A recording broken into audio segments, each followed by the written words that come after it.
juggling in the air with the new job promotion. Sure, and thank you guys for having me on again. Yes, as the warning coordination meteorologist, my job is that I'm now the primary liaison with our external partners, and that means the TV meteorologists, emergency managers, you guys out there in the other parts of media world. I'm also in charge of all of our outreach and preparedness programs. So when you hear about Severe Weather Awareness Week or Winter Weather Preparedness Week or whatever it might be, I'm the one that has to coordinate all of those different issues. And I work very closely with our surrounding offices. As part of the transition, I'm no longer actually in the shift rotation, but I still cover shifts because I'm still a meteorologist, and I have not lost my love for the geeky part of meteorology. I absolutely love it. That's why I got into this. But now with the promotion and my title as the warning coordination meteorologist, getting to work with the partners and establish those relationships and working with the media and helping to bridge the gap between what we do in the Weather Service and what you guys and the TV meteorologists do in taking the message to the public.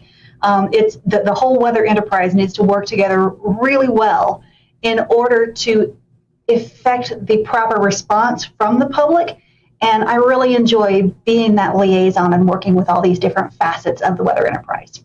Forecasting is a big deal, but communicating is another big deal. And you about put half and half now these days with the various ways that we can communicate. And one of those ways that we really want to communicate is winter weather. And it's one that we don't get a lot of storms here in the Carolinas, but when we do, they're pretty impactful. So Trish, talking about the winter weather products, we kind of start with a winter storm watch, and then it kind of builds from there.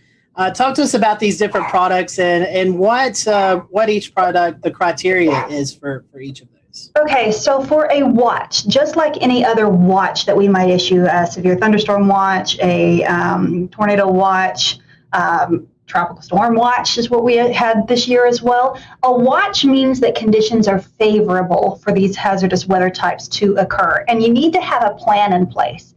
You need to be thinking about what you would do or where you would go if that weather event were to impact you.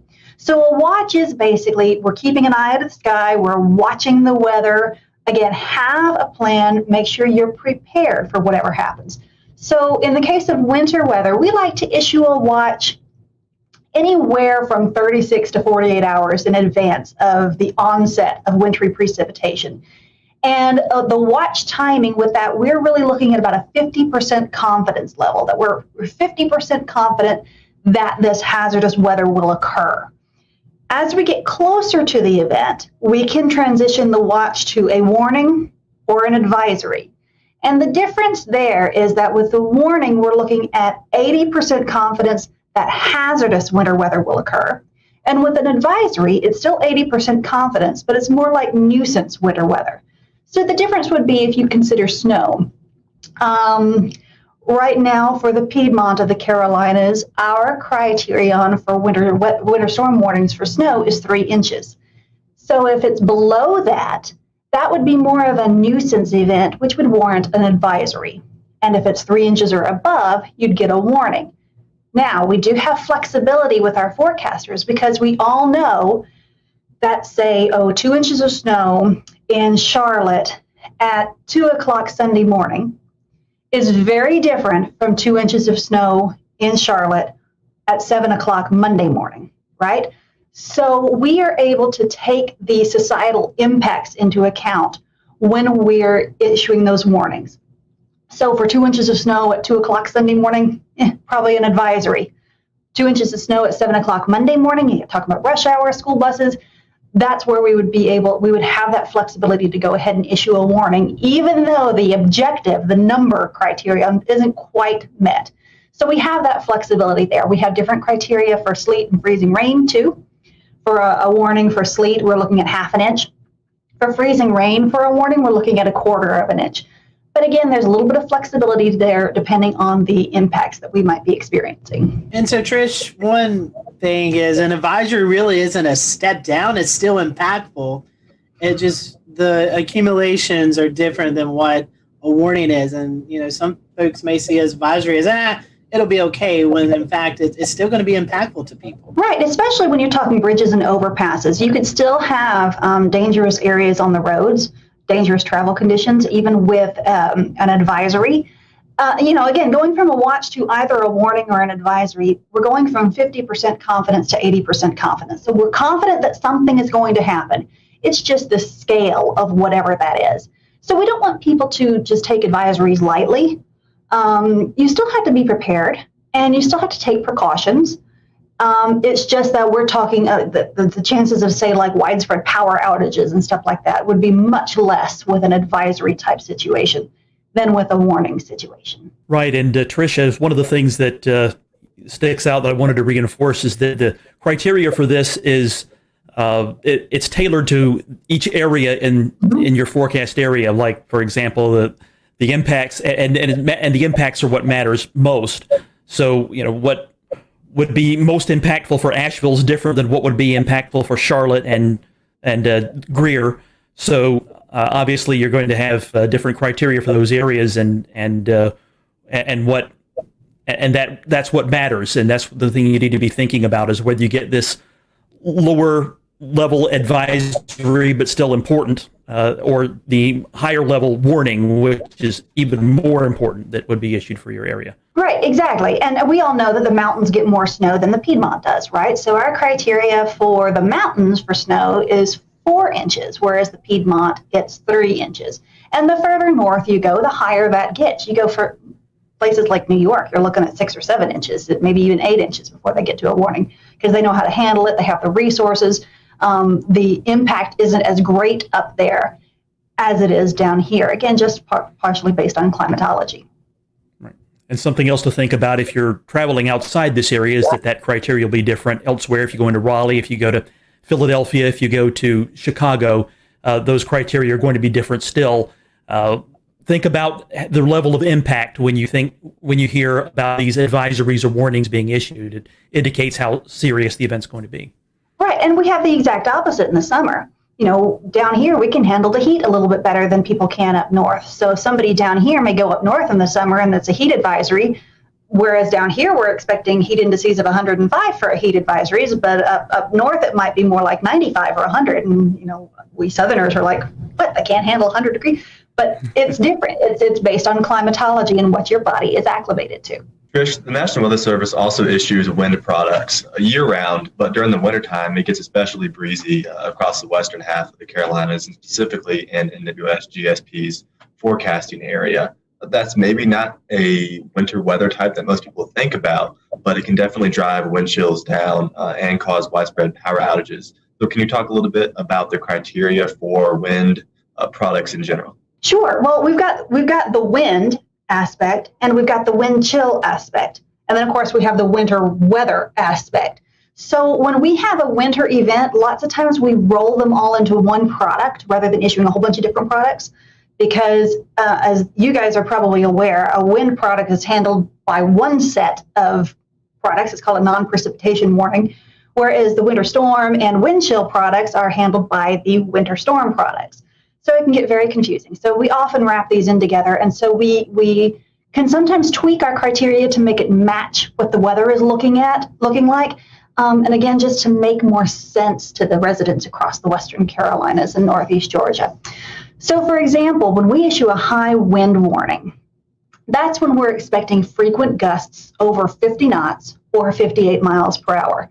That's not uncommon in the northern mountains in the middle of the winter, because we have the jet stream coming down. We've got some really tight pressure gradients that set up often. And anybody who's watched the weather at Grandfather Mountain knows it can get very, very, very windy up there. So you'll see those products a lot.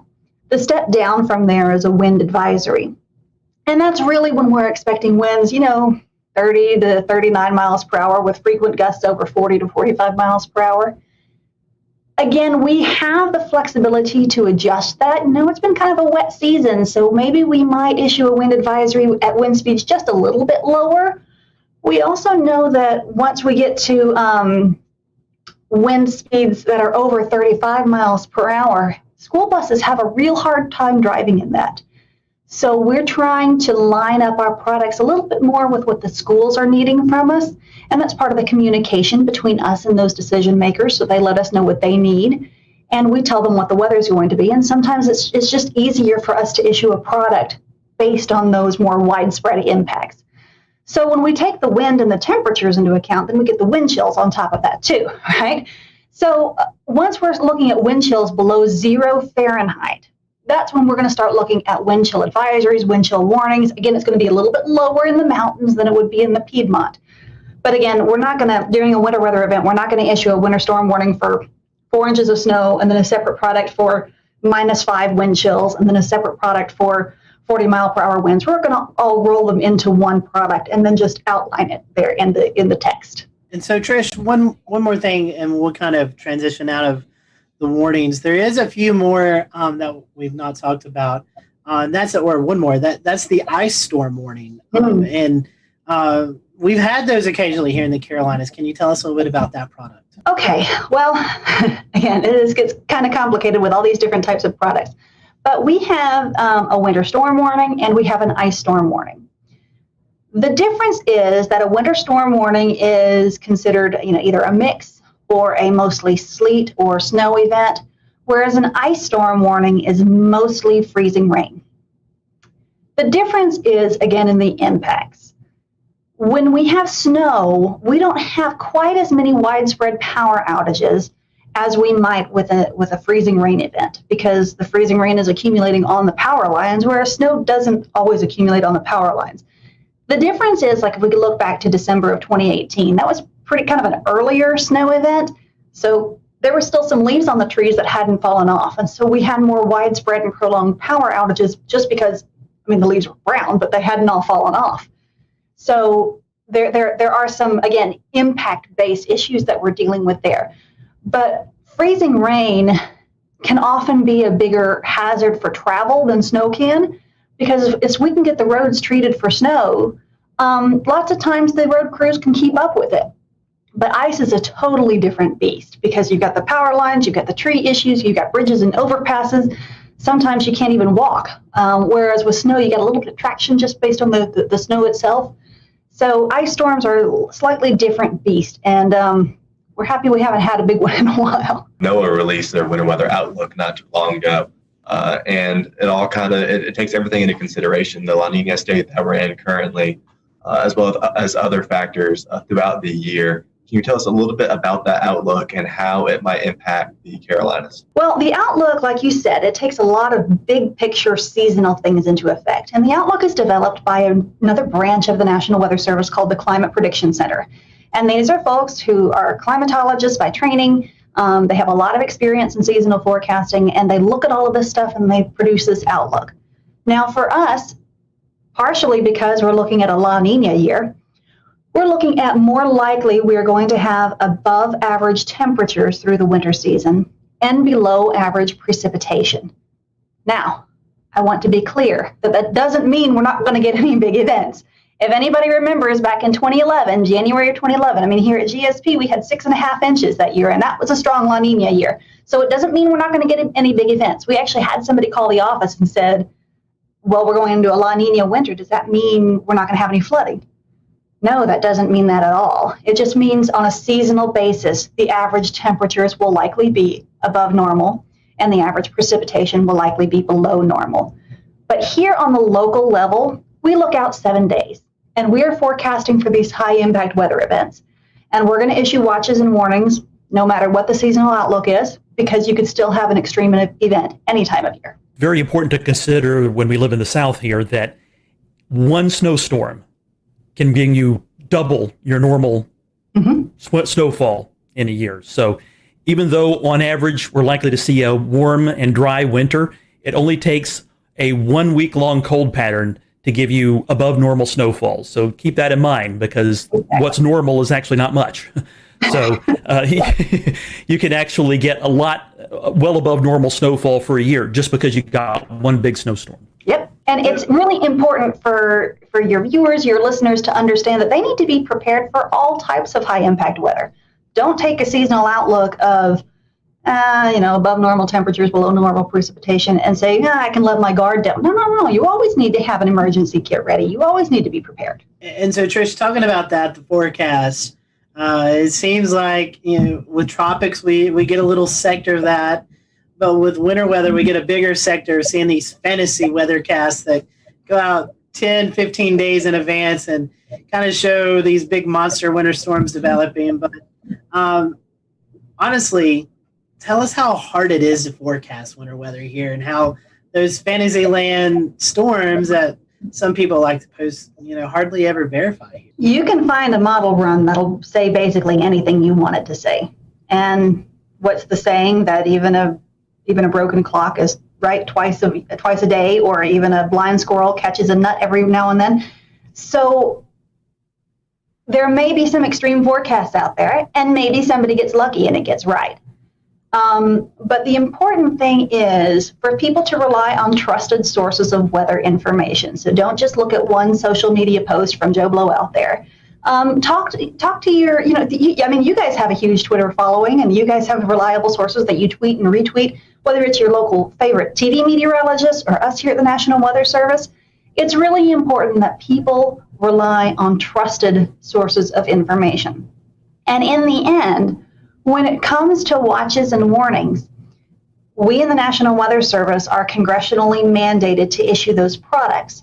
And then we rely on you guys on the media side of things, whether it's TV media or internet media or whatever, to get the word out there to the public. I mean, some people will get it through our website. But our interface is more working with the media and emergency managers. So we really rely on you guys to be the go-between between us and the public. So again, we're the ones that are issuing the watches and warnings, but often it's you guys in the media that are communicating that to the public. So that back and forth interaction is really important. And when it comes down to some random social media post with some random forecast, anybody can be right every once in a while. And a lot of that is just clickbait. They want people to click on them to get likes or followers or whatever. And there's really no point in scaring people with crazy forecasts all the time. Again, go to your reliable, trusted sources of weather information. Absolutely. Know your meteorologist. Or if you're finding weather information from someone you don't know who is actually posting it, it's some anonymous type of weather site, you may want to take that with a grain of salt. Exactly. If it's the National Weather Service, a company like the Weather Channel or AccuWeather, or a local meteorologist, those are the ones you can trust, especially if you're hearing the same or similar message from all of them.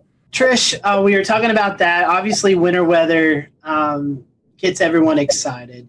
But there's also some aspects here in the Southeast where we could see severe weather in the wintertime. We have seen, severe weather aspects.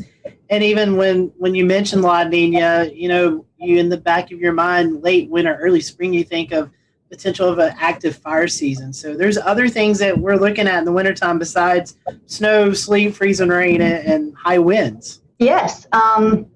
We live in a very active portion of the country. We don't really get a break here. There's not really much of a down season. Sometimes October, early November can be kind of quiet. It's actually kind of quiet out there this week. But certainly recently it hasn't been. We've had a lot of rain and some big flooding events. So there's always something that could be happening. So like you said, winter, we're going into winter weather. That doesn't mean that there's not going to be tornadoes at some point. February 6th of last year, we had a pretty big event back then, this past year. We had tornadoes back in January of 2020. So tornadoes can happen any time of year. And again, that's why people need to be watching the forecast, be prepared for anything. And you mentioned fire weather. We've been lucky in the fire weather aspect, and that we haven't had much of a fire weather season in the past few years. It's been 2016 since we've had a really big one, and that was a bad one. To avoid fire weather, we've got to have a lot of water, right? So you get 6 of one, half dozen of the other. But that is certainly an issue before the leaves start greening up, the big spring green up. As we get into late winter, we still got leaves on the ground. It's not quite as wet anymore. We still got some big wind systems that are coming in that'll continue to dry us out. So yeah, fire weather in the early part of the spring is a big issue. This time of year also, in the late fall, it's also a big issue because all the leaves are falling down. So it's also always important to be monitoring fire weather conditions as well, especially if you need to do some outdoor burning. Check with your local officials to find out if there's a burn ban. Please, please do not burn a brush pile without checking the forecast. I have personal experience with this. A few years ago, our neighbors did not check the forecast and went to burn a brush pile. And they left, there was one guy there with a tractor to watch it, and it got out of control. And we noticed more and more smoke. We all happened to be home that day. There was more and more smoke coming by our windows. Our baby girl was up taking a nap.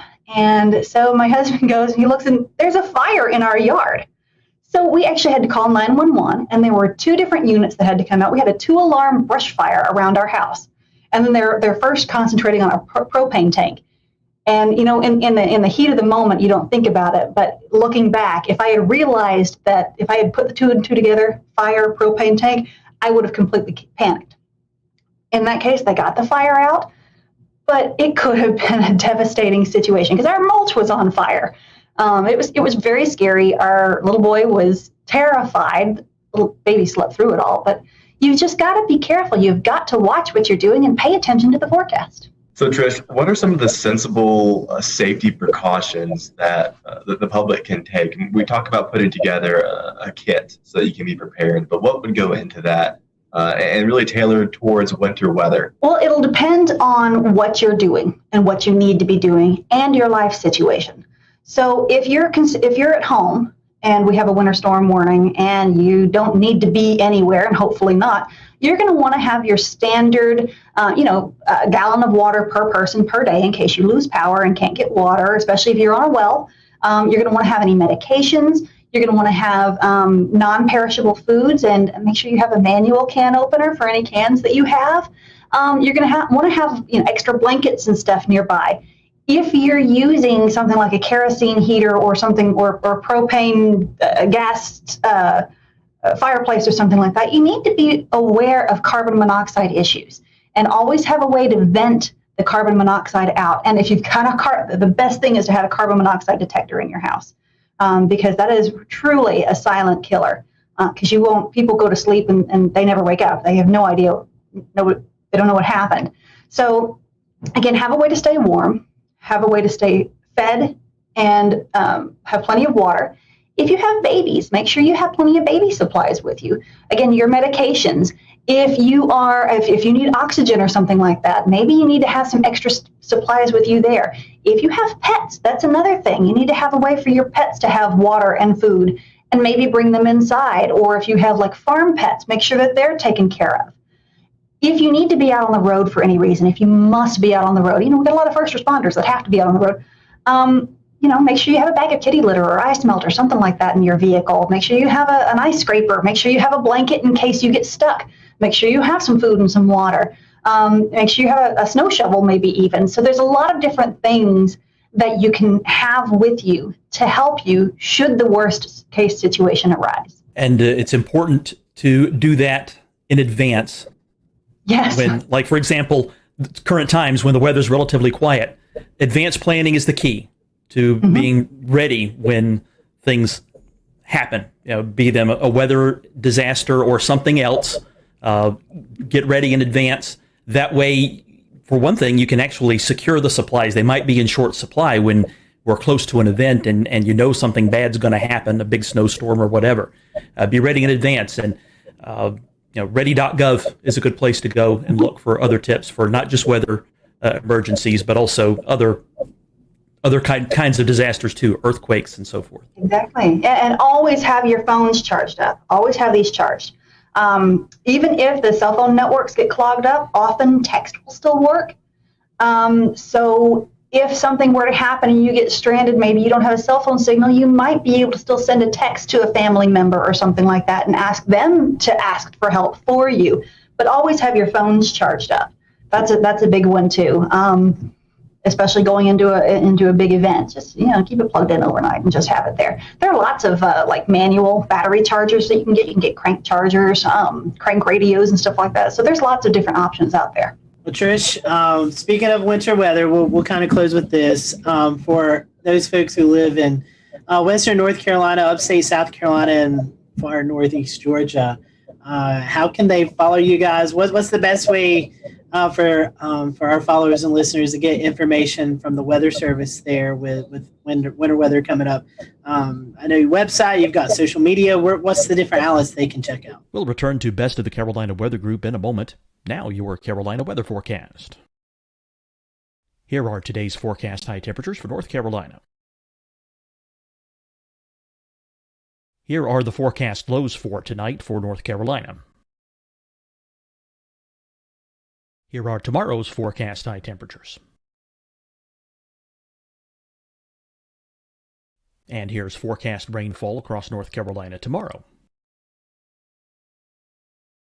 Here are the forecast highs for the day after tomorrow.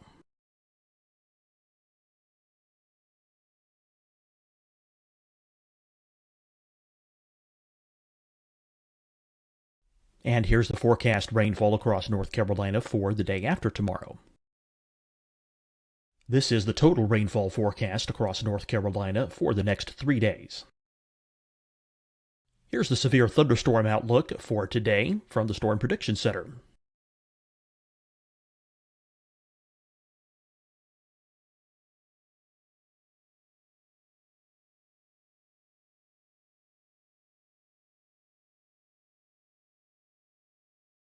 Here are the forecast high temperatures for today for South Carolina.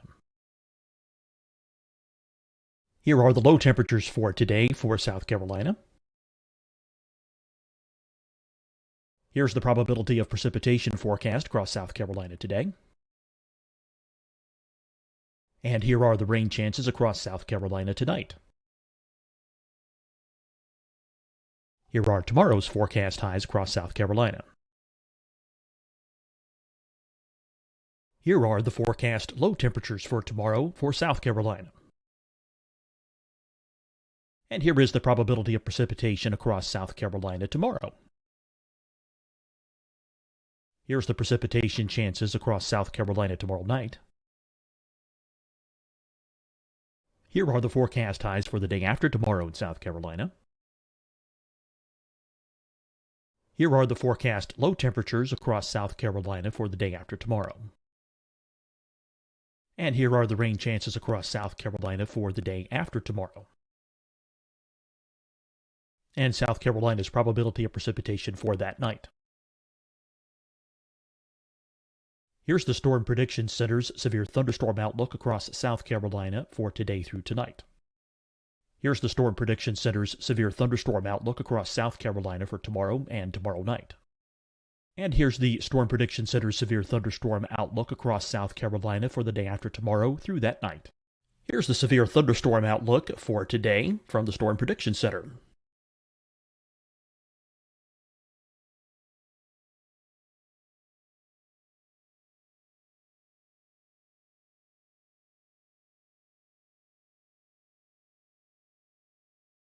And now here's a live look at weather radar across the southeast. Hi everyone, I'm Dr. Mandy Cohen, Secretary of the North Carolina Department of Health and Human Services. And when you follow the 3 W's, you protect your family and your neighbors from COVID-19. When you leave your home, practice your W's. Wear a cloth face covering, wait 6 feet apart, wash your hands often. Wear, wait, wash. We're in this together. Stay strong, North Carolina. Deciding when to wear a mask isn't about who you know or how well you know them. Just ask yourself, will I be with anyone I don't live with? If the answer is yes, get behind the mask. Help slow the spread of COVID-19. Get behind the mask. Learn more at covid19.ncdhhs.gov. Fight the spread and take a stand against coronavirus. Wear a mask in public. Stay at least 6 feet apart from others. And get tested. Join us and fight the spread. Visit scdhec.gov/COVID-19.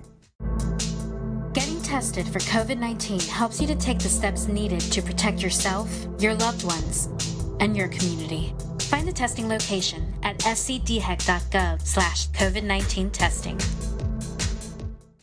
You'll see your Carolina weather forecast at 25 and 55 past. And now back to the best of the Carolina Weather Group on the all-new Carolina WeatherNet.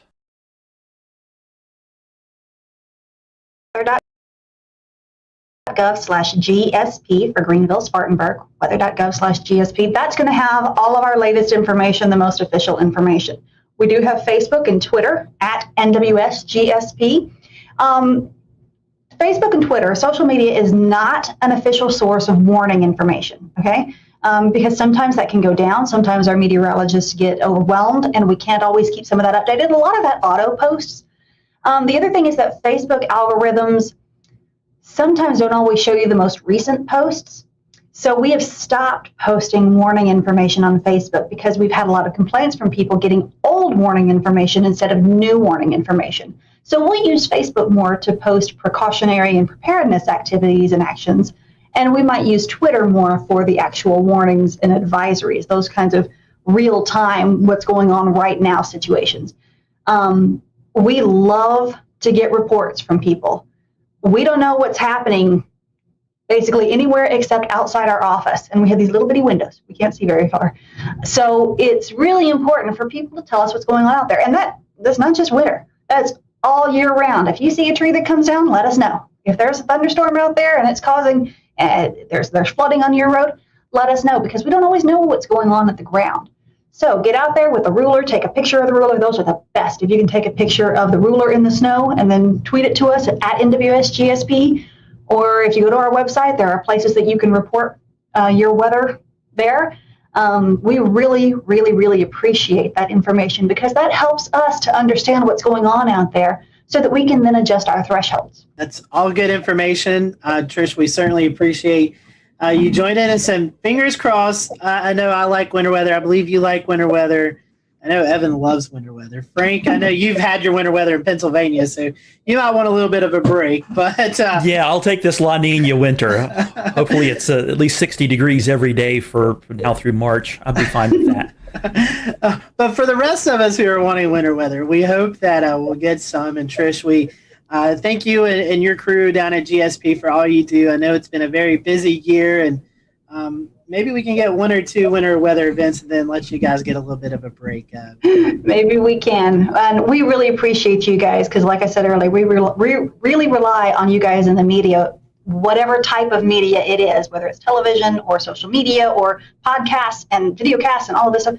Again, we rely on you guys to be the go-between between us and the public. And we appreciate the efforts that you guys make to help in that regard. We're honored to do and honored to help you all out any way we can. And we thank you guys, our followers. Give us a like on this podcast. Let us know if you found this information valuable to you. And be sure to follow GSP on Facebook and Twitter and let them know what you are seeing this winter season. So for everyone here at the Carolina Weather Group, hope you have a great evening, and we will talk to you soon.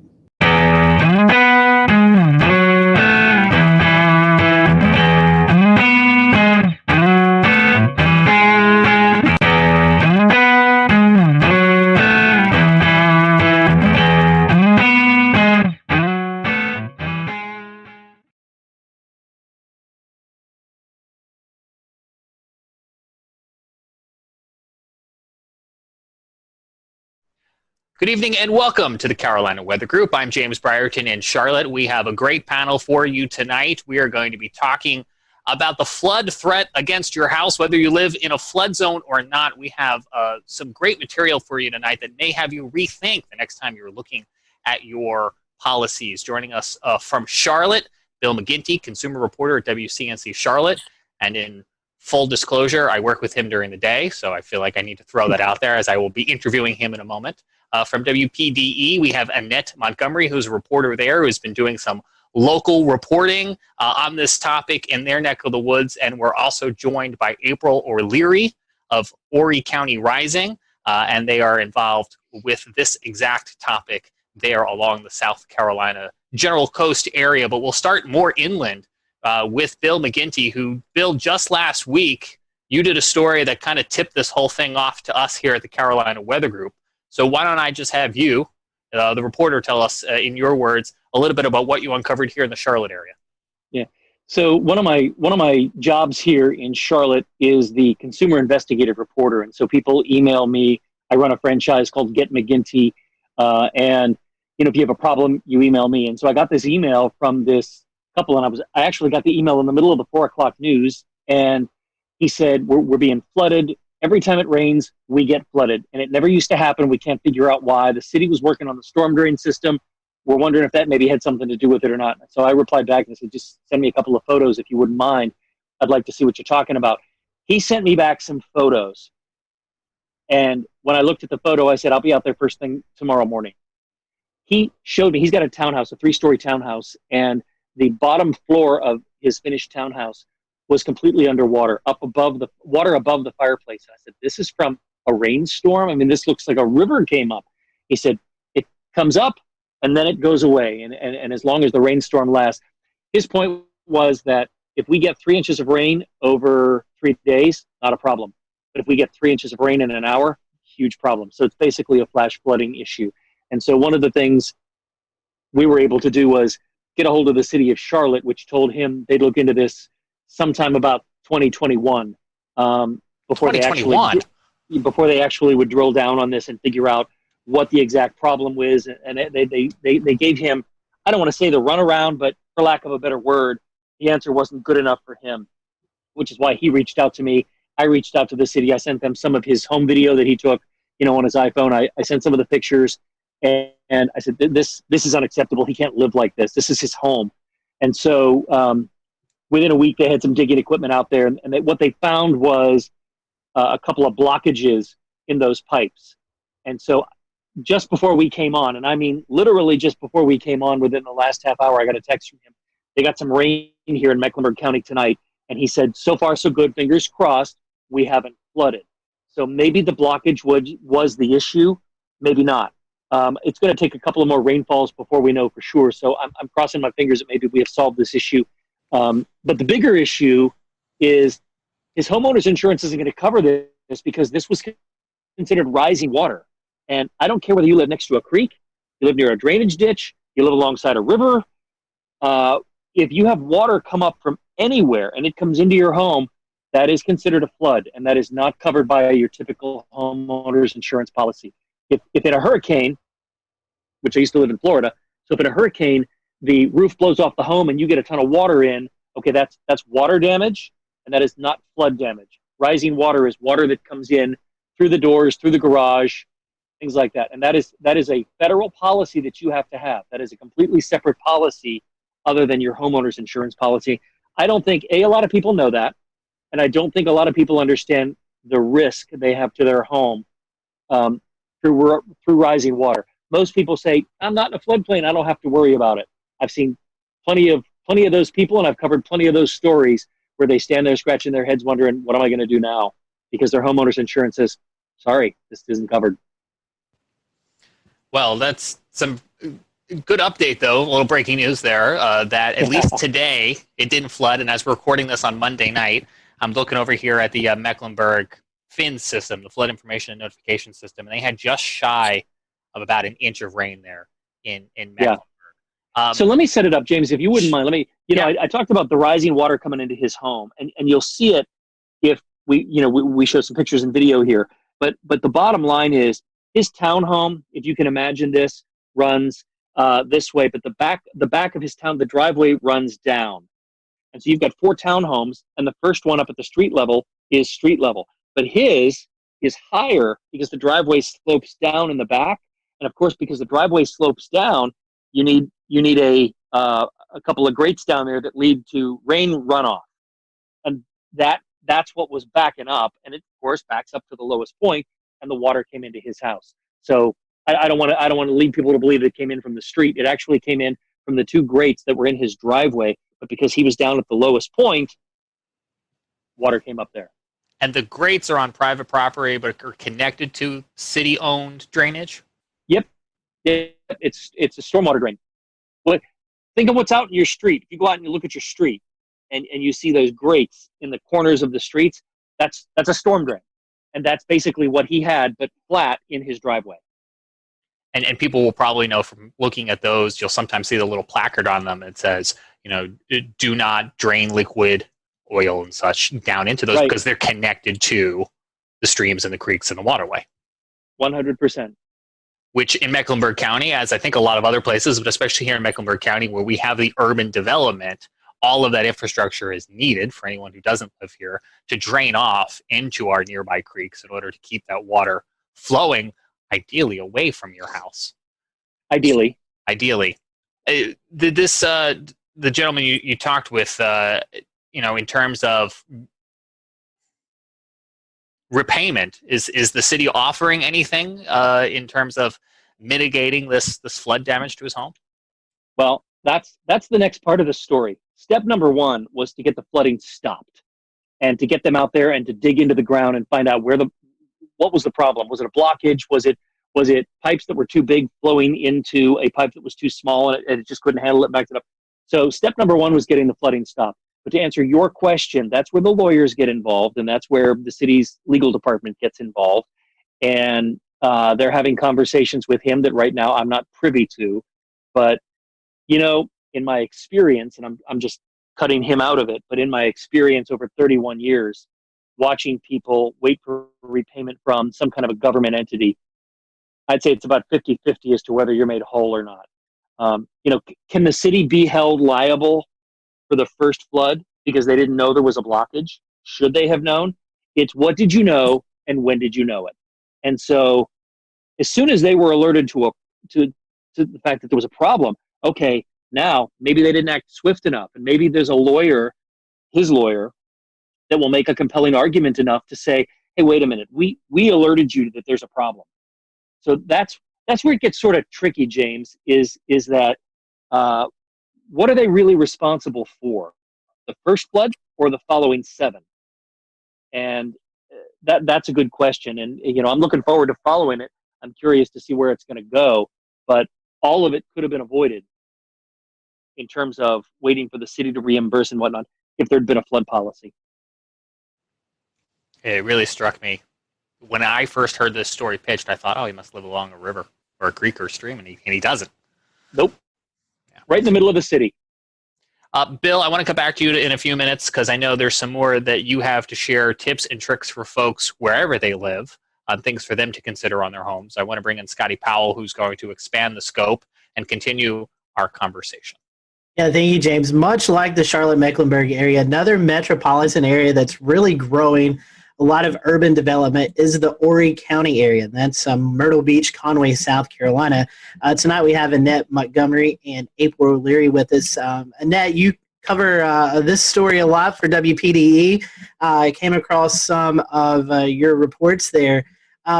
You guys see flooding maybe a little bit different than what Bill was talking about. Obviously, flash flooding, a big concern. But a big concern for you all in Horry County is when we see these heavy rain events occur. And this doesn't necessarily have to be tropical rains or tropical storm activity. This could just be heavy rain that's developed over North Carolina, anywhere between 3, 4, 5 inches of rain, and it kind of travels down the river system. Annette, you unfortunately have been covering these stories of folks who've been affected by also this water runoff and affecting many homes and many communities that are being flooded. Yes, I actually know a lot of homeowners that are selling their homes just simply because of the flooding. I actually did a story last week with a woman who she moved into the house less than a year ago and wasn't told by the owners that it floods just from small rain events. And she said it's flooded so many times since she's been there that she wants to move closer to the beach, which is insane because where she lives is a lot further, but it seems like this community keeps seeing flood events. And the unfortunate thing, like Bill was saying, is that she doesn't have flood insurance. And she bought this home with inheritance money. So she says she really feels like she's at her wit's end. And the county's telling her that, to wait for this buyout program, but she knows she's not going to get 100% of the value of her home. So she says, she feels like she's going to lose a lot of money, but she doesn't have another option at this point. And I've covered so many stories with similar families. Just another man, he's selling his home. But the concern that people have is when their homes flood, it's sewage water, it's things like that that's also in the water. So they're just very concerned for their overall health and their safety. So that's another huge portion that people might not realize, that these people are very concerned for their health as well. And Annette, correct me if I'm wrong, but this isn't just one community. There's several communities throughout Horry County that's experiencing this. Seeing a lot of videos out of the Socastee area, places like that are really experiencing this. We just went through a primary. I know that was a big topic of discussion among the city council and county commissioners. What did they have to say about this as a lot of their constituents are facing this flooding threat, it seems, almost every month? Yes. Just last week, I spoke with County Councilman Cam Crawford, and he tells me right now city leaders are looking into, and county leaders are looking into this relocation program, but they're waiting on money from HUD. So currently right now, it's a federal government concern that they're waiting on in terms of money to get to the county. But he said the only solution they're looking at right now is the relocation program, which buys out these homeowners. And a lot of them that I spoke with say that that's a huge concern for them because they don't want to be bought out, not at the market value of their homes. But that's the most immediate solution they're looking at right now. I want to get to April in just a second, but as Bill was talking about, Charlotte, a big metropolitan area, a lot of construction, a lot of concrete, asphalt, things like that, not a lot of drainage. Horry County also experiencing kind of a big boom, a lot of folks, businesses, housing developments moving into that area. So does that play a factor into this flooding as well? Definitely development, and I know April's probably going to speak to this too, but definitely a huge, huge, huge concern for a lot of the people living here is that a lot of these homes and developments are being built on wetlands. And a lot of these people that are moving from these other areas to Horry County, just like the woman I spoke with, I think she was from like New Jersey, they don't know about the flooding here and they don't know about the wetlands and how bad flooding happens just from rainfall. So a huge, huge, huge portion here and a huge thing that people focus on when they're speaking to these county councilmen is that, you know, development cannot happen on wetlands. And that's something that happens quite frequently. I know I probably talked about what April's going to speak about, but yeah, that's a huge, huge, huge concern, development. Well, April, I want to bring you in. You run Horry County Rising, and this is a nonprofit group. I want to say you're out in the field. I've been following your Facebook page. I've followed the pictures and the videos. You're actually out there with the folks who are being affected by this day in and day out with your rain boots on, high water, kayaking. I've seen a lot of things going on. Tell us about Horry County Rising and just kind of tell us some of the stories that you hear day to day.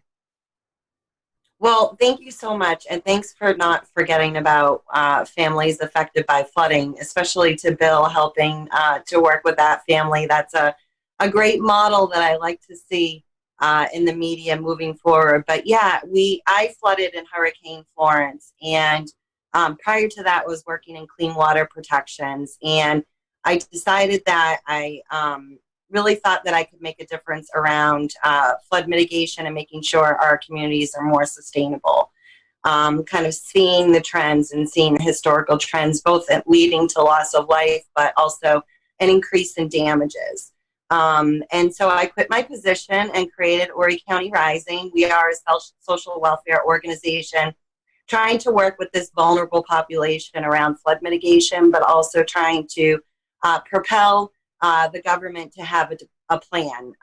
You know, we really believe that there's some good components of a good flood plan, and we're really frustrated and concerned at this point, given that this is such a significant hazard mitigation issue, but also a public health concern, that we really need to have a plan that kind of defines what our priority projects are, you know, a timeline for how to fulfill those, a funding source, a responsible entity, and really trying to explore all of the options that we have available to help reduce that exposure and reduce the catastrophic damages caused by flooding. And so, yes, we actually flooded twice this year. We flooded in February, and we also flooded in the first week of June.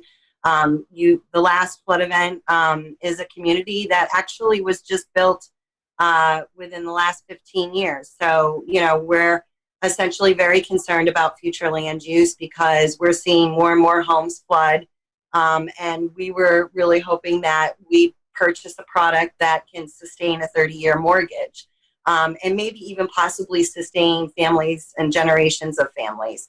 And what we're seeing is we're not even getting halfway there to that 30-year mortgage, that these homes that were just constructed 15 years ago on the ICW continue to flood, continue to be rebuilt, resold to another unsuspecting homeowner. So we see these homeowners, particularly around the Atlantic Intercoastal Waterway, repeatedly flood in the 4 or 5 times in the last 5 years. But we also are impacted by these significant riverine floods as well. So that's, events like Hurricane Matthew, Hurricane Florence, where we saw historical river crests. Hurricane Matthew broke Hurricane Florence's record level by 3.21 feet. It was the largest, most historical flooding event to hit this area. We've been fortunate. We haven't had too many storm surge impacts as of late, but we certainly do see concerns with flash flooding, much like you talked about earlier, Bill, where, our infrastructure is aging. It was based on this assumption that we would have consistent historical rainfall trends. And naturally, these really significant events, these high peak rainfall events, contribute to those flash flooding impacts. And we see damages as a result of that as well. April, obviously not mention any of the families that you work with, but just some of their stories. Can you tell us a few of those? I mean, I don't live near the coast, and I know coastal areas always hurricane threats there. We experience flooding up here in Western North Carolina, but we don't experience it like you guys do. I mean, it's just a constant, like you said, already 2 times this year, not counting all the previous years. What's their stories like? What are they telling you? I mean, I know you're the advocate for them, that you're going out and trying to spread the word. So what do you hear from these families? The first initial response, I think, to any kind of catastrophic flood event is, how do I control this water? But, we're really trying to focus and shift that perspective and really kind of explain that this isn't a water issue. So to speak. Yes, we're seeing high peak rainfall events, more flooding, obviously as a result of rainfall events being more frequent and more intense. But, this is a people problem. It's just a flood if there's no capital investment in that area. We won't see catastrophic damages. So it's really about understanding what your exposure is and understanding what your risk is, and doing all you can to mitigate that risk and reduce that risk. Annette touched on it. A lot of families, we have about 80 families that are interested in that flood mitigation buyout project that should be available, but we're competing with 10 other counties, and there's only 35 million. So we're going to have a serious unmet housing crisis in the middle of a huge growth and population boom. So a lot of this is just really smart future land use. I also think we're a particularly vulnerable county, so we're among the top 5 hazardous counties. We should probably exceed those federal standards and those regulations, given that we're particularly vulnerable to flooding. We have a 100% probability of flooding if we get a hurricane, as indicated just with a tropical storm that we recently had. So, these families are particularly very vulnerable. We see a lot of financial stress. They lose their financial viability. So families that are typically getting ready to retire, or maybe just bought their last forever home and in retirement, that are on fixed incomes or flooding. They just bought their homes again, within 15 years, and, they're being impacted every year at this point. So there's a lot of real concern about that vulnerability and, how that really decreases a family's financial viability, and there's very few options. Obviously, protecting yourself and buying flood insurance is critical. You can flood from a tree or a beaver or a stormwater issue, or, Eastern Carolina getting 8 inches of rain.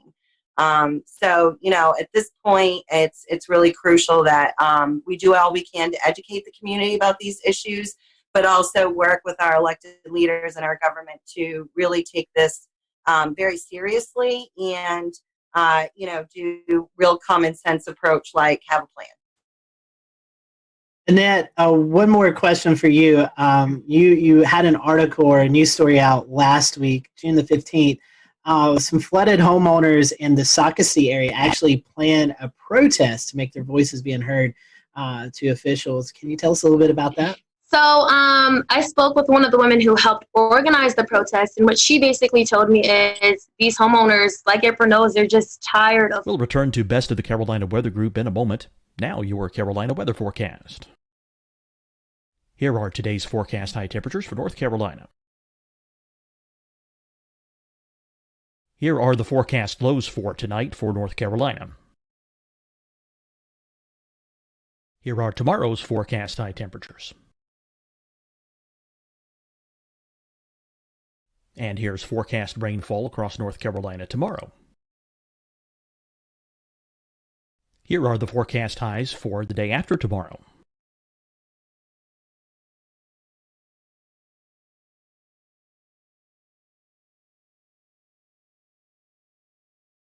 And here's the forecast rainfall across North Carolina for the day after tomorrow. This is the total rainfall forecast across North Carolina for the next 3 days. Here's the severe thunderstorm outlook for today from the Storm Prediction Center.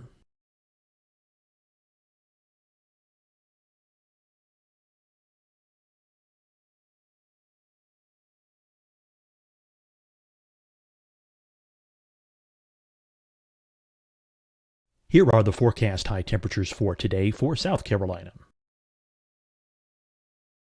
Here are the low temperatures for today for South Carolina. Here's the probability of precipitation forecast across South Carolina today. And here are the rain chances across South Carolina tonight. Here are tomorrow's forecast highs across South Carolina. Here are the forecast low temperatures for tomorrow for South Carolina. And here is the probability of precipitation across South Carolina tomorrow. Here's the precipitation chances across South Carolina tomorrow night. Here are the forecast highs for the day after tomorrow in South Carolina. Here are the forecast low temperatures across South Carolina for the day after tomorrow. And here are the rain chances across South Carolina for the day after tomorrow. And South Carolina's probability of precipitation for that night. Here's the Storm Prediction Center's severe thunderstorm outlook across South Carolina for today through tonight. Here's the Storm Prediction Center's severe thunderstorm outlook across South Carolina for tomorrow and tomorrow night. And here's the Storm Prediction Center's severe thunderstorm outlook across South Carolina for the day after tomorrow through that night. Here's the severe thunderstorm outlook for today from the Storm Prediction Center.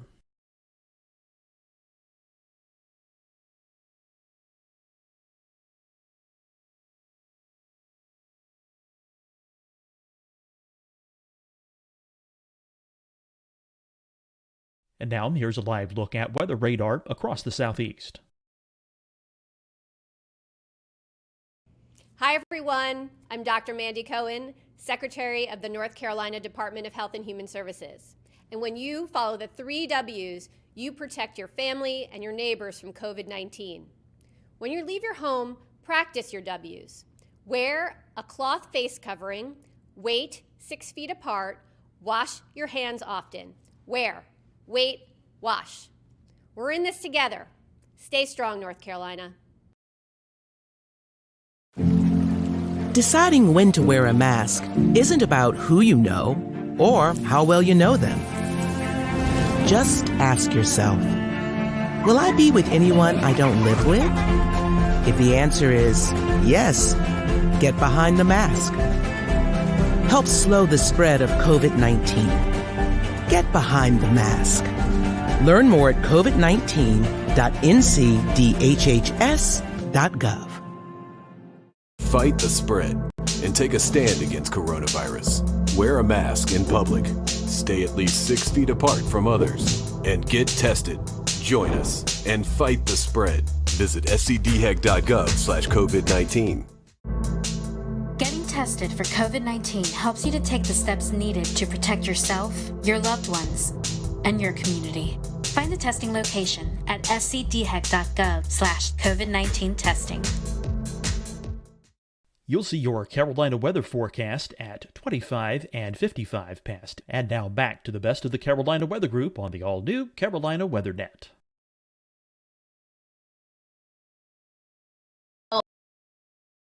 Elected officials telling them that they're doing studies, and nothing is being done. So they said, they're doing this to make their voices heard. And I know April could probably speak to that as well. A lot of them just said this is their last resort. They feel like they've spoken to county council members, they've spoken to elected officials, and they just feel like enough is enough. So they said they're going to bring out some of their flooded items and have them laid out for people to see. And this is just to have officials really see how these people are being affected and what it's doing to them emotionally and physically, their stuff. So it's July 6th at 8 a.m. in front of the Horry County Courthouse, in case anyone wants to go. But yeah, I'm glad that, they're doing this. I think it's important. Well, Scotty, I think that we would be remiss if Jared and I didn't also hop into this conversation and talk about Charleston. I can see it. I can see Jared cracking a smile every time you guys mention street flooding, because living in downtown Charleston, this is also an issue that we face regularly, at least once every couple of months. And it just like I said, it's a combination of water table issues, salt water getting into the pipes, as well as just freshwater flooding. So it's kind of a combination of everything, and blockages and sewers, and it's a mess. But there's a real social problem where if you drive around downtown, you'll notice a distinct difference between higher and lower income portions of the area. A lot of the higher income areas in these homes, they're well off the ground. They're at least 5 feet above street level. Versus if you go to the lower income areas, a lot of these homes are literally sitting at street level. And both areas typically flood in heavy rain events. But unfortunately, one area sees significantly more damage than the other, just because of the way that the infrastructure is in that portion of downtown. So everyone has a plan. When the heavy rain starts, people start coming out and laying out sandbags. And that shouldn't have to be where we go to every time we have a thunderstorm, but unfortunately it is.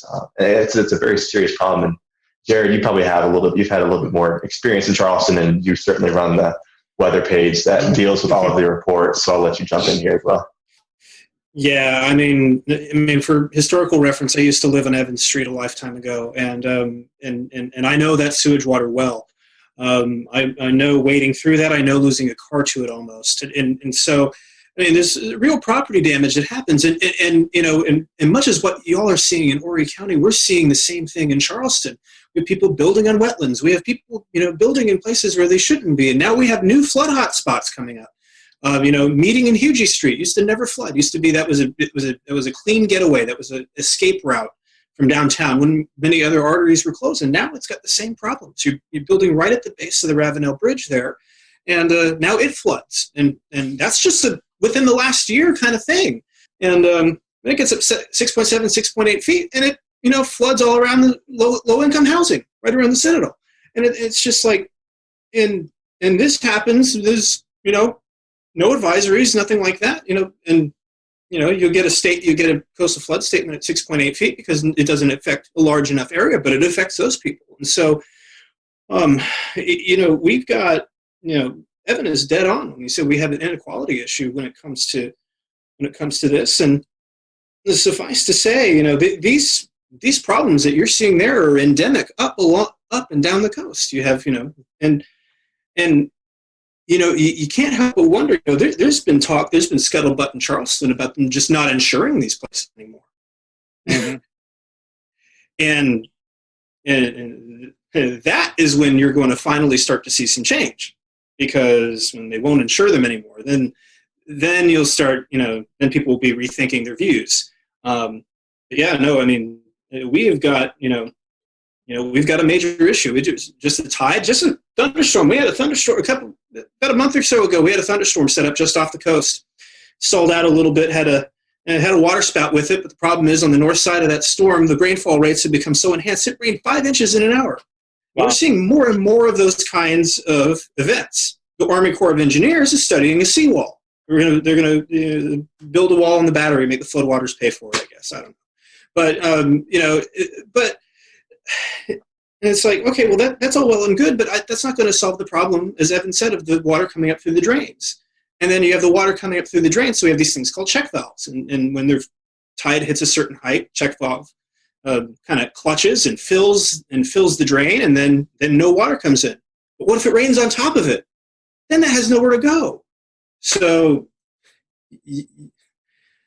when you're trying to fight the laws of physics, generally speaking, it's not going to go well for you. And we're learning some very expensive lessons in Charleston right now. I mean, they're pumping millions and millions and millions of dollars into this, but sea level keeps going up. We keep getting these heavy rain events. I mean, us, Charleston, Beaufort, those areas, Horry County, Myrtle Beach area, all the way up, Wilmington, we've got problems. I mean, we've got big, big problems.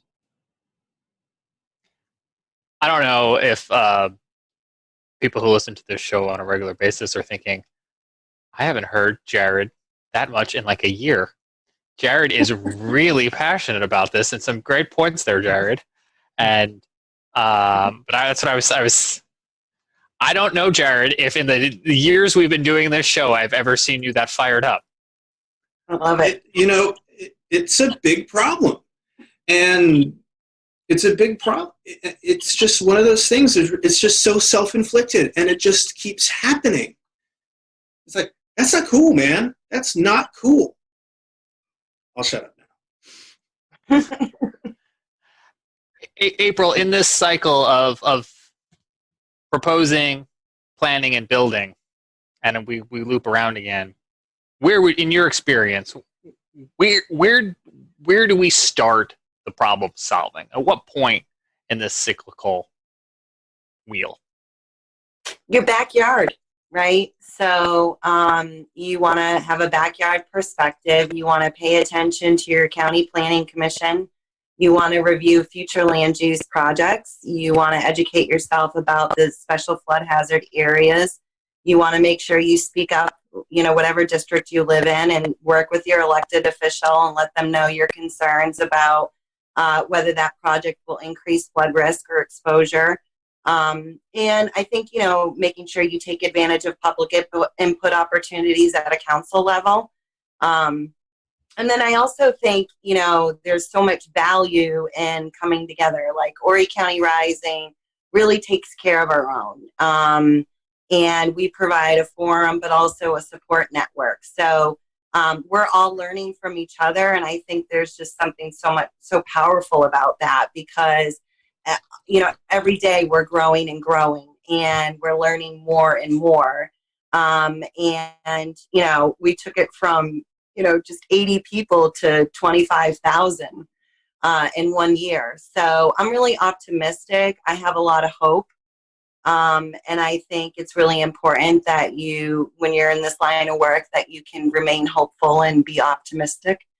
But I think it's really important to look at this from a vulnerability perspective, and really make sure that we critically look at some of those socioeconomic vulnerabilities, and make sure that whatever decisions that we make, that they are benefiting our socioeconomic factors and communities. So, that piece is really crucial.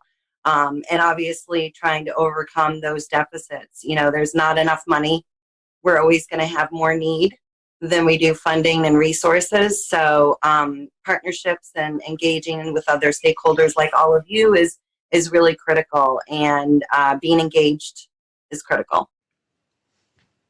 Bill, I want to bring you back into the conversation, because at the start of our program tonight, you were telling us about a gentleman here in Mecklenburg County who fell victim to urban flash flooding.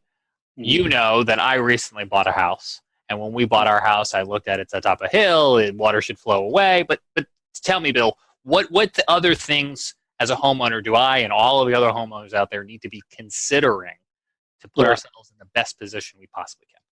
All right. First of all, let me apologize for my lighting because it got dark on me. I'm outside. I'm just So- glad you're enjoying the beautiful Carolina Yeah. weather. Yeah, I'm not telling those stories, although it may look like it. But okay, so I don't care where you are. You should entertain the idea of a flood policy. They are not that expensive, and I will tell you, it's the first thing people tend to cut out of their budget. Now, I'm going to circle back around to something I think what Scotty said before about when are they just not going to insure? Well, you know what? People need mortgages to buy some of these places. And so if insurance won't insure it, then you can't buy it. And so I think he raised a very good point there that when insurance gets tired of paying for these bailouts and gets tired of, we used to say the same thing. When are these people along the beach going to quit building homes along the beach? When we know this area gets hit by hurricanes all the time. Well, they're going to keep rebuilding as long as insurance pays for them to rebuild. And so it's sort of the same problem here. I lived in Tampa. I lived in flood zone 3, so I lived at the very top of Tampa Bay, literally the bay. And so I was in flood zone 3, which meant A, B, C, so C. I was not going to flood. It had to get like 2 miles inland. But a Category 4 hurricane would push that water inland, no problem. So I thought, you know what? I'm going to be proactive. I was young. I had flood insurance. But as soon as our firstborn came along, I thought, all right, I got to slash the budget. What's going to go? And it was my $200 a year flood policy that went. And I thought, you know what? I'm not going to need it. And as it turns out, I didn't need it, but I rolled the dice. And now that I'm older and wiser, I would tell people that even if your real estate agent who's trying to sell you something, or the buyer who is trying to sell you something tells you you don't need a flood policy, don't listen to them. You make that decision as to whether or not you need a flood policy. I've got a creek nearby here where I just bought this house a few months ago. I don't think it's anywhere near anything I need to worry about, but I'm going to get a flood policy. It's just good protection.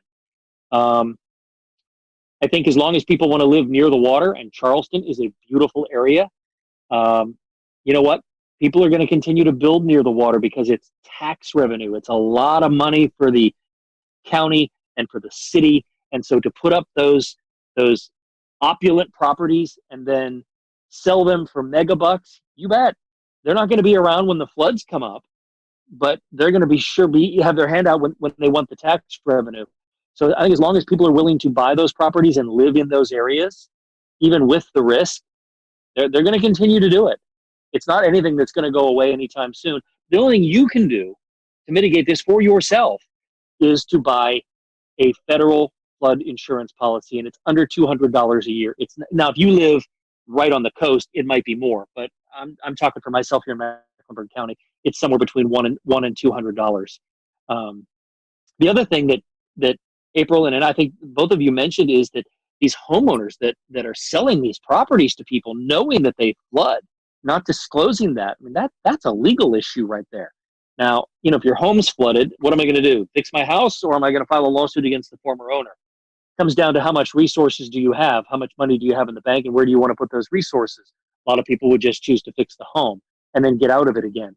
But, you just really can't rely on, you should be able to, the seller and the real estate agents involved, but you have to protect yourself. And the only way, again, going back to, is a flood insurance policy. Are there different tiers or different versions of this flood insurance that different people should be considering? Yeah, I'm not in the insurance business, so I won't pretend like I am. But having looked at a lot of insurance policies over the years, just through the eyes of a consumer reporter, yes, there are. If you live along the coast, you're going to pay a higher premium to live there. And a lot of people are willing to do that. But if you live inland, if you live just anywhere near a creek or a river, and I'm not saying so that you have riverfront property, but if you live anywhere near it, and I think it's reasonable to ask, what's the 500-year flood plan? Most people don't think, 500 years, that'll never happen. Well, look what's happened in the last few years. Yeah.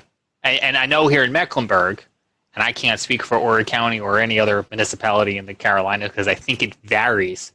There are maps out there that hopefully you can get your hands on. You can here in Mecklenburg. You can go on to, I want to say county, could have been city. Yeah, yep. And your you can county see, and city government. Yep. They'll make it all available to you, and you have to then take the ball and put it in your court and decide whether or not you want to spend a couple $100 a year for a flood policy. And it is worth it. It is worth it. And I'm going to be getting one here. We just moved in here a few months ago, and we're coming into the rainy season now. It is definitely something that is worthwhile. I know when we bought our house, I looked at that map, and we were clear of the 500-year flood plain for the nearby creek. But I think after tonight's conversation, I'm going to take another look at that because it's not out of the question. And the thing that is striking to me that is timely to this conversation, just in the past few days during their regular coronavirus briefing, you had North Carolina state officials coming out and reminding folks that they can still sign up for hurricane relief programs. Hurricane Matthew, Hurricane Florence. These storms are over 2 years ago, and folks are still needing help to clean up. I don't have to tell you that if you're watching or listening to the show and you're in that position, but I will say it's easy for me here in Charlotte to forget that there are still communities trying to clean up from those storms, those floods, more than 2 years ago. Yeah, Jane, let me throw one more point and a lot of people think that, oh, you know what, I'll just wait till I see a storm coming and then I'll get the policy. But a lot of these policies have exclusions, and sometimes they won't write 30 days before a storm. Now, nobody knows 30 days out when there's going to be a storm, but it isn't something that you should sit on your hands. If you're even thinking about it, you shouldn't wait, because a lot of insurance companies will not write policies the minute your area goes into a hurricane watch or a hurricane warning, or even a flood watch or a flood warning, or if rain's expected heavy and the meteorologist is saying, hey, I think there might, look for a flood watch. The insurance companies are going to use whatever they can to not pay you, down the road if they could. That's how they make money. That's their business model. They don't really want to pay out. And so you can't sit on your hands and wait for the radar to start spinning counterclockwise before you decide you want to do something. At that point, it's too late. You just got to hope for the best. It reminds me of life insurance. We got life insurance after my son was born, and I think it had at least a 14-day, if not a 30-day kind of waiting period. Yep. I want to give each one of you a chance to tell us where we can find you or your organization on social so we can stay informed. But I also want to ask if there's anything else that maybe we forgot to ask or we didn't ask that you wanted to get out there. And I'll start with Bill on both of those points. Bill, how can we follow you on social and get updates on this and other stories like it? The best way to follow me on social is I have a Facebook page that is station branded WCNC Bill McGinty. I put consumer stories on there and consumer advice from time to time. I'm not super active on social, but I should be. James, I see you grinning there. Well, he will be. Don't worry. Yeah, right. But you can also find, my consumer reports on WCNC.com. I just made up for it right there, James. WCNC.com and our WCNC Facebook page, they take a lot of the content as well. I just think that it's better to tell your friends and family members if they live anywhere near a body of water that they at least investigate a flood policy. You might be surprised how cheap it is, and it's one of those things. It's like life insurance. You don't. And I had a family member that needed the life insurance after signing up for it, and you know what? It made all the difference in the world in terms of childcare and things like that going forward. So, I know we hate paying those premiums, but boy, I'll tell you, when you see rising water coming up, you're going to be darn glad you did. And I think those are some good takeaways, Bill, because I hadn't thought about that waiting period for the flood insurance. And we are just into the start of hurricane season with 4 tropical cyclones thus far here in the Atlantic Basin. Annette, how can we follow you? You can follow me on Twitter at AnnetteMTV and then Facebook at Annette Montgomery WPDE. And like Bill said, I'm going to brand my station, WPD.com. You can find my stories there as well. Right? Hey, you got to plug them, right? You got making a lot of bosses happy. That's right. April? We have a Facebook group called Horry County Rising. Our website is horrycountyrising.com. And the only thing I just wanted to add was I just wanted to thank you all for doing this today because, these families, your home is supposed to be your sanctuary and where you feel safe. And these families lose that after you flood. And so I think the more we can keep having this conversation, the better. So thank you so much.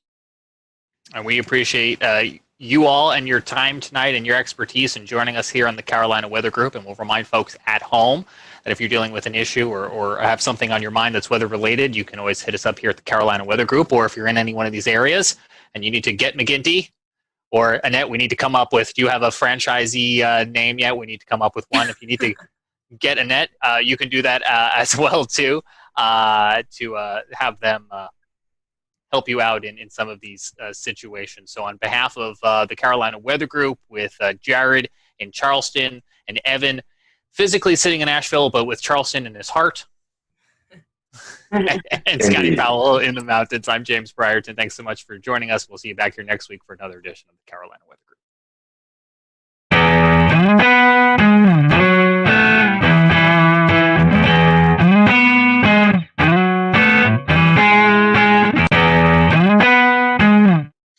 Good evening, everyone. Welcome to the Carolina Weather Group. This is the April 1st, 2020 edition of the Carolina Weather Group. We hope that you're doing well on this Wednesday evening, hoping that you and your family are safe and sound during these crazy times that we're experiencing, and that's kind of the topic of tonight. We're going to be talking about coronavirus, COVID-19, and weather. You know, we still have weather going on during this crazy time that we're experiencing throughout the country. And in fact, tonight, we're going to be talking to Ryan Vaughn, who was covering a EF3 tornado that struck in Jonesboro, Arkansas this past weekend. So we're looking forward to that. We are streaming live right now on our many streaming platforms.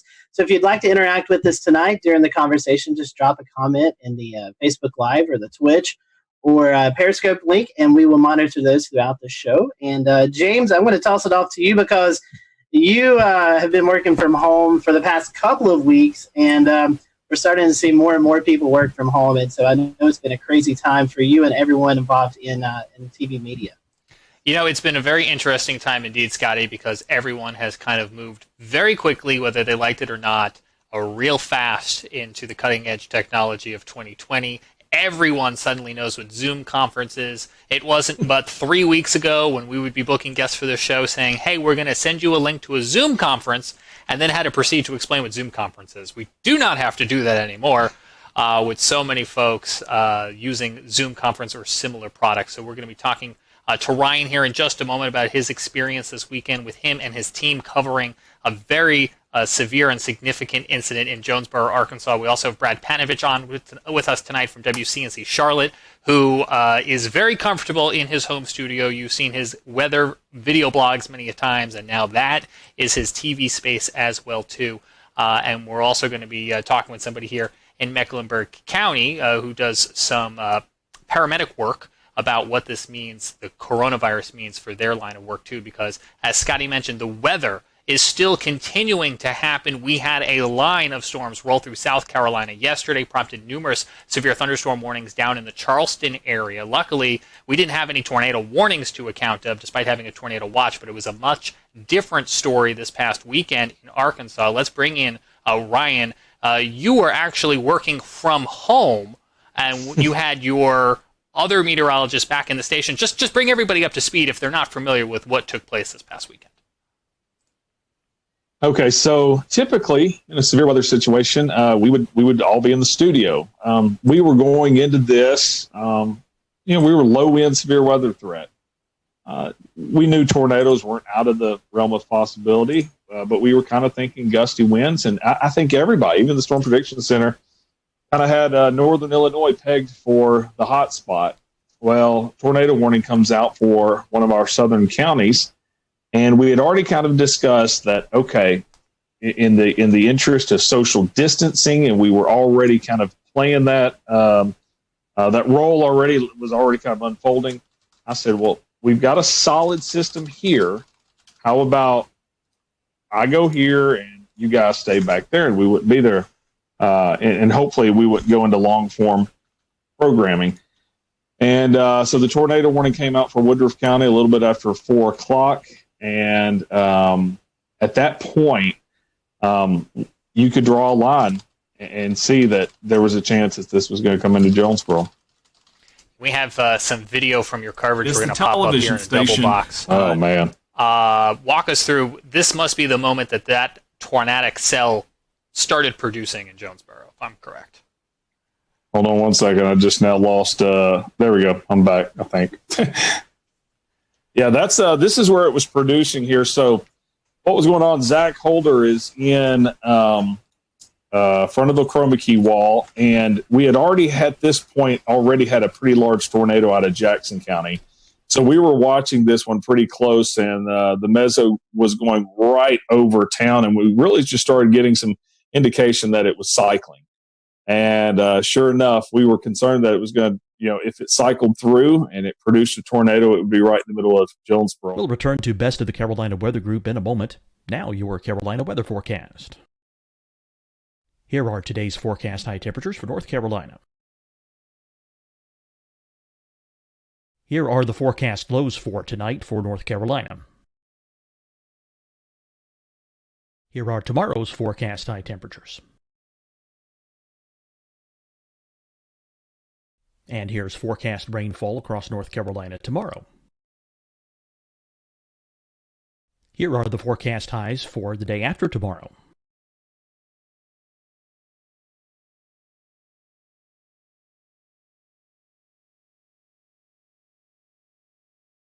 And here's the forecast rainfall across North Carolina for the day after tomorrow.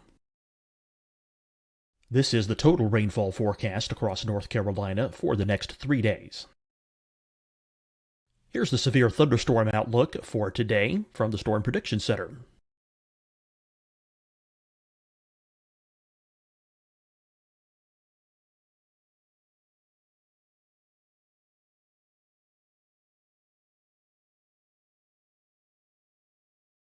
Here are the forecast high temperatures for today for South Carolina. Here are the low temperatures for today for South Carolina. Here's the probability of precipitation forecast across South Carolina today. And here are the rain chances across South Carolina tonight. Here are tomorrow's forecast highs across South Carolina. Here are the forecast low temperatures for tomorrow for South Carolina. And here is the probability of precipitation across South Carolina tomorrow. Here's the precipitation chances across South Carolina tomorrow night. Here are the forecast highs for the day after tomorrow in South Carolina. Here are the forecast low temperatures across South Carolina for the day after tomorrow. And here are the rain chances across South Carolina for the day after tomorrow. And South Carolina's probability of precipitation for that night. Here's the Storm Prediction Center's severe thunderstorm outlook across South Carolina for today through tonight. Here's the Storm Prediction Center's severe thunderstorm outlook across South Carolina for tomorrow and tomorrow night. And here's the Storm Prediction Center's severe thunderstorm outlook across South Carolina for the day after tomorrow through that night. Here's the severe thunderstorm outlook for today from the Storm Prediction Center.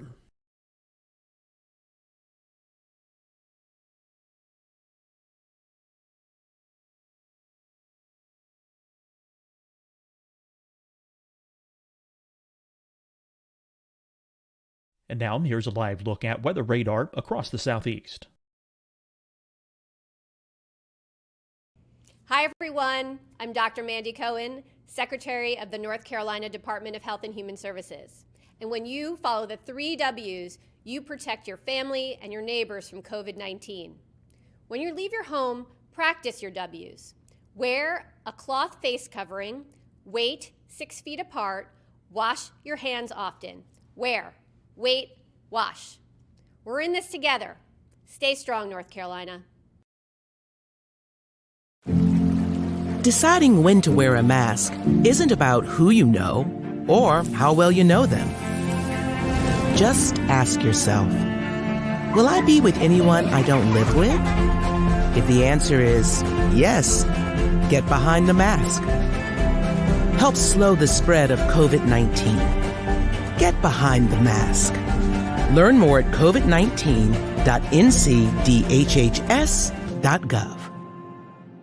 Fight the spread and take a stand against coronavirus. Wear a mask in public. Stay at least 6 feet apart from others. And get tested. Join us and fight the spread. Visit scdhec.gov/COVID-19. Getting tested for COVID-19 helps you to take the steps needed to protect yourself, your loved ones, and your community. Find the testing location at scdhec.gov/COVID-19 testing.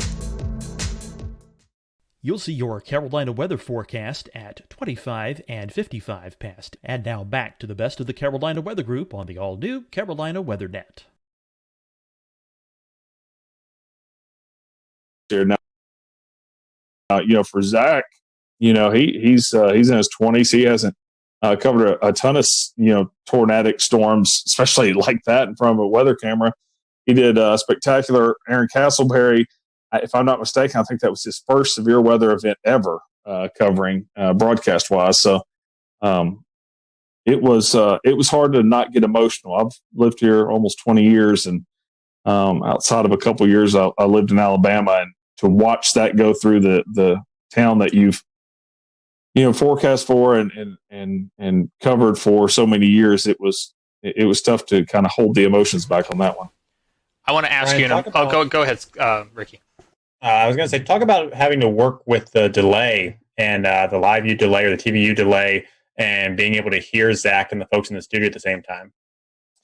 Yeah, that was tough. I learned some lessons. We had the delay, and stepping on each other and things like that was a little bit of an issue because when you're in severe weather coverage, you speak in half sentences. You can be sitting there talking about, okay, guys, this tornado is coming for, and you'll stop, and you're thinking they're done, and you step in. And so there was a little bit of an issue there in the middle of that also. So while we're all going through that, Southwest Power Authority feeds Jonesboro and Paragould. So even though I was 19 miles to the north, when they started taking power hits, I started taking power hits. So I lost programming. I lost what they were seeing, and then also was losing access to Max. So I had Max 1 up, and here they were using Max 2. Then they lost Max 2, so they needed access to Max 1. So after I lost programming, after I lost ability to have Max, and they needed it anyways, that is when I grabbed my phone, grabbed my laptop, and that's when I went out chasing, if you saw the coverage afterwards. Ryan, previous to this weekend, had you ever done live TV from home? Oh, live television yet from home? Yes, that past Thursday we had done all shows. We were kind of dabbling. We're going, okay, do we want to do this completely from home? Do we not?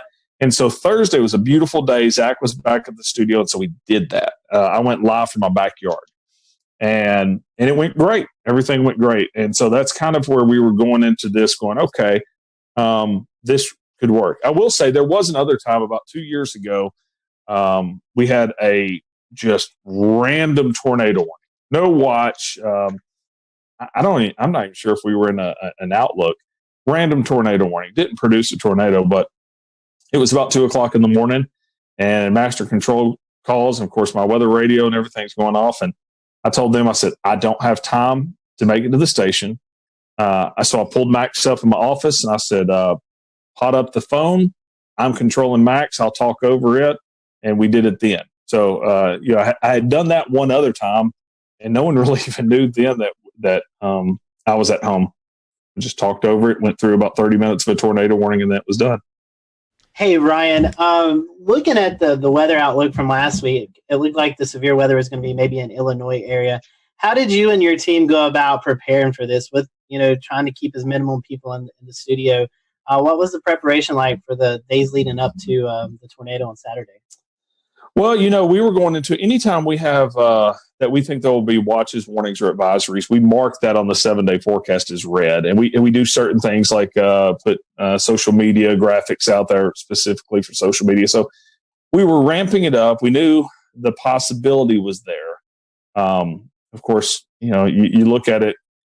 If that had been over an open field, yeah, it would be a big deal, but not this big of a deal. We knew the possibility was there for tornadoes.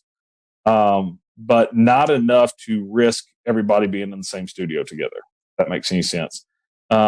That morning, I can remember Zach, we kind of have like a little group chat going on with text messages. And I can remember that morning, Zach goes, I'm getting a little concerned about the tornado threat on this also.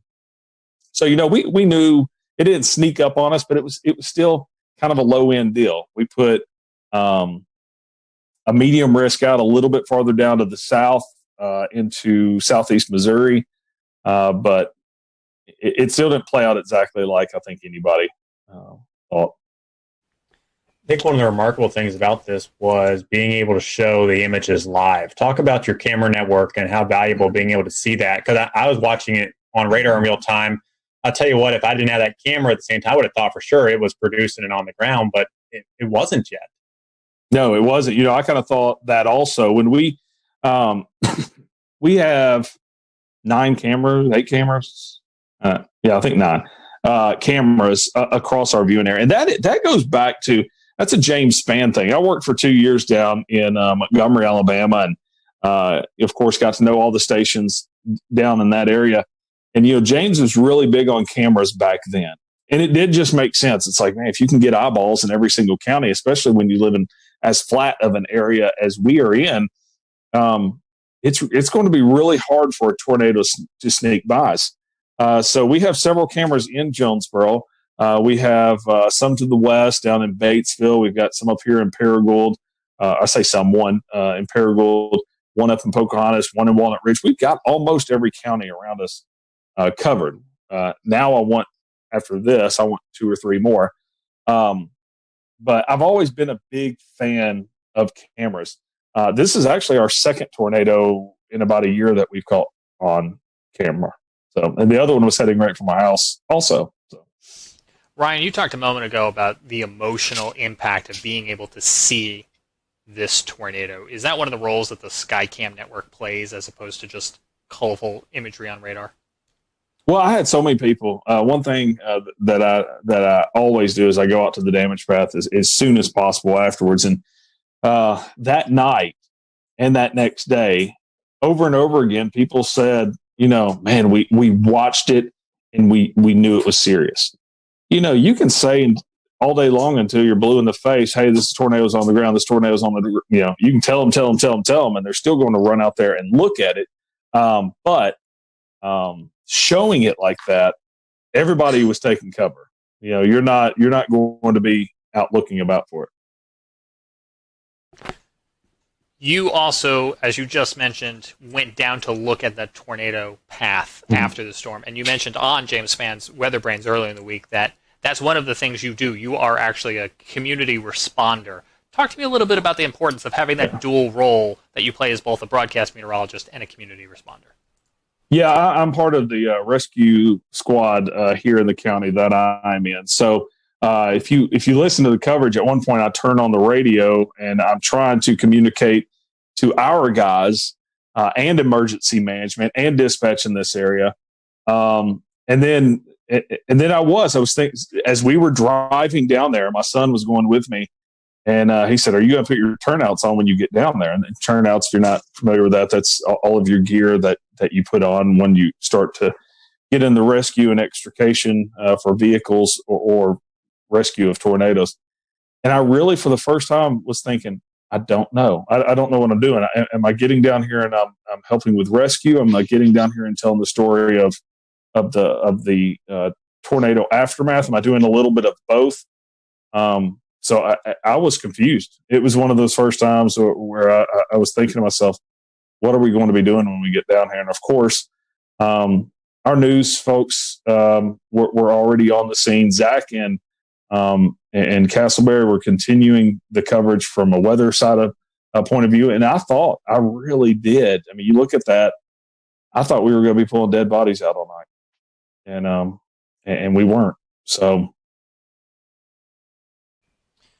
We had Damon Lane from KOCO in Oklahoma City on our show 2 years ago, and he talked to us about what it was like one day to be on television at the studio tracking a storm as he knew it was coming into his neighborhood. What was it like to be home with your family within earshot and having a tornado in your community while also trying to be a broadcaster? Well, a lot of people have laughed about hearing the snapping. I was going, and what I was doing, I was trying not to go, "Hey, Jennifer," yell into the other room, or, "Hey, George and Avery and Kate, get downstairs." I was trying not to do the yelling at your family, get the dog out of here, get the dog downstairs, that thing. So I was kind of meaning, get in here so I can, lip sync to your, and so Jennifer comes in here, and I said, get downstairs, get downstairs, get downstairs. And I point over at the television, and I wasn't sure if they were watching it in there. And judging by my wife's eyes, I don't think they were. And she looks over at the television, and by that point, it was tearing stuff up, and they moved real fast and went down there. But our wives do this, without us here all the time. In severe weather, they get tornado warnings here, and her job is already to get all the kids and pets and go downstairs. So I don't really know what I was doing, saying, "Hey, like I'm gonna step in and be the leader of this," because they've done this in the past. And so I realized that after the fact. I'm like, you don't need me to tell you to go downstairs. You probably already knew. But it was wild. And then when I was leaving here, we were having flash flooding in our neighborhood.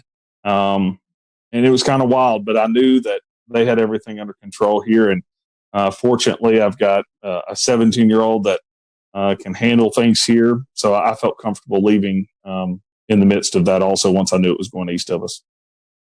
Ryan, the tornado EF3, 140 miles per hour winds. I think this happened right around the 5 o'clock time frame.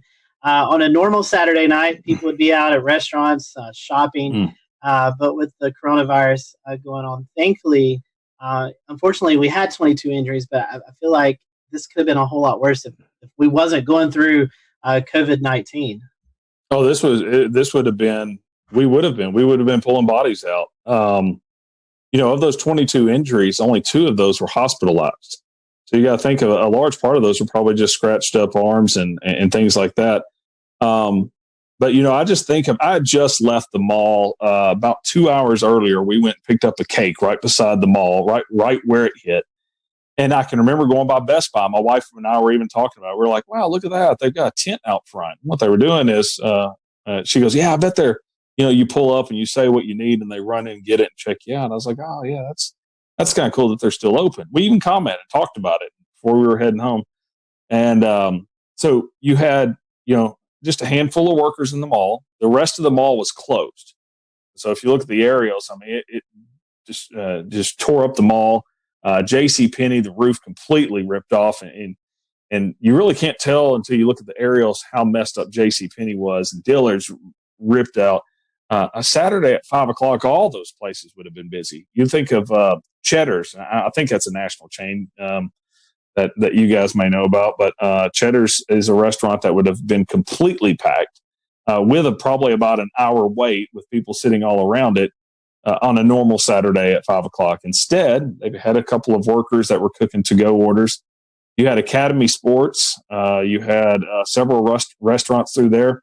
And it also went through, and I'm going to check the numbers on this, but I'd venture to say the busiest intersection in Jonesboro, Arkansas, if not the top 3. I mean, definitely. So you just had an extremely populated area that if this had hit on a normal Saturday night where people aren't staying inside, it would have been very bad. Ryan, you've had a crack at this before with back in the day when you had that other situation where you were home and you had to broadcast real quick. And you've prepared some and everyone's prepared, but last weekend was something no one has ever experienced before. And certainly to a greater degree than the last tornado that you covered from home. What did you all learn from that?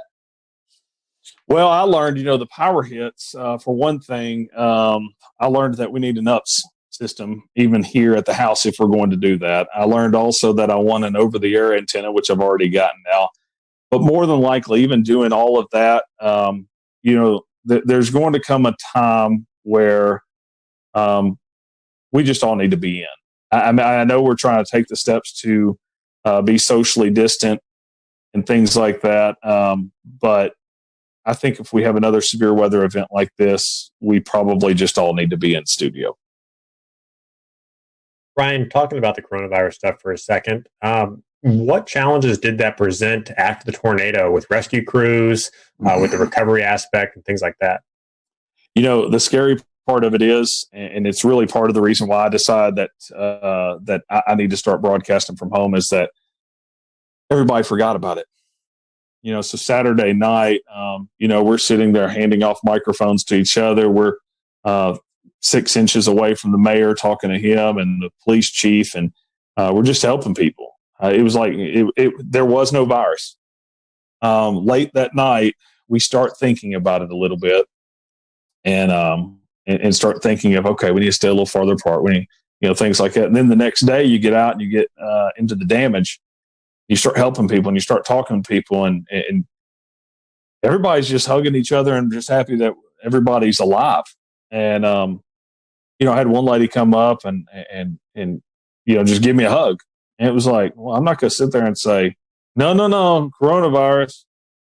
You're not going to say, well, I'm not going to go in this person's home and help them clean up because of the coronavirus. But later in the day, everybody just kind of starts thinking, well, this could be really bad. We've got people coming in from out of state. We've got people that are older. We've got, just everything started coming around to where you slowly started seeing people taking more precautions. You slowly started, people were elbow bumping instead of hugging and crying and things. I did notice, in fact, Tim Marshall, I met up with him at the tire store, and that's the first time that I saw they were separating out the cleanup and rescue into groups of 10. They were telling all of them to stay 6 feet apart. So it took a while, but for a period, everyone forgot it.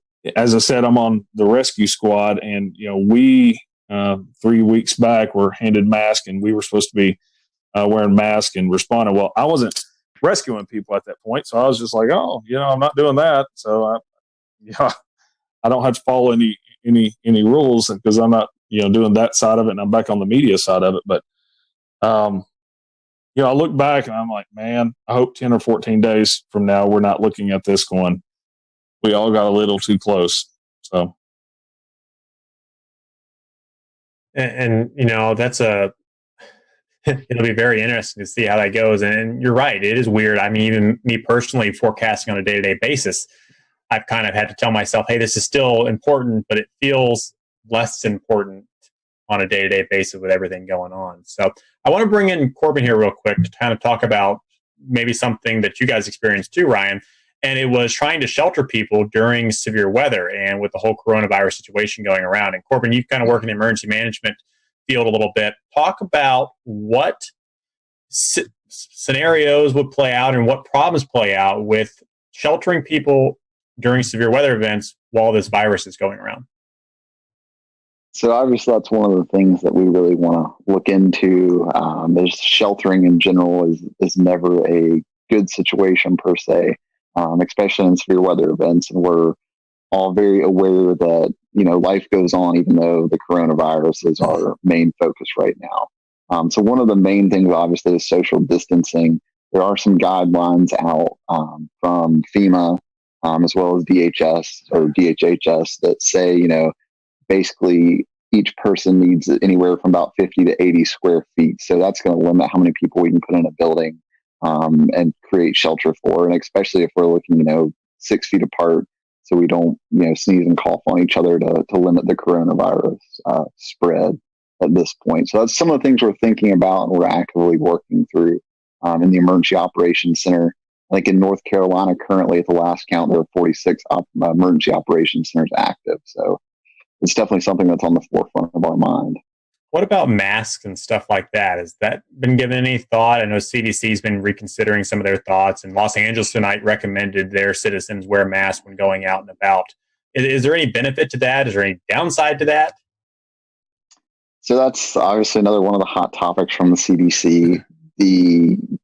It's one of those things that's changing every 12 hours. For emergency responders, the protocols in North Carolina just changed to where we were only wearing masks on suspected COVID-19 patients. Now we're wearing masks on every patient encounter And now, you're starting to see some direction from the CDC and from Pence's, from Vice President Pence's coronavirus task force that may say different. So there's conflicting stuff out there right now, but just for the everyday person, wearing a mask all day long doesn't seem to have an effect yet. But we'll see what the data shows as the days come. Corbin, we learned today that a paramedic with medic tested positive for coronavirus. You mentioned a minute ago that more people might be wearing masks as they go out and tend to emergency responses. Did that decision to have everyone wearing masks as they're responding to calls come as a result of that positive coronavirus case, or more in line with the CDC updated guidelines? So just to clarify one thing, I'm a paramedic relief supervisor in Cabarrus County, but I did see the news about medic's case in Mecklenburg County as well. And that was actually put out yesterday by the North Carolina Office of OEMS prior to, I'm assuming, that case testing positive. But you got to remember, so an N95 is to protect the provider. A surgical mask also protects the provider, but it's better to kind of put on the patient because it's going to prevent them from spreading their germs, just like a surgeon in surgery. Patty, I think you had something. Yeah, I was wanting to ask Corbin. I'll ask you and Ryan both. Ryan, you live in Tornado Alley per se, the Arkansas area, kind of prone to tornadoes, especially this time of the year. As the CDC and as we hear about the doctors, they're talking about we're going to continue to kind of see that spike happen over the next 2, 3, 4 weeks. Do you think this will become more of a concern, Ryan, when you're talking to your folks? I know I'm not sure about your particular area, but I know places like Kansas and Oklahoma, they have these public storm shelters. How do you think I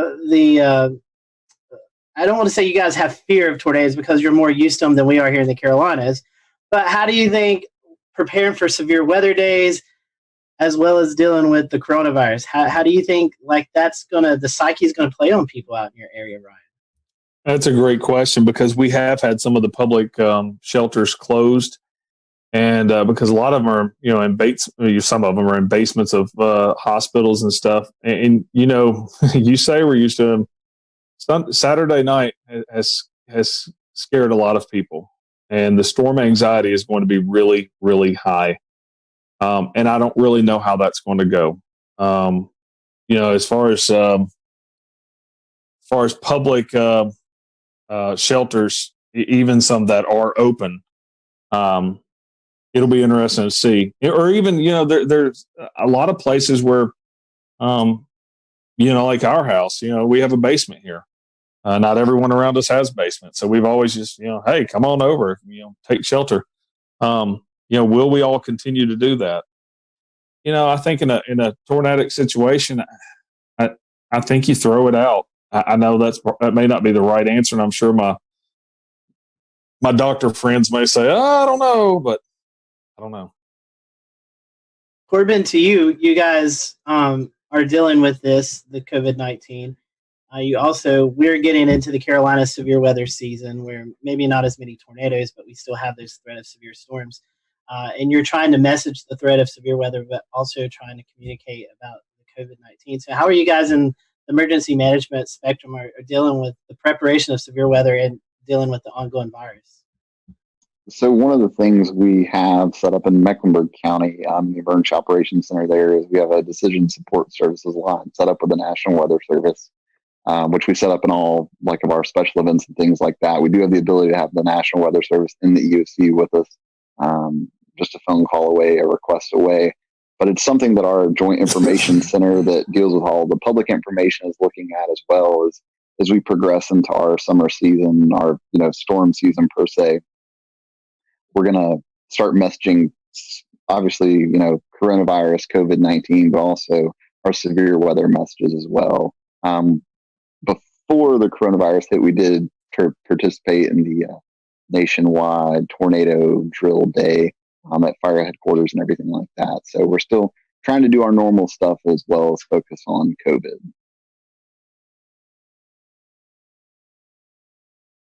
Let's bring in Brad Panovich, who is a broadcast man at WCNC in Charlotte. Brad, if you were to go to air tomorrow for a tornadic situation, do you have something in mind that you would tell people in the event they either needed to leave a manufactured home to go to a sturdy shelter, or even afterwards if their homes were damaged?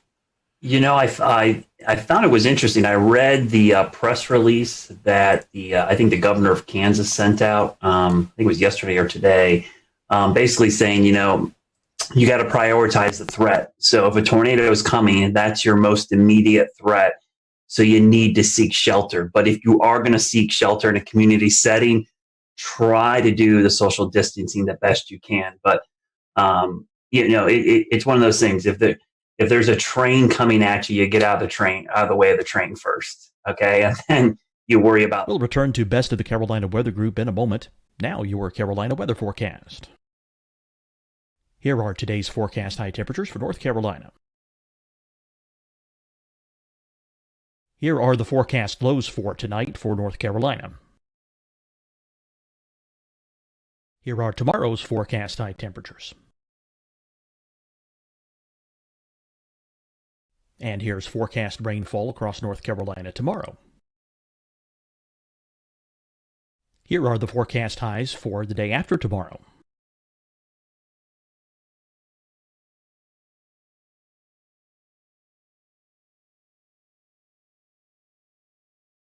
And here's the forecast rainfall across North Carolina for the day after tomorrow. This is the total rainfall forecast across North Carolina for the next 3 days. Here's the severe thunderstorm outlook for today from the Storm Prediction Center.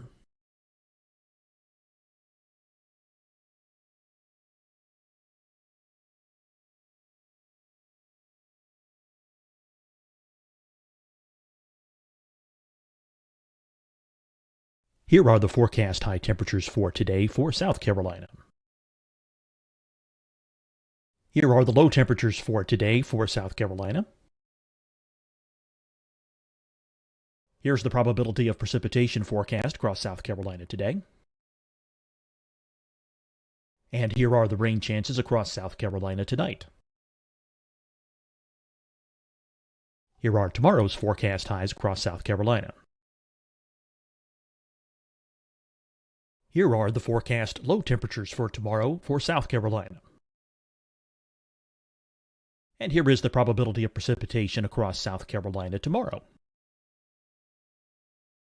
Here's the precipitation chances across South Carolina tomorrow night. Here are the forecast highs for the day after tomorrow in South Carolina. Here are the forecast low temperatures across South Carolina for the day after tomorrow. And here are the rain chances across South Carolina for the day after tomorrow. And South Carolina's probability of precipitation for that night. Here's the Storm Prediction Center's severe thunderstorm outlook across South Carolina for today through tonight. Here's the Storm Prediction Center's severe thunderstorm outlook across South Carolina for tomorrow and tomorrow night. And here's the Storm Prediction Center's severe thunderstorm outlook across South Carolina for the day after tomorrow through that night. Here's the severe thunderstorm outlook for today from the Storm Prediction Center.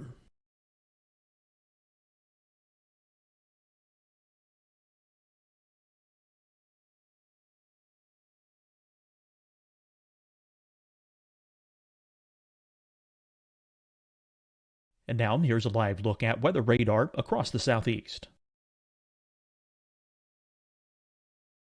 Hi, everyone. I'm Dr. Mandy Cohen, Secretary of the North Carolina Department of Health and Human Services.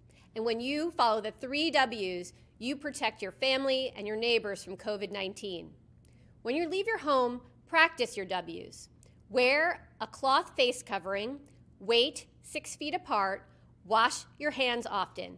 Wear, wait, wash. We're in this together. Stay strong, North Carolina. Deciding when to wear a mask isn't about who you know or how well you know them. Just ask yourself, will I be with anyone I don't live with? If the answer is yes, Get behind the mask. Help slow the spread of COVID-19. Get behind the mask.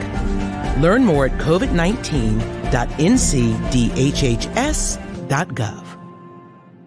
Fight the spread and take a stand against coronavirus. Wear a mask in public. Stay at least 6 feet apart from others. And get tested. Join us and fight the spread. Visit scdhec.gov/COVID-19. Getting tested for COVID-19 helps you to take the steps needed to protect yourself, your loved ones, and your community. Find the testing location at scdhec.gov/COVID-19 testing. You'll see your Carolina weather forecast at 25 and 55 past. And now back to the best of the Carolina Weather Group on the all-new Carolina Weather Net.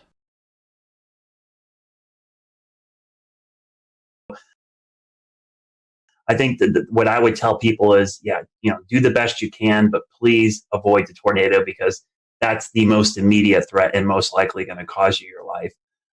But I was glad to see Ryan's work, which was spectacular because it kind of gave me a little relief that, hey, we could do this remotely from a broadcast standpoint as well. But just like Ryan, I think if we knew a couple days ahead of time that we might have a moderate threat day, that we probably are going to send one of us into the studio, likely me, and we'll keep everybody else out of there. But the fact that we can do this remotely with somebody in studio is great. The whole reason I had this monitor behind me was I was thinking ahead, like if I have to track storms at home, I wanted some kind of graphic behind me where I could be in front of it. So I think that potential is there as well. But it's the first time in a long time, as a meteorologist, I'm like, I hope we have a super quiet spring. I'm just like, I do not want to have the added worries of severe weather. And I've already been thinking about hurricane season as well. I don't want to have to deal with any hurricanes. I just want it to be quiet because I think it's the last thing people need to worry about right now. But we know, it's April. For us, April's the peak of severe weather season. Hurricane season's around the corner. So at some point in the next couple months, we're going to be dealing with severe weather and coronavirus at the same time. And hopefully we'll be a little more prepared by then. The thing else to think about, guys, through all this is I wonder what the viewership numbers are, and I wonder what the connected people numbers are.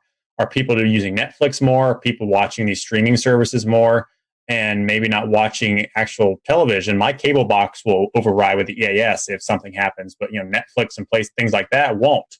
So it'll be interesting to see if more people pay attention, less people pay attention. You're not at work, so maybe you're more connected. Well, it's a good point, Ricky, but I think one of the things, what happened in Jonesboro is a good example. I think the fact that everybody's in a home already is a good start. At least they're there. One of the things that I love what Ryan did during this event was, tell people to call people. The thing is, as a broadcast meteorologist, you can never assume everyone's watching you. They're not.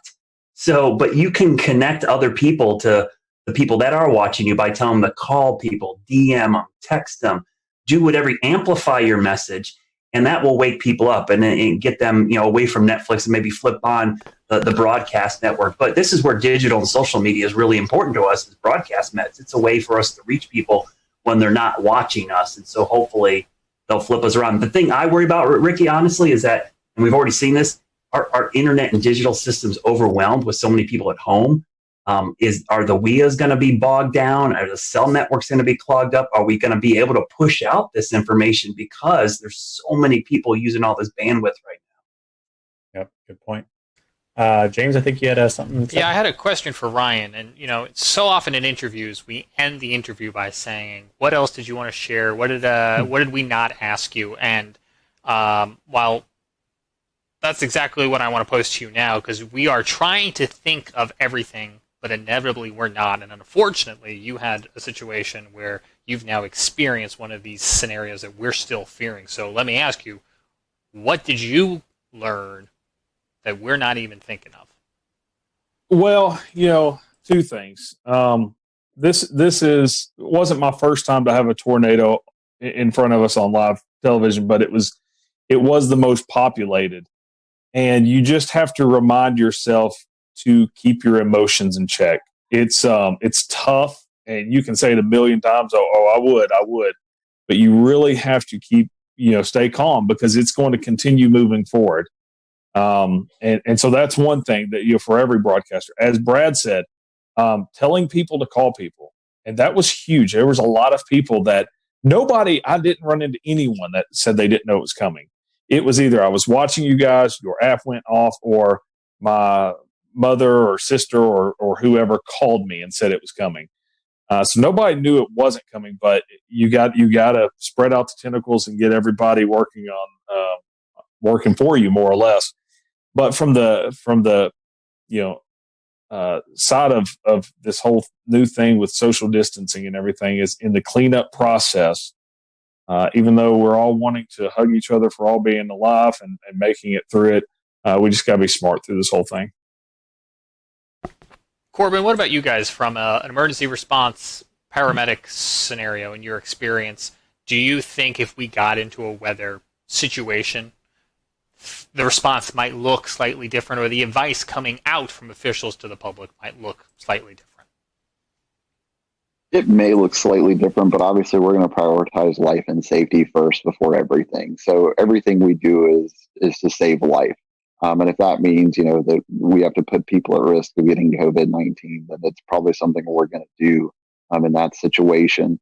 Whereas if it's a sheltering situation, it's a little different. We can, open more shelters per se for less people. Instead of a shelter we put 300 people in, we may just put 100 people in and then open 2 additional shelters, something to that effect. So it's something that, it's taken into consideration, but ultimately that life safety is the priority of every first response agency out there.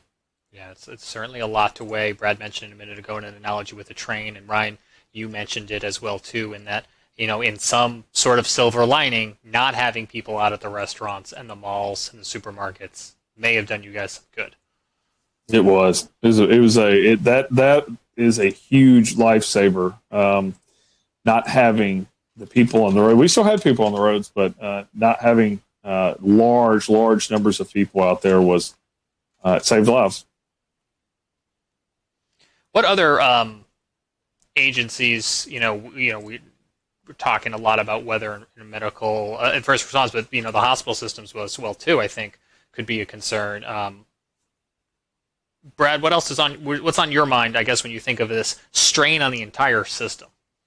Well, when you have so many people in the healthcare, emergency management, everybody working on this COVID-19 pandemic, if we have a mass casualty event or some kind of huge, you worry about how the resources are stretched so thin already. And I even think about it from a health standpoint. It's like, this is not the time to have a broken arm or leg, because you are not a priority at the hospital when you go in there.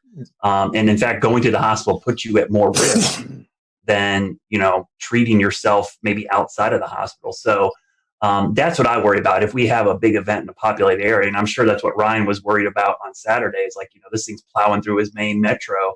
It's like, man, how are we going to handle this with all this other stuff going on? So I think that's a big concern. And that's why I think just people in general have to be very cautious over the next couple of months. We don't need to have unneeded visits to the ER for things that, we could prevent. Like, I've even talked to my kids like, hey, let's not jump out of the tree, okay, for the next month or so.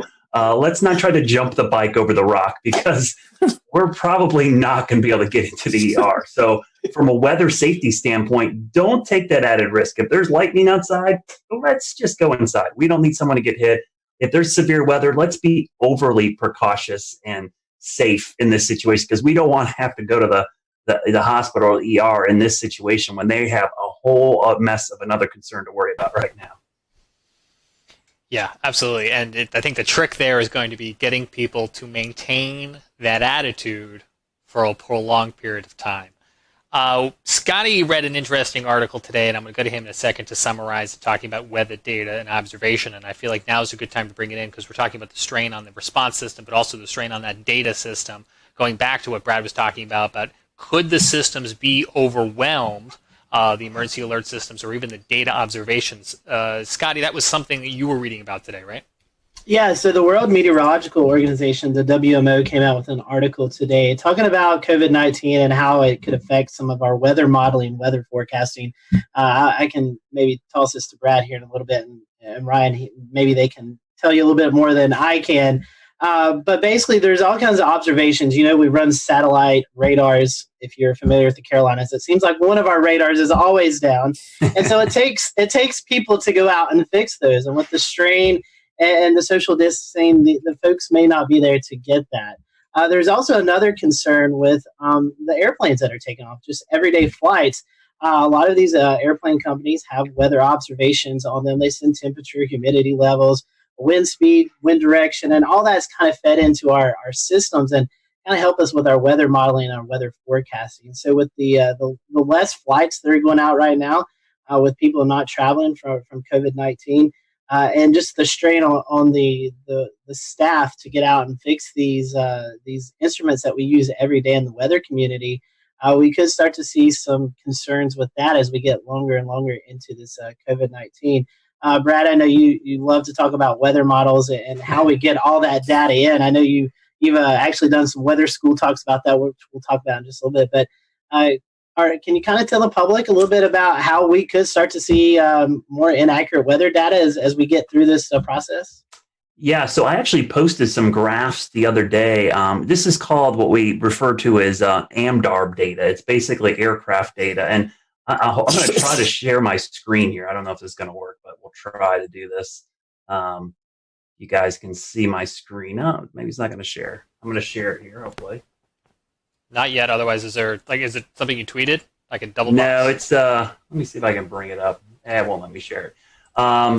But what it was is a chart basically showing the lack of upper air obs from aircraft. People don't realize that every commercial aircraft that takes off and lands collects, data for us. And so what has happened is that we have actually, let me see if I can share it. There we go. You guys see it? Yeah, we got it. So what you're looking at here is, I made it a little bigger. This is the GFS model, and that red line is the drop in observations from aircraft going into the GFS model. You can see pre-COVID, which is earlier in the month, we were getting about 15 to 18,000 observations into the 12Z GFS. As of this morning's GFS, that is down to like 2,000. I mean, that is just a tremendous drop. And the best way I can explain this to people that have seen hurricane coverage, you may have seen me talk about how we often like to get the plane out in the system so that we can get better data for the models. Well, this is what these planes are doing. When we have that lack of upper air data, some of the accuracy and the guidance can drop by 20% or so. And it's just not the US, that's just US data. That does include European data, Asian data. I mean, in that article you're referring to, Scotty, all those aircraft, I was amazed how much some of the European airlines added to this. It was crazy, the drop in upper air observation. So this is going to be a real task that we're going to have to watch and see how much this impacts severe weather. Day-to-day weather, it might not have an immediate impact on us, but I think for high impact events like severe weather outbreaks, tornadoes, flooding, this might have a pretty significant impact, because the difference between something being 20% more intense or less intense is pretty significant in the weather world. Brad, do you think it would impact high-res models more, or models like the global forecast system? It seems like it'd be more the global forecast, because the upper air data is really key for, big, long wave troughs and ridges. You're looking at long wave pattern. I think the CAMS models are going to do fine. Thank goodness we have the GOES 16 and 17 sounder data, and now we have the polar orbiting data. The only problem is you need clear skies for good sounding data from the polar orbiters, but that sounding data, back after 9/11, we saw a similar drop in this aircraft data, but we didn't have the satellite data that we have now. So I think the satellite data is actually offsetting some of the issues, but this is going to be a much longer period of time that we'll start missing this data. It's only been, about 2 weeks now. I think we start getting 3-4 weeks, and now the long wave pattern across the whole globe will be totally impacted by this lack of upper air data. Well, you've been teaching us some stuff now, and I think, James, part 3 of our episode tonight was about teaching folks about weather. Do we want to transition over to that? Sure thing. Real fast, let me ask Ryan one last question, and then we'll certainly go to that, and I appreciate the transition. Did you guys, Ryan, have any issue with observations during or in the aftermath of your storms with everything going on coronavirus related? You talking about from weather observations? Yeah, Jonesboro Airport took a direct hit, and there's going to be some interesting things come out of that because KJBR did take a direct hit. You can go back and look at the data and see the winds backing as it was coming in, and the interesting thing is, it looks like power was knocked out. It looks like the altimeter was knocked out, but was in kind of a separate area from the actual ASOS. So we probably, like you said, with the weather service being stretched thin and social distancing and stuff, we probably won't have observations from Jonesboro for quite a while. That's interesting, and I think that's going to play into this bigger picture as we're just trying to use whatever we've got available, and everyone's trying to do their best and safely to restore all of this. As Ricky mentioned, I know Brad Panovich here at WCNC has started to do some at-home weather classes. Brad, how did this come about? Why is it an important thing with so many kids at home that you guys saw a void to fill? Well, yeah, Ryan could speak to this as well. You know, we do a ton of school talks throughout the year. I think last year I added up, and I thought I did a lot last year. I did 76 last year. I know some folks, like our good friend Ed Pietrowski down in Myrtle Beach, I think he does like 200 a year. I mean, that's a crazy amount.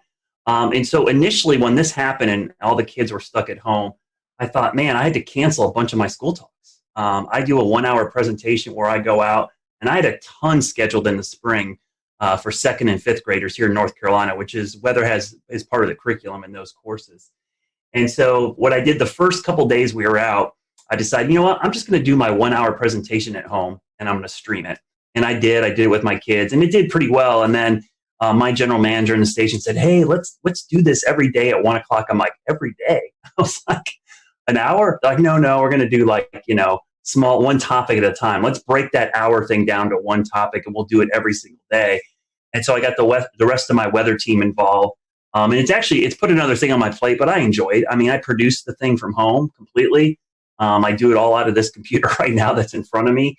And we send it out every day at 1 and on YouTube, Twitch, Periscope, Facebook, our app, and our website. And the cool thing is our YouTube page, we have a playlist built that James put together that archives all these. So if kids miss them or teachers miss them, they can go back and watch them again. And it's been a lot of fun. I think we created a monster, though. I have a bad feeling. When sales starts asking questions about it, I'm like, uh-oh. What did we do here? So we've already had that inquiry. I know nothing about this. Yeah, so you're like, oh, what did we do? Now it's going to have a sponsor, and we're going to have to do this every day for the rest of our lives. But I think it's really important because the cool thing about weather, I'm a weather geek. We're all weather geeks, right? We love it. But to me, it's one of the few sciences for a kid. It's just not something in a textbook. You can teach it to them, and they can immediately go outside and apply the principles of atmospheric science to what they actually see every day. So for a lot of kids, this is their first real science that they see, because a lot of times, physics and chemistry just looks like something in a book, but atmospheric science is actually something they can see, touch, and feel. So I think it has a real big impact on them. And in these tough times, it's actually been kind of a nice thing to be able to do and have the kids like tweet pictures at me of them in front of their TV watching it on YouTube or watching it. The funny thing I'll say, the Twitch stuff has been great. I've had so many kids on Twitch reach out to me who, don't normally watch the weather, like, hey, this is pretty cool. What games do you play? So it's like, everyone wants to wants me to game with them online, and maybe me and my son will team up and we'll get in there and get a server going, and we'll start playing some games with some people online. But last week we played one of the virtual storm chasing games on our Twitch. Exactly. Yeah, I think that'd be fun. I would like to play like NBA 2K with like some other anchors at the other stations. I think that'd be cool to have a little like tournament in the market. Broadcast Met iRacing. What's that? Broadcast Met iRacing. Yeah, or something. I think that would be cool. I think viewers would eat that up. We could stream it online. It would be great. You're giving those sales folks some more ideas. We'll get our sports guys to do commentary. It would be awesome. Corbett, I have one question for you before we kind of wrap up. As Brad was talking about, he does a lot of hands-on things with students. You guys in emergency management, you guys do the same thing. So has this kind of affected you all with your outreach to the public? Yes, it's affected our outreach substantially. We're not really doing much face-to-face right now. You'll notice if you go to like the Charmec EM Instagram, Facebook, Twitter account, you start seeing some videos pop up from the Emergency Operations Center in areas like that, where we're trying to do some education, but just obviously not face-to-face like we normally do. I think last year we did anywhere between 30 and 50 face-to-face talks with everywhere from school-age kids to older adults to talk about emergency preparedness. So it's definitely affected that, and we're seeing that effect, I think, just across about every industry at this point. That's interesting. I hadn't thought about that in terms of fire prevention and first aid trainings, and that would be school-age kids. But you guys also, would you normally be doing office visits? Is that something that is done too, for like professionals in office parks? So we have a public information officer, and she goes out and does a lot of talks. One of the most recent age groups has been like older folks in not retirement communities, but maybe apartment complexes over the age of 50 to talk about emergency preparedness and what they can do just in a general emergency, a weather event, having 72 hours worth of supplies on hand, just general things like that. Let's not even talk about supplies, because we know those are scarce right now. But James, one thing I want to do before we close out, I do want to bring on Dan Whitaker. You guys may have seen him pop up from time to time on our show tonight.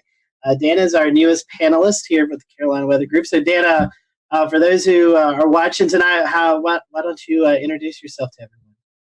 Hey, thanks, Scotty.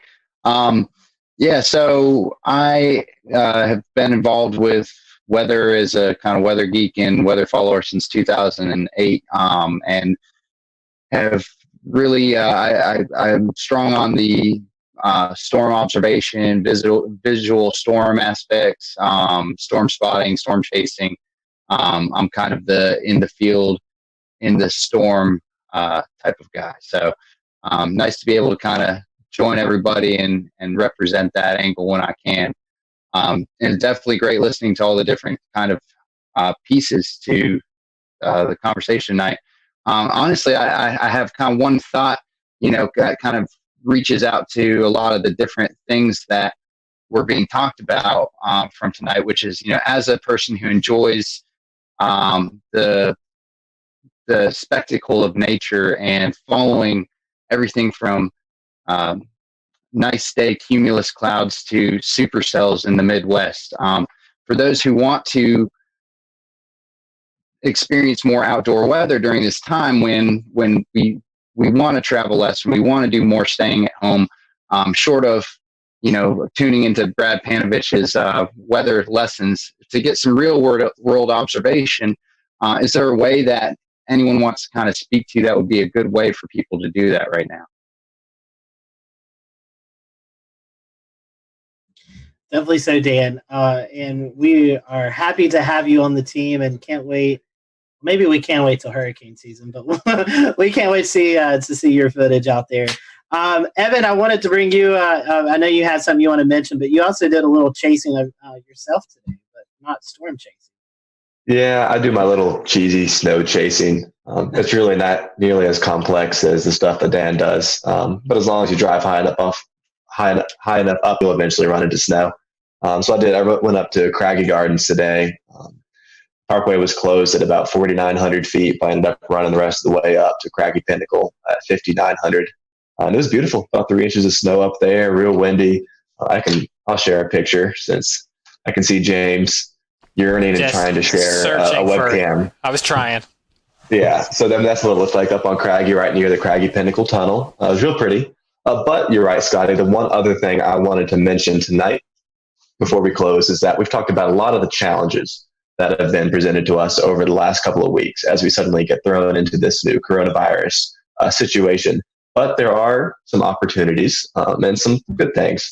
If Melissa Griffin were here from the South Carolina Climate Office, she would be talking about CocoRoss. I know we just finished up March Madness, but this is an excellent opportunity for people to be joining CocoRoss and submitting precipitation reports every day because everyone's got to stay at home, right? So why not get up at 8 a.m. for work or school and check their rain gauge.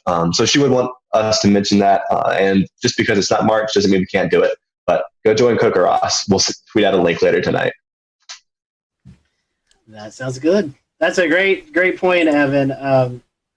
We definitely, I think I read a tweet, North Carolina second in Kokoros Reporter. So that's pretty cool. And I know South Carolina is up there as well. So the Carolinas representing really well. So anybody have anything else before we kind of close up shop tonight? All right. So I appreciate you guys watching tonight. We hope that you stay safe out there. Continue to practice those best practices of social distancing and kind of just staying inside. Eventually, hopefully sooner rather than later, we'll get back to normalcy and be able to enjoy what we've not been able to enjoy for the last 3 weeks. So we're thinking about everyone. We hope that you stay safe out there. We appreciate you watching the Carolina Weather Group tonight. Be sure to follow Ryan and his folks if you're ever out in the Arkansas area. Ryan, once again, great coverage Thank you. this weekend. We'll return to Best of the Carolina Weather Group in a moment. Now your Carolina weather forecast. Here are today's forecast high temperatures for North Carolina.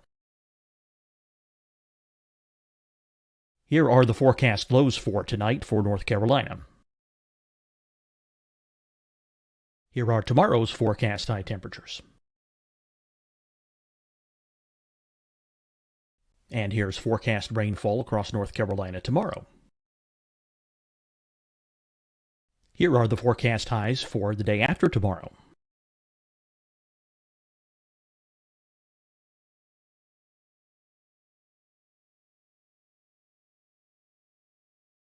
And here's the forecast rainfall across North Carolina for the day after tomorrow. This is the total rainfall forecast across North Carolina for the next 3 days. Here's the severe thunderstorm outlook for today from the Storm Prediction Center.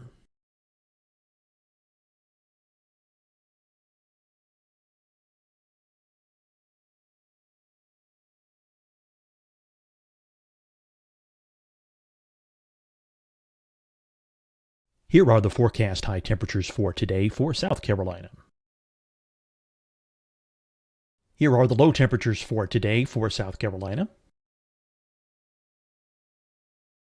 Here's the probability of precipitation forecast across South Carolina today. And here are the rain chances across South Carolina tonight. Here are tomorrow's forecast highs across South Carolina. Here are the forecast low temperatures for tomorrow for South Carolina. And here is the probability of precipitation across South Carolina tomorrow. Here's the precipitation chances across South Carolina tomorrow night. Here are the forecast highs for the day after tomorrow in South Carolina. Here are the forecast low temperatures across South Carolina for the day after tomorrow. And here are the rain chances across South Carolina for the day after tomorrow. And South Carolina's probability of precipitation for that night. Here's the Storm Prediction Center's severe thunderstorm outlook across South Carolina for today through tonight. Here's the Storm Prediction Center's severe thunderstorm outlook across South Carolina for tomorrow and tomorrow night. And here's the Storm Prediction Center's severe thunderstorm outlook across South Carolina for the day after tomorrow through that night. Here's the severe thunderstorm outlook for today from the Storm Prediction Center.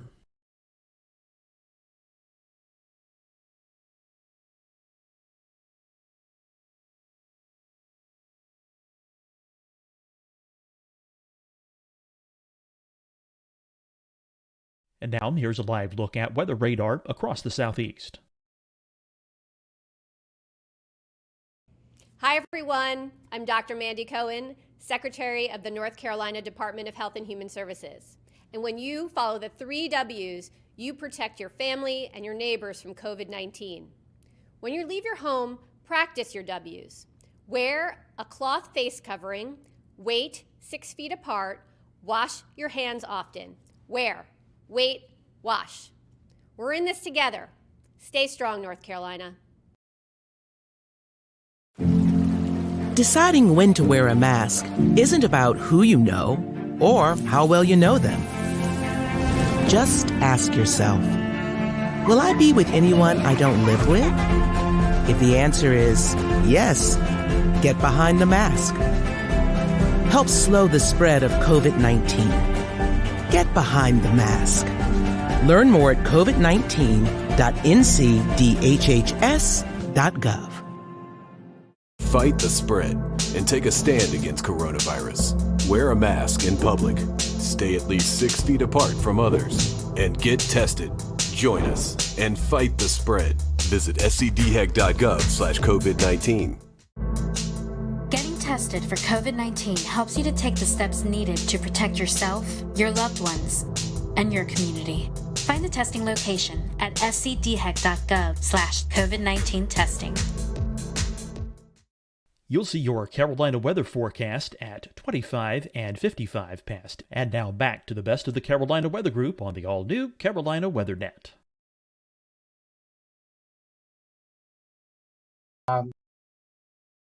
Spectacular, and we hope that everyone in your community get back to normalcy with the cleanup from the tornado, and we extend our thoughts and prayers to your folks out there as well. So we hope you all have a great week, and we'll see you back here next week for another episode of the Carolina Weather Group.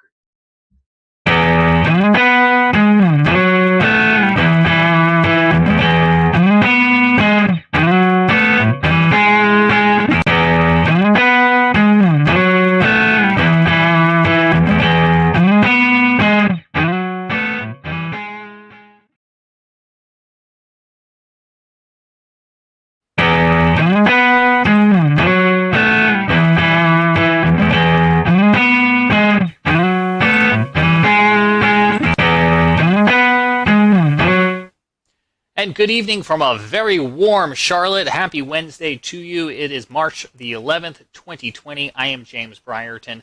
It is Severe Weather Awareness Week carrying on here in the Carolinas. Last week, it was Severe Weather Awareness Week in North Carolina with a tornado drill on Wednesday. And we were lucky enough to bring you some special snippets from our friends at WCNC Charlotte. Well, joining us again this week as Severe Weather Awareness Week continues in South Carolina is Chief Meteorologist Brad Panovich, back from WCNC. Brad, thanks for taking the time out again for us.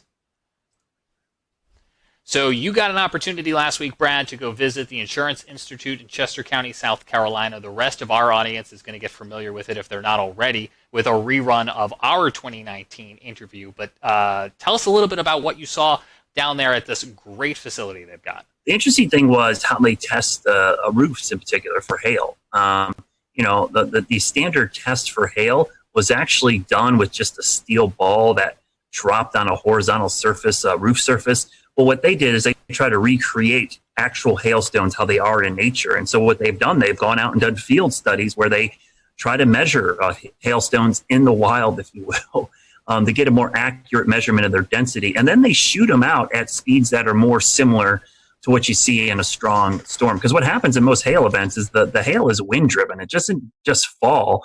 It's being blown by 60, 70, 80 mile an hour winds. And so they test roof structures in particular, metal, asphalt shingles, plywood, just to see how they withstand it. And then they can rate these shingles so that you have, like, as a consumer, a better idea of what you're getting into when you're going to put these on your roof. And it also helps the insurance industry kind of understand, like, what kind of damage certain type hail can cause to your building. Well, let's talk a little bit about that roof, because you just put a brand new roof on your home about a week before that EF1 tornado came through Charlotte. Did you get some ideas from the Insurance Institute? Yeah, so last year I went down there for one of their tests where they were taking a roof and they were submitting it to a hurricane, basically. What they did is they took wind and rain and they blew it at a home that had half the roof using what's called the fortified roofing system, and the other half a typical roofing system. So what they did is for several hours, I think the test went on for 8, 10, 12 hours, which is typical for hurricane winds. They're going to last a long time. The winds went up and down and they blew rain. And so they wanted to see how much water intrusion they would get through the normal roof versus the fortified roof. And when I saw that demonstration, And at the end of last year, my roof needed to be replaced. I said, you know what? I'm doing that fortified roofing system. So every contractor who bidded on my house, I basically said, hey, I want this fortified roof. And a lot of them had never heard of it. So I had a PDF that they actually can print out on their website, disastersafety.org. And I gave it to my roofers and like, okay, we can do that. And basically what they do is they tape the seams of the plywood, or in my case, the roofer decided just to put ice and water shield on the entire roof. They also use underlayment that's synthetic with caps, cap nails instead of just regular nails or staples. And then they use double shank nails, which don't pop out when the wind rips on them. And the reason you do this is in a big storm, shingles are going to fail. But with this fortified roofing system, if water gets underneath the shingles, you have the layers of protection that will keep the rain out of your house. That's the goal, is you don't want water getting into your house to cause further damage if the roof gets damaged. So I had just got my roof replaced a week before the tornado came through my backyard. I lost 15 trees in my yard, and we only ended up losing 10 cap shingles, which are the shingles on the peak. Those are weaker shingles, and the nails held. The shingle was actually ripped off the roof. The nails did not pop out, and because I had that ice and water shield underneath, it actually kept the rain out of my house. So my roof held up pretty well. Considering I had a 71 mile an hour wind gust, I was pretty impressed on how well it did. And our viewers right now on our Facebook and our Periscope and our YouTube feed are looking at pictures from your neighborhood from February the 6th. What have you seen in your neighborhood in terms of neighbors helping neighbors over the past month? You know, that event is going to be crazy. It was by far the worst weather event in my neighborhood. And, you know, it seems now after the Nashville tornado, it doesn't seem nearly as bad because most of the homes escaped with minimal damage. Most of the damage in our neighborhood was all trees. And obviously, so those trees came down and did cause quite a bit roof damage. We had, I think, 50 or 60 roofs damaged. And you really didn't notice until the following days when you started to see the blue tarps go up everywhere. And we had one house that was heavily damaged because a tree fell through their kitchen in the back of their house. But what's amazing is that here we are, over a month removed.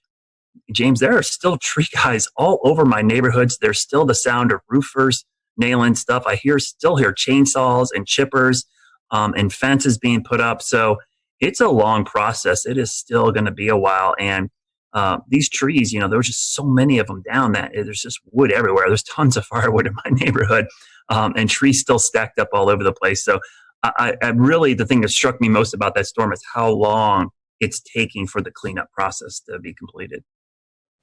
And to remind folks, this is the same line that came through South Charlotte, starting over in that Pineville area, through South Charlotte, and ended up in Matthews, where we showed you some pictures here on the Carolina Weather Group. But Brad, I'm wondering, this is obviously really close to home for you and your neighbors. The next time we get into a weather awareness day, do you think the perception's a little bit different now for so many people who've came so close to this?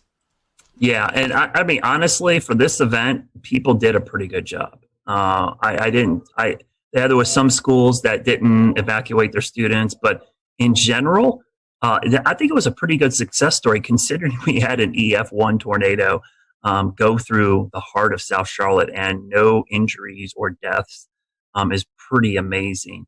I hope that it serves as a wake-up call for a lot of people just to have a plan. I mean, that's the thing I preach all the time. It's like the warning times, I wish they were longer, but the average national warning time, lead time for a tornado is like 12 minutes. And we were about 16 minutes with those tornadoes back on the 6th. That's if you get the warning right at the beginning. What happens if you don't get the warning until halfway through or three-quarters full of the way through? You only get like 5-10 minutes. And that's not the time to look at each other and go, where do we go? A lot of people, especially in businesses and structures they weren't familiar with, had no idea where to go. Or didn't know what a tornado safety protocol is. So that's one of the things I think going forward I'm going to work on is try to educate people on getting that plan together. But I think you're right. I think people are going to take these more seriously. I used to have a saying all the time at the coast when I did hurricane coverage, but people's level of preparedness is only as good as their memory of the last disaster. And it's just human nature. If people are going to remember this tornado and the next one, they're going to take it much more seriously because they have that recent memory of this event. And we unfortunately had another incident last week in Nashville that will be on a lot of people's mind with a deadly late-night, overnight tornadic event that came on through. playing out right in the middle of what was North Carolina's severe weather preparedness week. So for Brad, so anyone who may have missed some of the material that went out last week, what are some of the items that you would recommend that people have on hand to be informed and be prepared? The most important thing, first and foremost, is have at least 3 ways to get a warning. And I mean 3 minimum. That would include watching us on WCNC. That would include weather apps, text alerts, social media, radio, a weather alert radio. Have at least 3. And the reason I say that is because often in these cases, 1 or 2 of those might fail. So you need some redundancy. So first and foremost, think about, do I have 3 ways to get a warning? And the WCNC Charlotte weather app is great. Our news app is great. Text alerts are awesome. The WIA, which is a wireless emergency alerts, are great. But also, Twitter notifications from me is pretty good. I have a lot of people that actually have done that. And I'm kind of shocked how many people actually do that. They have my notifications turned on when they think there's going to be severe weather. And I push out all our tornado warnings. The next thing is to have a plan. So once you get the alert, you got to know what to do. So whether it's your home, your business, your school, or your place of worship, you need to know where to go for severe weather safety in all of those structures. So think about it when you're at work or school the next couple of days. Where would I go in this building? And it's got to be in an interior room away from the outside walls and windows on the lowest floor possible. So make sure you have that plan in place. And those 2 things are really the most important things that you can do, because those are universal. Those work with, hurricane season. It works with earthquakes. It works with just about any natural disaster to have a way to get the alerts, but also a way and a plan of what to do. And then obviously we talked about flash flooding, severe thunderstorms, and lightning, which from a hazard standpoint, lightning, severe thunderstorms, and flooding are much more frequent than tornadoes. I did a graphic in my class the other day about risk perception. Tornadoes have a very high risk perception, but the actual hazard is small. And it's just because the tornado is actually pretty small compared to the map. But severe thunderstorms, lightning, and flooding have a small risk perception, but the threat is actually very large. You're most likely going to encounter one of those than you would a tornado. So it's important that you prepare for all types of severe weather, because we have a saying in our business: wind is wind and water is water. It doesn't really matter what causes those. If you get enough of either, it's going to cause problems. And for anyone who missed any of those explainers, you can find them at wcnc.com/prepare. There's the plug. You can also find them here in the Carolina Weather Group feed by scrolling up or checking out some of our latest posts. So, Brad, appreciate you coming on. So happy that you were able to get that work done on your home just before those storms, and hopefully other people will follow that lead. As we mentioned at the beginning of our broadcast, we want to revisit our 2019 interview when we had a chance here at the Carolina Weather Group to learn about the Insurance Institute. They've got one of the coolest jobs in the Carolinas, and it's so great that we get to call this place home and that they constantly are welcoming you guys on down there, Brad.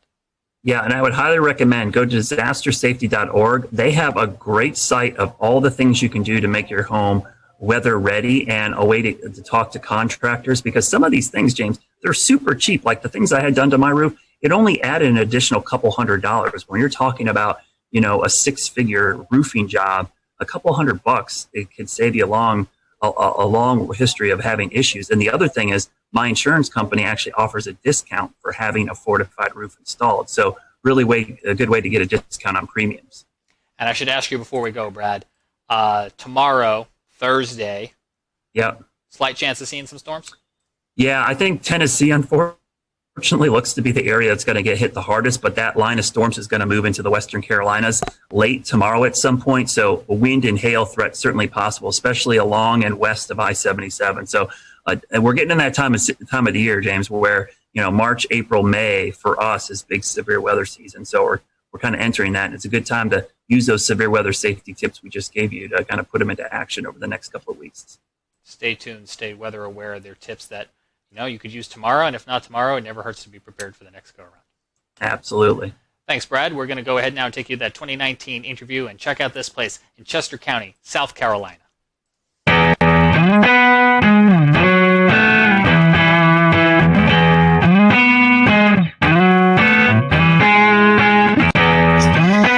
Hello, everyone. welcome to the Carolina Weather Group. This is the Wednesday, July 24th, 2019 edition of our little weather get-together. Tonight is show number 285, and tonight we have with us Dr. Ian Giametco.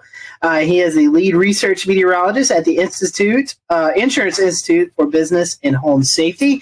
We're going to be talking about hail and some of the research they've done with hail. Ian, welcome to the Carolina Weather Group. This is kind of your first gig with us, and I told you before the show, we're glad to know you're in the Carolinas. So let's talk about what you do at the IBHS. Our lab here in South Carolina was built and opened in the fall of 2010. IBHS as an entity has been around almost since the 70s. It can trace its root back to a few different names and basically started as an advocacy group to help people better prepare for severe weather and try to reduce the losses associated with severe weather. Well, in 2010, our research center opened, and we're taking the model of the Insurance Institute for Highway Safety. So think about car crash tests. It's been highly successful. The property insurance industry wanted to apply that to severe weather. And so $40 million later, in the midst of our economic recession, trying to bring that facility to life, we have our lab. And it is a pretty neat place. Our centerpiece is a full-scale wind tunnel. We call it our large test chamber. We have 105 6-foot diameter fans that can take winds up to about 120, 130 miles per hour. We can do full-scale hail simulations. We can do wildfire ember attack scenarios in there. Basically, anything the weather's out there, we can throw at it. And our goal is to understand how all these different hazards associated with severe weather attack structures. How can we build better? What are the systems that we can improve? And how do we show people those steps that resilience is affordable, and then we can start to bend down the loss curve that we see growing and growing each year. Tell me a little bit more about, one, to go start basic, how do we get hail? And how do you do a hail simulation? That sounds really interesting. Yeah, so, most intense thunderstorms have hail aloft in them. It can grow from particles that freeze or grapple, kind of those melted snowflake conglomerate things. And as they make their kind of horizontal arcing traverse through a thunderstorm, they can collect more ice and water and essentially grow and grow. Sometimes they become too heavy and fall out and get down to the ground. Sometimes they fall and then they melt before they get down to us. And other times they can hang around up there in a thunderstorm and get really, really, really big and then fall down. And those are the ones that can break things. Once you get above that kind of 1.5 inch or so threshold, that's when you start seeing legitimate property damage. Now for cars, it's a little bit less. But for us, it's duplicating the properties of hailstones in the lab. And we can propel them or fire them at materials, basically using electronic controlled potato guns. So in our small lab, we have a single, actually we have 2 setups, basically cannons with barrels that have a pressurized air tank, and we calibrate that to an exit velocity and associated kinetic energy that a hailstone would have when it hits things. Now in our big chamber, if you ever come to visit us, you can go out in there and look straight up and you'll see a whole bunch of light pieces of PVC pipe. Well, that are the barrels that can basically put down a swath of hail across the footprint of our large test chamber. We can do 3 different sizes and shoot as fast as 1 per second. So really unique piece of capability. I do a lot of work both in the small lab, very meticulous scientific testing, but we can also test the full roof system on a building. You have a job destroying things with hail. That sounds really fun. That's a little bit of what we do. We try to break things in the lab so it doesn't happen out in the real world. That was really interesting. I can't wait to tell my friends and family that you guys shoot hail out of potato guns for testing.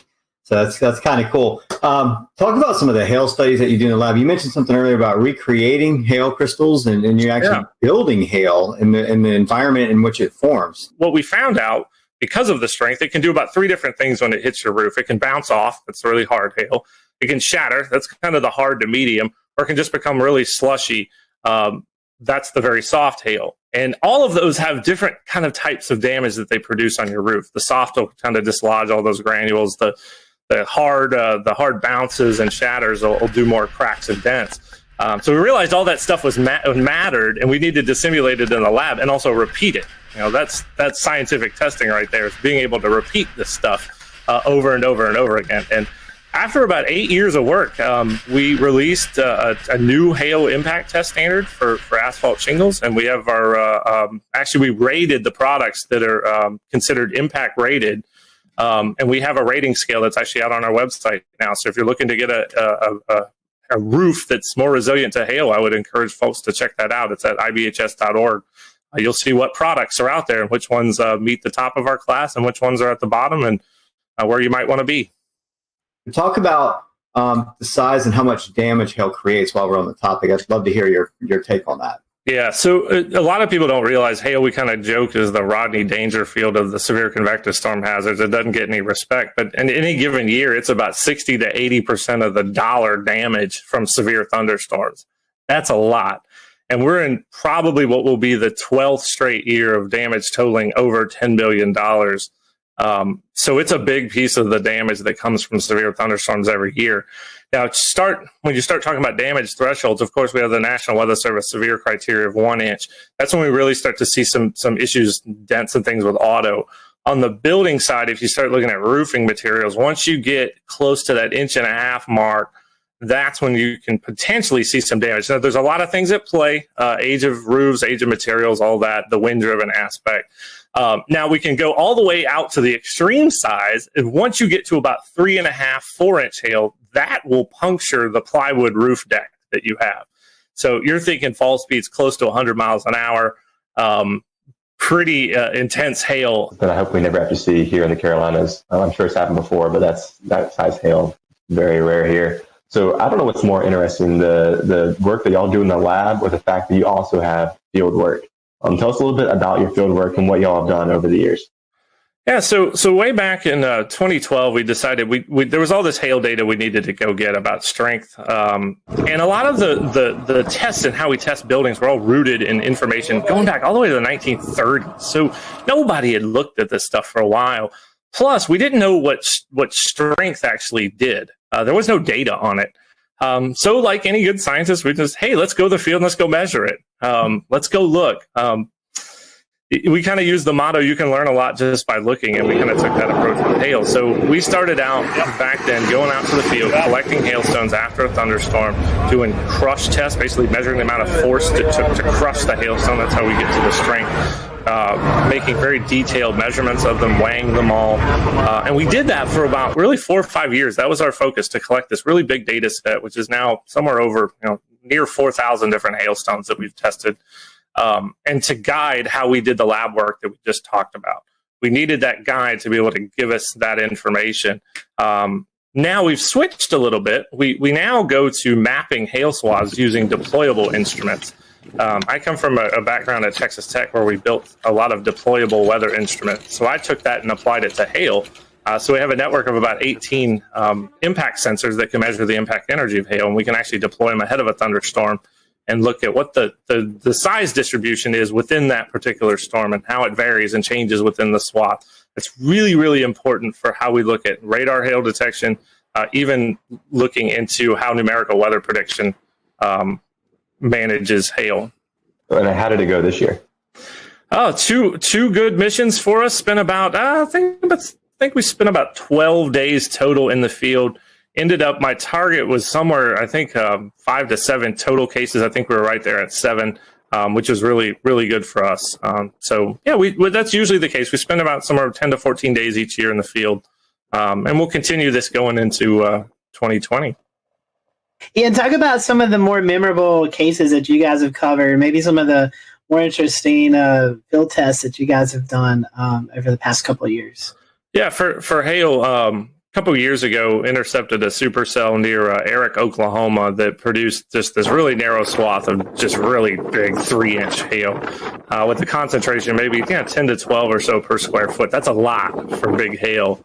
It was the first time we got our instruments into hail that size, so that was kind of a unique experience for us. Now, a memorable case, and this goes back all the way back to, I think, 2013 or 2014 when we were doing a lot of those crush tests. We encountered some hail. This was in Montana.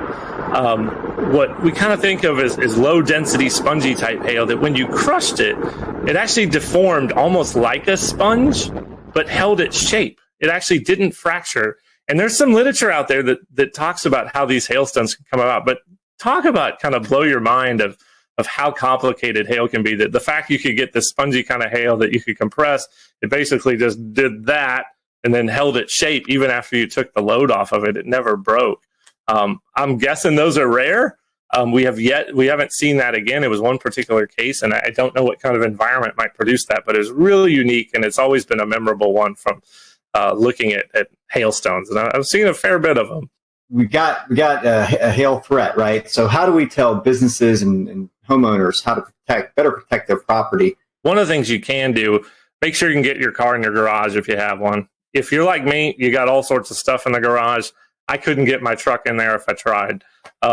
But that's a step you can take, is make sure you can get your car under cover. And maybe, say we're under a higher risk for a particular day. If you can find a way to keep that vehicle covered, that's one way to reduce your auto damage. Now, for homes, it's a lot trickier. If you're in an area that sees a lot of hailstorms, think about the folks in Tornado Alley. If you live in Dallas, Oklahoma City, Wichita, we saw how sick of people were of hail in Dallas this year by their putting pool noodles on cars and inflatable mattresses. And I'm sure they're tired of getting new roofs every 2 years. So I'd encourage people to look at our impact rated shingle test results and look for those good performing products. There are impact rated shingles that do perform, and we tested up to. We'll return to Best of the Carolina Weather Group in a moment. Now your Carolina weather forecast. Here are today's forecast high temperatures for North Carolina. Here are the forecast lows for tonight for North Carolina. Here are tomorrow's forecast high temperatures. And here's forecast rainfall across North Carolina tomorrow. Here are the forecast highs for the day after tomorrow.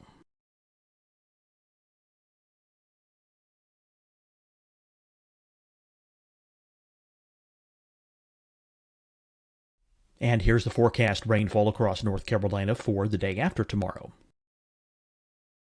This is the total rainfall forecast across North Carolina for the next 3 days. Here's the severe thunderstorm outlook for today from the Storm Prediction Center.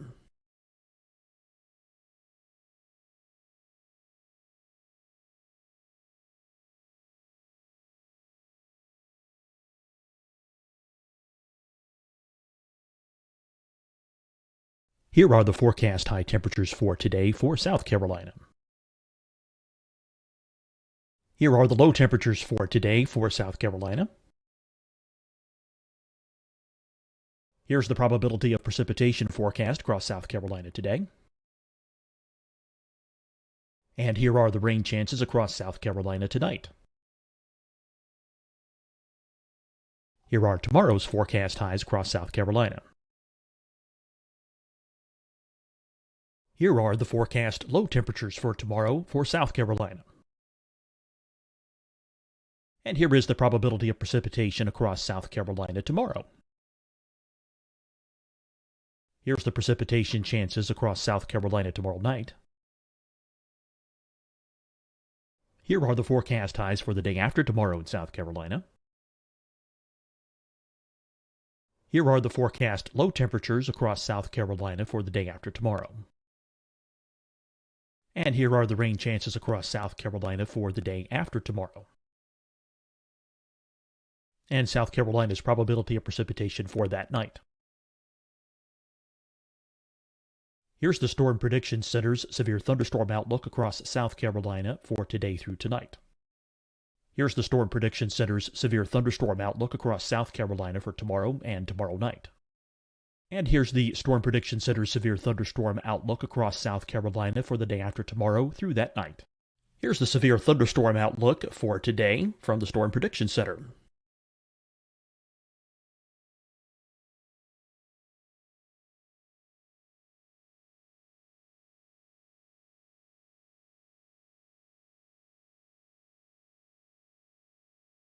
And now here's a live look at weather radar across the southeast. Hi, everyone. I'm Dr. Mandy Cohen, Secretary of the North Carolina Department of Health and Human Services.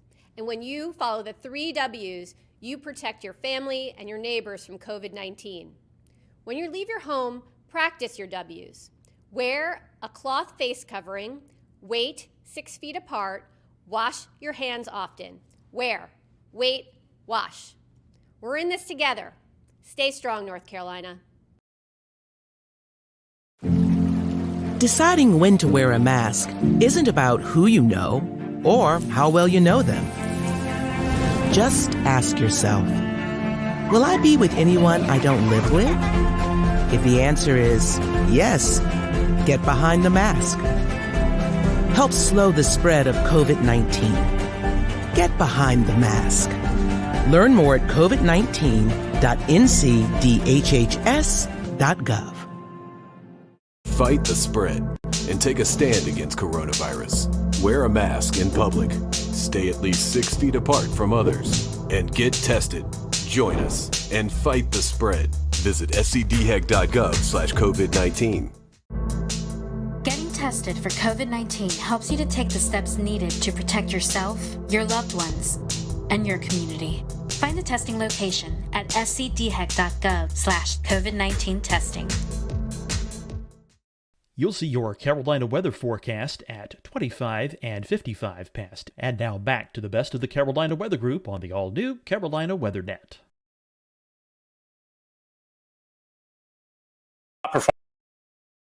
Performers really do perform very well. So there are products out there from a roof perspective that I would encourage homeowners to look at. And talk to your insurance agent too, because in a lot of cases you can get a discount for some of these things. You own a business, you have a building, you have roof. You have items up on the roof. You have your HVAC units. You have satellite dish. I mean, whatever instrumentation you have up there. Is there anything we can tell business owners? For HVAC, that's a very good point, because there are some shields that can be made that actually surround HVAC units. That, from what we've been able to tell, looking at their performance, they do a decent job. And HVAC, just the damage to the fins and coils in an HVAC system can be very, very expensive. So there are a few steps you can take if you're a business owner there. You guys are located here in the Carolinas, and many folks may not know that. How did you guys choose the Carolinas? The lab came about in the Carolinas. There was kind of a little bit of a bidding process, and this is before my time at IBHS. We wanted to be away from the immediate hurricane coastline. That's having a facility like that could damage by a significant hurricane was a concern for our membership. So that's one reason why we're a fair bit away from the coast. We had a power requirement, and we wanted to be within a certain distance, basically an hour's drive from a hub airport. So what was settled on was essentially kind of the general Charlotte area. And we had two sites that were the original ones. One was closer to Gastonia just across the South Carolina border up on I-85. And then there's the site that we currently had. And we ended up with really, really nice package from the community down here in Chester County. Our plot size was a lot larger. We did have some noise concerns, so that also played a role. And they had the power requirements they need. We're right next to a transmission line, and we had a substation on site. So 105 electric medium voltage drives power the fans, and we need some juice. So it all came to fruition, and there we are out in Chester County. And so talk about, you were talking about hurricanes, talk about some of the wind studies that you guys do there. You have this big wind tunnel, and you actually have some model scale homes, and you can do all kind of testing in this facility. A very unique thing about our facilities is that we can do full-scale home testing. We can look at a full home system, and that's really important from a wind perspective to understand how the wind forces are essentially transferred through all the different connections that are within your home, roof to wall, through the walls, wall to foundation, and all the connections in between. You have to really look at it in a system perspective to understand how wind essentially attacks structures and what you can do to mitigate it. So we do a bit looking at garage door vulnerabilities. We've seen that garage doors can be a huge damage amplifier. Think about it, they're a big hole, really, if they fail in your house. That allows wind to get in and start acting inward, pushing up and out, and can lead to failures. Once you start the damage cascade, it just goes. Tornadoes, it happens very, very fast. Hurricanes, it can happen over the course of, say, 6 to 12 hours. But that cascade is what we're trying to stop the start of that. And we think we can find those mitigation solutions that are not only useful, but also affordable too. So before we kind of wrap up the interview, can you tell us a little bit about how you forecast and how you decide where you're going during your field studies? Yeah, the logistics are actually a fair bit challenging. So we are a good distance away from essentially what is Tornado Alley or the Great Plains. We like it out there, good road networks, good visibility, although we are going to try to explore some southeast hail. There's some environmental questions that we have that I think we're going to try to tackle that. So we basically have to rely on medium range forecasting. So we're looking for just general pattern support for severe weather. So is the Gulf of Mexico open? Is there good moisture transport northward? Maybe not necessarily if there's a trough, but is there just generally enough flow aloft to support supercells? You didn't have the surface features underneath the best flow aloft. It kind of became a day-to-day, almost a mesoscale type forecasting scenario, which is very hard for us in terms of when we pull the trigger. So we work our teams on about a 48-hour leave or 48-hour kind of go, no-go scenario. Using DFS output, Bureau output, try to get our best feel that we're going to get at least 3 operation days out of a mission. We got to have some kind of confidence that we're at least going to get 3. It's just not worth shipping equipment out and bringing the team to the field. So, okay, say we give a go. We actually ship 5 big Pelican cases of equipment. FedEx is fantastic. Out to some target cities, and it's usually where we can store equipment. So Norman, Oklahoma at the National Weather Center, have lots of colleagues there. We've used my wife's grandma's garage in Wichita to store all the cases and equipment. So we do that, pick our target city, fly in. We use rental vehicles. We do try to stay out of the hail as much as we're researching hail, and we've done a pretty good job of that. And we outfit them, get our instruments ready, take all the equipment we need, leave the cases behind, and off we go. And usually each mission is about 7 days. So there's some logistical challenges there, given our distance, but we've managed it quite well over the years. When you're renting the car, do you have to kind of stay quiet about what you're really doing with the car? There's one hail. We were out in the field for a hail event in Cheyenne, and the rental car dealership at the Denver airport, they were dealing with a whole bunch of people who were bringing back hail damaged cars, and I kept thinking in my head, I'm like, we're running a hail research project, and we got perfectly fine vans here. But yeah, for us, it's a safety concern to stay out of the hail, and we do a good job of that. You're talking about these instruments. Can you kind of give us an idea of what's on these instruments? What it's like? Yeah, certainly. They're on little tripods. They're basically little engineering tripods, and then the plate itself is a little small pyramid. It's 1 foot by 1 foot, and it's actually based on a design that was developed at NASA, Kennedy Space Center, and was published in the literature. So we use that same plate design. It's got a little acoustic sensor, a piezoelectric disc that can record the vibration of the plate. So the higher the signal amplitude of that vibration, the larger the kinetic energy of the hailstone that hit the plate. And then we can work backwards to estimate a size. The unique thing about ours, we actually use robotics microcontrollers as our data system. We use an Arduino Do. It's about $35. A lot of maker components. We needed to make them cheap so we can have a bunch of them. And it samples really, really fast, about 5,000 times per second. So we can actually resolve impacts at 5/100ths of a second. So that's pretty neat. And it's got some switches for on, off, and data control to make it easily user-friendly. I think we set a record for deployment time of one of these this year in under 20 seconds. I'm going to give out a shout out to Hank Pogorzelski, who's in our Tampa office, who's been with us in the field every single year since we started. Hank went out the door, set the probe up, and was back in the car before I could log the information of where the actual instrument was. So it had to be somewhere in the 15 to 20 second range. So big old tip of the cap to Hank. I think he set a time speed record there. Well, Ian, we've certainly appreciated you giving us some of your time tonight. If our followers want to continue the research you guys are doing or follow along, how can they do that? Yeah, so we got a couple ways. So first of all, if you're a consumer out there and you want to see some of these DIY resilient type solutions and things you can do for your home, go to disastersafety.org. That's our kind of front-facing consumer website. For some of the research work, you can go to ibhs.org. But please follow us on Twitter at Disaster Safety. You can also follow our hail research specifically at IBHS Hail Study. You get kind of an inside look on that Twitter account as to what we're doing in hail. We've had many guests on this show, and I think you've got one of the coolest jobs because you get to use potato guns and mix it with weather. I mean, I don't know how much better that can be. So.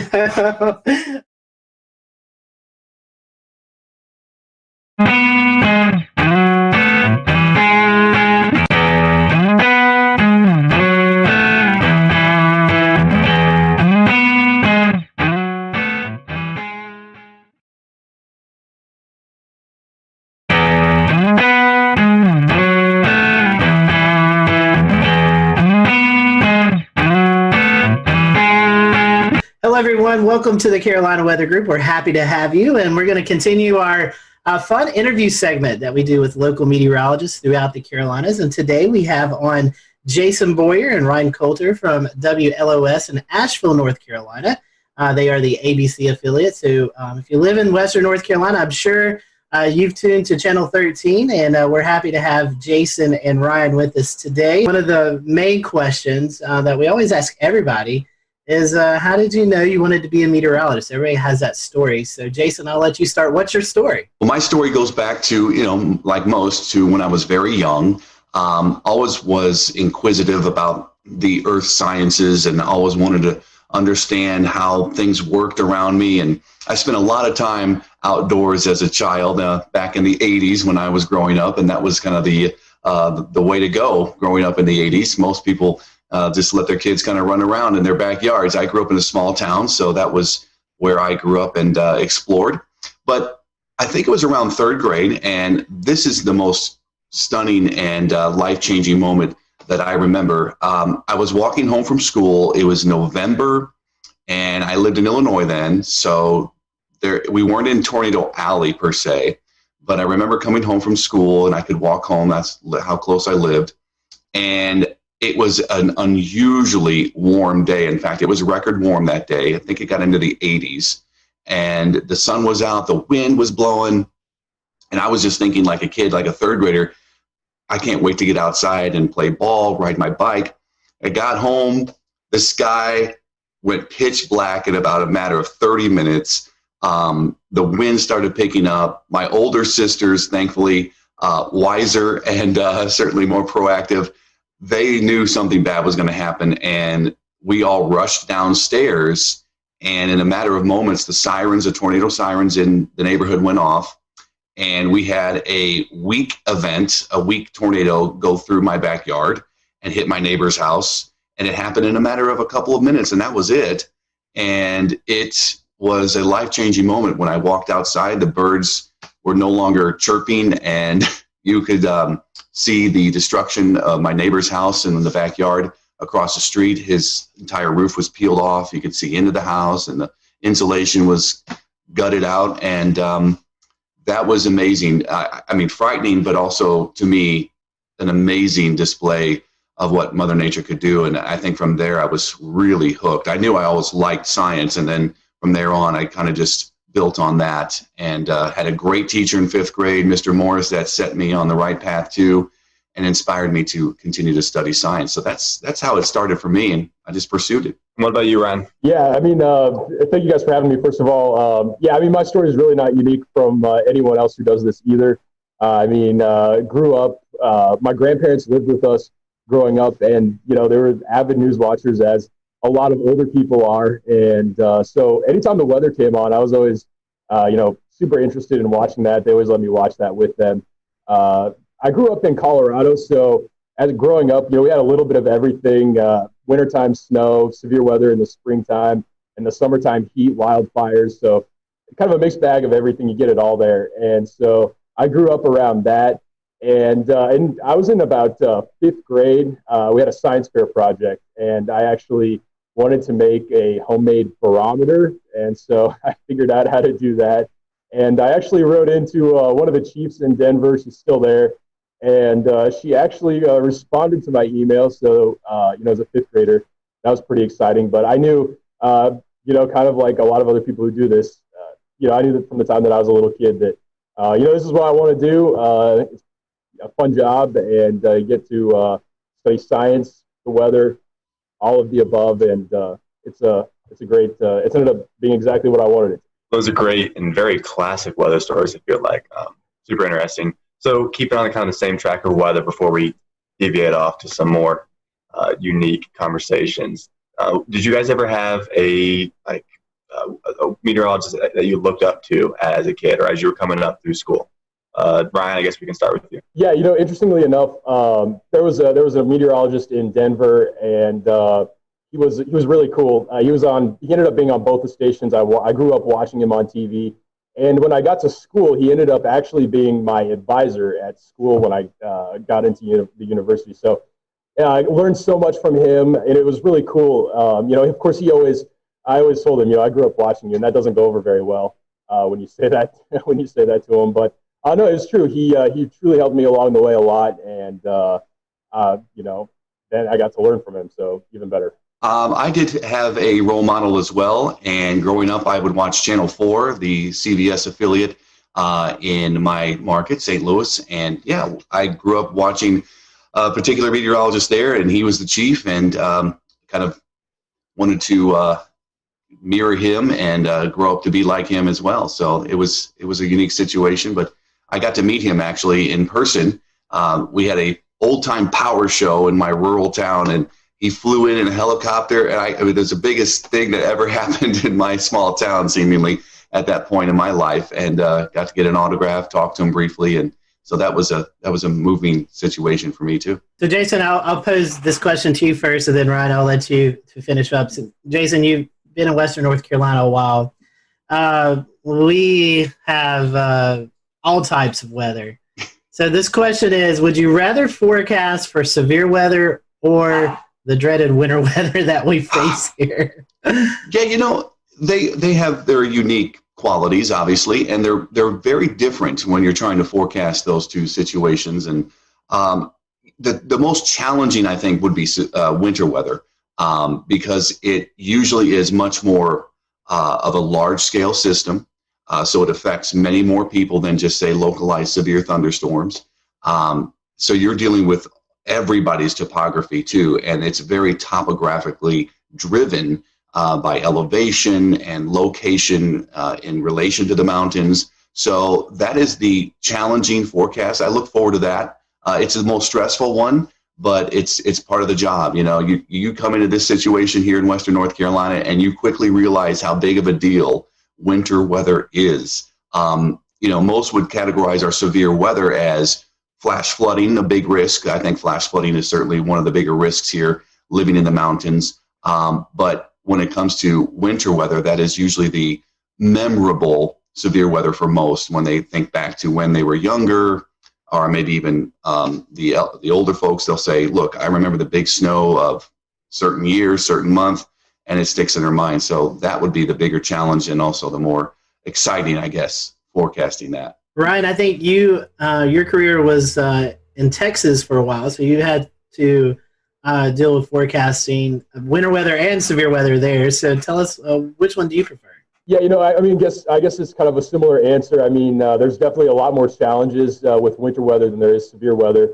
Where I was at in Texas, we would get severe weather. We would be, wall-to-wall coverage for, sometimes 6 hours at a time, or even longer than that. I don't even remember what our longest stretch was on air. I would say, though, there is more challenges in winter weather, and I would say there's more that can go wrong when we're forecasting for winter weather as well.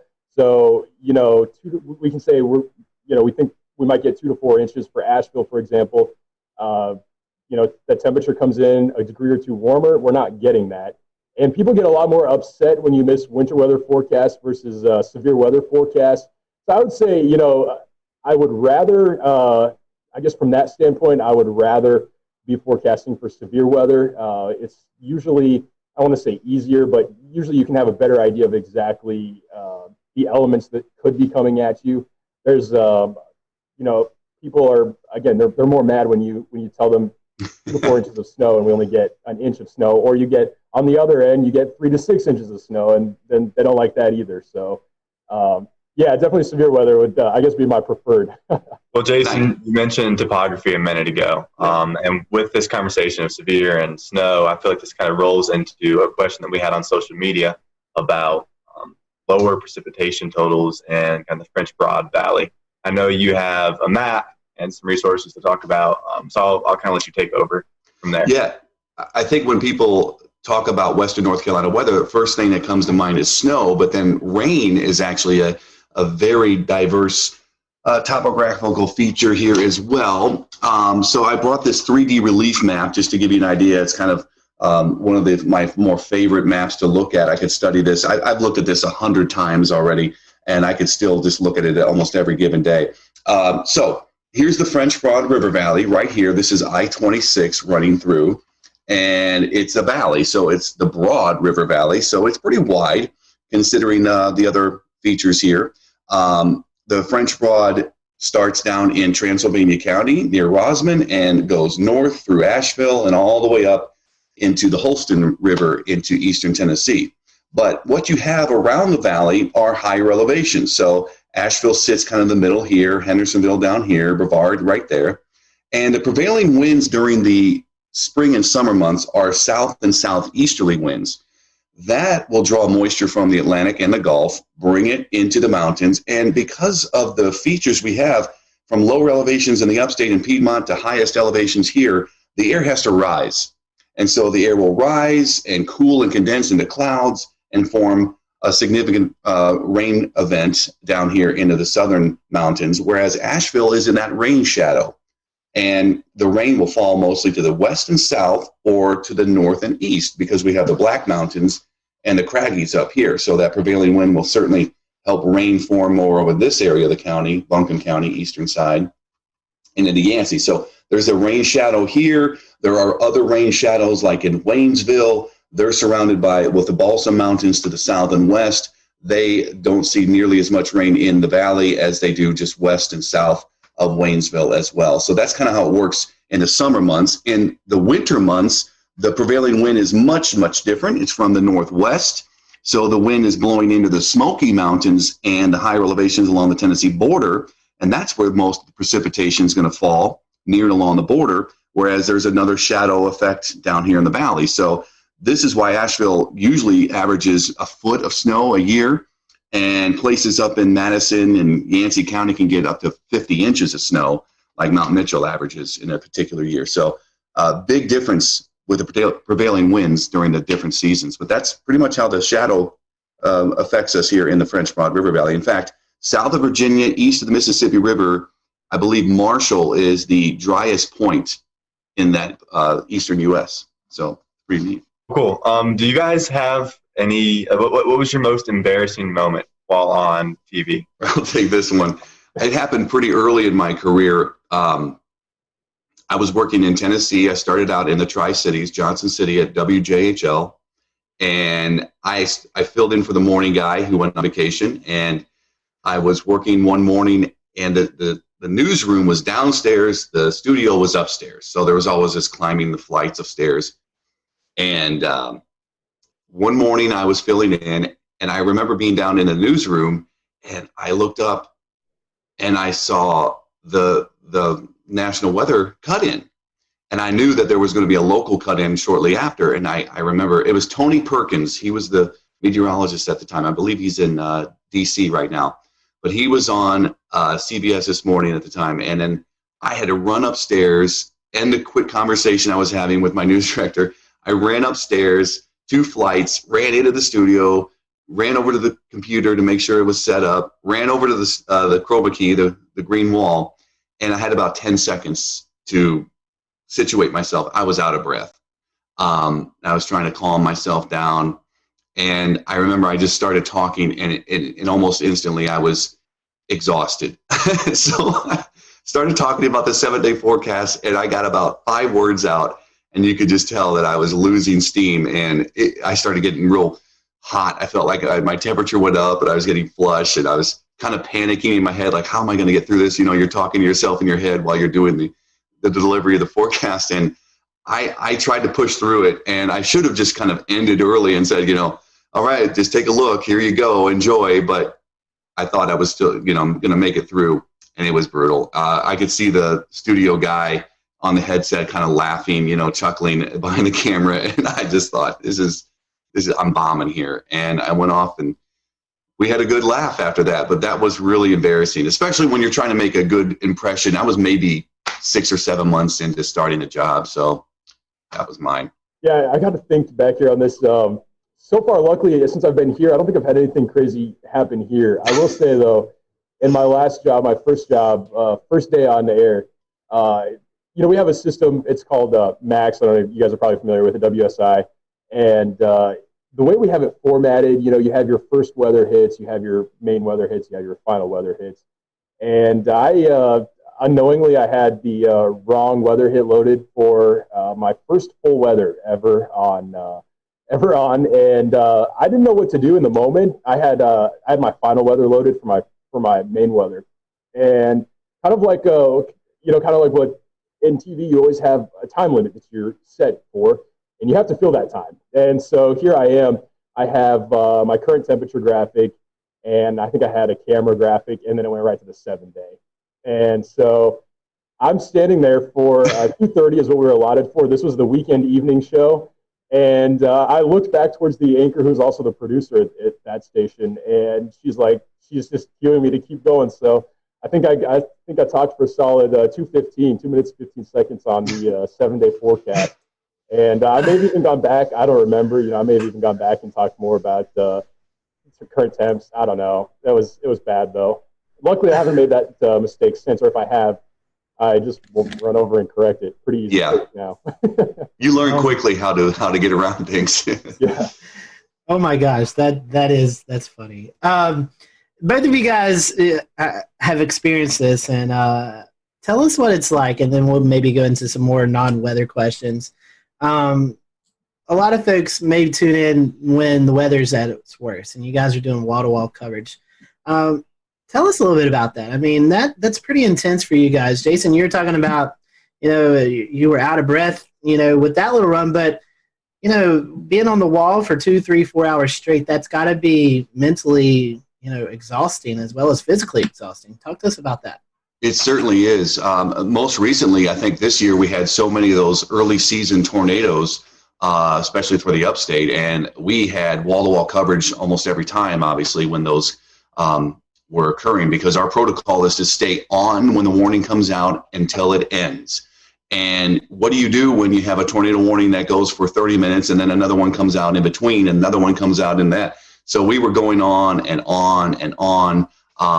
And a couple of times during this early spring season, I was there waiting for, backup to come in and help out as well. Like Ingrid would come in or Ryan, and you have to go. And if you're solo, you are just essentially repeating a lot, but you're trying to get new information at the same time you're giving the current information. So that's a challenge. You're literally on a computer talking, looking at data that's now happening and trying to analyze that data on the fly, as we say, and also looking at other pages of weather information on the internet, trying to get information from the National Weather Service sites and observers, and then you're on social media pages looking for information from people that are sending you pictures or updated information from what they're experiencing. So yeah, it's a lot of information. And nowadays we're able to get social media information, and years ago when I started out, there was none of that. You had to wait for somebody to call or email you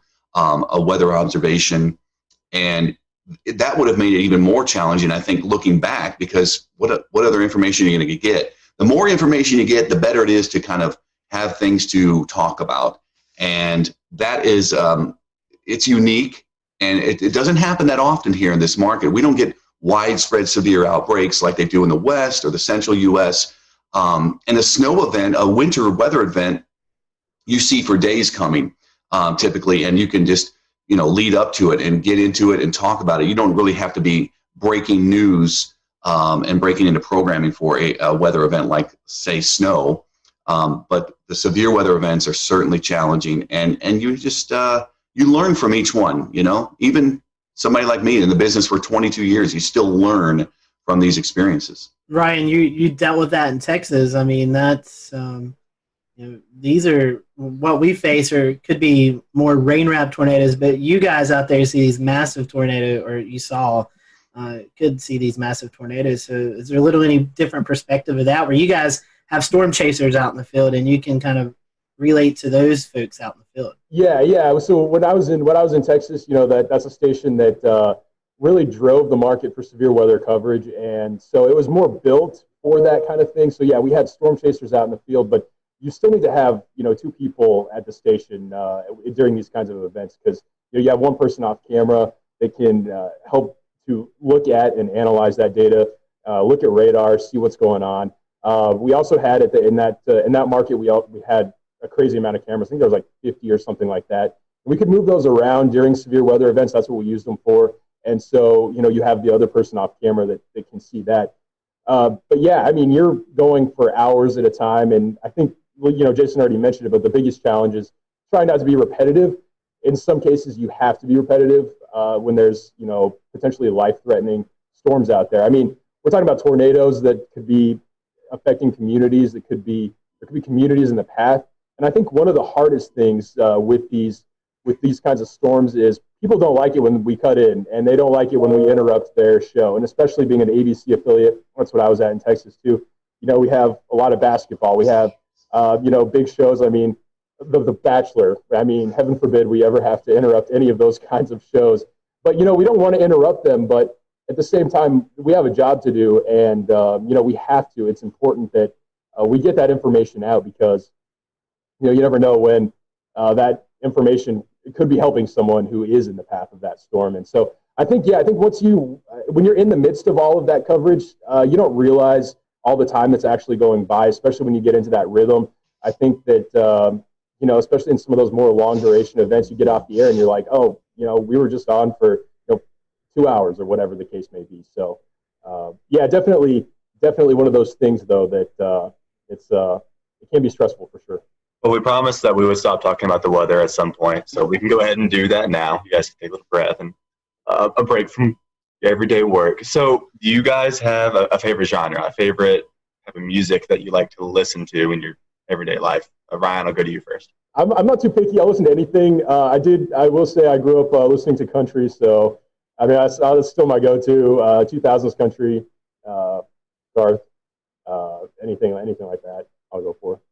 I'm with you on that. What about you, Jason? I went through that country phase many years ago, and I got to get out of that. But I listened to a lot of different genres as well. I grew up in my high school days were in the 90s, so alternative music was big then. So people probably remember Stone Temple Pilots and all that, Pearl Jam. But I don't really listen to that music as much anymore. I've gotten older and a little more subdued with my music choices. But I'll listen to a lot of modern music, pop or rock, and I just don't spend as much time listening to the radio or actually picking out songs anymore. So more of my time is spent just maybe even popping in some classical music just to chill out and get my mind cleared of certain things during the day. So that's what I do. I play music too, so I have a guitar and I love playing music. So that's my escape. Anytime I want to, I can just pick up the guitar and play some songs or whatever. That's something we've found with a lot of these that we're doing, is a lot of meteorologists play music on the side. I don't have that ability. Evan, I know you play guitar as well, so you I play a few instruments. Brian, do you play anything? No, I can't play anything. I can't sing either. I don't for that. So yeah, no music ability here. I'm glad we're there on the same link there, yeah. Right? All right, assuming pizza's got cheese on it, so it can't be that. But if you only had one topping to put on pizza, what would it be, Jason? One topping. I think pepperoni would be mine. It's an easy choice, I know. I mean, I love Hawaiian pizza, but if I get one choice, then I'm going to just do pepperoni. Yeah, I mean, I think for me, the choice would be pepperoni, but not to steal Jason's answer. So I'll go with a more controversial pick. I like Hawaiian pizza. I'm gonna go the pineapple on the pizza. I know I'm probably gonna get some flack for it. You are good. That was actually one of our other questions. Does pineapple deserve to be on pizza? So both of you guys like Hawaiian. I guess that's a yes. Yes, it does. Well, since we're on the topic of food, what's your favorite kind of food? All right, I'll go first. Any food, really. My son and wife are usually finding me in the pantry digging through snacks, and I wish sometimes I need to quell my cravings, but favorite type of food, if I had to pick one type, I would probably, tacos. I love Mexican food. I love Italian food, but I love Mexican food. So, man, this one's hard. I like all kinds of food also. Really not too picky. The things I don't like, the one thing I am picky on, I don't like a lot of seafood, but I have a major sweet tooth, and it doesn't matter the time of day. I can go you put candy in front of me, I will eat it. It doesn't matter what it is. I'm not picky. Amen to that. Either. So in order to try to keep myself out of trouble on that stuff, I do like, I like Mexican food too. I hate to go with the same answer again, but we see why Jason hired you now. Just similarities here. I would say though, I do like Mexican food as well. Enchiladas, definitely probably one of my top choices. Ice cream would be number one, but besides that, we'll go for a healthier option there. Here's a controversial question: is a hot dog a sandwich? I've never thought of hot dogs as being sandwiches. I mean, I wouldn't, but again, it's bread, it's meat. I mean, that's what a sandwich is. I don't know. But I don't know why we have to categorize it as a sandwich. I think they're kind of by themselves hot dogs. I don't know. By the way, there's I guess I lied a second ago. I said I'm not that picky. There's one more food. You don't. I will pass on the hot dogs. I don't know. I mean, I've never considered it to be a sandwich. It's kind of in its own category. I feel like it's a hot dog. Right? I mean, yeah, it is tricky though, because I mean, again, yeah, you have your bread, you have your meat, mustard on a hot dog, I guess, whatever people like. Have the top. I mean, I don't know. That's a good one. I'm gonna go with no though. It's not a sandwich. I agree. We're gonna have to start keeping track of these answers. We have gotten yeses on this. Yeah. So I have to keep track and see what the Carolina meteorologists actually think of hot dogs. So coming back to the Asheville area and away from food, you guys have a favorite location to go visit or hike, something like that in Western North Carolina? Gosh, so many.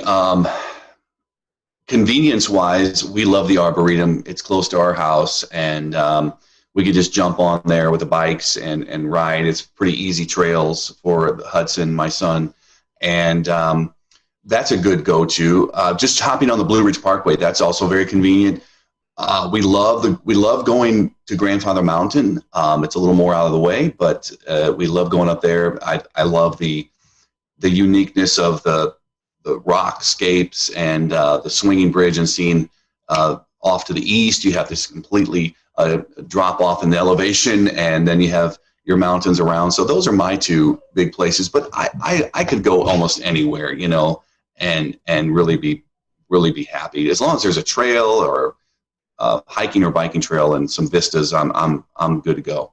Yeah, and I'm still new to the area here. I haven't had a lot of time to explore a whole lot, but I will say the close place for me that I could go to any afternoon would be DuPont State Forest. It's kind of crowded this time of year, I've found, but a little bit of everything there. You can get some elevation. You got the waterfalls, so a lot to do there. I've actually spent a little bit of time in South Carolina here more recently. I found some cool places, cool pockets down there. So there's a short drive down there as well. Ryan, you're from Denver. Evan and I, we went storm chasing. We was based out of Denver. We flew in and kind of went from there. So we took our last day. We took our trip into the Rockies, and it was June the 3rd, and it started snowing on us, Evan, I believe. Yeah. So what's your favorite place to go in the Rockies? Oh man, it depends on the time of the year. Rocky Mountain National Park is such a stereotypical answer. That's a great place to go in the summertime. In the wintertime, I mean, I'll take any of the ski resorts. Love skiing, so I'll take any of them any day in the wintertime. Probably not Loveland. I would say more of the Copper Mountains, maybe Keystones of the state. Steamboat Springs is another great place, but even Denver. Man, I know I'm not narrowing this down very well, but Denver's great. Love Denver as well. So I don't know. But, Amen. Well, guys, I know we're nearing our kind of end time, so I'm going to ask one more quick question, and Scotty will close this. So the last one for me is going to be, do you have a favorite weather disaster movie? It can be super cheesy. Well, Twister immediately comes to mind. My wife loves Twister. My son loves Twister. I love Twister. That would be the number one, but The Day After Tomorrow's good. My son loves weather disaster movies, of all things. Can you imagine? I mean, he's the perfect son. So he loves any kind of disaster movie related to weather. So I've seen all of them. But yeah, I still think Twister ranks at the top. Oh, that's a tough one. I don't watch a lot of movies. Immediately, A Day After Tomorrow came to mind for me. Great movie. That's one that, I mean, you can stay involved in the entire movie. Yeah. No chance of losing focus on that one. But yeah, I'm a short attention span, so not a lot of movies. Twister, of course, is great. It's the all-time classic answer, but yeah, I'll go with Day After Tomorrow for sure. I think those have been our most popular answers when we've asked this question. Well, gentlemen, final question here. For those folks maybe who are getting ready to leave high school or are in college and thinking about maybe changing their degree and they're interested in weather, what would be your advice to these folks? Why should they choose meteorology if it really interests them? And Jason, I'll let you go first. Well, that's a diverse question, but here it is in a nutshell. Meteorology offers so many opportunities. Besides what Ryan and I do every day, broadcast meteorology is a small sample of overall the meteorological profession and the meteorology field. You could go into research. You could work for NOAA. You could work for the private sector. You could start your own company. There are many climate-driven sectors to go into as well. That's becoming more and more important, and certainly more and more are leaning towards the environmental/climate side of things too. It's just such a diverse area of study. It's great for somebody that loves science, and you got to stick with it. It's challenging. I mean, many people don't understand how much math and physics goes into meteorology unless you've taken those courses. It is a very challenging profession and study, but I think it's wonderful. So yeah, just stick with it. If you love science, meteorology is one of the best fields to get into. I mean, I obviously haven't been at it for very long. I'm still, pretty young myself, but I would say the biggest thing is, there is a lot more work involved than I think that people realize. It's something that is fascinating. It's interesting. There's a lot to look at. And again, TV is not the only thing. In fact, I would say if someone wants to go into meteorology just to be on TV, that's maybe a bad idea because, there's so much more to it than that. A lot of math, a lot of science, but it is fun. And, every day for us looks different. And I'll disagree and agree with the statement to a certain degree. Everyone always says you can be wrong and you still get paid. We're right most of the time. But you know what? Even if we miss a forecast, it is true. We still get paid. So that part's kind of cool too. It would be challenging if they did pay by the accuracy of the forecast. Some people, you never know, right?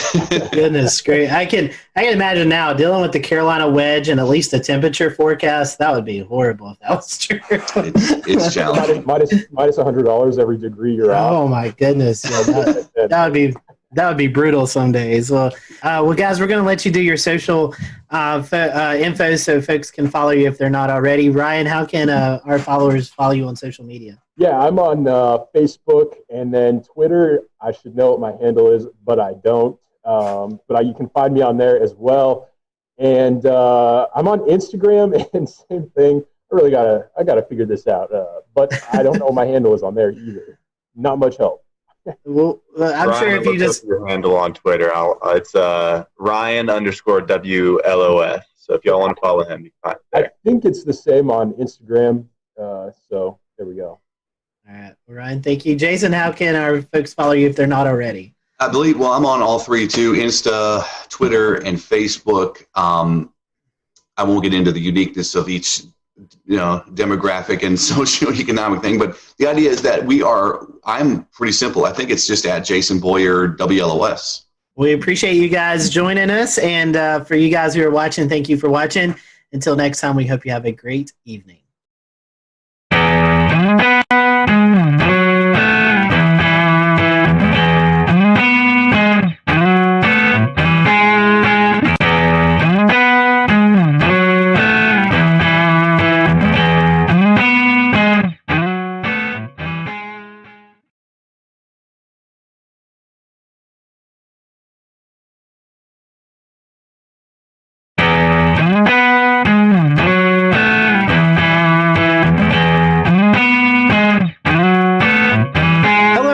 welcome to the Carolina Weather Group. We're happy to have you this evening. Tonight, we are joined by the WLTX weather team out of Columbia, South Carolina. That is the CBS affiliate there. So if you watch Channel 19 at Columbia, you probably see some familiar faces. And if you don't, hopefully after tonight, you'll get to learn about these meteorologists and tune over and check out the weathercast. So Efren, Daniel, Alex, and Danielle, thank you for joining us, and happy to have you all, and thank you for a little bit of your time. So we're going to start off this question, probably one you've been asked several times, but we're going to ask it again.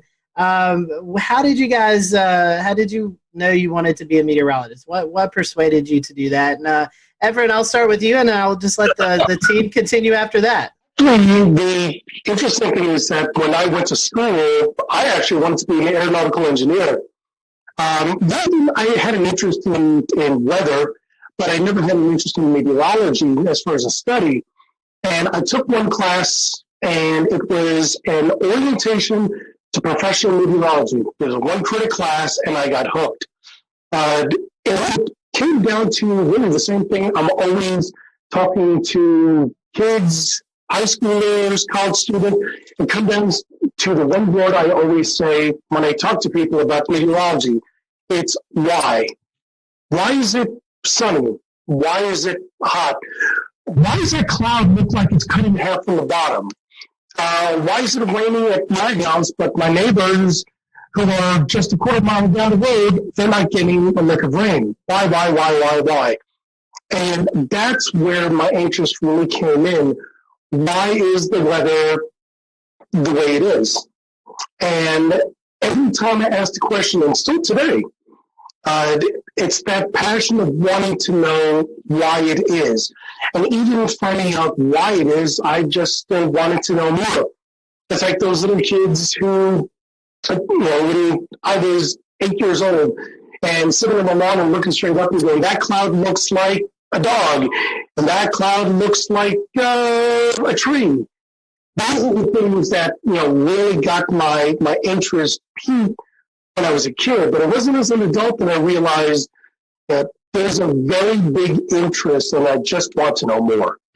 So I always knew I loved the weather. For me, it was, flying to Florida for the summer and seeing all those big puffy clouds and just wondering, how do clouds that produce so much rain stay afloat, as a kid. I was just so amazed by the idea that it was just totally sunny along the approach when you're flying into, let's say, like Orlando, for example. And then by the time you're at the airport and you're getting the taxi, it's pouring, So just the power of the weather in the Southeast was actually what started it. But I'm from New York originally, so it wasn't the snowstorms and things like that that initially did it for me. So that was kind of the surprising thing. Because a lot of my, fellow colleagues and friends that I went to school with, it was snow for them because I went to school at Rutgers in New Jersey. So, yeah, I originally wanted to be kind of more of the operational forecasting side of things. But then I realized when I was in school after Hurricane Sandy that I wanted to do more television and communication because a lot of people were impacted by storm surge because they had no idea what it was. It wasn't well communicated. As far as the city evacuating people from for Sandy. Hurricane Sandy wasn't a hurricane when it made landfall. So there were just so many communication things. I mean, we see it now with the derecho in the Midwest. People don't know what a derecho is. And so there's all of these different things that kind of go into the communication aspect that I was like, that is absolutely where I feel comfort. I need to, kind of explain what's happening because I love learning about the weather and why it's happening. So that was sort of what did it for me. I'm kind of like Alex. I grew up outside of Philly, but it wasn't snowstorms that did it for me. I have a lot of good memories of snowstorms, but kind of like the two big things I remember growing up was sitting on the back porch, dangerously close, just listening to thunderstorms and this is the coolest thing ever. And then just kind of growing up, the news was always on in my house. And for my 15th birthday, I think my mom took me to the Today Show so I could meet Al Roker and do that whole experience.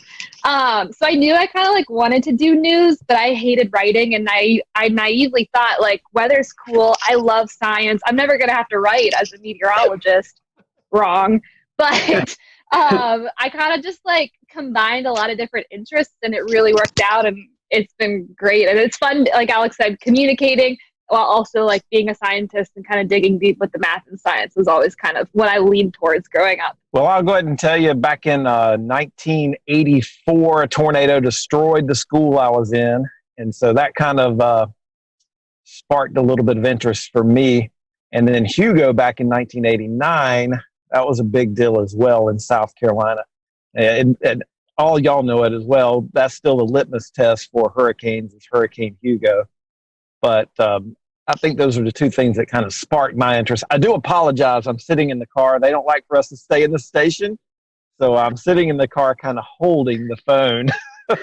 You look good, Daniel, and you sound good. Appreciate that. Hugo, definitely one of those benchmark storms for the Carolinas. Speaking of that, Daniel, I heard you mention Al Roker. So our next question, was there a meteorologist that you looked up to growing up, or maybe even in college with internships, someone that you looked up to as you went through your career? I can start. So yeah, Al Roker, like when I was growing up for sure. And then, so I got to go to school at UNC Charlotte. And so being in Charlotte, Panovich is who you kind of watch and who you're kind of like following along. So on the more local scale, Panovich was definitely a really good mentor, and then ended up being a teacher at school. So he was one of the people that definitely helped solidify that for me. Daniel?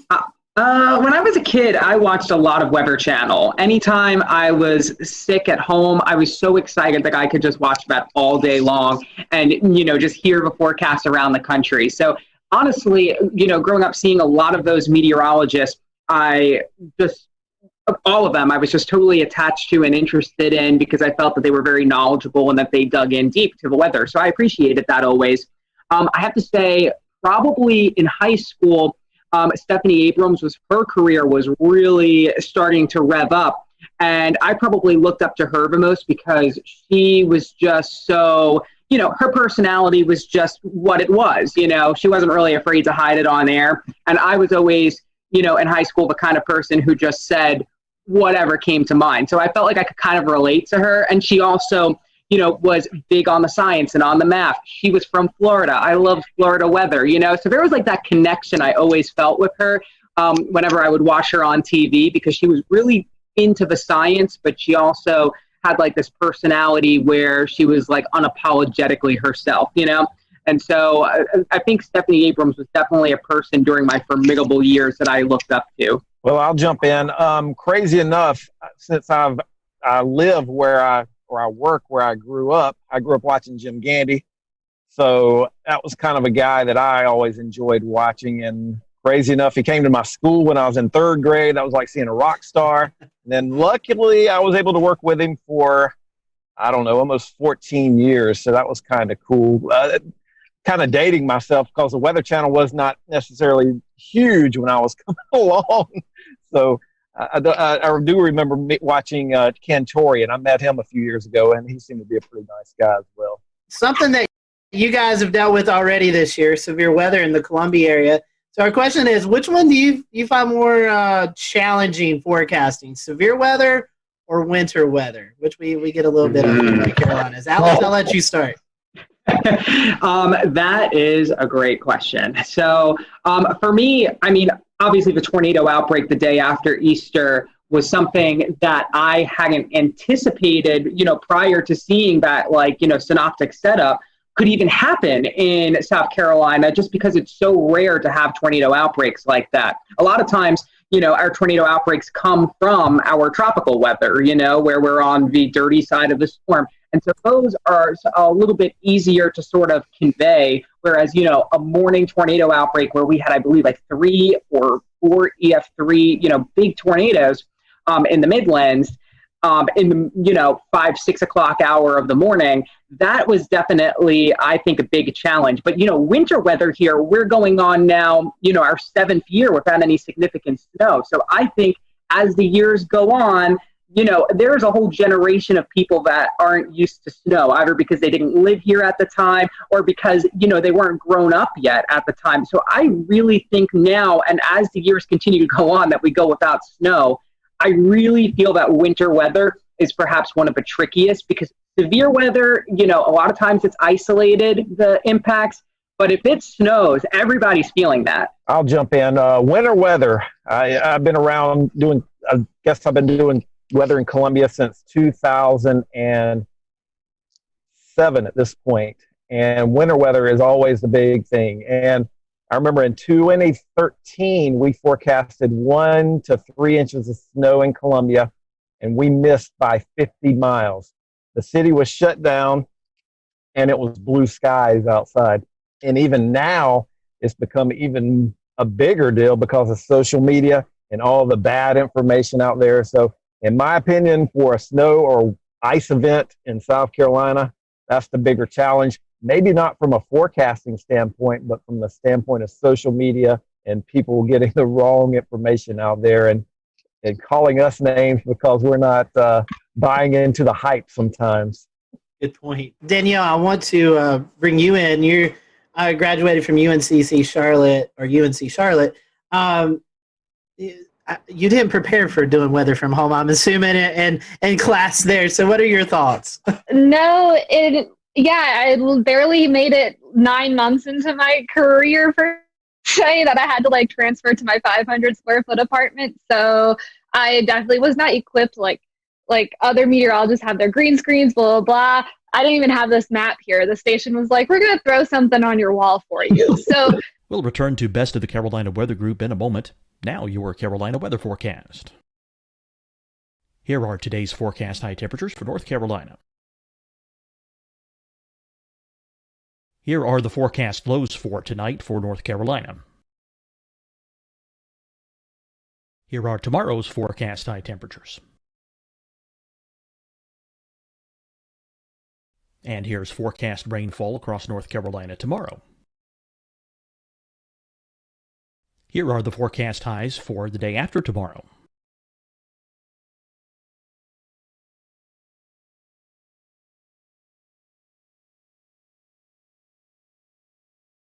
And here's the forecast rainfall across North Carolina for the day after tomorrow.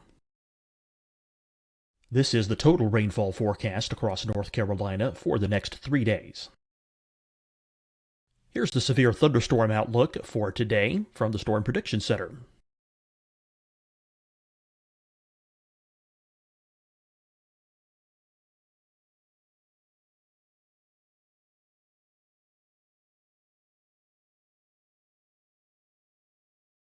Here are the forecast high temperatures for today for South Carolina. Here are the low temperatures for today for South Carolina. Here's the probability of precipitation forecast across South Carolina today. And here are the rain chances across South Carolina tonight. Here are tomorrow's forecast highs across South Carolina. Here are the forecast low temperatures for tomorrow for South Carolina. And here is the probability of precipitation across South Carolina tomorrow. Here's the precipitation chances across South Carolina tomorrow night. Here are the forecast highs for the day after tomorrow in South Carolina. Here are the forecast low temperatures across South Carolina for the day after tomorrow. And here are the rain chances across South Carolina for the day after tomorrow. And South Carolina's probability of precipitation for that night. Here's the Storm Prediction Center's severe thunderstorm outlook across South Carolina for today through tonight. Here's the Storm Prediction Center's severe thunderstorm outlook across South Carolina for tomorrow and tomorrow night. And here's the Storm Prediction Center's severe thunderstorm outlook across South Carolina for the day after tomorrow through that night. Here's the severe thunderstorm outlook for today from the Storm Prediction Center.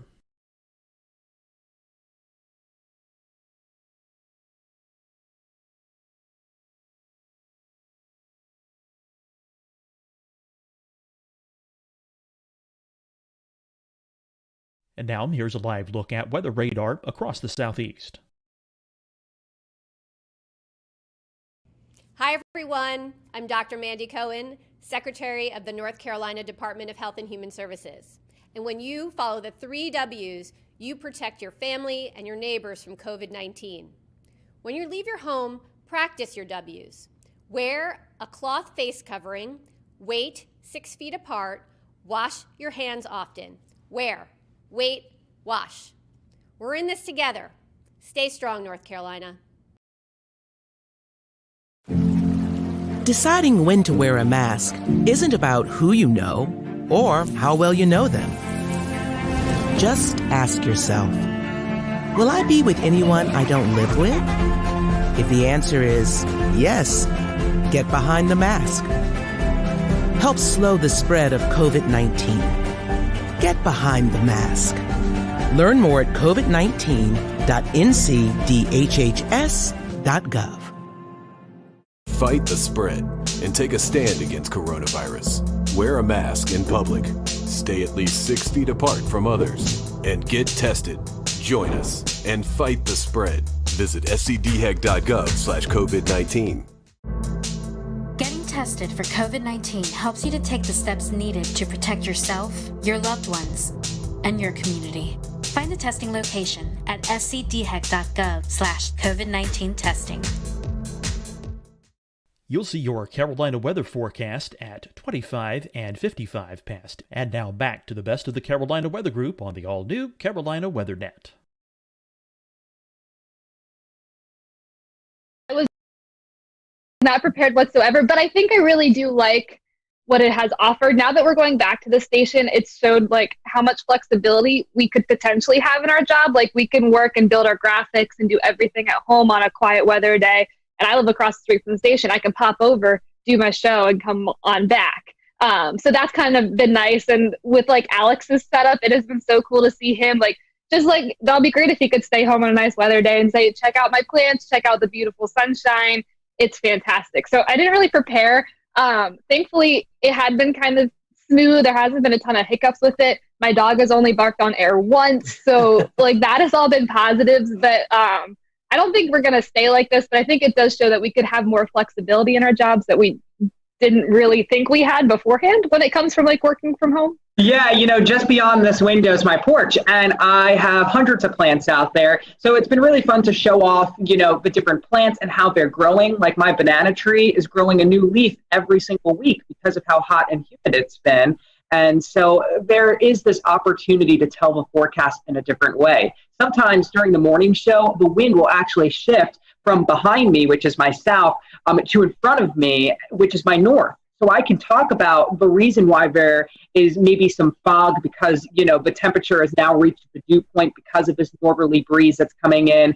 It really has been a good opportunity. And a lot of people have come up to me and said that they really like that I'm out on my porch because I'm wearing a jacket when it's cold out, and you know I'm wearing my windbreaker when it's misting. Luckily, I have a roof over my porch, so I don't have to worry. And since it's the morning show, I don't have to worry about storms very frequently getting in the way either. Because if there was lightning, then I would not be outside, and that's only happened once during the morning show. So yeah, it's been a good opportunity to sort of change things up a bit. I still have my forecast graphics. I'm still doing, you know, still showing the same things, but now I get to like bring the weather outside where it's happening. And I feel that it's kind of made me a little bit more intuitive, like to see the sunrise earlier in the morning. It's I see hummingbirds flying at 7 a.m. It's just made me so much more in tune with nature, which is really needed when you're not around people. You need something to hold on to. Well, let's switch it up a little bit. Let's get some fun questions here. These are just some questions to get to know you guys a little bit better. So beach or mountains? Which one do you guys prefer, beach or mountains? Beach. Beach, all right. Easy. I'm beach. I'm Danielle. That's good. We're all beach. I love the beach too. Favorite food? Anything pasta for me with cheese. That's my anything Italian food is great. Pizza and everything pizza. I really like just a good like baguette and some nice cheeses, a little charcuterie spread. That's what I'm gonna say. Everyone's talking about pizza, so we had a few questions about pizza here. A, does pineapple deserve to be on pizza? And B, if you only had one topping besides cheese, what would it be on pizza? Pineapple does not belong on pizza. I actually, surprisingly, do like pineapple on pizza. I didn't first have it until after I left New York because that's just not something you tend to see up there. But I love the sweet salty. So, I'm like not afraid of, some odd and unusual kind of toppings. So on the topic of toppings, I think the one that I would really like to keep is basil. I know it's simple, but I just love that little herby kind of feel that it gives. I think pineapple can stay on pizza. I'm okay with that. We can leave it there. My topping would be black olives. Like growing up, my sisters and I would have like extra double black olive pizzas, and that was it. So I'll keep the black olives with the pineapple. Favorite type of music? What do you listen to while you're preparing your forecast, or just kind of out every day? What's your favorite type of music? Oh, I go through all the decades personally. And I do listen to music in the morning. A lot of times I'll listen to our other sister stations to see what they were talking about, because we have sister stations across the country. But when I'm not doing that, I'll listen. I think this morning I was listening to Fleetwood Mac. I was listening to the Supremes last week. It's just like all over the place. I love it. But generally my favorite music is kind of like that alternative rock kind of thing. Like I still listen to like the Foo Fighters and the Killers, like all those bands that were popular in the 90s and 2000s. They're still releasing pretty good music, so I like them. I'm country all the way. And then whatever Spotify will like say is popular, I'll like shuffle, because I don't think I'm a good playlist maker. But if I have to pick, it's going to be country. Favorite disaster or weather-themed movie? I agree with Twister. We actually did a senior project about all of the things that were wrong with Twister. That was our final assignment in mesoscale meteorology, and that was a lot of fun because, I mean, you got to watch Twister and, kind of pick it apart with the things you learned. It was really fun. I'm going to go Twister, too, just because I know I've seen it. I don't like disaster movies. They stress me out. I feel like I heard a couple of weeks ago there may be a Twister 2 coming out soon. Oh. So we may all have to get together and kind of do what you did, Alex, and kind of point out the inaccuracies of the movie. I'm down. That sounds so fun. All right, we have one more controversial fun question, and then we'll kind of start to wrap up. This is one that we've done with all of our specials here, and it goes back to food. Is a hot dog a sandwich or not? Oh. A hot dog, is it a sandwich or is it just a hot dog? Some people say it's a sandwich, some people no. What's the definition of a sandwich? Well, they say it's two pieces of bread and a meat, but a lot of people say that doesn't qualify. A hot dog doesn't qualify. Bread. It's one bread. That's one bread. True. That's a good point. I'm with Efren. That is a really good argument. Final question. This is one to promote your city, Columbia, or your forecast area there in the Midlands. Tell us why we should visit your area. Give us maybe your favorite spot to hang out at, something that anybody should go out and see if they're in the Columbia area. We have so many river walks. Those are like my favorite places to like take my dog and exercise or like go tubing down the river, and you're still like right next to downtown. So I feel like there's a really good mix of like, you can do your downtown thing, but you could also like kind of get out in nature. I really like that aspect of the city. I was going to say the same thing, the rivers. And we have some great parks too. And so you have like awesome geography. Like I'm up towards the Sandhills, which is totally different than Riverwalk, and they're all like a 15-20 minute drive, and sometimes I'll go to both of them in the same day, and in one of them my feet are all sandy, and then in the other you're at the bottom. So it's a great place to sort of learn the fault line, because we're right on it, and sort of what the difference is. Plus it's literally the dead center of South Carolina, so you want to go to the mountains or to the beach, you're kind of like in a good territory to go to either.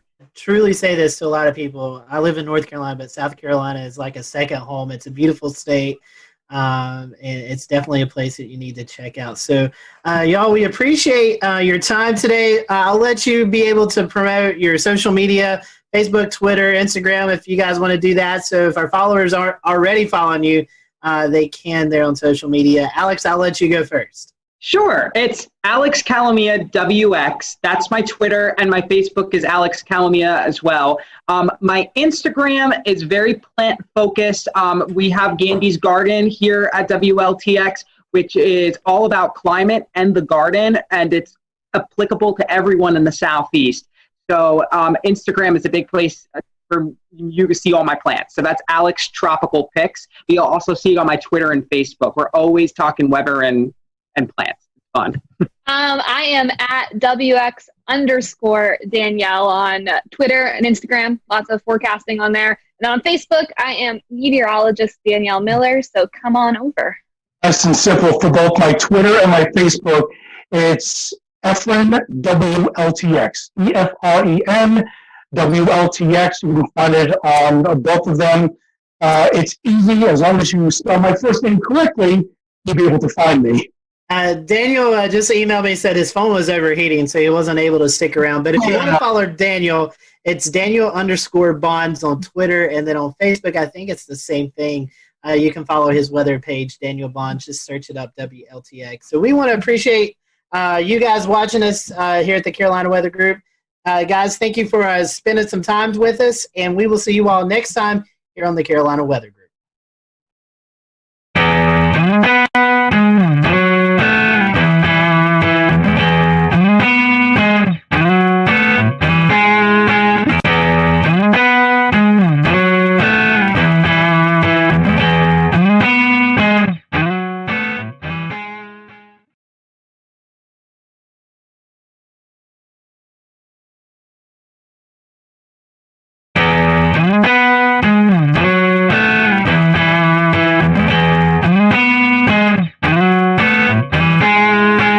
Thanks, James, and welcome everyone to the Carolina Weather Group, Quarantining with Mets. We're happy to be joined by the WMBF weather team out of Myrtle Beach, South Carolina this afternoon.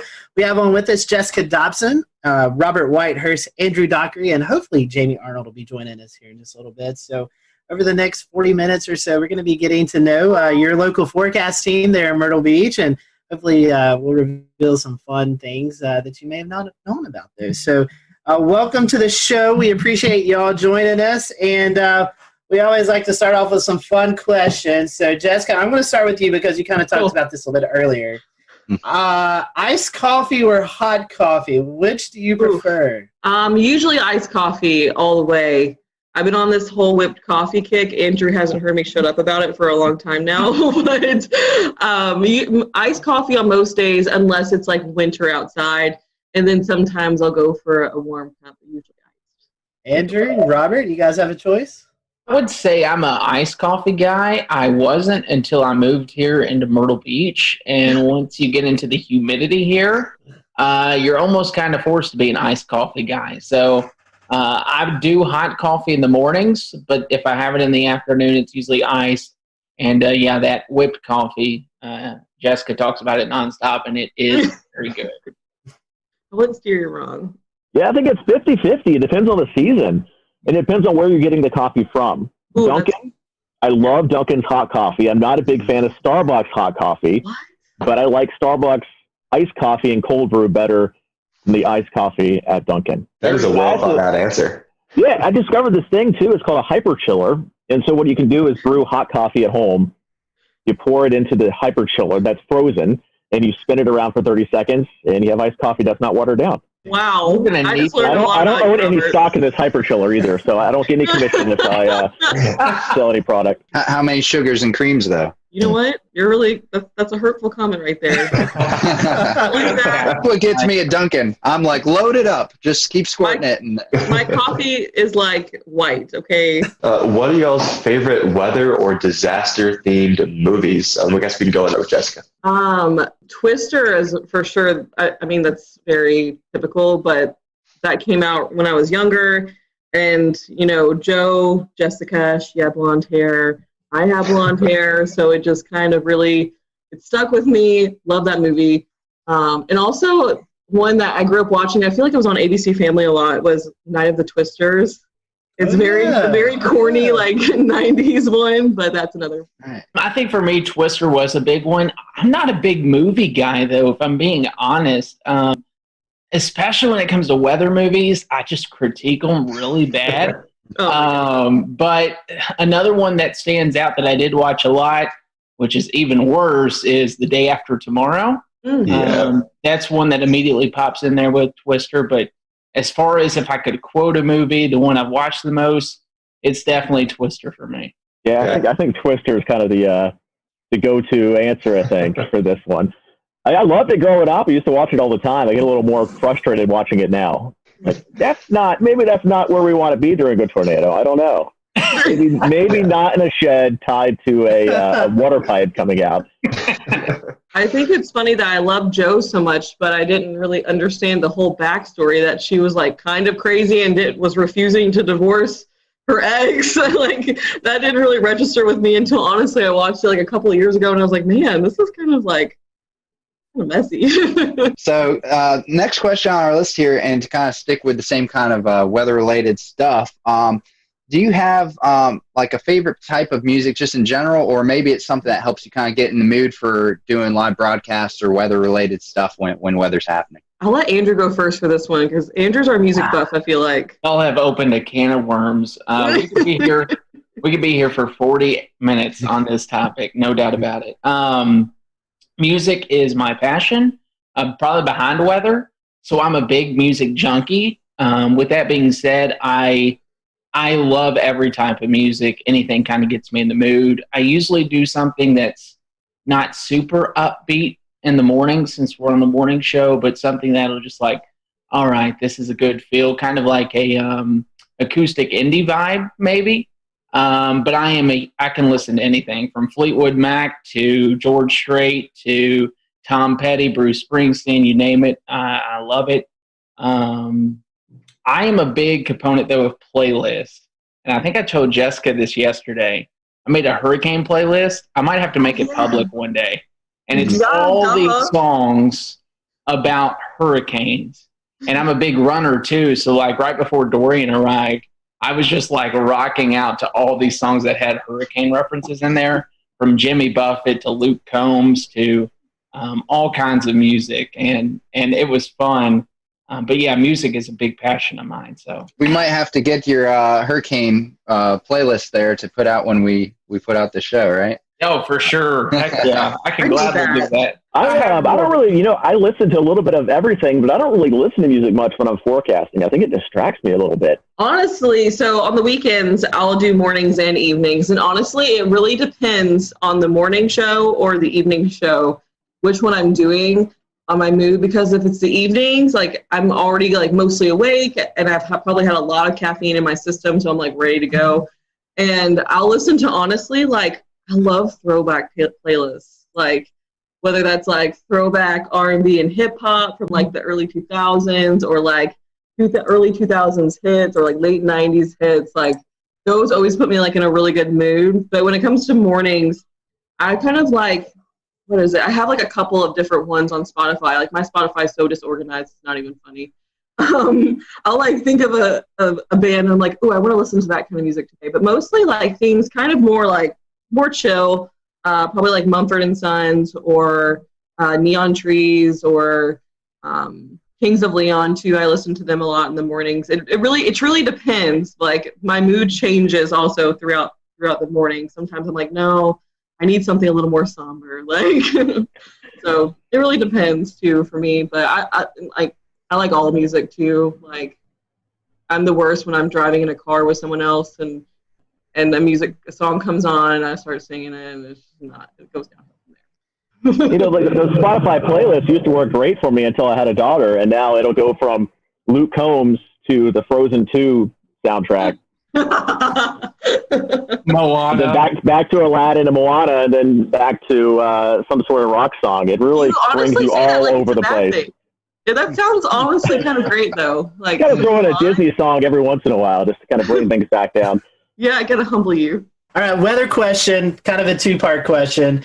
When did you know you wanted to be a meteorologist? And was there someone that you looked up to when you were younger, going through high school, college, that kind of also pushed you into that direction? So for me, I don't think there was ever really a moment in time where I just knew. I honestly just kind of always knew. Like even when I was looking at colleges, I was like, okay, well, I'm going to do meteorology. But I didn't know I wanted to do broadcasting because I used to be really shy. I don't really know what happened. Something happened, so now I can't shut up.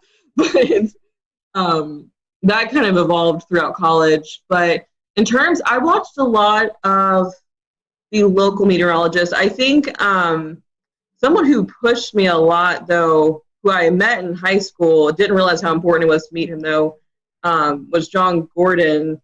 He really pushed me to just kind of like take on my own personality when it came to weather. He works with, I don't know if you guys are familiar with him.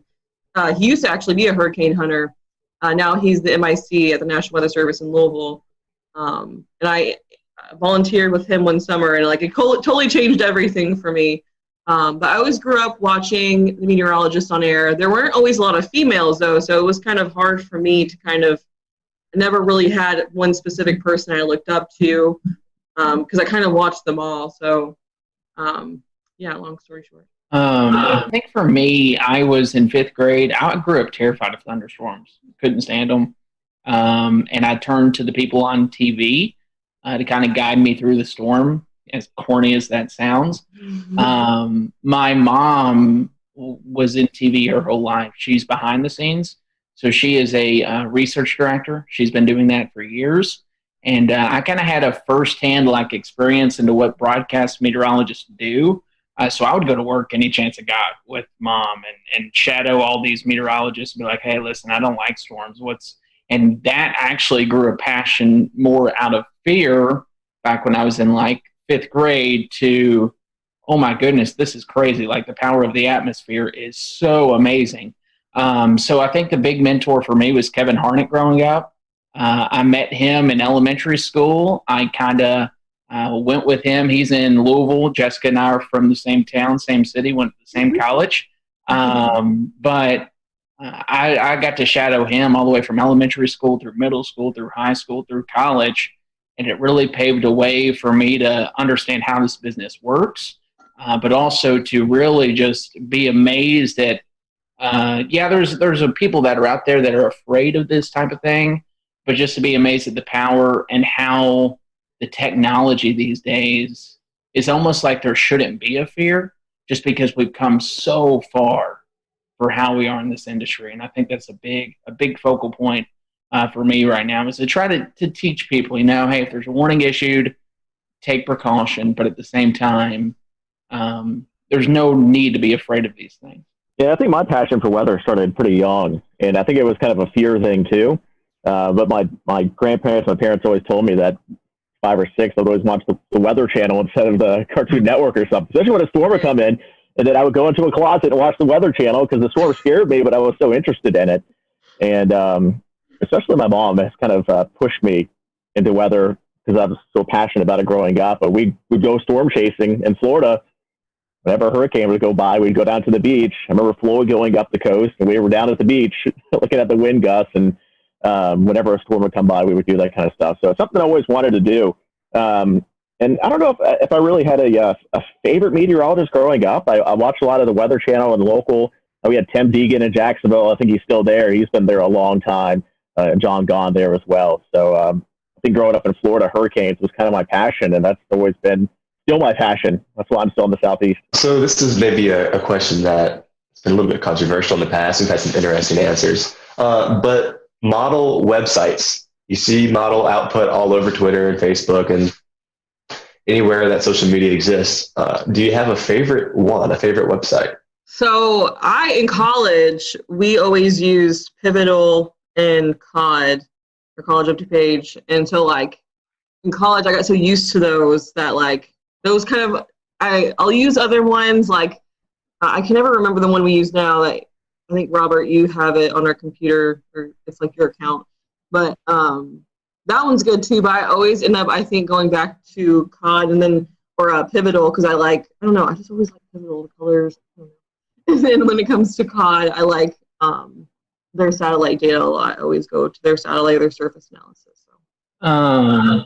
I am a weird one when it comes to models. Twister data, does anyone remember that site back in the day? Yeah. How the color table was so great, but the features were a little eh. I'm a big fan of ensemble forecast and having a ton of variety on a website. So simple is great. Otherwise I get distracted. So I try to do COD throughout a 48-hour window. And then I transfer over to weather models, which Robert and the team use, and then Weatherbell. I love Weatherbell. I love weather models. And those two are I would say my 1 and 2. But if it's coming to a quick 48-hour look of a forecast, it's usually Pivotal Weather or College of DuPage if I need to get something out quick. Otherwise, I'll spend way too much time on the other two. Yeah, I think a lot of them, each have their strengths. Yeah. It's like a pivotal weather with the clickable soundings for the Euro and the UK Met and all the extra data now. That's great. You can't really find, I don't know where else you can find that kind of stuff right now. Obviously, you could break down the levels yourself on the weather bell or weather models, but to have those clickable soundings for the Euro and the UK Met, great. We were big into weather bell, and then when Ryan went over to weather models, we kind of gave that a try, and I think they're both great. The navigation certainly gotten a lot better on both of them. I think when they first started, it was like, there's all this stuff, but I don't know how to get to it. You'll find it once. You're like, I really want to save that. You come back, and you couldn't find it. But I think they've kind of improved with those. So we use all three. We're kind of lucky that we have an account for all three. Yeah. I don't know if many people know about this one, but the FSU cyclone phase, that's good. That's good stuff there. You can see it kind of gives you an idea if it's going to be a shallow warm core, if it's more cold core. What would be your most embarrassing on-air moment that you can recall? I feel like I embarrass myself on a regular basis. So, I don't know. I mean, I have made it before on one of those like viral YouTube like blooper things over something so stupid. I like just stumbled over my words and then I couldn't stop laughing afterwards. And it was just 20 seconds of me like doing the whole where you don't breathe or say sounds. You just like sitting there laughing without making any noises. I did that. That was probably up there with one of the most embarrassing. I don't really, in this, I mean, you can ask Jessica and Robert, they know. I don't get embarrassed often. That's true, yeah. So, like, We'll return to Best of the Carolina Weather Group in a moment. Now, your Carolina weather forecast. Here are today's forecast high temperatures for North Carolina. Here are the forecast lows for tonight for North Carolina. Here are tomorrow's forecast high temperatures. And here's forecast rainfall across North Carolina tomorrow. Here are the forecast highs for the day after tomorrow.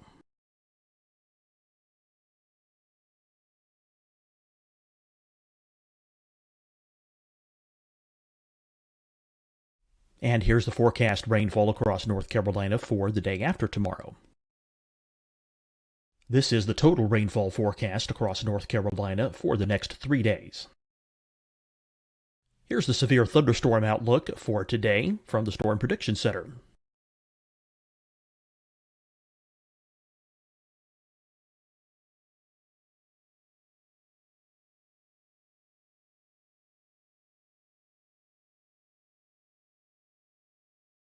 Here are the forecast high temperatures for today for South Carolina.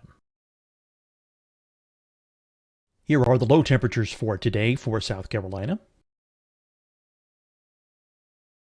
Here's the probability of precipitation forecast across South Carolina today. And here are the rain chances across South Carolina tonight.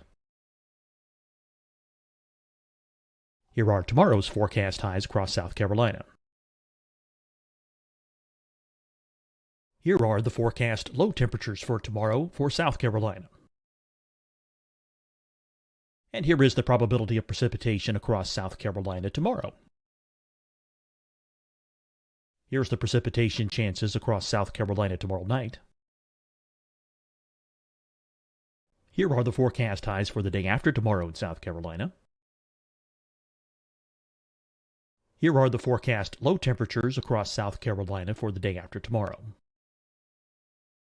And here are the rain chances across South Carolina for the day after tomorrow. And South Carolina's probability of precipitation for that night. Here's the Storm Prediction Center's severe thunderstorm outlook across South Carolina for today through tonight. Here's the Storm Prediction Center's severe thunderstorm outlook across South Carolina for tomorrow and tomorrow night. And here's the Storm Prediction Center's severe thunderstorm outlook across South Carolina for the day after tomorrow through that night. Here's the severe thunderstorm outlook for today from the Storm Prediction Center.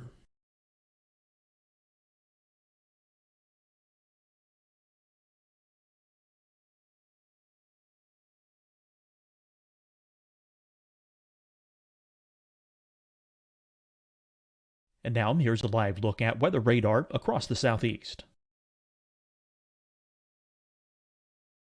Hi everyone, I'm Dr. Mandy Cohen, Secretary of the North Carolina Department of Health and Human Services.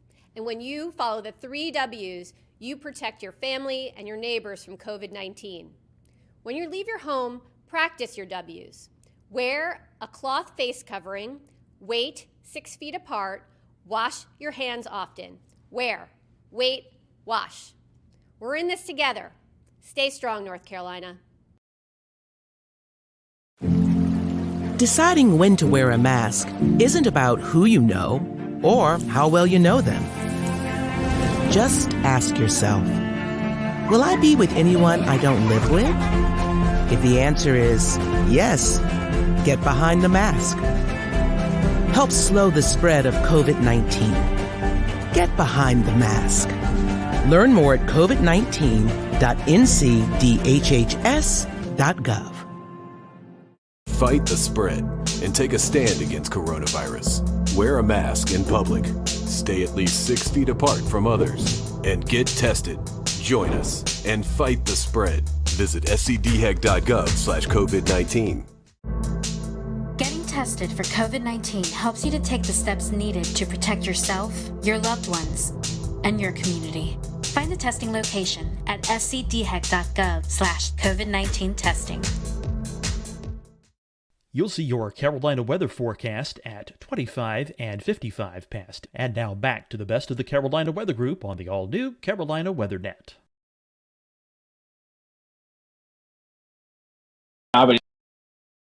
Eastern Kentucky, when I was the chief at WIMT, I would go out and do face paintings right before main weather and dance with people to learn like a jig or whatever it was. So I've done probably a lot of embarrassing stuff, but to me, I was just doing it just because it was interactive.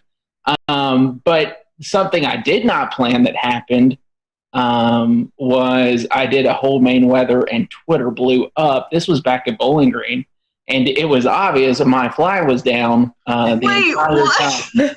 So that was the only thing I can think of. I will never remember or forget that day. But other than that, everything else it takes a lot to embarrass me, but that day certainly did. This isn't a bad one, but we have a Hurricane Expo we do every year. And I went to a little girl who was with her dad and a live interview. And I asked her, hey, are you having a great time here? And she looked at me and said, no. And I had no idea what to say. I was like, oh, well, there's some fun stuff over there. Back to you.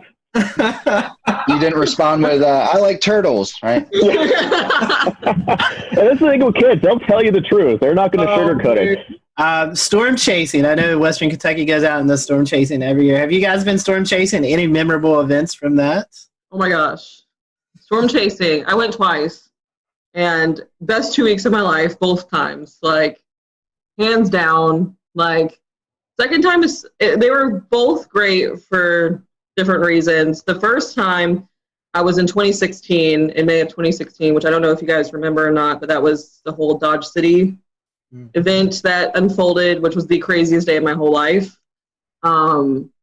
Just like a tornado on the ground for I think over an hour, and it had, sister tornadoes at one point, and it was just like complete madness. Like I'd never seen chasers like that before either. And really that whole season I got to see pretty much every type of storm structure you would want to see, whether there was tornadoes or not. So that was really big for me. It was like literally, like everyone says it, but it was literally like everything you learned in your meteorology class and your textbooks, everything you see, but it was like in front of your face. And so that was really cool for me. The second time we didn't see quite as much, but WKU goes over a 2 week span, which I think a lot of schools probably do that too. And we did a lot more sightseeing. We went out to New Mexico, and we got to do a lot of cool things outside the whole storm chasing thing too. But I got to be with like my best friends when they saw their first tornado. So like lots of bonding, and like, it was just the best of both worlds, like being with your friends, but also at the same time learning so much, like being able to share all those like experiences and your same passion with other people. I could go on for days about storm chasing. Very near and dear to my heart. I wish I could go back and relive those days. For me, I didn't go on the storm chase trip. I I worked 2 years in college while doing school. So I did 19 hours of classes in a 40-hour work week in Bowling Green, which was crazy. The first year I couldn't because of a job. We just lost someone, so I couldn't take off. The second year I just accepted a job in Hazard, so I was already moving out when it was going up. I've storm chased on my own. I've never seen a tornado with my eyes. I've been around storms that produced a tornado at night and knew that, hey, this had a good chance of a tornado. I've seen damage firsthand from a tornado. I think the most powerful experience, though, would have been when we signed up for something that's not even storm chasing. We remember March 2nd, 2012 was a big time event in Kentucky.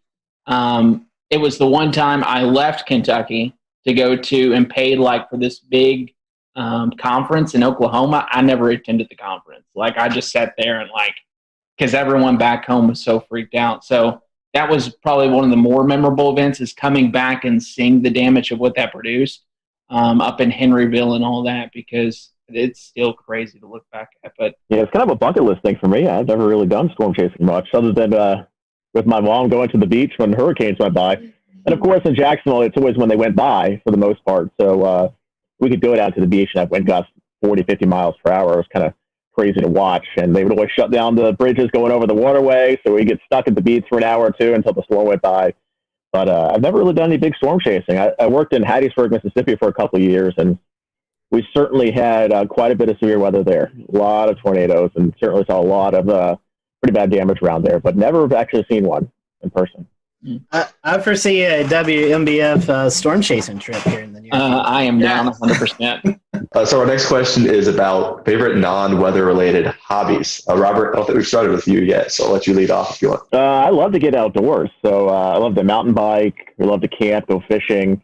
Growing up, my dad and I would always go up to North Georgia and go camping for a weekend, do some trout fishing in the Chattahoochee, going up into the little rivers up and the streams up in North Georgia and to the upstate of South Carolina. So, of course, I'm outdoors for this shot, too. So I guess I'm a big outdoors guy, too. Hiking, kayaking, boating, running lately has been a big passion of mine, just because I love food, too. So food's a hobby. I love to eat.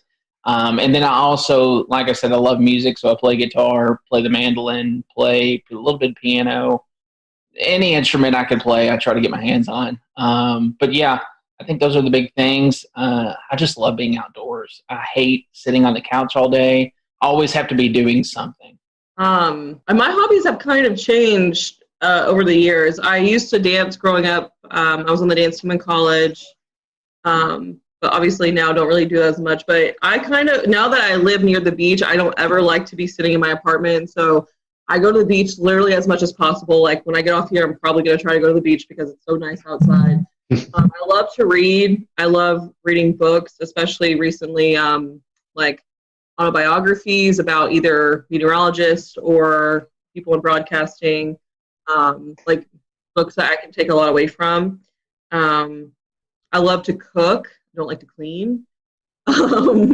But I like to cook pretty much any chance I get, and I like to experiment and try to if I can't recreate really good dishes from places I like, so I'm not as tempted to eat out as much. But it's really hard in Myrtle Beach. I plan on eating my way through this place.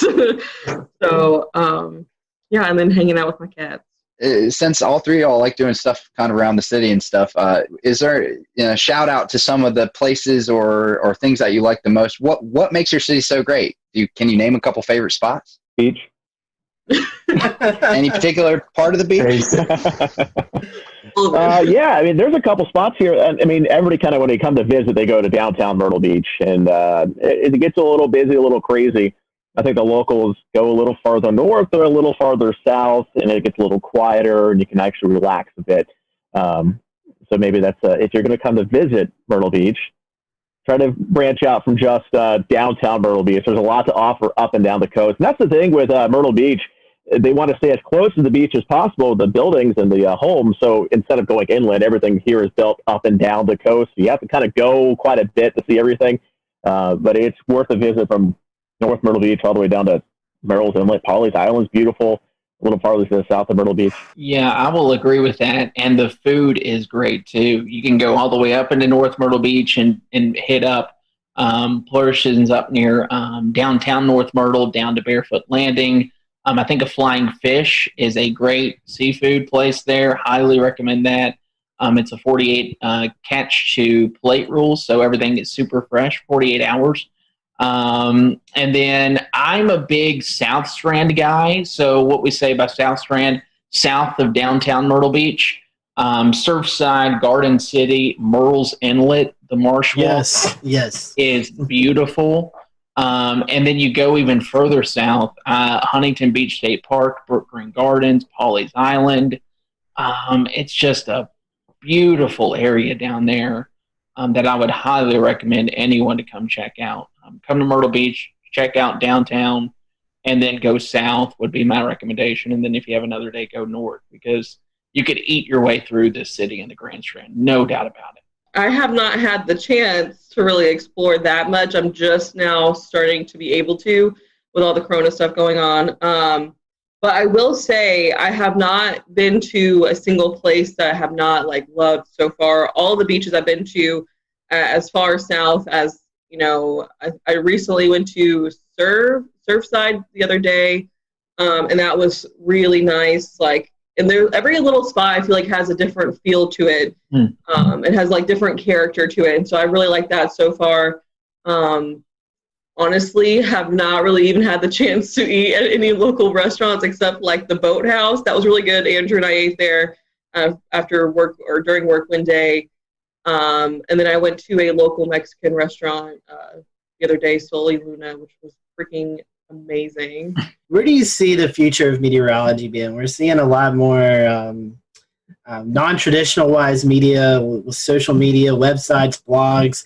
You still have your TV, your National Weather Service stuff. Where do you think the future of meteorology takes us in the next 10, 15 years? I think that's kind of the magic question that everybody's looking to the answer for. I mean, you think back 15 years ago, how different it was, and then you look 15 years or 10 years in advance and just how different it's going to be again. Obviously, a lot of focus is on digital now. Everybody's on their phones. Most stations have a weather app at this point, but I think we invest a lot of time into our weather app, and we've seen quite a bit of growth of that here in the last few years. And even on social media, I think when I started in 2013, we had 3,000 or 4,000 likes on our weather page. I think we're up to almost 40,000 now. And you can see that kind of growth on our digital team as well. I did a presentation a couple of years ago about digital growth, website growth, and it was something like 200% growth since we launched the station. We're a relatively new station. We've only been around for a little over 10 years. But you start to see the TV side go down a bit, but the digital side is kind of taking over from there. And we're starting to put some work into OTT, things like Roku, so you can get your news kind of on demand. We're setting up a new system now at the station where basically an anchor or weather anchor can go on air or onto digital by themselves, have his own mixer board, audio board, cameras built in. They can punch up any sort of audio source, video source. And so we don't have to wait for that traditional 4 p.m., 5 p.m., 6 p.m. People don't want to wait until 4 p.m. to get the forecast or 4 p.m. to get some information. So it's tougher now to tease things. Like, hey, we got this really big story. Tune in at 4 p.m. for the details. And people everybody wants the information now. So instead of doing that typical thing, if it's breaking news, we can get on air, we can get on the digital, get on the Facebook with it, onto the website, and people can go there and get the information right away. Otherwise, they're going to go somewhere else to find it. What's your favorite social media platform? Twitter, Facebook, TikTok, Snapchat? Where's your go-to? Well, I still have my MySpace active, I think, somewhere. So make sure you give me I'll put you in my top 6. But really, I think Facebook is still probably the king when it comes to weather information with the general public. I think it's probably starting to skew a little bit older with the population. I don't think the younger you go, I think you get the less people on Facebook now. And where we go from there, I'm not sure. We've kind of dabbled in Instagram a bit, and we have decent luck with it, but I don't think we've got a huge amount of traction on there yet. But it seems like most TV stations still use Facebook as the kind of big digital social metric, and then you just kind of have Twitter and Instagram and some other things on the side. All right, we're gonna end with a couple of fun questions. So I'll end with this one. You're ordered a pizza. You're only allowed one topping. What is that topping? Pepperoni. Sausage, but this puts out a Barstool Sports one bite. Everybody knows the rules. Is what I thought of as soon as you said that. It's hard for me to pick one. My original thought was pepperoni, but I love banana pepper pizza. Interesting. Nobody said pineapple, so that's good. I was waiting for the pineapple. Yeah, I don't think pineapple's on a pizza. All right, then I will close this out tonight. This is a question that we briefly talked about before the show and had you all stow away your answer. So this could be controversial. There's only one right answer. Toilet paper, over or under? I had to think. It's over. No. It's over. Okay, one for over. I saw a terrifying image once, and I'll explain it after Jessica answers. It's over. Okay. And it's because of the image. Okay, yeah, I would say over, and I think of a meme, and I hope it's not what Andrew's thinking. It's like, I don't know, I can't even remember the meme. Something about a mullet, like, it had to do with a mullet. I've seen that. You know what I'm talking about? I know what you're talking about. The one I saw had a spider underneath, and like you reached underneath the toilet paper to get it on the underside, and when you do that, you're like touching the spot. Ever since then, it's over. All right, we have definitely enjoyed having you up for this. We appreciate it. I would hate to give up this opportunity, or would love to give you this opportunity to promote your social media accounts. So if anyone who's watching or listening, head down to Myrtle Beach. They know where to get the weather information at, and maybe some of the best places to hang out. So I'll let you guys give out some social media information before we close off. Robert, I'll start with you. No, you could. I'm big on Facebook, so if you just search for meteorologist Robert Whitehurst, it should pop up on there. And of course, our main Facebook page is kind of the one where we put a lot of our time into more forecasting, and that's going to be the WMBF First Alert Weather Facebook page. Yeah, I think we're all pretty generic in our handles. I'm meteorologist Andrew Dockery on Facebook, and then you can find me on Twitter at AndrewWMBF. We have a great team that loves social media. We would love to just even chat with you all about weather sometime. Yeah, mine is the same pretty much. It's meteorologist Jessica Dobson on Facebook, and then at Jessica Dobson WX on Twitter. You can also follow me on Instagram. I can't even think of my handle right now, so whatever. You can also follow me on Pinterest. You can also find Jamie Arnold at Jamie Arnold WMBF on Twitter. So look up Jamie. We hate that he wasn't able to join today, but certainly appreciate having you all around. And if you're in Myrtle Beach, be sure to check out the WMBF First Alert Weather Team. For everyone here at the Carolina Weather Group, thanks for watching, and we'll see you next time.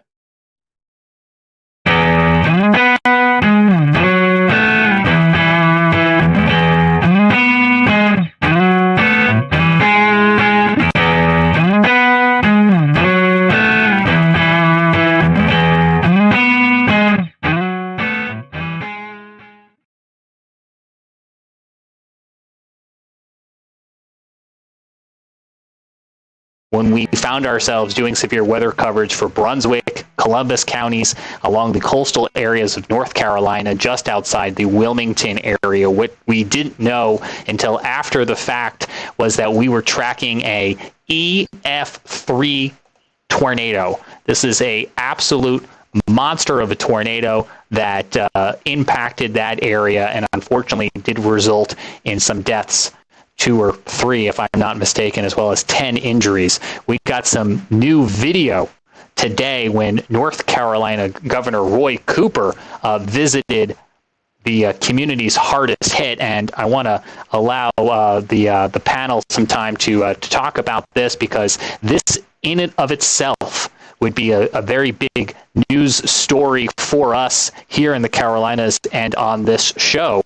And it's just yet, unfortunately, another piece of a very busy weather week that has been playing out. But you can see here the community's still trying to clean up after this storm rolled on through. Let me pop up again for you if I can, and I'm going to ask our group to kind of weigh in on it well too. Is, we look at radar scope imagery from that night. You can see it there on the right-hand side of your screen, the velocity, the measuring of the winds in the atmosphere circling here where the tornado crosses Highway 17, where some of this video was captured just outside Ocean Isle, and then continues for about 25 miles, going 45, 50 miles an hour, at times almost trying to outrun the polygon. The Weather Service working very hard to keep this very fast-moving supercell inside that tornado-warned polygon to try to give people as much lead time as possible. Brad, let me bring you back in. I know you had just finished the 11 o'clock news, but I saw you tweeting about this. What were you thinking at 11:45 at night when you were looking at this on radar? So I had seen that storm offshore in the special marine warning because I was impressed with the signature, but wasn't thinking much about it. Went on to finishing up some emails, and I have all alerts turned on for North and South Carolina. So I heard the tornado warning pop up on my computer, and I looked down, and I was like, "Holy cow!" Right away, I was like, I could see the debris signature, and I knew it was bad.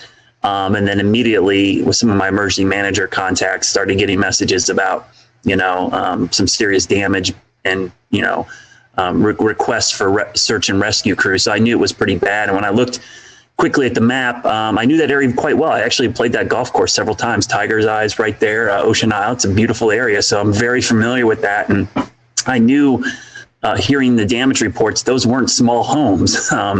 Those were well-built, I wouldn't say mansions. Those are nice houses. So for those to be leveled and destroyed, I knew it was a significant hurricane tornado. I'm thinking of hurricane because that area was hurt by Isaias as well, almost the exact same location. But what was interesting is, it was EF3. That's the only second EF3 I could find in the database in the month of February in North Carolina's history. The other one was in 1971. So EF3 tornado in the month of February is incredibly rare for North Carolina, and in that area, period, any time of the year. Brad, I have to echo. I was going to say I was asleep when this happened. When I woke up in the morning, I saw your text in our internal chat. But along with Brad, I've played golf at this golf course that actually got hit, and vacation, there a lot. And like Brad said, it's a well-built community. I mean, these homes were well-built, and to see the video of just some of these just being completely demolished just shows you the sheer size and strength of this tornado. And, it was a nocturnal tornado again, at 11:45 on a February evening, something you just don't really anticipate. So the loss of life is never good, and just our thoughts and prayers go out to those folks. But just seeing some of the damage out there, you could tell it was a pretty massive tornado. Yeah, I'm like you, Scotty. I slept through this too, and the very next morning I woke up and saw that there had been a big tornado from browsing through Twitter, and so I went and downloaded the old the radar scans from the archive and went to look at what the radar looked like. And when I saw that debris signature, I thought, "Oh my God, that had to have been a really bad tornado." Debris was lofted up to something like 22,000 feet. Is that right? 22, 25. It was up there. It got sucked right up into the updraft. It was pretty impressive. Right. Yeah. When you see debris lofted that high, you're dealing with a pretty substantial tornado, and in this case, at EF3. And that's what it looked like. It could have been just looking at the radar. Yeah. That's a tough warning scenario. The Weather Service, did the best job they could, but nocturnal, February, I think that these coastal communities have it tough because I was talking to another group about this today. The special marine warnings, we're talking about water spouts and rotation. But who on the coast is looking at special marine warnings off the coast? If that was a polygon for a severe thunderstorm warning or a tornado warning to a county to your south and east, you're probably a little bit more aware. But when they're special marine warnings, you're probably not even thinking twice about it. Right. And even if there is a water spout, you think, oh, well, it's going to last 100 yards inland at most. But this is a little different. This was, I think this was supercellular in nature. And when you get that kind of situation, you get a water spout from that. It's going to keep going inland and a long way sometimes. I remember when we were streaming this, just looking at it going, this is textbook. You could see the hook echo. You could see it on velocity. 160 mile per hour winds. Christian Morgan, WFMY in Greensboro. I want to ask you for your advice for folks who hopefully never find themselves in this situation. But if you find yourself in any tornado polygon, what do you do? Especially if it's midnight. Yeah, guys, I was kind of watching this all unfold, kind of like Frank said. I just happened to log on to Twitter to just kind of see what folks were saying and kind of check out some different things about our upcoming storm this week. And I noticed all of these radar scans and started to notice and realize that we were dealing with something pretty serious down in the coastal region of North Carolina there. And what I was saying on Twitter, I wasn't an active meteorologist following it along in those areas, but I was saying, if you have family and you have friends that in this area, who cares if you got to wake them up? Call them until they wake up and let them know what is going on, that they have to find somewhere safe to get. And really, in this situation, we say it all the time and it kind of gets drowned out and people kind of put it in the back of their minds. But really, you got to find that most inner room in your home. If you have a basement, that's the safest thing to do, away from doors and windows. And people say, I'm in the next room over. Is that okay? And I'm in the closet in the bedroom that, has windows in it. No, it's not okay. Because especially in a situation like this with such a dangerous tornado, I mean, we see picture after picture after picture of whether it's branches or whether it's beams from houses flying around. They can pierce right through walls and right through doors, and they can come into those rooms and into those areas. So the most inner room in your home, away from doors and windows. If you have a basement, that's the best. And one thing that we always try to say on the air in a tornado warning situation is take shoes with you, take a helmet with you. And people think that sounds crazy at first, but if something comes through the door or something comes through the wall, if you've got a helmet on, just like riding a bike, if you fall off and you have a helmet on, you're going to be that much more protected. And we'll return to Best of the Carolina Weather Group in a moment. Now your Carolina weather forecast. Here are today's forecast high temperatures for North Carolina. Here are the forecast lows for tonight for North Carolina. Here are tomorrow's forecast high temperatures. And here's forecast rainfall across North Carolina tomorrow. Here are the forecast highs for the day after tomorrow.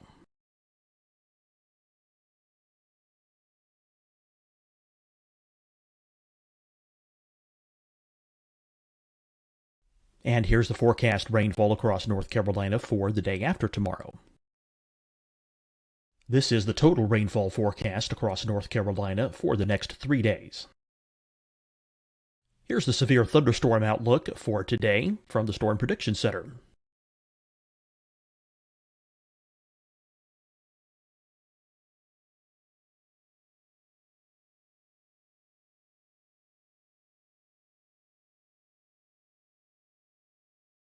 Here are the forecast high temperatures for today for South Carolina.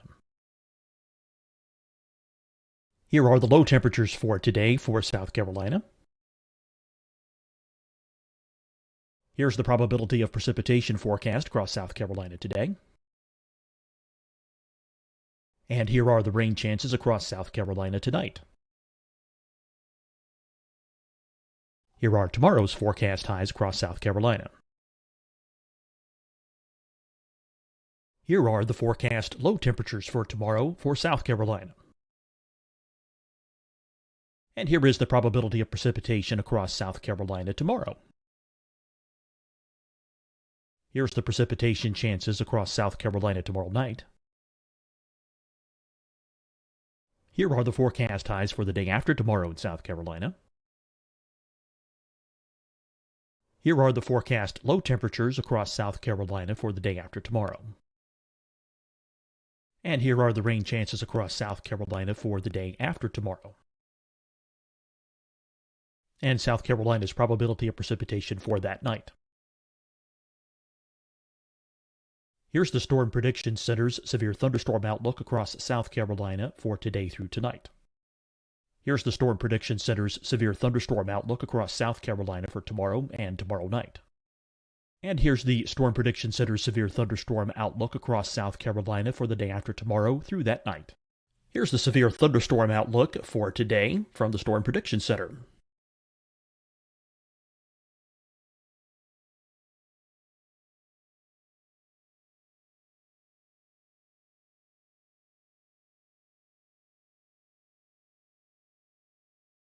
And now here's a live look at weather radar across the southeast. Hi, everyone. I'm Dr. Mandy Cohen, Secretary of the North Carolina Department of Health and Human Services. And when you follow the 3 W's, you protect your family and your neighbors from COVID-19. When you leave your home, practice your W's. Wear a cloth face covering, wait 6 feet apart, wash your hands often. Wear, wait, wash. We're in this together. Stay strong, North Carolina. Deciding when to wear a mask isn't about who you know or how well you know them. Just ask yourself, will I be with anyone I don't live with? If the answer is yes, get behind the mask. Help slow the spread of COVID-19. Get behind the mask. Learn more at covid19.ncdhhs.gov. Fight the spread and take a stand against coronavirus. Wear a mask in public. Stay at least 6 feet apart from others. And get tested. Join us and fight the spread. Visit scdhec.gov/COVID-19. Getting tested for COVID-19 helps you to take the steps needed to protect yourself, your loved ones, and your community. Find the testing location at scdhec.gov/COVID-19 testing. You'll see your Carolina weather forecast at 25 and 55 past. And now back to the best of the Carolina Weather Group on the all-new Carolina WeatherNet.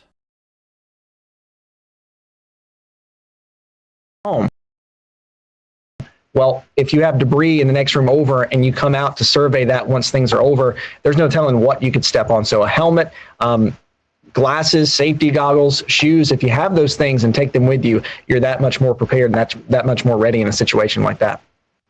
Hey, Christian, I think you guys did the story today. Wasn't there someone whose home was damaged by the ice storm and went down to their beach house because of the damage and then was impacted by the tornado?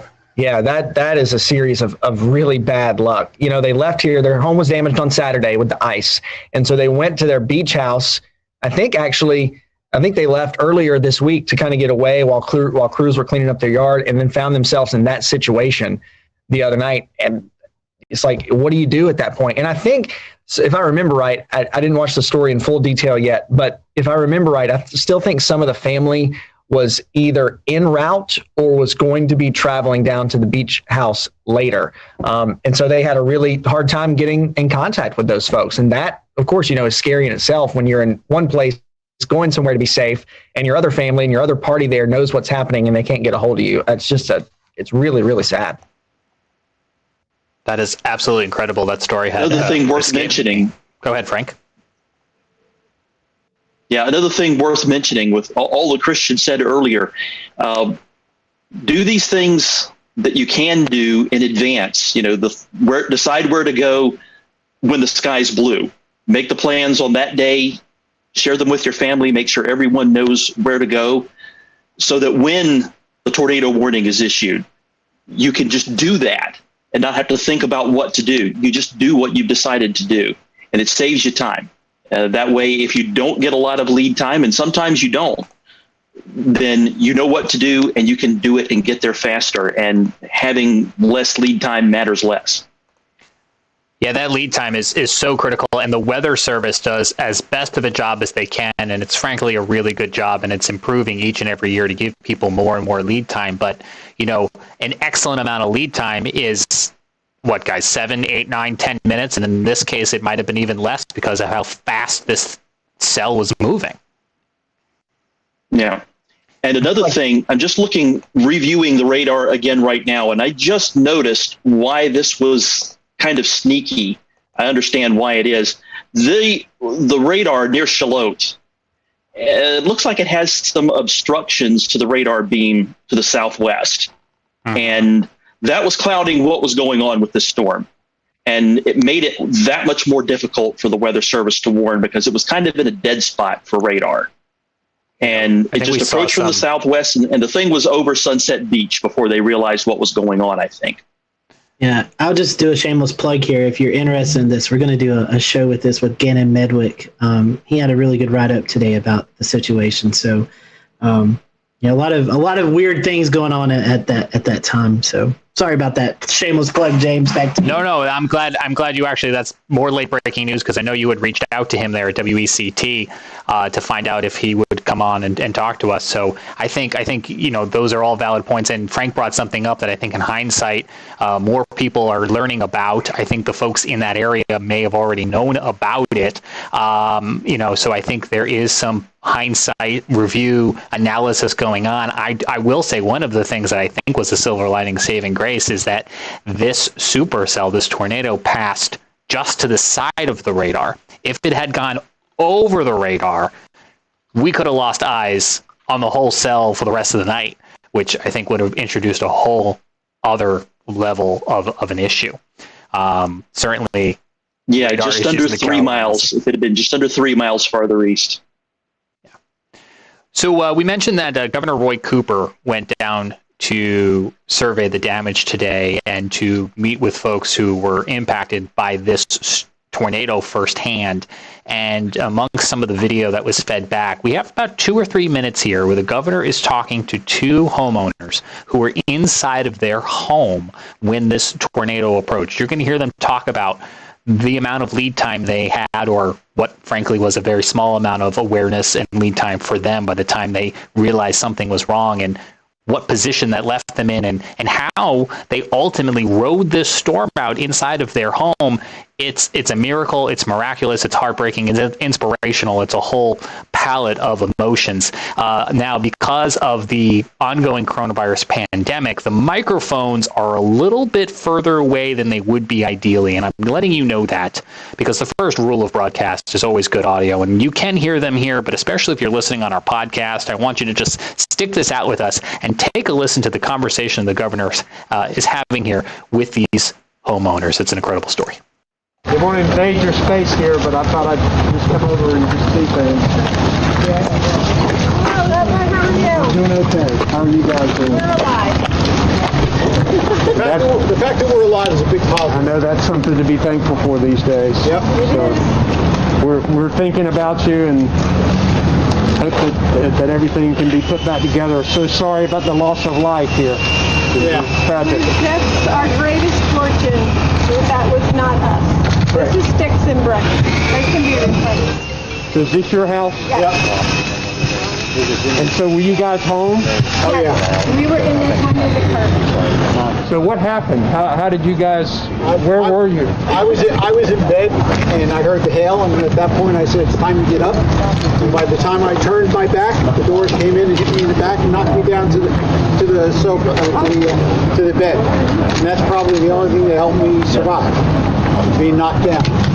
So, oh yeah, well you heard the hail. The amount of time between the hail hitting and the noise of the wind was instantaneous. There was no I couldn't tell you what to say. I was on the living room sofa, and as soon as the hail cracked the first piece of glass, I ducked, and the whole back of the house flew in. And I went for a ride. Fortunately. So how far were you carried? Where were you? I was in the great room. The entire back of the house flew in. This wall here, I'm on the other side of it. Buried under everything else. And I'm sure the only thing that saved my life is our porch furniture is teak. And the one chair blew in on me like a teepee tent. So everything falling and throwing landed on that and not directly on me. And I swear that's the only reason I'm here. That is amazing. Were either of you injured? Minor scratches. I had to get a couple of stitches. But considering, no is the answer. Bumps and bruises by comparison. Well, you have an amazing attitude about all of this. It's got to be devastating to lose your home like this. It's devastating, but you got to maintain a positive attitude. So we're here. We have something to deal with. There are others across the street and across the golf course that don't have that good fortune. you have a place to stay? We do. Yes, the neighbors here are families. The generous, phenomenal offers have been endless. So Yeah, we have a place to stay. But there are several people that had empty homes because they're not full-time residents. They offered the homes to us. I've had offers from New Jersey to Florida to help. So we've been fortunate. Absolutely an incredible story. Those folks, as they expressed, lucky to be alive. Again, 2 fatalities, 10 injuries, and as you can see, multiple homes damaged by this EF3 tornado there in Brunswick County, North Carolina. We will have more, as Scotty mentioned, on future shows here on the Carolina Weather Group, talking more about an event that is clearly going to be now marked on our calendars and our history books. 160 mile per hour winds. That is practically unheard of in this part of the country.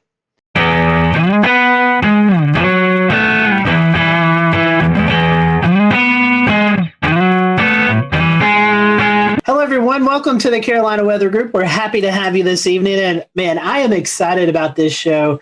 We have featured Frying Pan Shoals out off the coast of North Carolina several times during our hurricane coverage that you most likely have tuned into from one time or another. And I've been wanting to get Richard on the show, and Shay worked his magic and was able to get Richard Neal on the show. Richard is an engineer and the director of Frying Pan Shoals Tower out in the Atlantic Ocean, where he currently is right now. And it's just hard to believe that technology's come so far along that we can actually talk to Richard, who's out in the middle of the ocean right now. So, Richard, welcome to the show. We are happy to have you. And, I just want to talk a little bit. Our first question for you is more of a just kind of getting to know you question. And normally it's how did you get hooked into the weather world? And I know weather plays a little bit into what you do, but how did you get involved in this project? I mean, this is just such a fascinating story about you guys. Well,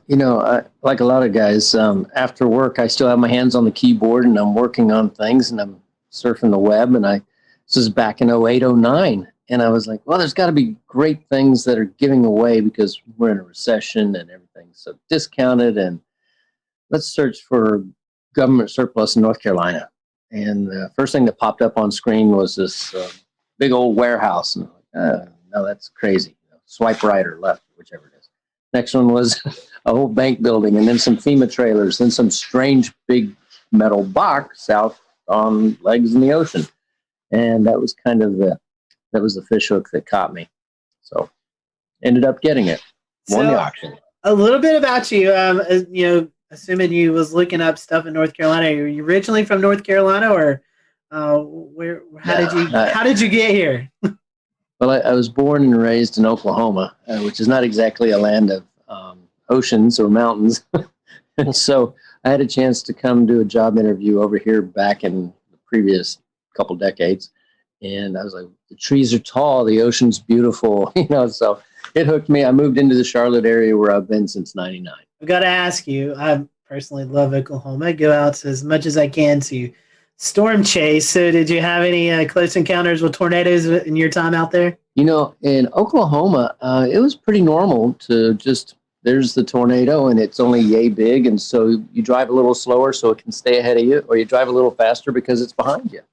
The one time riding in my dad's pickup truck, banged on the rooftop because back then we could ride in the back. And we were following one about 2 miles ahead of us. And I asked him to hurry up because there was another one behind us, about 3 miles behind us. So we just stayed right between the two as we went home that day. Just a normal day. Did not understand the magnitude of the difference between a tornado and hurricanes. Hurricanes are a whole different ball of wax, aren't they? Yes, they are. We'll talk a little bit about that. So engineering, I know you got some engineering out there. Tell us a little bit about that and what all engineering-wise you do out there right now at the tower. Well, when I got the tower, when we first came out here, we opened the doors and all the windows were sealed up and there was thick junk all over the floor. It was incredibly filthy. And, of course, nothing worked. There was no electricity. There was no running water, you name it. Obviously, no internet.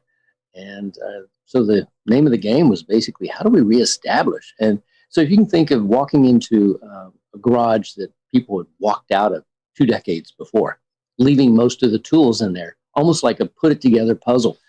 Figure it out, and you can make it work, that sort of thing. That was what it was. So found that there were holding tanks of water, found that the wiring was redundant because in the classic military Coast Guard sense, you never modified a circuit. You just added another one, and added another one. So, oh my gosh. So it's really stretched my brain, everything from the structural to the mechanical to the electronics to you name it. Again, you don't just hire a plumber out here. You are the plumber. So. Very interesting. And, you know, the first question that pops into my mind here, Richard, is how do you get out there? Good question. After I bought it, it took me 4 months to get here because I couldn't get a captain willing to bring me out in a boat. He said, there's no ladder on it and you can't get up on it. And I said, well, I was actually a really good climber, so just get me close. But I think what really made him laugh was when I showed up at the dock carrying an extension ladder with hooks on the top.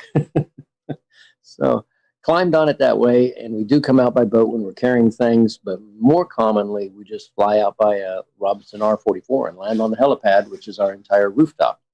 So I was here a couple times today dropping off researchers. Very interesting. So no Jacob's ladder. I mean, you're just strictly helicopter at this point? Helicopter and boat, because one of the legs does have a reestablishment of handholds. You do have to be a little bit of a monkey to jump from a boat to a leg and then climb up freehand 65 feet of handholds. So you're telling me if you're not a fan of heights, that might not be the best way to. Not a good idea. But, you know, that's actually how we get the first person on, usually one of the crew, and then we snatch everybody. If you don't like heights, we snatch everybody out of the front of a boat with a hoist and just pull them straight up, and that's actually really, really safe because a person's sitting there with a harness or whatever, and until they get hooked in, they're perfectly safe. They're just sitting in a boat, right? Then we grab them, pull them right up, roll them inside, just tell them to stand up. That's all there is to it. And haven't dropped anybody yet. It's probably a good record, 10 years. So why was the tower built in the first place? I'm the old one out of probably all of us. And I remember when we didn't have cell phones and we rolled this little circle on the phone to make it work. So back in the 1960s, there was still the frying pan shoals, and the shoals were shallow and then deep, and then who knows. Boats were going aground and wrecking. So because we didn't have GPS and we didn't have LORAN, and you could use a sextant or whatever to look at the stars, but it was out here to be the lighthouse. So it's still got the light up in the corner that we don't use anymore because GPS, obviously. But it was purely to keep people from running aground. There's literally hundreds of shipwrecks from here to shore. We're about 32 miles from the closest point. Technically, we're outside of America by about 6 miles. And speaking of that closest point, for those who may not know, what is that closest point off reference of North Carolina? A lot of people would be aware of Wilmington, and Wilmington has a bunch of smaller cities flanking it, Southport and Carolina Beach, and coming out to the tip of it of Bald Head Island. And that's from where the shoals actually continue on outward. So Bald Head Island, which is right over that way. We can see the light of a lighthouse on shore occasionally, just a little faint glimmer, but we don't see light of anything else because we're just too far away. Sometimes people just like to go out in the ocean, fishing and stuff. Do people ever come by and just yell up and say hey to you and whatever? Yeah, it is interesting. I don't know if it's good or bad, but I've got, I guess people are like, hey, Richard, and my phone number's out there, so I'll get text messages, emails. I think I'm down to, 5,000 or more emails in the last couple of weeks again. So it's a little tough. I'm amazed you guys could track me down. I'm glad you did. But they'll holler up, Richard, hey, this is so-and-so. And I was out there 2 years ago, 5 years ago, 6 years ago. Sometimes I remember who they are and sometimes I don't. But on a good, flat, calm weekend, we can have 30 boats around here all getting bait fish or catching fish or just hanging out. It's really quite the party.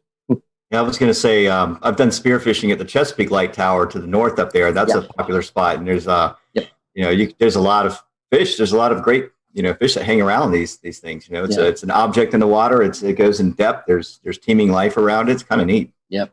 We've got a lot of bugs underneath this. And bugs, in layman's terms, are lobsters, spiny lobsters. They average about 8 pounds here. So you kind of took up my next question was going to be about the B&B. And, how long that ran for? Yeah, we were doing that from 2012 when we had our first family stay out here, which was quite interesting. They were like, yeah, we know it's sort of a B&B, right? And then we shifted over in 2018 purely to the nonprofit. And we still have a lot of people come out, but it's not in the sense of coming out and hanging out. It's come out and participate. The walls in here are nice and blue because we had 3 or 4 volunteers a couple of weeks back, clean and scrape and put it all back in order. How many people do you normally average in a year, Richard, that come out and volunteer? I mean, I know it can vary, but it's... it's a really great question. We've had thousands out, and that's because many, many people will come by in their boat, and then they'll come on up, and maybe they'll carry something out. I occasionally get a call on the Marine Band radio. Hey, Richard, we're here, and we brought you that extra water, or we brought you some food, or we have too much beer, and we can't get rid of it. We need your help. So, or we have fish that we've caught, and like, yeah, come on up, let's share it and have a meal, and then you can head out the next morning. But with 8 bedrooms and a crew room in addition, and about 6,000 square feet, and a rec room and a stainless steel kitchen and a big generator room where we can cut and torch and do all the types of mechanical things you would want to. It's actually got a place for all different kinds of people. We've got people that came out and did nothing but work on our garden in the back corner. So we've got a garden that grows. Go figure. And for those who are maybe wanting to know, you do a fantastic job on social media, the Facebook page, of just sharing your experiences from day in and day out. And it's a really cool thing. If you go to Facebook and type in Frying Pan Tower, Richard, you do a great job on social media, just kind of showing the behind the scenes look there. Yeah, it's funny. People ask what the tower is really like and how it survived these hurricanes. And some of the things that I've learned is that the engineers that put it together had a fair amount of experience with what they call Texas tower or Texas oil rigs, the genre in the 40s and the 50s. So they made this thing stupidly overbuilt. I mean, massively structurally strong. With the legs, I just got a blueprint that I hadn't seen in 10 years. And it actually indicates that when they set the base pilings down, they actually took pipes and then hydraulically rammed them through the legs down into the bedrock to the depth of, if you can imagine this, 296 feet. Wow. That's incredible. It's a football field of steel down into the bedrock and then filled up with cement. So, and the casing on the pipe that actually is water level down is multiple layers, so it's approximately 3.5 inches thick.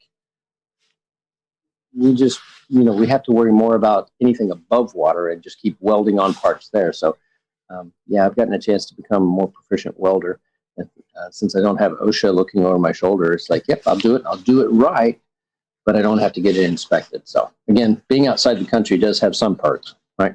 Next question is, it's kind of like just everyday life that we have here, the luxuries of plumbing and power, internet. Mm-hmm. I've seen you were watching the football game a couple of nights ago. You cook up these really nice looking dinners. So how do you get all of that 32 miles out in the Atlantic Ocean? That's it. This is truly a working environment along the lines of, we don't just say, hey, stick a solar panel up there. It'll be great. You'll love it for 25 years. No, we actually know that they will hold on during a hurricane. We've had solar panels up for 3 or 4 hurricanes now. We know the flags don't last quite as well, but that's another story. And with those solar panels, we still are on conventional solar batteries. So we don't have lithium yet because we work off of a very tight donated budget, obviously. And then if we need to augment it, like tonight when everyone's using all kinds of things, I will run a small little 3K generator by Honda or something like that. But the good news is that we did also resurrect life back into the 40 kilowatt Detroit diesel that has been sitting here ever since the 1960s. And when we took it apart and looked inside at the pistons, everything was put back in almost perfect order. And then they closed the doors and walked away. So all we had to do was get it up and running again. Now we need to get the electrical part out of it, which is the diodes and the rectifiers. And guess what? I'm getting to learn something else. But once I do that, then we'll reach out to our audience and say, be nice to have some resistance heaters bolted back on the wall, and then we'll run that and be warm while we're out here working. So 99% of the time, we're just solar and wind. So we have a couple turbines, and we've got a couple dozen panels and a battery room full of batteries that we watch very closely and monitor. And everything that we do out here, we can also look at and monitor from shore. So, and that was a 5.2 gigahertz microwave dish that we set up, shot to shore, 56 miles, talked a TV station into letting us put a dish up on their tower at 1,300 feet.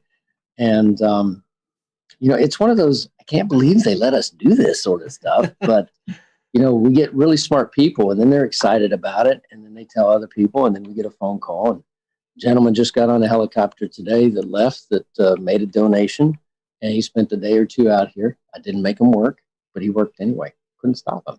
Jordan, I know you've got the big fun question for us meteorological nerds. Yeah, so as the Carolina Weather Group, I'd be remiss if we didn't talk a little bit of meteorology while we're here. So what are some of the more memorable storms that have come by in recent times? I mean, I know I'm thinking about Florence and Matthew are probably the obvious ones, but maybe you have one that's maybe not quite so obvious. Well, Arthur was an amazing thing.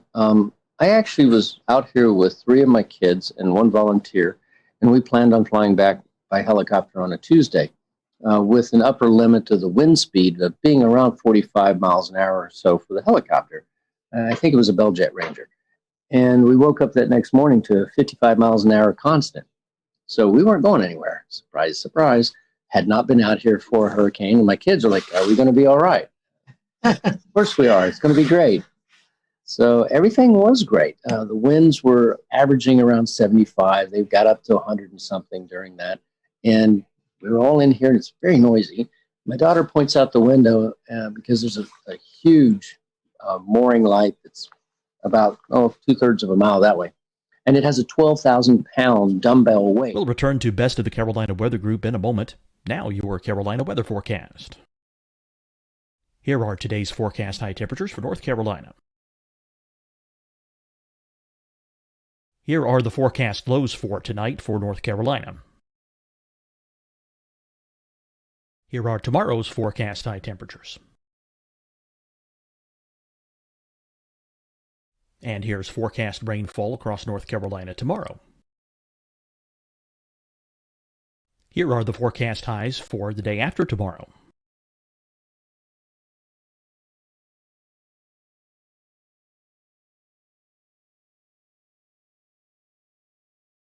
And here's the forecast rainfall across North Carolina for the day after tomorrow.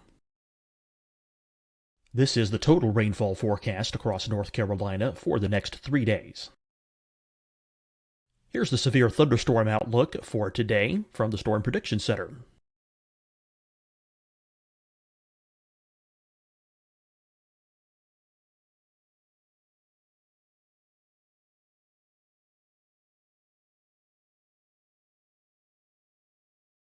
Here are the forecast high temperatures for today for South Carolina.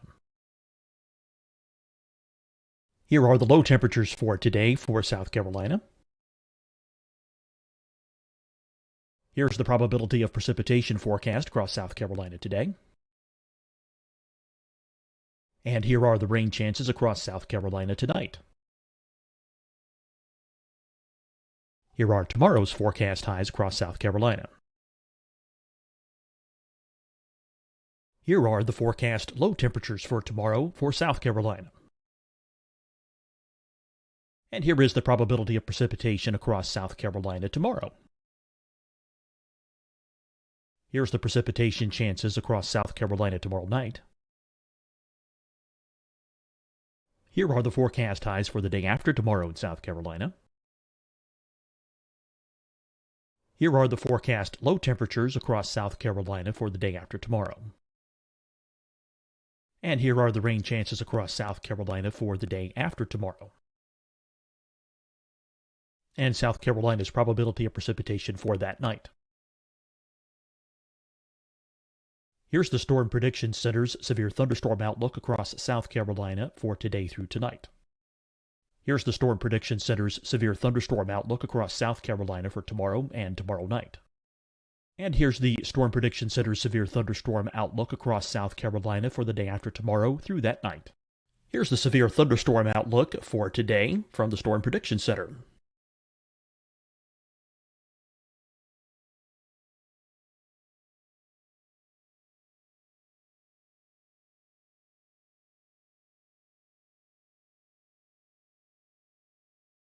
And now here's a live look at weather radar across the southeast.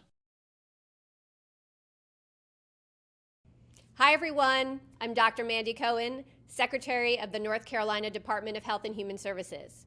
And when you follow the 3 W's, you protect your family and your neighbors from COVID-19. When you leave your home, practice your W's. Wear a cloth face covering, wait 6 feet apart, wash your hands often. Wear, wait, wash. We're in this together. Stay strong, North Carolina. Deciding when to wear a mask isn't about who you know or how well you know them. Just ask yourself, will I be with anyone I don't live with? If the answer is yes, get behind the mask. Help slow the spread of COVID-19. Get behind the mask. Learn more at covid19.ncdhhs.gov. Fight the spread and take a stand against coronavirus. Wear a mask in public. Stay at least 6 feet apart from others. And get tested. Join us and fight the spread. Visit scdhec.gov/COVID-19. Getting tested for COVID-19 helps you to take the steps needed to protect yourself, your loved ones, and your community. Find the testing location at scdhec.gov/COVID-19 testing. You'll see your Carolina weather forecast at 25 and 55 past. And now back to the best of the Carolina Weather Group on the all-new Carolina Weather Net. And it's the marker for the very end of the shoals. Well, the waves were so big. They were about 30 feet tall. They don't even look like waves. They just look like hills, that it was picking it up and slogging it along. And she says, Dad, is the buoy supposed to be traveling? So it marched off towards Wilmington, and then as the hurricane spun around, we got to the backside of it, and the winds were blowing from the other side. We just finished dinner, and it blew in one of the back windows, just shattered it, and wind is going everywhere, and the rain's pouring in, and we're back there trying to hold a piece of metal against it and get it all put back together. And my daughter's a little upset about this. And I said, it's okay, we were fine. She goes, I'm not worried about the tower, Dad. It made my cake in the oven fall. Unbelievable. So, we've been out, and I've since found that hurricanes can be really pleasant to watch when there's nothing in the air to hit you but rain. When you're on shore, you have to worry about all kinds of things. You have to worry about trees falling on your houses, and that sort of thing. Out here, it's just rain. You wear safety goggles so that it doesn't sting your face too bad. And anything under 100 miles an hour, it's not going to blow you off the top. Over 120 miles an hour, it gets a little dicey. We had some gusts to that during a couple of them. And the water kind of comes in everywhere. So it gets a good rinsing, but that's all right. Does the tower sway at all? Do you get a little bit of that rocking factor? I'll show you. During the worst hurricane, this is it. That's it. Just enough to make the water wiggle around in the Culligan jug. That's it. Puts you to sleep really good. And they are really loud. They are quite noisy. But, you asked the question really that I should answer more directly is about the weather and how and what do we watch and how do we know when we can go out here. It's only 30 miles out, but the weather here is very different than the weather on shore. On shore, we can have 30-degree days, and out here, because they have this enormous mass of water underneath us, we could be in, T-shirt and shorts, or like today, we had a 25-degree temperature drop out here. It was beautiful. It was 75, and then it went down to 55 for a while. And I'm wearing a jacket for this cool. So you kind of have to be aware that the ocean is what they would call an ever-changing, never-changing environment. So it's always going to be a little different, and you can only tell about 3 or 4 days in advance as to the true conditions in this one location. Being on top of a hill at the end of the shoals creates a Venturi effect. So the water goes much faster underneath us than it would maybe just a half a mile away. It's quite an interesting place to try and go scuba diving, that's for sure. I would imagine the waves, Yeah. We see storm surge on the coast with landfall and hurricanes, and we see these models that are predicting 20, 30-foot waves out in the ocean, but the normal everyday person doesn't get to see that, but you do. I mean, you were just talking about the experience with Arthur. I mean, I'm sure the first time you saw it was like, oh my gosh, but have you kind of got used to the fact of seeing these huge waves now after being out there so long? It's funny, the smaller waves, just the 12-footers or so, those actually impact harder than the big ones. We have these legs that are 42 inches in diameter, so relatively speaking, they're very narrow. But if you catch completely square to the cross pipes at the 12-foot level, a 12-foot wave, you know the weight of water, it's quite a bit per cubic yard.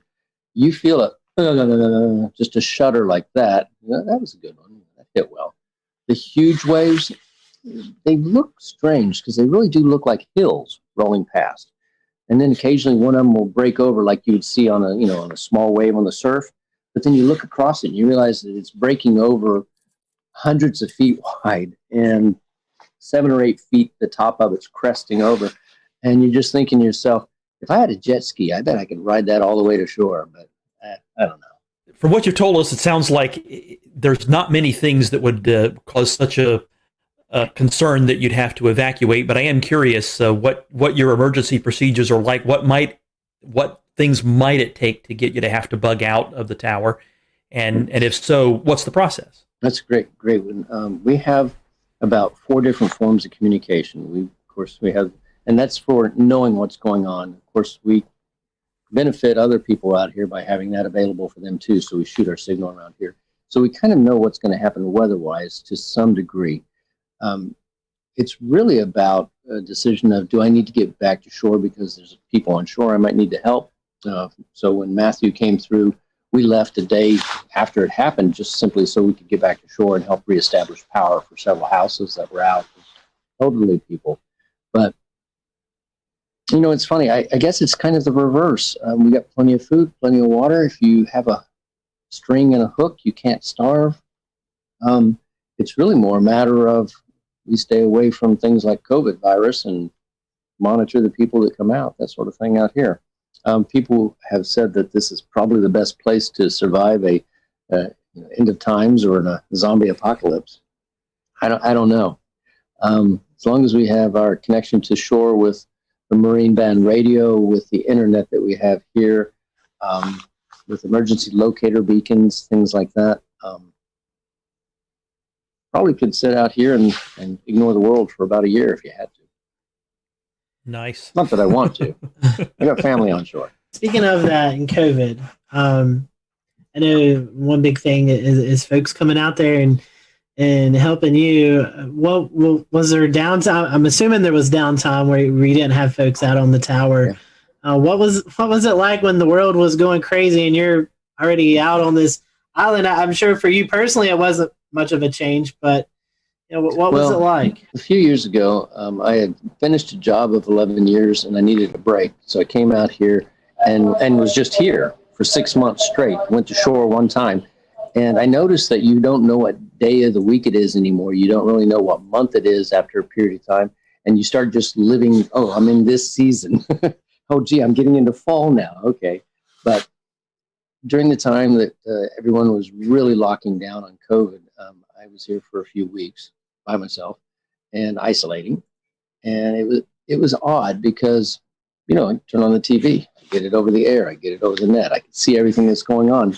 So, you do always have the ability to communicate, same as we all do while we're still locked down.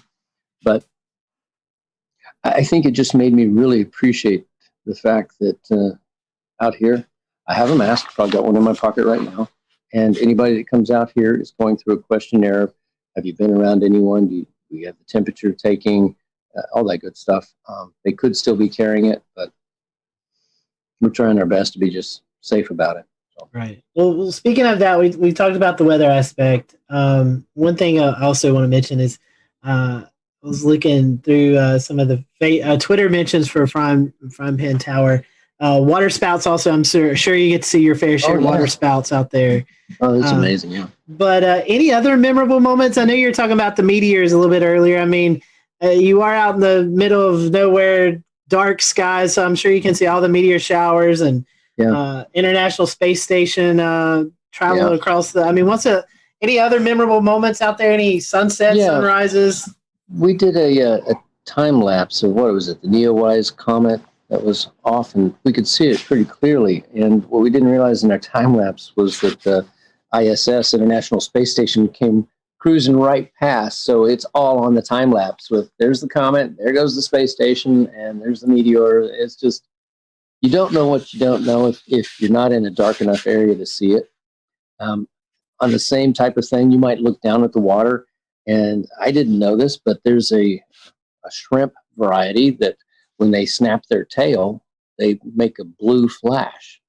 And I'd never heard about that, but I was looking down in the water one evening, and all these little blue dots of light, of all these shrimp just pop, pop, pop, pop, pop. And it was like incredible. How would you have known? So, the wildlife that you don't see when you just look across the ocean is all abundant underneath there. And it's just increased my desire to help educate people. So we have the above camera, the water level camera, and then the shark camera down on the very bottom that we do for explore.org. And that's in classrooms all around the world with kids watching it. Just kind of fun. So hopefully they'll learn about the ocean and, keep the straws out of the turtles' noses and understand the power that is in our oceans. I mean, the weather is by virtue of this enormous body of water that gets heated up and moves around. I mean, the things that our world does, I just think there's so much for us still to learn. And I really applaud what you guys are doing on sharing and discussing what's going on with the weather, because, it's not a matter of do I have on a jacket so I can go from my apartment to the car. It's what's happening in the world and why are there storms and fires in different places. And that's all about weather and what's happening, right? Yes, that's true. The one thing I'd like to learn, those spiny lobsters, how do they compare to Maine lobster? What do they really taste like? Oh, I had thought they would be, because they're so large, that they would be tough, right? Nah. They have no claws, but they can have very long legs, almost like, a snow crab, those giant ones. And their tails are usually about that big around, about that long. And they're deliciously fresh and soft. We have divers that come out here and they'll grab them. We have a lot of rock ledges. So if you grab the one or two out of there, next day another one will move in because they're always looking. So they're migrating at night, running around. And they brought up 4 enormous ones. We filled up a stainless steel bowl that was about this big, full of lobster meat. We all ate. There was 6 of us, and we ate so much lobster we couldn't stand it anymore. So the next day when we wanted to go fishing, we were fishing with lobster meat, which is just ridiculous. So it's really, really good. For those folks who are listening tonight and they may feel like, this is a worthy cause that I want to give to, I know looking at your website, I mean, you've got a shop with apparel that you can do. You have a list on Amazon that folks can purchase and send to you, all sorts of ways to help out the cause. So tell us about that. And I even see a signature coffee blend. So tell us about all the different ways that we can help you guys out there doing the research you're doing. It's really funny. A few times I would have a conversation and talk, people that would be watching about, having this cup of coffee or that cup of coffee. And I finally came across one. And mind you, if you're stuck out here, I'm not going to go and grab a Starbucks or a Pete's or a Dunkin' Donuts. And so I found a blend that was incredible. And the company that makes it, Black Powder, said, well, I'll tell you what, we'll make you that particular variety and we'll give you a percentage of the proceeds for the nonprofit. I thought, oh, win-win. And then they gave me free samples. So I'm going to drink that coffee because it's really, really good. The whole goal is it's not just a YouTube clip that makes you a few pennies, or an Instagram or whatever, or a few shirts that you make $1 or $2 off of. It's whether or not we can get enough people to pay attention to this, to restore this. And that really is my goal, is how do we restore something so it's restore, obviously, protect, which is not only the sea life down there, but also the mariners around here. We've been really lucky. We've actually helped save 3 different divers' lives out here and over the last few years. And then preserve. Now, how do we get it so it's self-maintaining? And I think the only way to do that is basically what we're doing right now. Sharing the message, educating people, and helping them understand that it's not me. You know, again, I joke, it's like I'm the chief custodian and janitor. But I'm also the one that really wants to get the world to understand that this is a rare thing that was done back a long time ago. And we typically don't do things like this anymore. We don't build big steel structures because we simply don't need to. And it's really worthwhile to save it. That's all we're trying to do. Interesting that you say that. I was looking, you know, you're on the wish list, you have like an AED, and I never would have put that together with, you know, folks who may be out there and, you know, 30 some miles off the coast and they need immediate medical attention. That's a great thing. Diver had a heart attack. We had to, you know, get him out of here. We had the helicopter flew out here and grabbed him. So a big Coast Guard helicopter snatched him off. And he was okay. Next day, he was fine. Wow. Amazing story. Well, Richard, you know, I personally want to thank you for what you're doing. And you were talking about, Dan, about getting some storm chasers out there. We may have to pitch in on a helicopter ride and come out and at least have a meal with you or something. I'd love to get you guys out for a weekend. And you know what? If you give us enough notice, we'll find a volunteer with a boat and just have you guys come out on that. How's that? Hey, I am down for that. we are up for that. And again, Richard, how can we follow you? I told about your the Facebook page, but do you have Twitter or anything else that they can follow the work you're doing? Yeah, we've got you know, we're either Frying Pan Tower, I forget what it is, original or something. So we have an Instagram. It's easy to find us. You search for Frying Pan Tower. Clearly, there is also a in the middle of the woods a frying pan light tower, not a light tower, but a tree tower for observing for other things. You'll know it when it's us because we have water around us. So we have Twitter, we have YouTube, we have Instagram, we have Facebook, and I don't know what else. Well, you're talking about and our website. Yeah, at the explore.com, which we got permission to air some of the footage during hurricanes. Oh, good. It's explore.org. They're good. Yeah, explore.org. Yes. Yeah. They're doing good things. I definitely check that out. That's awesome. Yeah. Good deal. Well, Richard, we thank you for your time. And for those who are watching here on the Carolina Weather Group, we hope you have a great rest of your week. And we'll see you next time here on the show.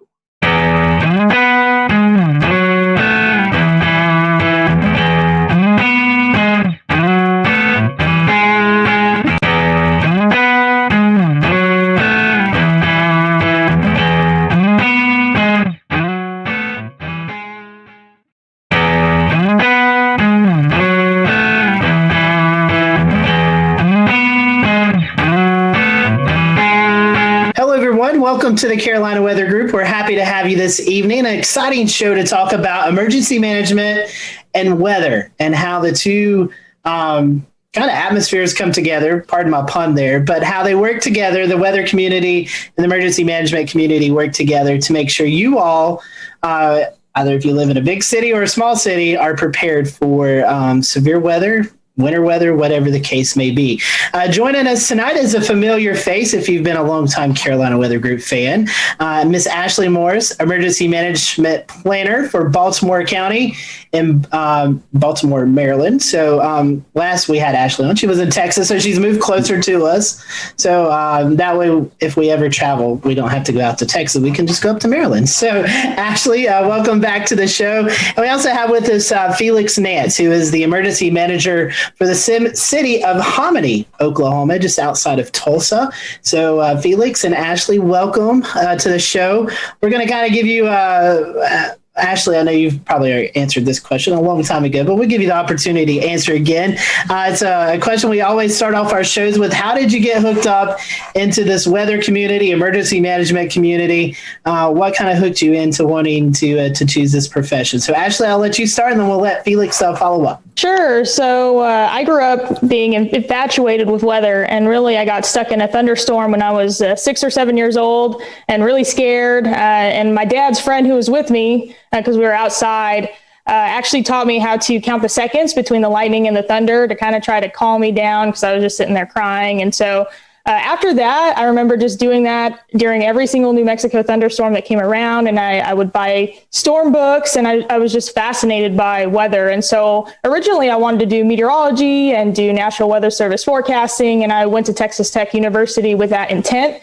So I got a bachelor's in geophysics and atmospheric science, and then got up into grad school.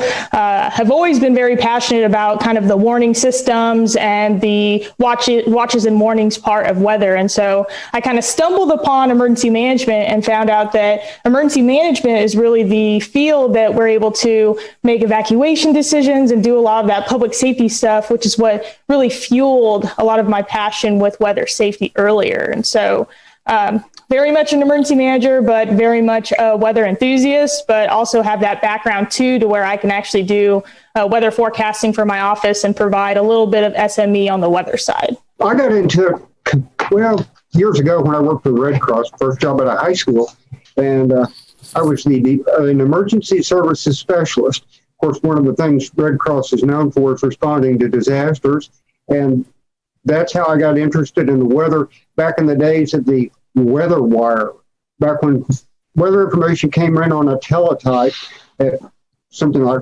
40 words a minute. So that was back very old school stuff, and it's just stuck. I've stayed with it, been a Skywarn spotter. It's just a natural progression, actually, from that point on. Questions for both of you here. I want to ask exactly what your role is like and your day-to-day life. What is the typical day in the life of an emergency manager? So it kind of depends on your location, your position, and what you're kind of designated to do. So as emergency managers, we're in the art of doing disaster preparedness, response, recovery, and mitigation for either a city, county, state, or the federal through FEMA. So from a local emergency management perspective, I've done 4 years in city and county emergency management. And so ours is very localized and hyper-focused on neighborhoods, communities, and things like that. And so a part of my role has been a majority of my career participating in writing emergency response plans, creating a lot of partnerships with like public safety, police, fire, EMS, dispatch, public works, and all of the other agencies in our government who would help us respond to disaster. Getting everyone in a room to do disaster scenarios, exercises, things like that. And then doing a lot of community engagement, outreach, messaging, trying to get people to be aware of what our risks are and what we kind of expect of them during disaster. And then a very small amount of our time is usually doing response. Obviously, if we had severe weather coming into the area, if we had a big impactful storm, or like the past entire year where we've been responding to a pandemic or some other kind of thing, that's kind of what that looks like. So we kind of have a blue sky day and a gray sky day where we're either doing a lot of planning and just preparations, or we're actually responding, working with partners, making decisions and providing resources to the public during the incident. That's very well put. It depends on the size of your community and your staff.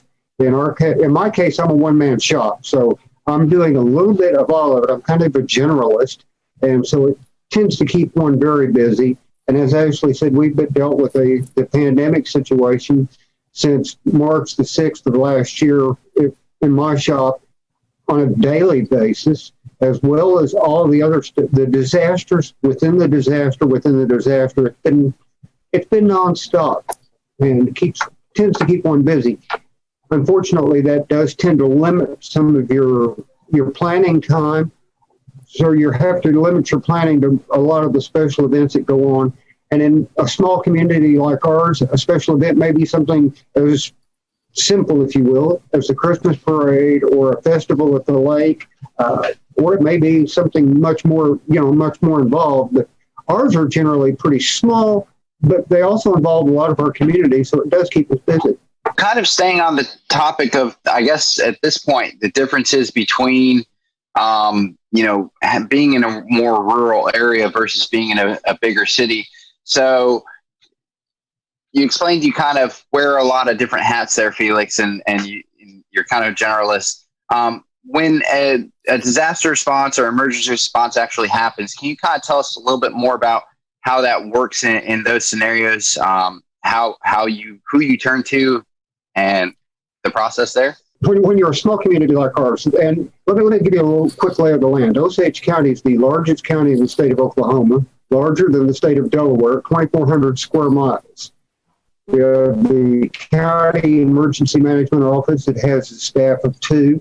We have the Osage Nation, an Indian tribe, which has a staff of 2, and myself. So basically there's 5 of us in the county.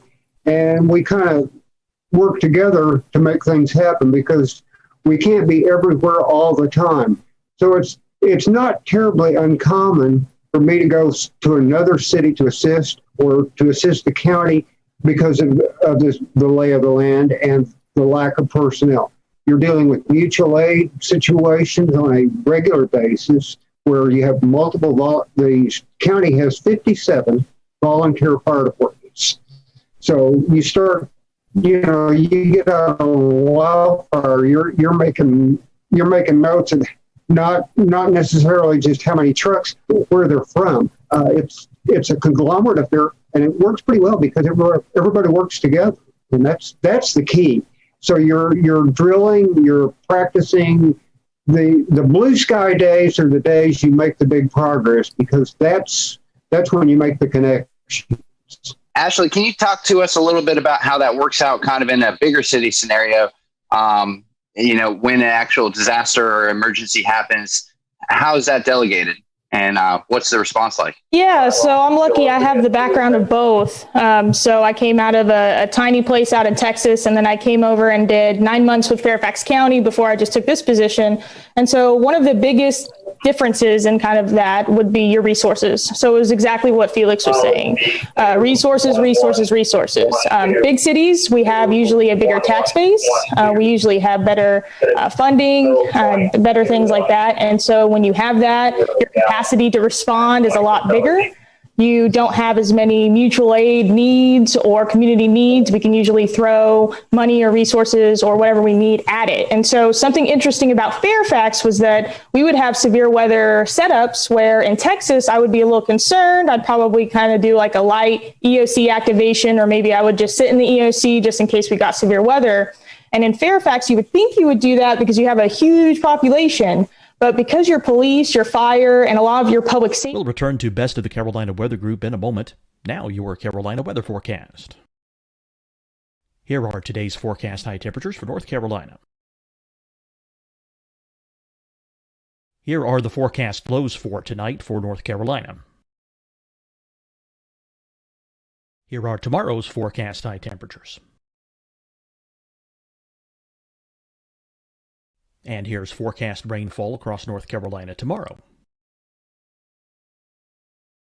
Here are the forecast highs for the day after tomorrow.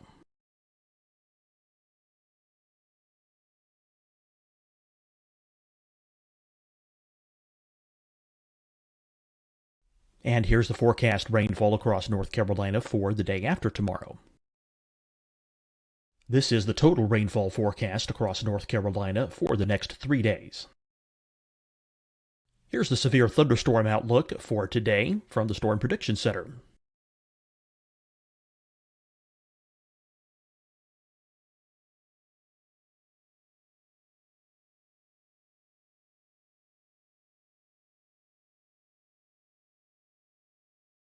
Here are the forecast high temperatures for today for South Carolina.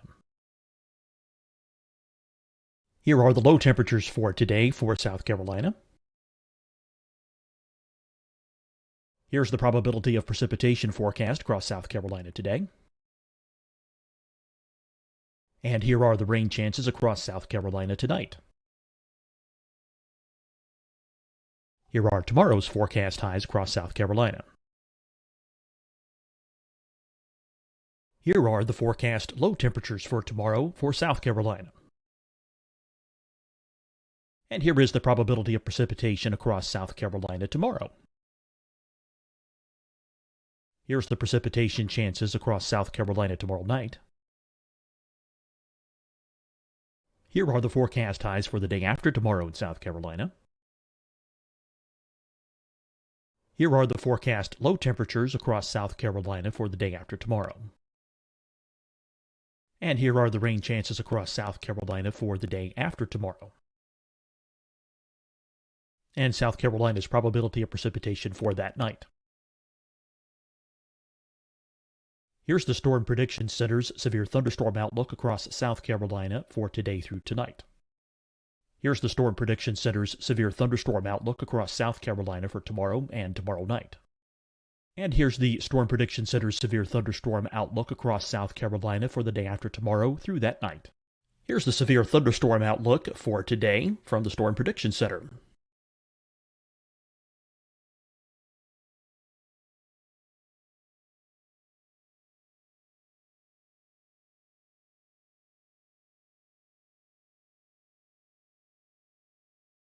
And now here's a live look at weather radar across the southeast. Hi, everyone. I'm Dr. Mandy Cohen, Secretary of the North Carolina Department of Health and Human Services. And when you follow the 3 W's, you protect your family and your neighbors from COVID-19. When you leave your home, practice your W's. Wear a cloth face covering, wait 6 feet apart, wash your hands often. Wear, wait, wash. We're in this together. Stay strong, North Carolina.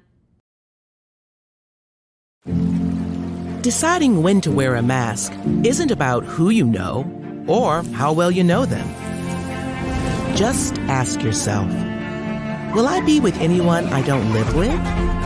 If the answer is yes, get behind the mask. Help slow the spread of COVID-19. Get behind the mask. Learn more at covid19.ncdhhs.gov. Fight the spread and take a stand against coronavirus. Wear a mask in public. Stay at least 6 feet apart from others. And get tested. Join us and fight the spread. Visit scdhec.gov/COVID-19. Getting tested for COVID-19 helps you to take the steps needed to protect yourself, your loved ones, and your community. Find the testing location at scdhec.gov/COVID-19 testing. You'll see your Carolina weather forecast at 25 and 55 past. And now back to the best of the Carolina Weather Group on the all-new Carolina WeatherNet. So many resources. It takes a lot for them to get tapped out. So we would have those squall lines with the trees down and stuff, but it wasn't a problem for Fairfax because we have massive amounts of department resources. And so that was something that I had to learn that was a lot different. Just having those resources and those needs to actually be able to respond. Ashley, kind of piggybacking on that, Maryland's it's a pretty extensive urban area. Does your like territory go out to like Catonsville and Ellicott City where we see that major flooding over there, or do you handle that as well? We do from a first response perspective. So we do have like regional teams doing like swift water rescue, things like that. And so like our fire departments, even in the state, are very well linked to where they can deploy and do that mutual aid like they need to. From OEM and from Baltimore County, so I'm kind of back in one of those smaller roles being with the county. We're just establishing our program. So it's me as a planner and then a couple of fire personnel. And so depending on what the threat is and depending on what the threat would be to my county, we would probably sit back and make sure that Baltimore County would be okay. And then if they needed OEM support, we definitely would offer that. Luckily, we have a great state emergency management agency that keeps us all connected.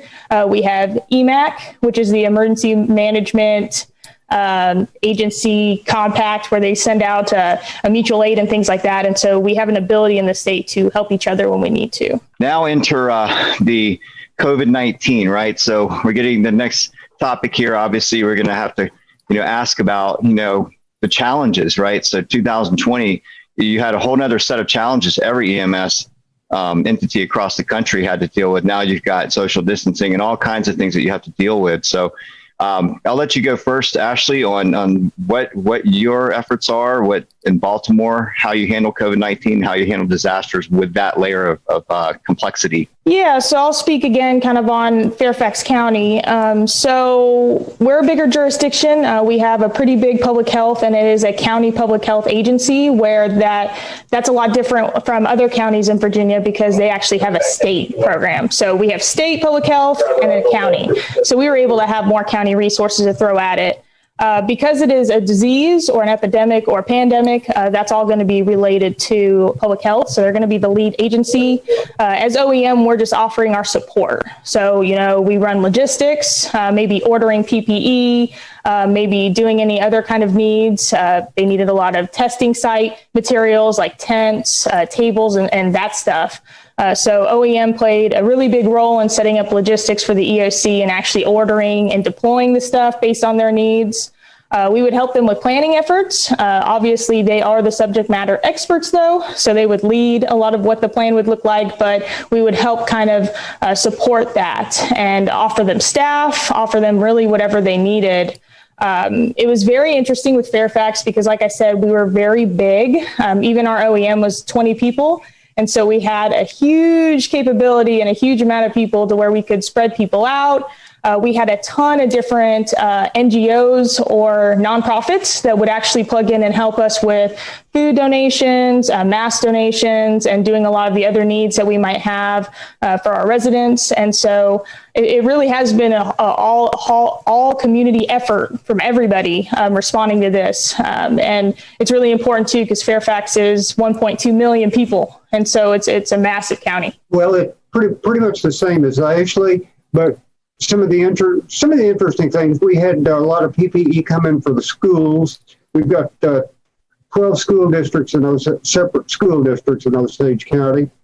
We had a 6-county area that got together at a pod, picked up all the stuff for the local Osage County, brought it back to Hominy and sorted it here, and then distributed it to the schools. So there's an awful lot of work that goes on behind the scenes that people don't see and things like that. Then one of the most interesting things, we've been working with our senior citizen center here. They cannot have in-person meals or in-person feeding in the senior citizen center. And they've had trouble getting disposable trays and other supplies that they need. They turn to emergency management, and we pull rabbits out of hats and get them the things they need to help feed our senior citizens. So there's a lot of unusual things that small towns do that the big cities may or may not do, or the people may or may not see, or they may or may not be unusual for them. I mean, picking up the phone and ordering a specific item in a big town is not unusual. In a small town, it may take some doing to get certain items. Well, it certainly is not always the best scenario in every single severe weather setup or whatever weather setup you guys may be anticipating. Sometimes the worst happens. Between Oklahoma and Maryland, you guys certainly see the full gamut of every type of severe weather and threat that you need to be prepared for, short of perhaps volcanoes as a kind of geologic threat. When you guys have to make that hard decisions, which I'm sure you certainly do, what goes into that emotionally?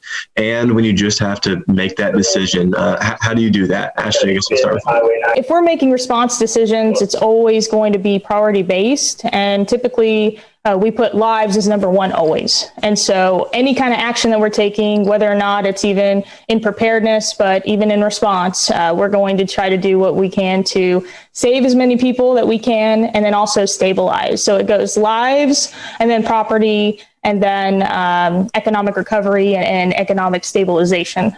So it is really challenging. I think that there are some situations where, you might be faced with a really tough decision. Like, for instance, a dam. You might have a dam that could break. And if it breaks, it might flood 2,000 homes, or you might have to do the emergency release and it might flood a neighborhood. That's a really hard decision to make. But I think that we tend to kind of err on trying to protect as many people as possible. And usually we can kind of have that support from our community in advance. But yes, we are faced with very difficult decisions in a lot of our incident management. Felix, I'm sure that you know just about everyone in Hominy, and everyone knows you. With a 2,000 person town, it's a lot more personal than perhaps it may be with the 1.2 million, I believe it was, in Baltimore.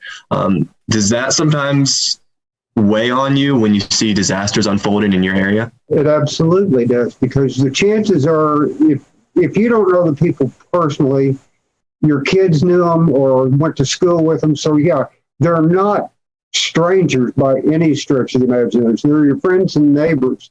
But that's also part of the strength of the community, because they are friends and neighbors, and the community bands together. A lot of what we do is, in a situation with a storm, is the pre-storm warnings and get the information out. In the response phase, we leave that to fire and EMS for the rescue part and law enforcement. But we're also out there with them, and not just the day of the event. We're out there with them for a long period of time afterwards. We had a flood in May of 2019 that affected 71 homes and 9 businesses in our town. And I told the city manager, I said, "You've signed on for the long haul. We're going to be at this as well." We're still we're just now starting into the mitigation phase of that. But part of it is you were working individually with each family. And as we were doing debris removal, I told the guys, I said, "Now, break this stuff out with the backhoe out into the street, scoop it up, and put it in the truck." I said, "I want you to remember, that's someone's life you're taking away in the truck. It's not debris, it's not junk, it's not trash until you get around the corner. It's their life." And they all looked at me like, "Never thought of it that way."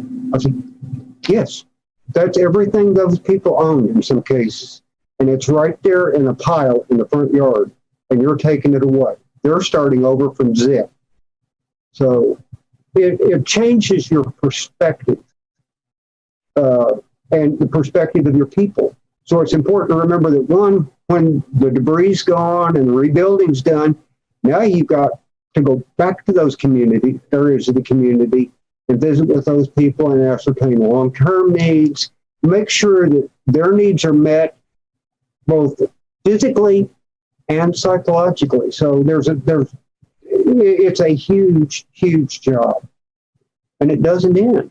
You'll see them in church months later, and they're still the same people. You're still the same people, and it still tends to evoke the same emotions. In January of every year, in January 2021, we just had NOAA release the $1 billion disaster map that they come out with every year.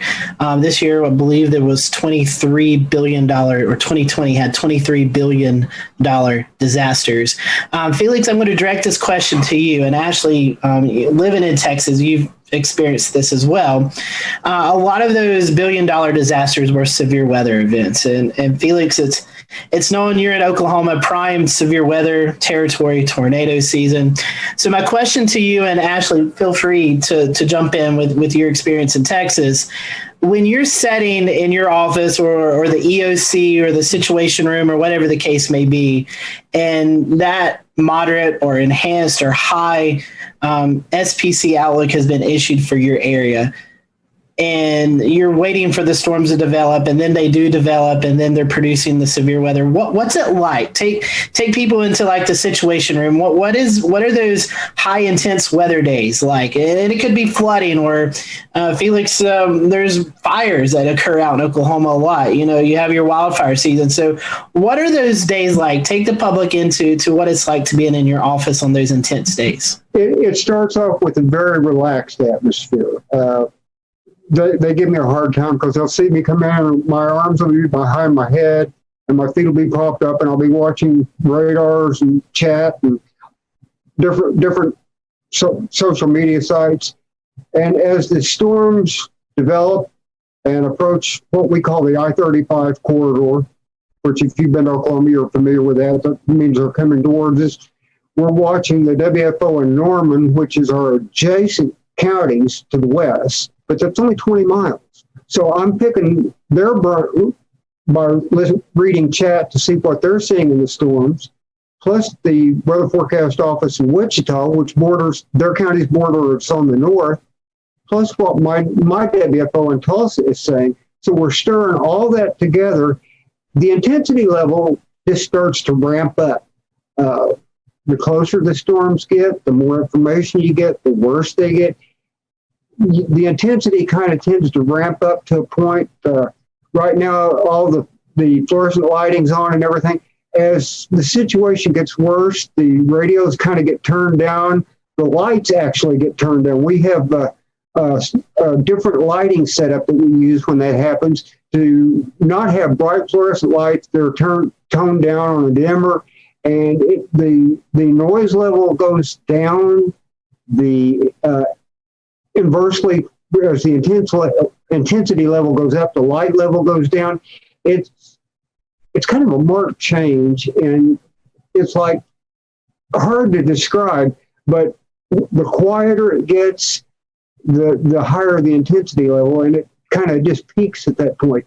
And it's one of those things where you're sitting there watching and waiting, expecting the absolute worst and praying that, this is one forecast you could bust, and I wouldn't mind.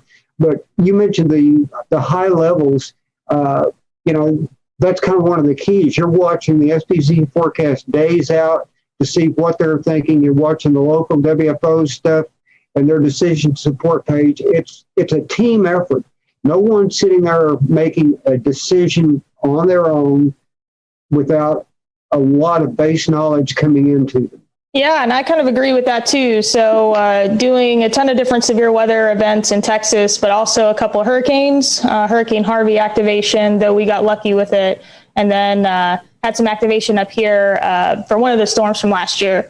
And so really it all kind of starts with a lot of briefings and a lot of meetings and a lot of conference calls. We're really trying to talk to our partners, our first responders and the entire county, getting people prepared and ready, trying to get us all on the same page. So in the event that we actually do have to spring forward on a decision, we're all there on the same page. We will open up the EOC. The Emergency Operations Center is basically a giant conference room. We've got screens all over the walls. We put weather radar up on the screens. We put all the different news agencies, local news, national news, all kinds of things for situational awareness. And then it's really just a waiting game, just like he said. So kind of staying in touch with National Weather Service through chat, looking at the latest SPC products, also watches that come out, making sure that we're pushing that to the public because we're trying to get the public to take action on their own before the storms come in.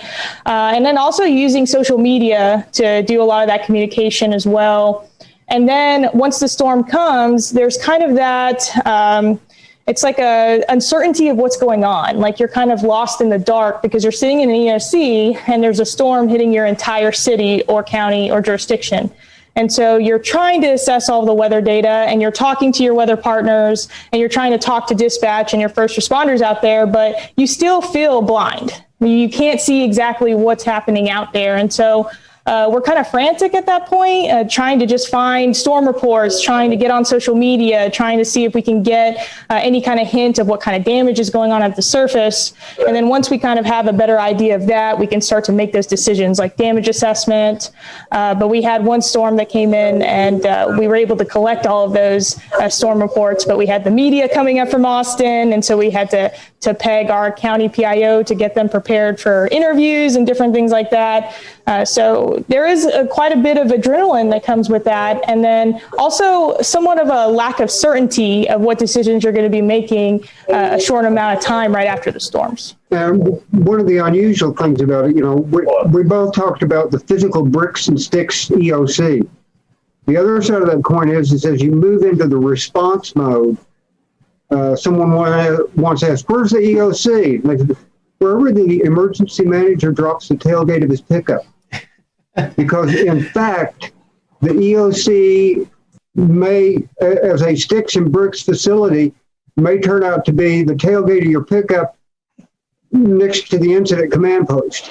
When you have limited resources and your supervisors are working supervisors dealing with the issue, it may be more beneficial to have the event run from the field for a period of time than off-site.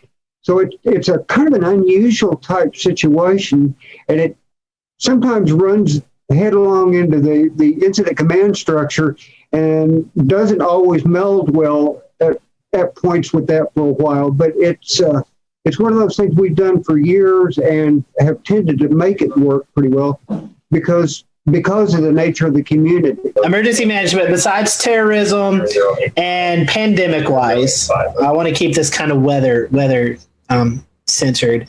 What is the one weather scenario that you just dread seeing coming your way? One thing that scares me the worst is when SPC puts up an enhanced or high risk day and you're sitting there waiting because you know the watch is coming and it will likely be one of the PDS types. Because if they have that high a confidence level, you know they're expecting the absolute worst. So, when you're talking tornadoes, severe thunderstorms, tornadoes, that's kind of, that issue always crops up. The other one that worries me are the ice storms. And we talked before the show a little bit about the Sperry-Call's Ice Index. That's an incredibly valuable tool because a quarter to a half inch of ice on power lines can make an incredible difference. And if a rural area can lose power, and it may be out for days. The ice storm we had in October, which was much worse to our west, one small community, about 800 people, the line going to town and all the lines in the poles in town were down. They had 900 utility poles down. Jeez. Now, I don't know if you know how long it takes to set a utility pole, but if you can get 4 of them set in a day, you've done real well. Wow. So you can imagine what it would take to get power restored to that town. I think they were out 32 or 33 days just in town. Now, there is a whole planning process to hold food for thought. What are you going to do if you have no water or no electricity for 33 days? Does your power plant have a backup generator? Do you have plans, your sewer? Can you keep your infrastructure working? Yeah, so mine's kind of along the same lines as that. I was going to say derecho because we've had them here in the DC area. We had one that was pretty bad, and it did that. It caused power outages for over a week. And then on top of that, we had a heat wave come in behind that. And so we had heat-related fatalities because people did not have power to cool off. And so you see those collapsing incidents that follow.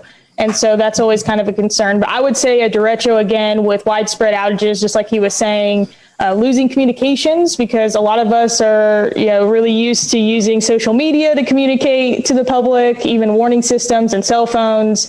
If we lost that stuff, I'm not quite sure how we would get messaging out about shelters and other things. And then on top of that, I don't think that our general public is very prepared for power outages, especially for long-lasting ones. And I think that we would be very challenged with getting them the right resources and making sure that they were able to get the help that they needed, because I just don't think that we're accustomed to really thinking that way. So that would be my number one. Number two is that I did some research on Baltimore County, and I've noticed that we've had several federally declared disasters that were snowstorms, either blizzards or something of that nature. And while I'm from New Mexico up in the mountains and I've seen snow, I've never seen enough snow to cause a federally declared disaster. So I'm very concerned about what that's going to look like. And what's even worse is they're always in January and February. And so I'm sitting here looking at the upcoming month and some of the winter storms, hoping that I can avoid that. So some great information. Felix and Ashley, we certainly appreciate your time. I think our audience will really enjoy seeing the behind the scenes of what you all are doing to keep us safe on good weather days and bad weather days. So would hate to not give you the opportunity to promote any social media accounts that you all would like to. So Ashley, I'll let you go first. If there's anything you'd like to share or our followers would like to follow you, how can they do that? Sure. I am addicted to Twitter, so you can find me on Twitter as Ashley Morris or at Miss Ashes 92. And I'm also on Twitter at Felix A. Nance. Very cool. Well, it's certainly been a great conversation.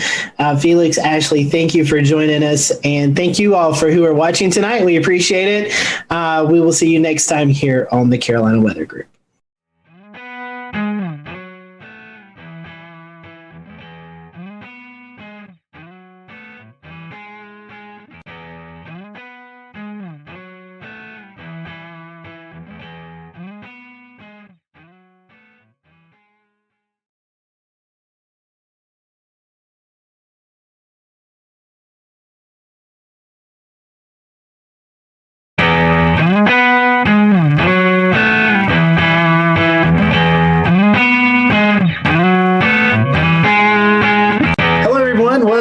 Carolina Weather Group, we continue looking back at some of the previous severe weather events that's not only affected the Carolinas but the Southeast. And this is the 10-year anniversary of the April 27, 2011 tornado outbreak, not only for the Southeast, including Mississippi and Alabama, but there's also some tornadoes in Georgia and South Carolina and North Carolina. So we want to focus our attention right now on the Alabama aspect of that. And we have with us Chief Meteorologist from ABC 3340, James Spann. James, appreciate you spending some time with us as we kind of look back at this. I think you categorize it as a generational tornado outbreak for the state of Alabama. A very well forecasted event leading into it. Take us behind the scenes as you there at the station are getting not only the viewers ready, but the reporters ready, the storm spotters ready. Take us back to what it was like a couple of days leading into the event.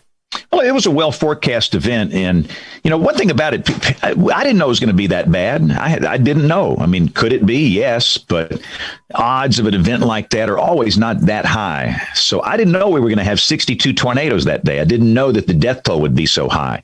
But having said that, it was a Wednesday event, and you could start to see it, about 5 days out. The Friday before the Wednesday, we started to mention it. And then after the weekend, we really hit it hard, Monday and Tuesday, with everything we had. And I think people were prepped, and I think people knew that it was coming. But despite that, the only number that matters to me, and I'm a numbers guy, is 252. That's the number of people that died that day. We had 251 names, and we had one infant that was delivered prematurely at 6 months. The infant did not have a name, and the infant didn't live. So 252. And that's just a reminder, guys, we got some work to do. I think what we learned that day is that, what we do is not enough. We need some help. And we've been trying to get help for the last 10 years to make the process better. It was an interesting time, too, I believe, because that was when social media started coming into effect. And looking back through some of the coverage, you had the storm chasers out in the field. You were getting some reports via social media. I guess Twitter was about maybe, 5 years old, and Facebook had been around for a while. And it was still kind of primitive. The penetration of the public is not as high as it is now, but it was still very helpful. We'll return to Best of the Carolina Weather Group in a moment. Now your Carolina weather forecast. Here are today's forecast high temperatures for North Carolina. Here are the forecast lows for tonight for North Carolina. Here are tomorrow's forecast high temperatures. And here's forecast rainfall across North Carolina tomorrow. Here are the forecast highs for the day after tomorrow.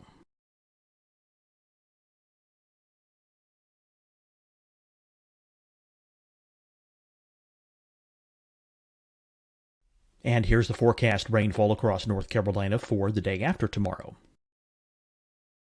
This is the total rainfall forecast across North Carolina for the next 3 days. Here's the severe thunderstorm outlook for today from the Storm Prediction Center.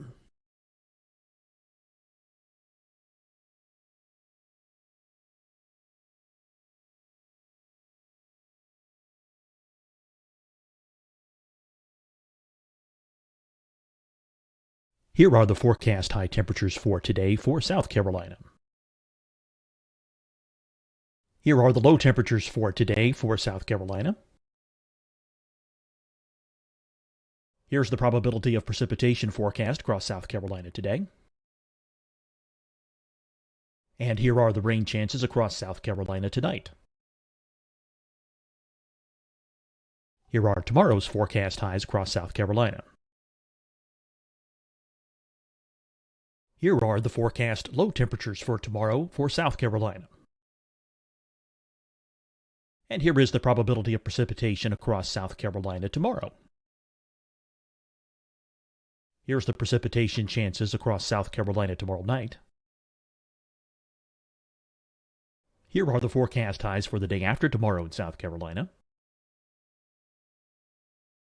Here are the forecast low temperatures across South Carolina for the day after tomorrow.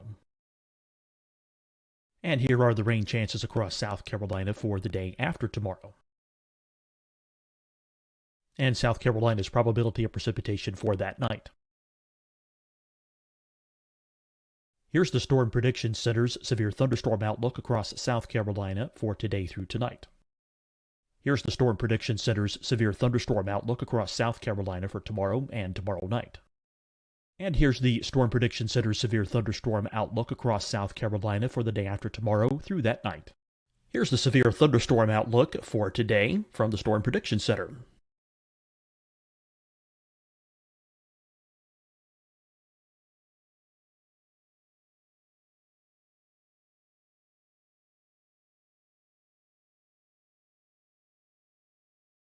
And now here's a live look at weather radar across the southeast. Hi, everyone. I'm Dr. Mandy Cohen, Secretary of the North Carolina Department of Health and Human Services.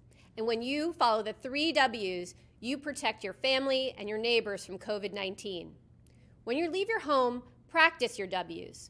Wear a cloth face covering, wait 6 feet apart, wash your hands often. Wear, wait, wash. We're in this together. Stay strong, North Carolina.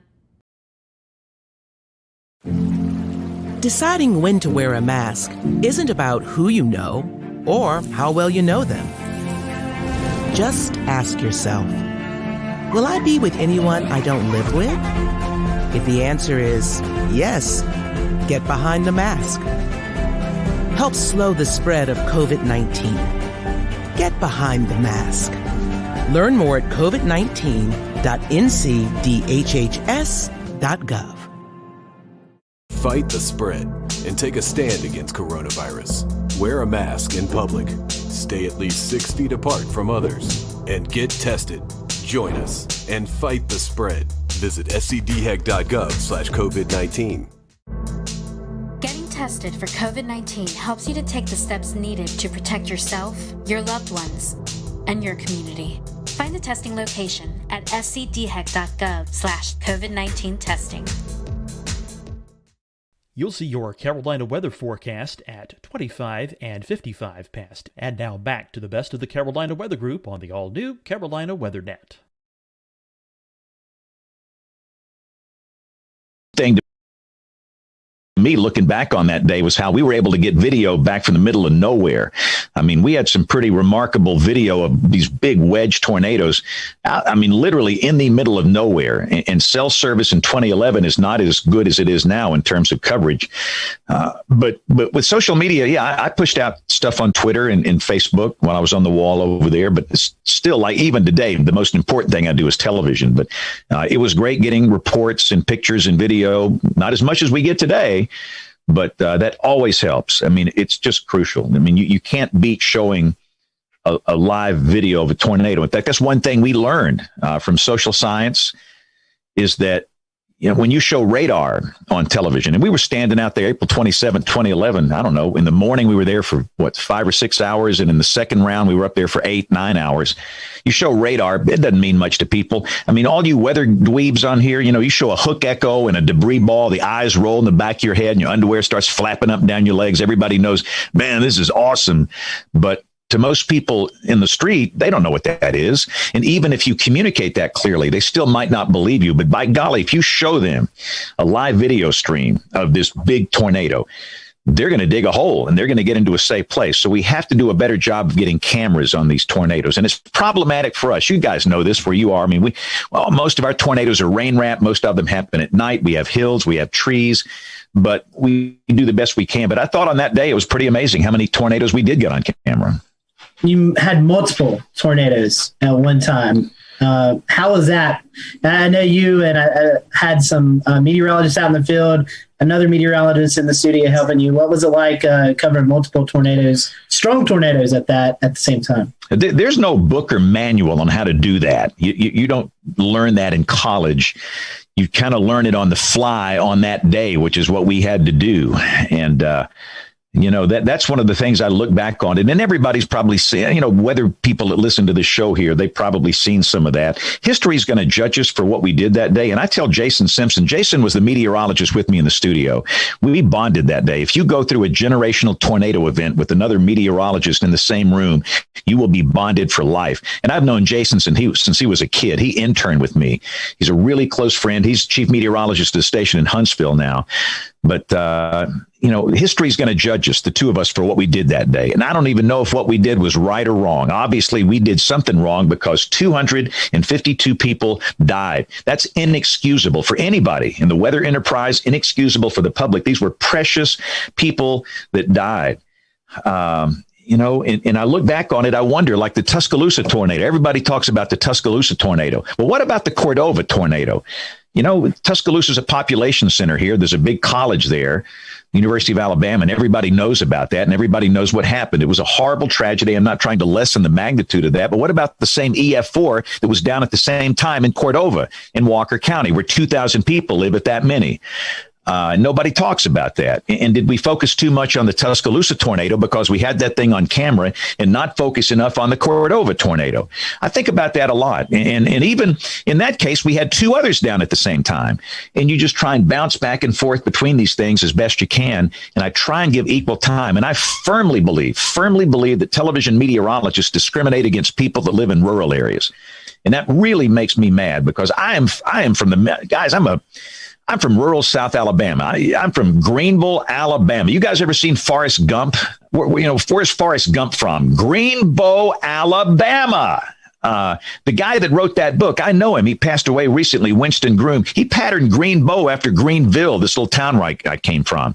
And, if it's in a big market of, part of the city, the metro, will be on television live, local, late breaking, saving lives, the Weather Authority. But the minute it goes out into a rural area where maybe there's 1 meter in the whole county in the television ratings world, you go back to Freak of the Week or whatever it is on television, which is absolute insanity. What you're saying, people that live out in the country, their lives don't matter. And I'm not going to play that game. And the day they ever tell me to stop, I'll just go somewhere else where I can do that. But they've always supported me here. But I wonder if I didn't serve the people in rural areas enough with that. And I regret that. I can't go back and change it. I can't go back and fix it. But it was horrible dealing with multiple strong, violent tornadoes down at the same stinking time. The easiest tornado of the day was the Coleman tornado. That was the first one of the afternoon. It was an EF4. We had no other tornado at the time. We had it on camera. I didn't have to bounce back and forth between multiple storms, and we stayed with it. And it worked. Nobody died in that tornado. 20,000 people live in Coleman. So, but yeah, I don't know. I don't think I did it right, but I did the best I could do under the circumstances. I was actually in Coleman filming the Coleman tornado when that occurred. And I was live streaming it as well at that time to Chaser TV, which was the big Storm Chaser streaming platform back in the day. One of the things that was crazy is the communications actually kind of went down, cell communications and pretty much everything else. And people were kind of distraught and didn't know where to turn to get their information from. That was one of the biggest things that stuck out to me that day was how communications failed at the very end of everything and kind of in the middle of the outbreak. So can you talk to us a little bit about in a position of trying to communicate to the public how that was affected? I think one thing people forgot about too that day, we had a morning round of storms. It was basically a QLCS and some pinhead named a squall line, a QLCS a long time. I call them a squall line, quasi-linear convective system, whatever. It was linear. And we had a few embedded tornadoes and there was widespread wind damage. And that morning we had 250,000 people with no power before the big events started. And 5 people died in the morning storms. That in itself was a tragedy. And so we had a problem going into the afternoon with so many people without power. You had a lot of cell sites down. You had a lot of infrastructure damage. And our TV station, we had a lot of damage. We had cameras down. We had microwave paths that were down. We were crippled. I mean, all these engineers, we had a little break between the morning round and the afternoon round. And we got off the air for a little bit after the morning round. All these engineers, they came in there telling me everything that wasn't working. This doesn't work, and this is down. This is not working right now. And I finally said, guys, stop. I need to know what is working because we've got to get through the afternoon and prioritize how we're going to repair what we can in the next 2 hours. And they did a great job of getting things back, including that Coleman camera. That's one of the ones that went down. But yeah, there was clearly infrastructure problems with communication that afternoon. I think the one thing we learned is that some people have forgotten that good old radio and television is free. It is over the air. It has nothing to do with a cell network, and it's pretty darn reliable. And we often just blow past that these days. I'm going to watch it on my phone on YouTube TV, or I'm going to watch it on whatever on a streaming platform. But what happens when all the cell sites go down? We're still on the air. These big 5 million watt blowtorch transmitters we have, not that many people watch them over the air now, but I think we have to remind people that with a, crappy $5 antenna from Walmart, you can pick up 60 channels, and you need to have that in your toolkit at your home in terms of severe weather. So I think that's the one thing we need to do. And goodness, local radio, people have forgotten about it. Everybody streams, their music on their phone, but they forget that we've got these local radio stations that are 100,000 watt blowtorch FMs and AMs, and they will simulcast our coverage, and they provided a lifeline that day. And I got to give a shout out to all those radio stations that just simulcast our coverage. If you listen to all those videos, those YouTube videos about like Tuscaloosa and these places, you could hear my voice. That was over the radio. So I think that's a thing we need to remind people of today, is that TV is still free. It is still over the air, and you don't need a cell network to watch it. James, the thing I wanted to ask you is what has changed over the years since April 27th of 2011, and how do you do things differently today when you're on and involved in a situation like what happened back on March 17th of this year compared to the way you handled April of 2011? Well, here's the deal. After the event, I didn't talk about it for 6 months. I had nothing to say. And people that know me, that's an anomaly. I mean, I'm a bag of hot air, and I've always got something to say. In fact, the National Weather Association annual meeting was here in Birmingham that year.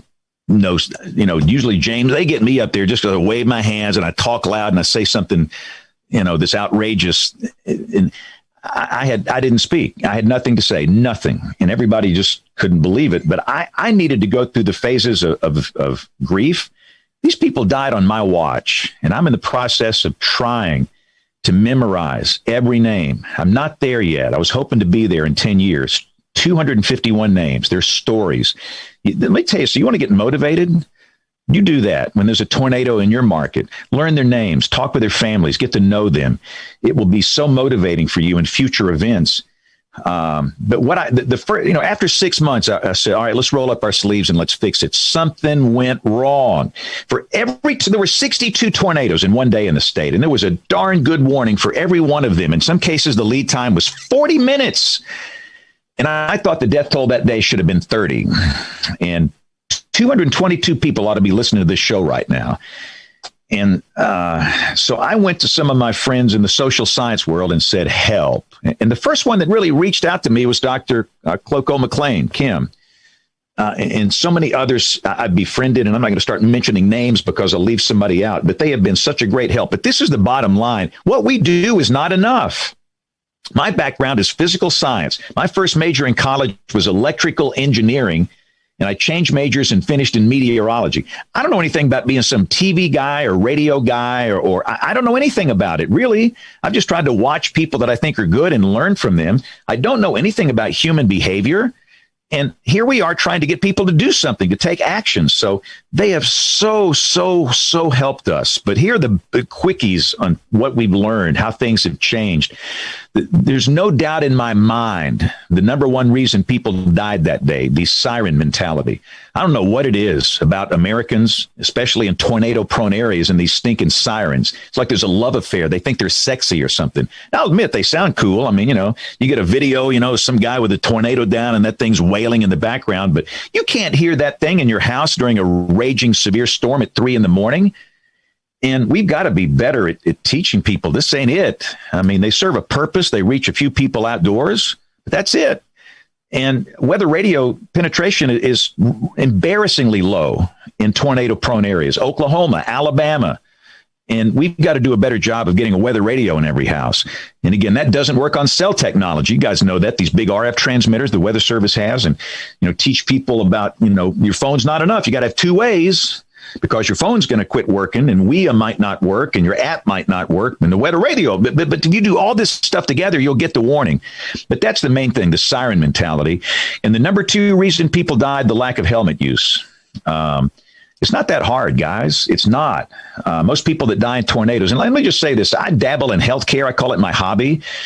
For 15 years, I have been the chairman of the board of a really large tertiary care hospital here. I've just been interested in it. And I fell in love with these people 15 years ago, and I've learned a lot by talking to ER docs. And they will tell you that most people that die in tornadoes, what do they die from? Blunt force trauma. From where? The skull and the neck region. And all you need is a $5 bicycle helmet from Walmart. And probably over 50 people would be alive today. So it's messaging. It's messaging before the event. We've got an event Thursday, so I just messaged on television. What's the message? Have 2 ways of getting the warning, and it's not a siren. And you're going to have a helmet in your safe place for everybody. And that's not just for kids. And a lot of people go, well, it's nice for a kid. No. It's for everybody. I mean, you put a helmet on me, it's not a good look. It's like, lipstick on a hog, but it's going to keep me alive. Every life is precious. And so we've learned to message, helmets. That's really, really, really important. And, I could keep going, but one thing that we knew that we've screwed up on with the false alarm ratio was too high. It was over 80 in 2011. That's insane. Over 80% of tornado warnings were false alarms. We heard this in research all the time. I hear tornado warnings all the time and nothing ever happens. So the Weather Service in Birmingham went through a really comprehensive program going back to basic science. Kevin Laws is one of my heroes, the Sioux down here. They were issuing tornado warnings for, high-based storms, high LCLs. Never produced a tornado here, never. And they went back to the basic science and cut out all these bogus warnings, and the FAR is down in the 30s now. And all these things have added up to where it's a lot better now. We had, and I'll stop answering your question. I could talk all day on this, but we had an event last Wednesday, St. Patrick's Day. We had 25 tornadoes in one day in the state, 25 last Wednesday.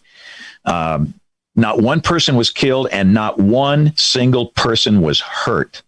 Let me tell you what, 10 years ago, it wouldn't be that way. So we've learned a lot, and I think the lessons learned have paid off. James, you hit on a couple things I want to get your expertise on. Social science, overwarning. National Weather Service right now is undertaking their initiative to simplify some of their communications, but also kind of introduce tiers for what goes to WIA and how the public then gets triggered. In your experience, is that going to be enough, you think, to help reach people and get them to understand? Or beyond what's already scoped, do we have more work that still needs to be done? Look, it's not that hard. Here's the problem. And I'm just as guilty as anybody else. I'm guilty as sin here at this. But we go to these conferences and we listen to these research papers and we talk with the social scientists and we gather up in these conference rooms and we do what we think is best for us. Who cares about us? That's not who we're serving. We're serving real people out here in the real world. You know what we need to do more often is go hang out in I bet you guys have never been in a Dollar General. I bet you guys have never been in a Dollar General. That's where real people are. You want to know what real life is like? Go to a Dollar General. They're sweet people. They will talk to you. They will tell you things. You don't need a $100,000 grant to get this information, and you listen to them. And they'll tell you, is the false alarm ratio too high? What do you need on your phone for wireless emergency alerts? Do you need to have severe thunderstorm warnings on there? Do you need to have only tornado emergencies? So I think that's part of our problem is that we've disconnected from the people that we serve. And all of this stuff, and I'm a big fan of HAZSIMP. We got to simplify this. I'll be honest with you guys. There's some messages the Weather Service sends. I don't even know what it means. I mean, what is an aerial flood warning and a flash flood warning and a flood warning? I mean, it's bewildering to people, all this stuff. So a lot of this stuff has got to be simplified. And they're on the road to doing that. But as we look at the transformation, in the warning process, in the next 10 years, we have to be careful to be sure we're not doing it for us. We're doing it for the people. Hey, James, this is Jordan. I sound cranky, don't I? I'm sorry. I sound too cranky tonight. Hey, now this is an engaging conversation here. Given how generational the April 27th outbreak was, it seems like we're hearing a lot of the use of the term bust today when it comes to outbreaks that don't quite measure up to April 27th. Now, I know this is a pet peeve. Twitter post on this just the other day because some people were calling last week's outbreak in Alabama a bust, even though there was, no loss of life and, tremendous success for the Weather Service. So can you talk a little bit about why that's become such a trend nowadays? Well, I think a lot of it has to do with the weather enthusiasts and these Facebook pages. And listen, I don't want to throw water on these guys. Most of them are high school kids and they love weather and they want to learn weather and they don't mean any harm. But they'll get on Facebook and they'll say, look at the STP. Look at these updraft helicity tracks. This is going to be worse than April 27th, 2011. This is going to be a killer mega storm of the century. And people don't know it's a 15-year-old kid. And they're going to share it and share it and share it and share it and share it. And it just gets out of hand. And, I think that's part of the problem. And I don't even like that question when people ask me that. For example, we have a very high-end severe weather episode likely here Thursday. It's pretty common for episodes like this in March and April. This is the core of the spring segment of the tornado season. And the question is, will this be like April 27, 2011? I don't even like to answer that. That's a bad question. And of course, the answer is no. Just do a study of climatology. I love numbers. I love looking at history. I really do think if you study history and climatology, it's a valid way of looking at what might happen in the future. And where we are down here, our generational events prior to 2011, what's the one before that? You guys were not even alive when the other one happened. April 3rd and 4th, 1974. Okay, I was a senior in high school. That changed my life. That's a topic for another show. But prior to that, it was March 21st, 1932. Prior to that, it was February, 19th of 1884, the Enigma outbreak. So they happen every 40 years. And that's a generational, really a definition of a generational type storm to me. So the next time we have a day like April 27, 2011, I will be at the cemetery. But, so what? I mean, we had 25 tornadoes the other day. That's a big deal. And we didn't have all these, strong, violent tornadoes. It didn't produce that. And in a way, maybe you can, that's part of the criteria that I think was not met. But other than that, that was a big deal that day. And, we got to quit getting hung up in these comparisons and all this hype and everything. I mean, and here's the other thing, too. If we hype everything that comes along, nobody's going to listen to us. Nobody. I mean, goodness. And what we don't even recognize is the fact that there are a lot of people that are scared to death of this thing. There are people right now that are scared to death of what's going to happen Thursday because of something that's happened in their life. They've had a close encounter with a tornado, hurricane, severe thunderstorm, flood. Something's happened and it triggers this PTSD or some reaction, and they have a real phobia. And goodness, if I go on and say, the odds, somebody chewed me out last week because I said the odds of your house being hit on one of the biggest severe weather days in history, like April 27, 2011, are tiny, tiny. Most everybody in Alabama was not affected April 27, 2011. And some guy just reamed me out. He said, most of the state was affected. No, you're lying. So we've got to do something to calm these folks down and give them some comfort level and quit hyping everything up and do it in a calm way. And we'll get through it together. We'll be okay. So I don't like these comps every time we have a moderate risk or a high risk, and immediately it's going to be another April 27th. Every event is different. And again, the next time we have a day like that, the 2038, 2048, 2050, you guys will still be doing this show here, but I won't be around. Hey, James, quick question here. You bring up the risk. Have we overcomplicated that, the SPC? Well, come on. You guys, I'm sure you guys have talked about it like we have. The category names just are horrible. Yeah, we know trust me. I'll go down to the Target down here in Alabaster and say, what's the highest level risk? Is it moderate or enhanced? Everybody says enhanced. Everybody says enhanced is a higher level risk than a moderate, where in reality it's flipped. And, it's just not working. I mean, it works for people in the weather business. And when you talk with people in the weather service, they say, well, all the emergency managers have been used to those names and those criteria, and they're used to it. Well, so what? Are we here just to serve emergency managers or people that work for the weather service or broadcast meteorologists? We don't know. And so I really think we have to revisit that. And some TV meteorologists just don't even use it. Some good friends of mine don't use their words. They have different colors and different names. And I'm not so sure I'm a big fan of that, because consistency is important to me. If one guy says one thing and some guy says something else, and who knows who you believe? I think we should be messaging the same thing, but I think we have to work together to fix that. And we need to bring in some of the SPC guys and have a long talk. And really, Rich Thompson, John Hart, these are my heroes. They got nothing to do with this. It's up there at NOAA headquarters where this kind of stuff is made, but the 5 levels don't bother me. And I mostly use numbers now. That's what I use. 1 out of 5, 2 out of 5, 3 out of 5. I'm kind of getting away from even using those words because it's just not working.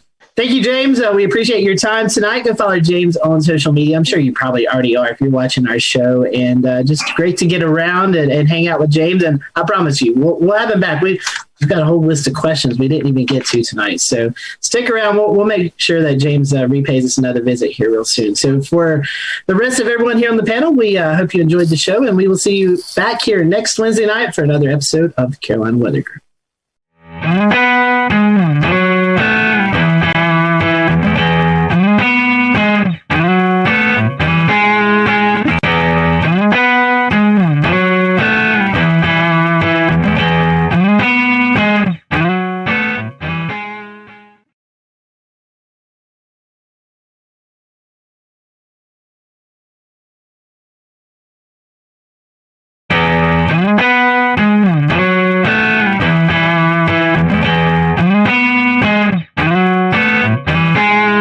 Welcome, everyone, to the Carolina Weather Group. We continue part 2 with the Weather Channel's Jim Cantore.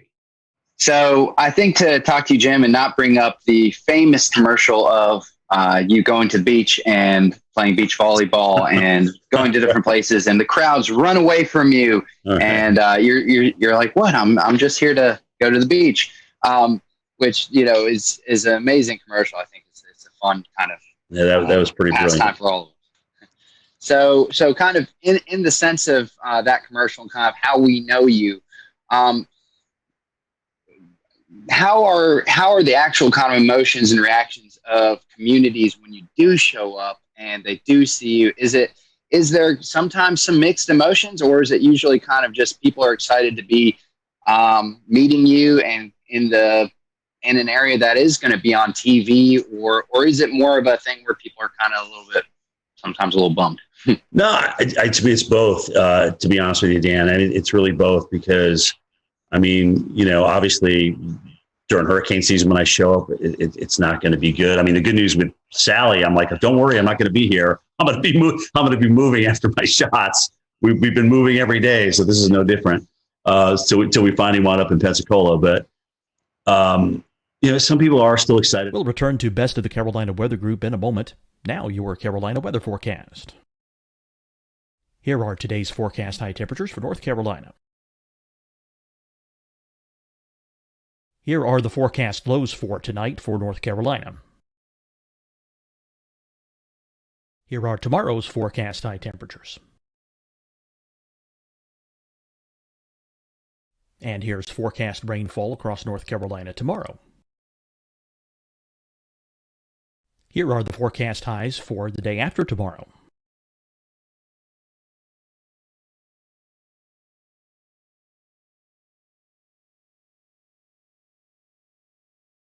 And here's the forecast rainfall across North Carolina for the day after tomorrow. This is the total rainfall forecast across North Carolina for the next 3 days. Here's the severe thunderstorm outlook for today from the Storm Prediction Center.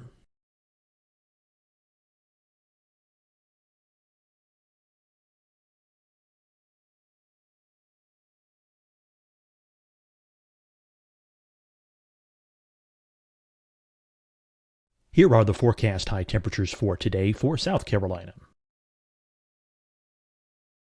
Here are the low temperatures for today for South Carolina.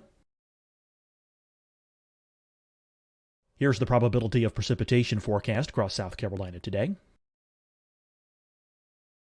And here are the rain chances across South Carolina tonight. Here are tomorrow's forecast highs across South Carolina. Here are the forecast low temperatures for tomorrow for South Carolina. And here is the probability of precipitation across South Carolina tomorrow. Here's the precipitation chances across South Carolina tomorrow night. Here are the forecast highs for the day after tomorrow in South Carolina. Here are the forecast low temperatures across South Carolina for the day after tomorrow. And here are the rain chances across South Carolina for the day after tomorrow.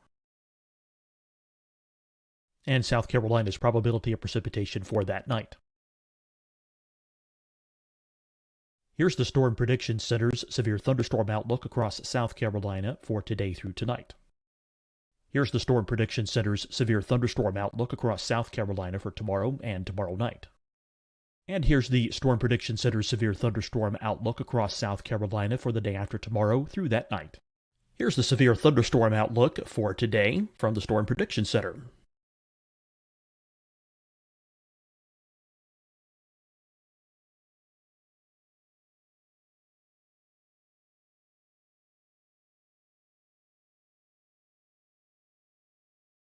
And now here's a live look at weather radar across the southeast. Hi, everyone. I'm Dr. Mandy Cohen, Secretary of the North Carolina Department of Health and Human Services. And when you follow the 3 W's, you protect your family and your neighbors from COVID-19. When you leave your home, practice your W's. Wear a cloth face covering, wait 6 feet apart, wash your hands often. Wear, wait, wash. We're in this together. Stay strong, North Carolina. Deciding when to wear a mask isn't about who you know or how well you know them. Just ask yourself, will I be with anyone I don't live with? If the answer is yes, get behind the mask. Help slow the spread of COVID-19. Get behind the mask.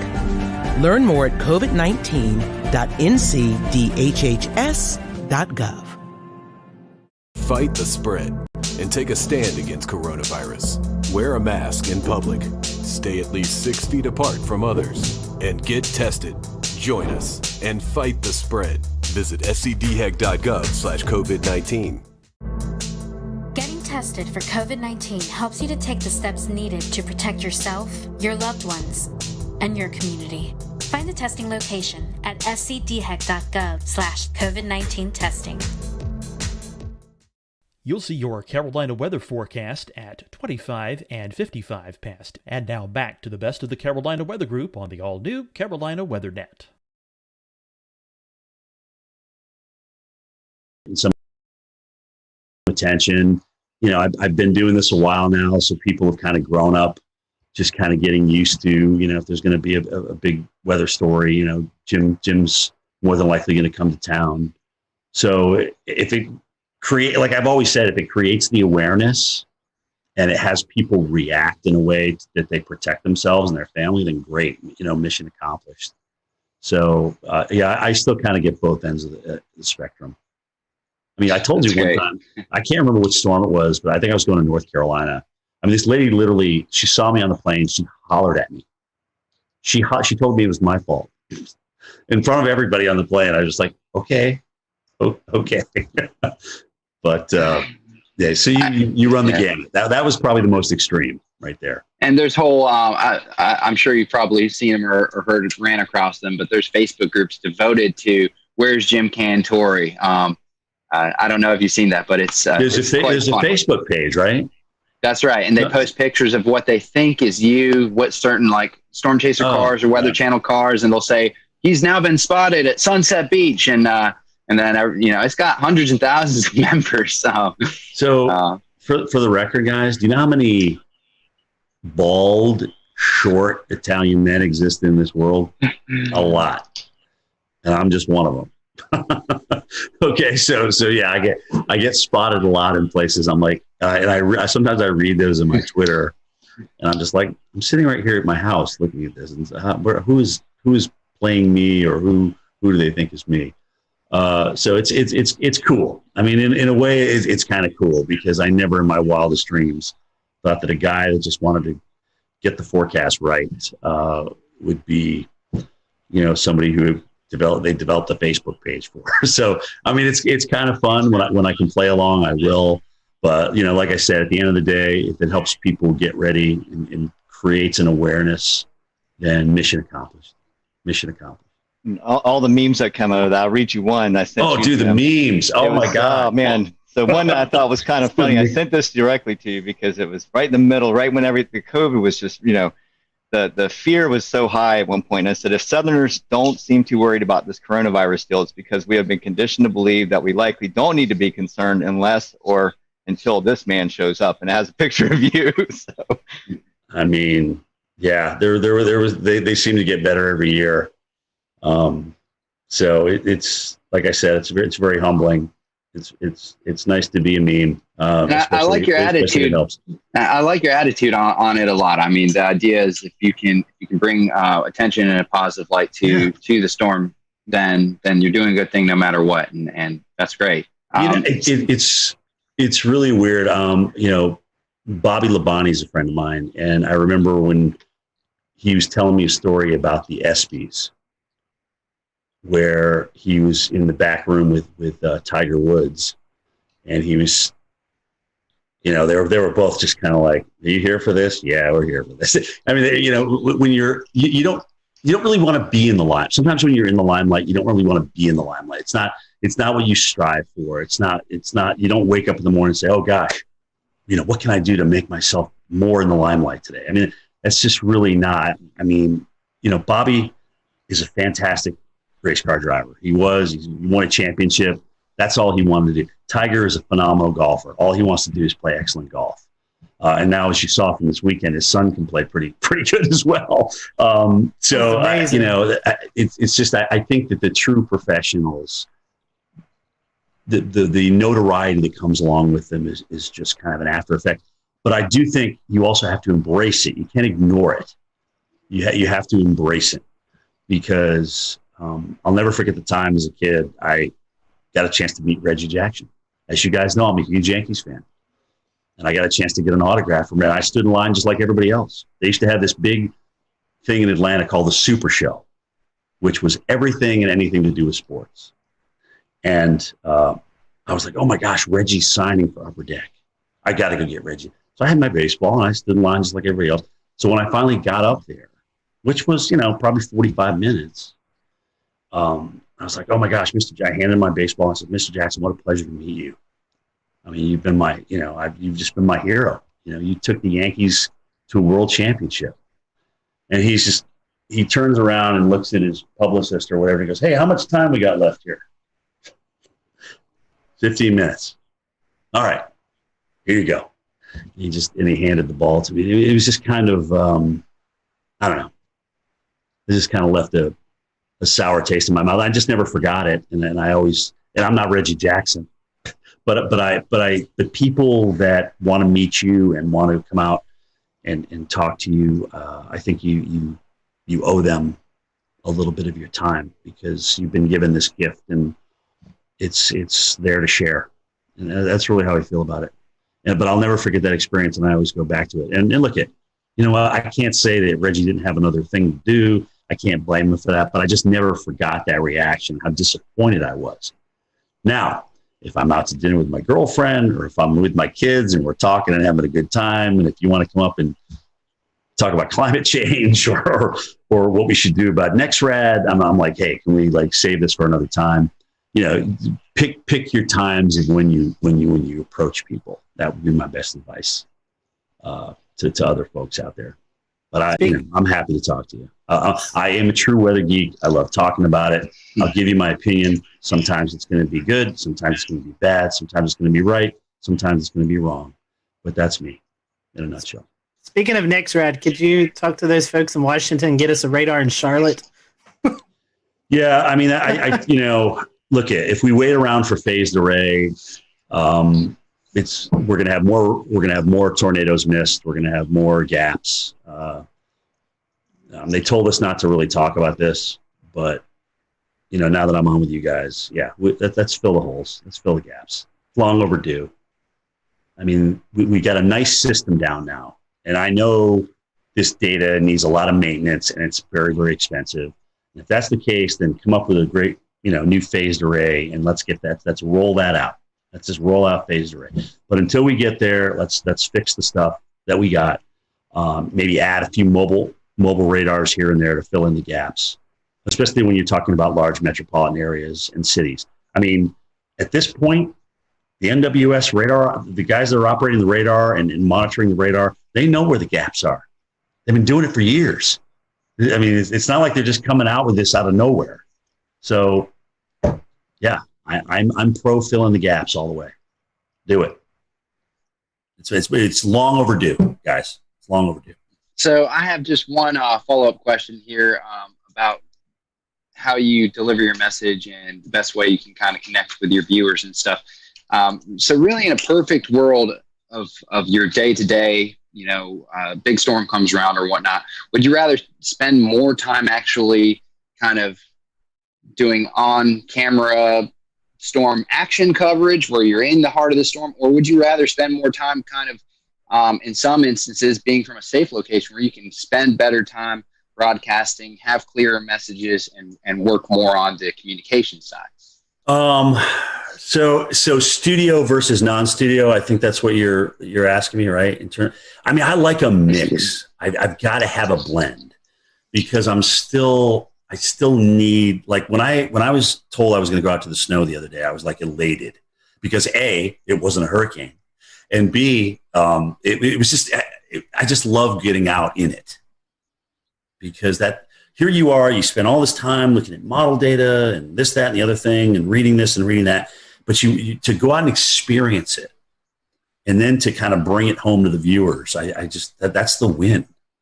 That's the home run. I don't want to live in the field and I don't want to live in the studio. I got to have a blend of both, and hopefully I'll be able to carry that to the end of the career. But it is getting exhausting out there. I won't lie. When you go through an eye wall, guys, and then you got to get up the next morning and do, kind of tell everybody what happened. It's tiring. And the adrenaline takes you through the event. And then after that, the tiredness and the lack of adrenaline, I mean, you got to find it from somewhere else, but you still got to put together two words in a sentence. So that's how that's going. What's going on, Pete? Hey, what's going on, Jim? How you doing?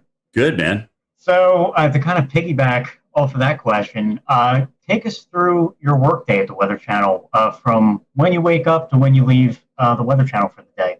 So AMHQ is the show I'm on, 7 to 10 in the morning. Get up about 4:15, come down to this very computer that I'm on, jump on it, see what's going on. Like I said, Twitter's nice not only for us to communicate with each other in the enterprise, but also it kind of helps me centrally get my thoughts together. What do I really want to say about this? What do I think about it? And I can put it down right there and go from there, because more than likely I'm going to be talking about one or more of those things when I get to the Weather Channel. So, I'll get in about an hour before my show. I'll slap a little powder on, put my mic on, go meet with my weather producer, talk about any interviews that are coming up with my show producer, and boom, here we go for 3 hours. Strap in and enjoy the ride, and be ready for whatever Stephanie has to throw at you, because it's usually something you didn't expect. But it's great. She makes it fun. She really does. She makes the whole 3 hours go by. I mean, when her, Jen, and I aren't there together, it's definitely different. And that's not to say other people aren't talented, because Felicia and Tevin and Jordan and Chris, those guys are all incredibly talented. But it's just we've been working together so long now. We kind of got this little routine. We kind of know each other's quirks and things like that. So it's very fun. After the show, we have a meeting at 10:30. A call in, kind of talk about the evening show, Mike's show, Bettis' show, and then what's going to happen the next morning, who we may have as guests and things like that. And that is my day. And tell us, like, behind the scenes, who's in the studio during the show, and how many people are working on the show every day. So in the studio, it's either 2 or 3 talent. Sometimes they'll have somebody from home. Like if Steph or Jen are on the road and they just get back, they will have them home for a couple of days. Again, this is all about a part of the COVID thing. It's been weird. I've actually been lucky because when I've come back from the field, it's been a Friday. So I just go into my weekend and I just come back into the studio. I think I'm the only guy who doesn't have a home studio. I said, look, I will come in. I have no problem in coming in. They have me in this area where nobody's around. I have my own desk. It's away. It's literally yards and yards away from anybody else. So I'm nowhere near anybody, and it's literally as soon as you walk in the door.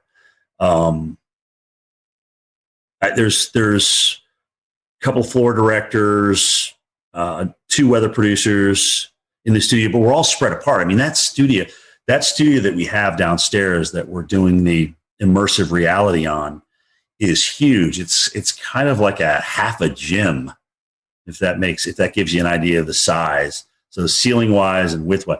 So we just have everybody spaced out perfectly. And, a lot of the cameras are run from inside the production booth, so they can run those from upstairs with the joystick. So we don't need people down there moving cameras, even though sometimes you have to move some of the cameras. It's really the jib operator who's got to move this big jib and this big teleprompter so that we're out on the new augmented reality set. That's got to be there for you. But let me tell you something, guys. As you get older, that prompter doesn't change size. It's still the same old TV, 15-inch TV. So you're kind of like, why is that thing way far away? Why can't I see that? It doesn't get any easier to read, is my point. So that's really been the biggest change. A lot more reading versus just ad lib, especially with video and stuff like that. And you're kind of bridging different things together. That's what it looks like in the studio. It's cool. It's really cool. I enjoy it. I really do. Guys, it's still a thrill to get up in the morning and go to work every day. It is.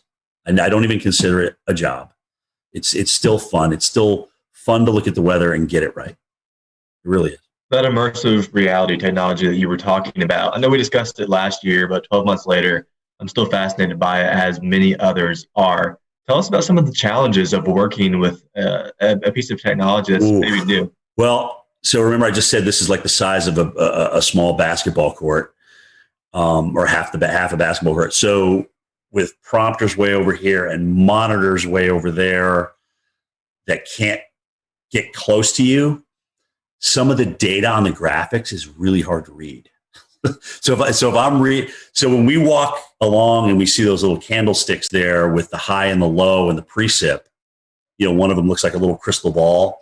So I can't see those numbers unless I'm looking at a monitor. And sometimes that monitor is just far enough away where I can't quite read that number.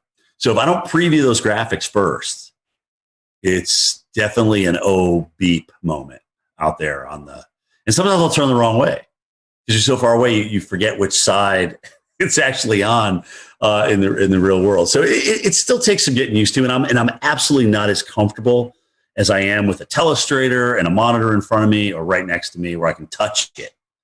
So I'm out in no man's land, really. Well, another one of the neat things you've been a part of at the Weather Channel is the Local on the 8s. Your voice is on there. Tell us a little bit about that process and how cool it is to be that person. So Local on the 8s. Oh my gosh, when did I do that now? Maybe 10 years ago? But it took about 18 hours to record all. I mean, you have to record each number. There's different phrases that are coded. And so they put those codes together based on the forecast, right? And so partly cloudy will come up with winds increasing to 25 miles per hour. Those are two different things that I would record. I don't record all that in one thing. But so I thought, oh my gosh, so I get a chance to do this now. I'm going to be fancy with it. I'm going to like, if it's 108 degrees, I'm going to like really, it's 108 degrees. Heat index, 108. Wind chill, minus 55. So I went through and I did all that. And, that was about 3 hours worth of recording. And so then they got back to me and said, Jim, you can't really do that. You need to be kind of monotone here because we're going to marry all these different phrases and words and numbers together based on code. And you can't like be way up here and then but winds will be calm. Winds are 0 to 10 miles an hour. So it just won't sound right. So you need to be so I had to go and record all that again. But so much for trying to be different, right? So that's the story behind your local forecast. Well, and it's crazy, dude, because when I here I am with my mask going through an airport and somebody will look at me and they'll be like, I know who you are. I recognize that voice and I know it's from the local forecast. So not even being able to see my face just from the local forecast, I get recognized now. It's great. Well, it sure sounds a lot better than it used to before that. Yeah, well, it's it's HD. It's got a little bit more resonance to it, reverb to it. And yeah, it's not the National Weather Service radio, that's for sure.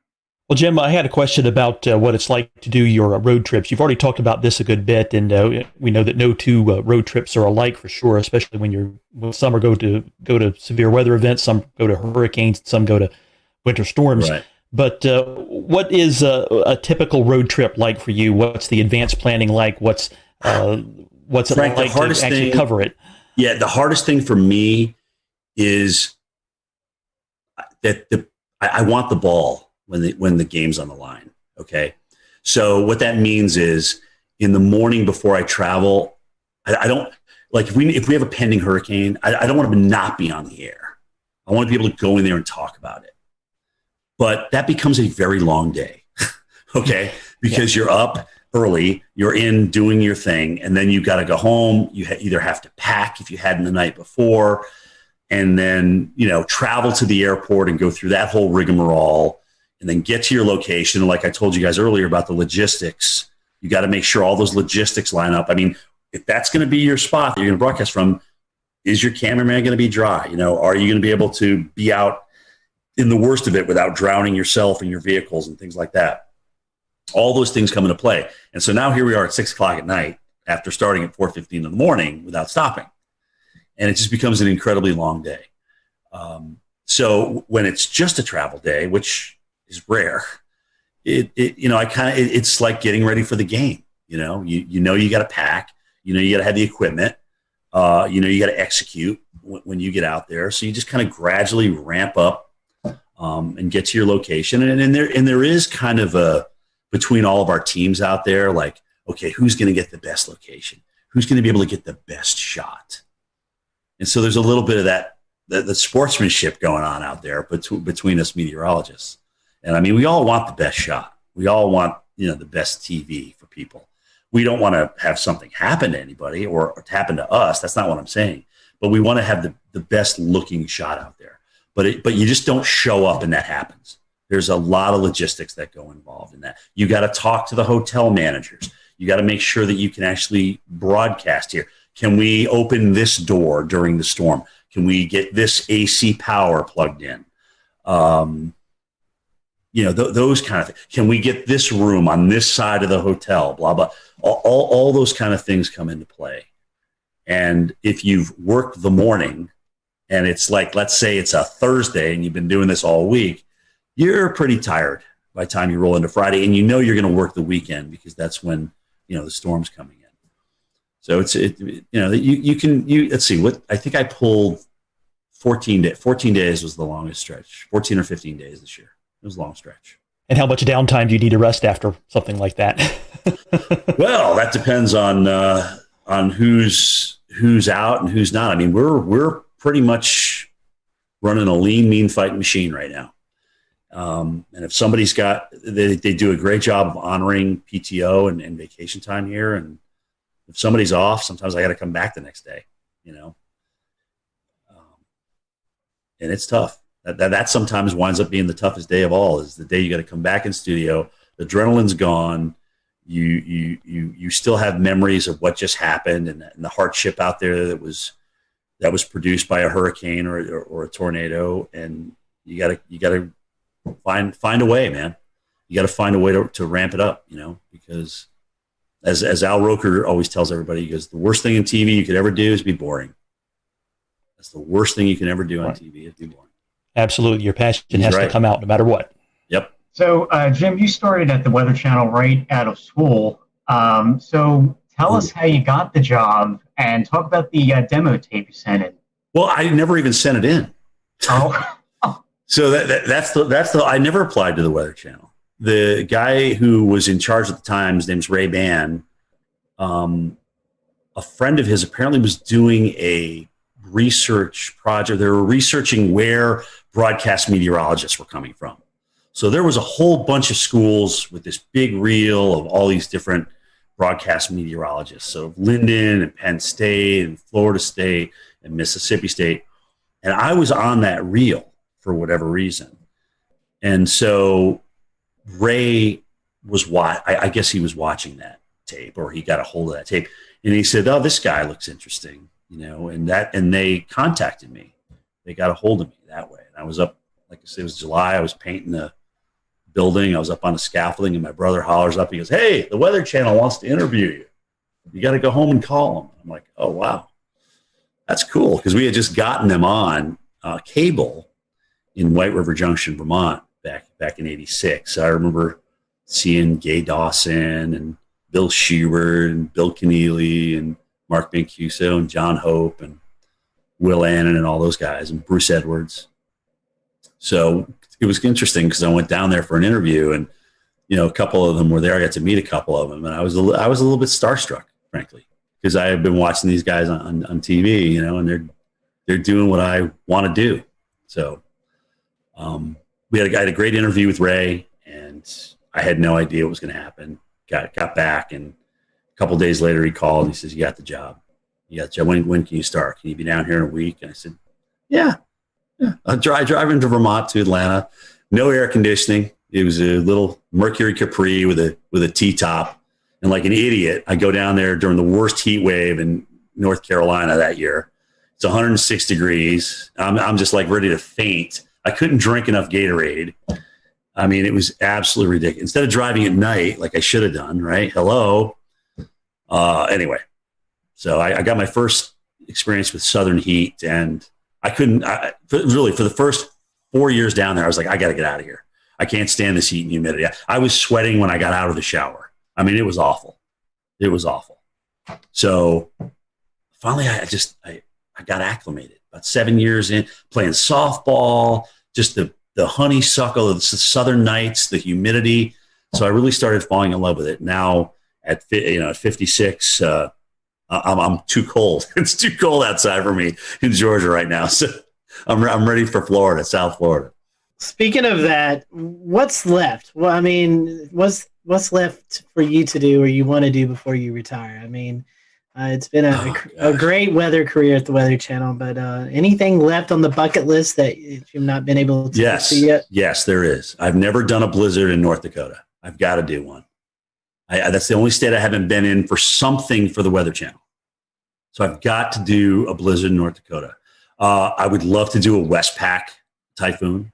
Okay, I really would. I would love to do one. We'll return to Best of the Carolina Weather Group in a moment. Now your Carolina weather forecast.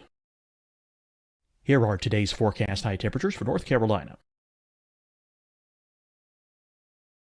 Here are the forecast lows for tonight for North Carolina. Here are tomorrow's forecast high temperatures. And here's forecast rainfall across North Carolina tomorrow. Here are the forecast highs for the day after tomorrow.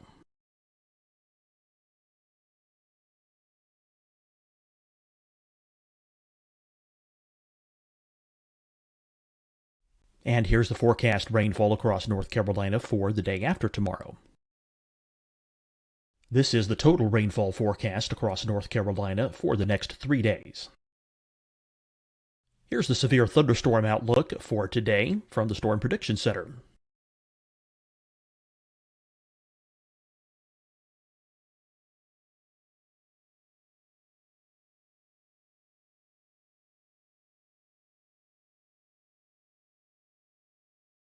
Here are the forecast high temperatures for today for South Carolina.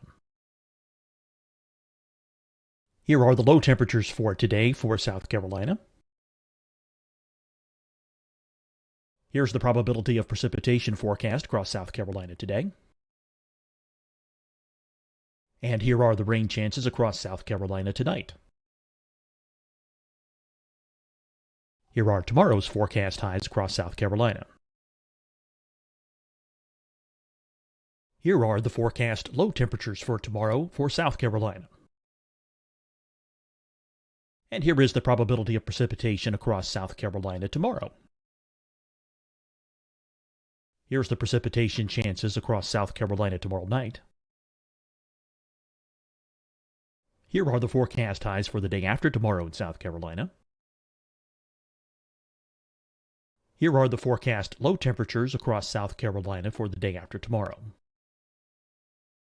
And here are the rain chances across South Carolina for the day after tomorrow. And South Carolina's probability of precipitation for that night. Here's the Storm Prediction Center's severe thunderstorm outlook across South Carolina for today through tonight. Here's the Storm Prediction Center's severe thunderstorm outlook across South Carolina for tomorrow and tomorrow night. And here's the Storm Prediction Center's severe thunderstorm outlook across South Carolina for the day after tomorrow through that night. Here's the severe thunderstorm outlook for today from the Storm Prediction Center.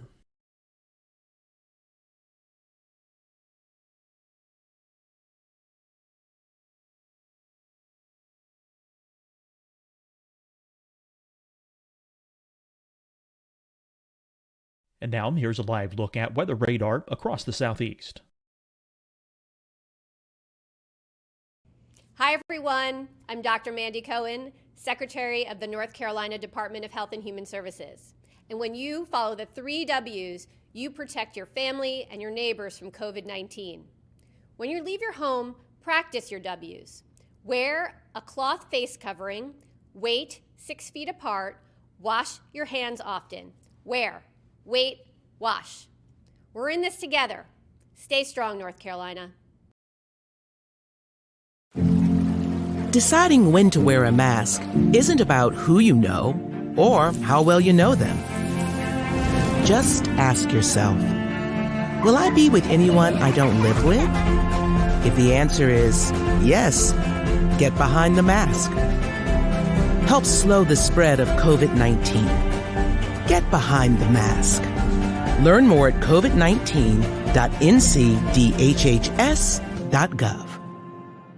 Fight the spread and take a stand against coronavirus. Wear a mask in public. Stay at least 6 feet apart from others. And get tested. Join us and fight the spread. Visit scdhec.gov/COVID-19. Getting tested for COVID-19 helps you to take the steps needed to protect yourself, your loved ones, and your community. Find a testing location at scdhec.gov/COVID-19 testing. You'll see your Carolina weather forecast at 25 and 55 past. And now back to the best of the Carolina Weather Group on the all-new Carolina Weather Net. In the Atlantic, ramming into the UK or or Ireland or something like that. I mean, that would be just to kind of experience weather in different parts of the world. Antarctica, this iceberg that's supposed to crash into that island down there. How cool would that be to broadcast live on that iceberg? Right? It's the size of Puerto Rico and it's shaped like Jamaica or something. I mean, it's crazy. Just those kind of things.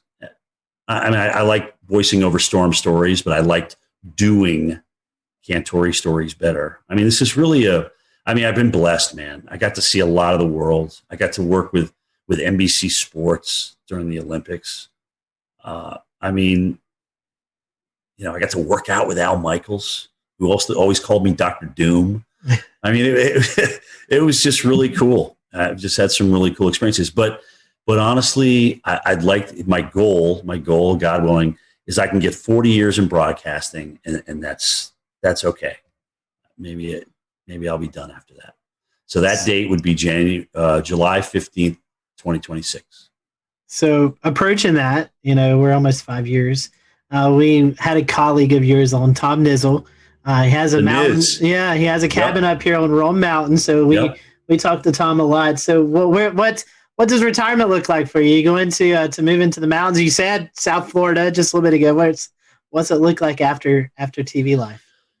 Yeah, I mean, I love the lake. I love the mountains. It's really an extension of the area I grew up. Think about, right? It's Southern Appalachia versus Northern Appalachia. So I certainly see myself. And I'm a small town kid, guys. I'm not a big city kid by any stretch of the imagination, but maybe split where I live between Florida and North Georgia. I don't know. Maybe open a nursery. Maybe open some kind of small business. I love doing landscaping. I really do. I enjoy yard work. Maybe I won't in 5, 6, 10 years from now, but who knows? Honestly, I really don't know where it's going to take me. But I'm going to be getting up at the hours I get up and doing that 5 days a week, and sometimes, going through the weekends and working 13, 14 straight. It takes its toll on you. It really does. I'm blessed with a lot of days off as a broadcaster, more than I would think a local market has. So I'm blessed with that, but it still takes its toll on you, man. It really does. So we'll see. Nothing's in pen right now. Well, as we near the end of this podcast episode, we always kind of want to ask a few little silly questions to finish things up and to keep it light before we call it a night. So first and foremost, we'll try some information out of you. I know that you guys probably have some fancy weather models and weather model providers at the Weather Channel, but do you have a favorite mainstream weather model site to use? Oh, gosh. I mean, first of all, Maui's a genius, sometimes to his own detriment. I mean, but I love the two websites he's designed. Levi does a fantastic job with Tropical Tidbits. I don't know the guys that are in charge of Pivotal Weather, but I think they've done a great job. Weather Nerds, there's just so many. I mean, Weather Tap, I still go back to Weather Tap, look at the radar, especially now that they changed the radar site. But anyway, I mean, it's still, WSI Energy Cast is still one that we can access too. So dude, it's endless. I have literally 60 tabs open. 60 tabs. It's ridiculous. It's absolutely ridiculous. I totally get that. I think, I think probably somewhere around there, 60 to 80 bookmarks. Just So I'm not alone here. Good. Oh, thank God. No, and you're not alone by any means. And especially when you have hurricane updates, when we all know the madness of how often those models update. So which site you're going to is really important. So yeah, they're lined up across the top. They're just lined up, endless. I guess I'll take the second one here. And favorite weather apps. Do you have any favorites? I mean, I know all of us use Radar Scope. Yeah, I mean, that's it. But is that your favorite one? That's my go-to. I mean, when everything's on the line, or if you want to see a storm that's gone tornado warned for yourself and make your own opinion on it, it's definitely Radar Scope. I actually wish I bought that company back when it was for sale, because oh my gosh, they're just doing great things. It's just consistent. It's always there for you. They're always upgrading it, always doing tweaks to it. There's different levels that you can obviously purchase, different subscriptions and things like that. So that is my absolute go-to. I love Storm. That's a good one. Anything that puts down the center point of the cone with the cities on it, I'm in favor of. Because then I get to see, where if I'm out in the field and I'm not sitting by a computer, I can get a quick look at, okay, well, where do they move? How do they move the cone with with the 11 o'clock or the 5 o'clock advisory, whatever, and I can get an idea of where I may need to position myself down the road in the eye wall. What about weather movies? The good, the bad, the ugly in the weather movie industry. And there's probably more bad and ugly than good, but what are your favorites and least favorites? For weather movie, my favorite tornado is still The Wizard of Oz. I won't lie. To be able to create that, hokey as it was back in the 1930s, and have it look, like a roping out tornado in the plains, it was just amazing to me. I feel the same way about that. I mean, it seemed like you look back and you're talking 1930s, film industry, and you're like, man, they actually did a pretty good job on that. Right. I mean, if they did one thing really that kind of, gave you some goosebumps, right? When you were a kid watching that, I mean, that was pretty intense. I remember I met Bill Paxton when he did the first Twister, because they premiered it in Atlanta. And I remember seeing him again at a Kentucky Derby that I was doing for NBC Sports. And he was telling me that they were talking about a Twister 2. Now, granted, he's not around to do it, which is incredibly sad. And he was the movie, in my opinion, but that's just me. Would I like to see another Twister out there? Sure. Because when you think of how many young people it influenced to get into our enterprise and maybe have a better understanding for what we do or look into what we do, I don't think you can lose from that. So I'd love to see another Twister. I agree. I don't think Sharknado cuts that. No, I didn't bring that up. I'm always a glass half full kind of guy. I didn't want to bash anybody, but that was a little ridiculous. Well, this last question, and promise it's not loaded. Do you listen to podcasts? I'm not gonna put my career in jeopody on this answer. Right. Exactly. Good. Do you listen to podcasts? And if you do you have a weather podcast that you enjoy listening to? Marshall does some good stuff with our Weather Geeks podcast, and occasionally I'll listen to his stuff. Of course, you guys, come on, you're killing it right now. Jennifer Watson, and occasionally she'll jump into a weather podcast as well. Weather Brains has always been great, and I know it's nice when you know the people that you're talking to a little bit, so you kind of know what to expect. Guys, honestly, anytime that we can educate people that are either interested in meteorology or even our own people that people probably didn't know the Reggie Jackson story before I brought it up tonight, and whether that furthers your weather education or not, no, but it's just something, if you've been watching me for a good chunk of my years, you know what is behind me when people come up to me in the field, kind of how I react now. So yeah, I mean, and I think it's good for the enterprise. It's just all good. It's good to talk about things. You know what? Sometimes subjects aren't great. The radar things is a touchy subject, right? I mean, but we got to talk about it because radar save lives. Early warning save lives. We know that. So yeah, it is. It's definitely another fun topic just because I think I can only speak to Evan and Peter, at least on our panel right here. We are avid TikTok followers, and I've seen you appear in a few TikToks with Stephanie A. That's all Stephanie. That's all Stephanie. Trust me. That's it's funny. She goes, Cantore, just do this with me. Come on, just do it. And Steph just has a way to kind of beg you to do what she asks you, what she wants you to do. So you did, and I'm like, you know what? Why not? I mean, it's just like, what the hell? I don't want to be a total bore. So I'll jump in and usually make a fool out of myself. But you know what? I'm okay with that. Yeah. I'm okay. I can still sleep at night, and it's all good. So. All right. Well, my last question for you, and let's take weather out of it because I know you've made many trips to North and South Carolina. Yeah. Top 5 destinations to visit in the Carolinas. I mean, I know you've been in the Carolinas covering winter weather, tropical weather, but if you're just coming on vacation to North and South Carolina, what'd be your top 5 spots to visit? Oh, man. Well, I love, first of all, Greenville. Greenville is my number one. I mean, it's a hidden gem. Nobody knows about it. If I had to retire in Greenville, I would do it. Yes. Okay. Greenville, South Carolina. Love it. Absolutely love everything about that city. I got a lot of good friends up there too. So their Euphoria Festival they do every year is second to none. But behind that is Charleston. I love Charleston. It's the charm of that city, just being down in there, being in the thick of it, the history, the weather history. I mean, everything. It's just absolutely beautiful. Wilmington, I've seen them get the crap kicked out of them and come back and be this wonderful, wonderful town. I love Asheville.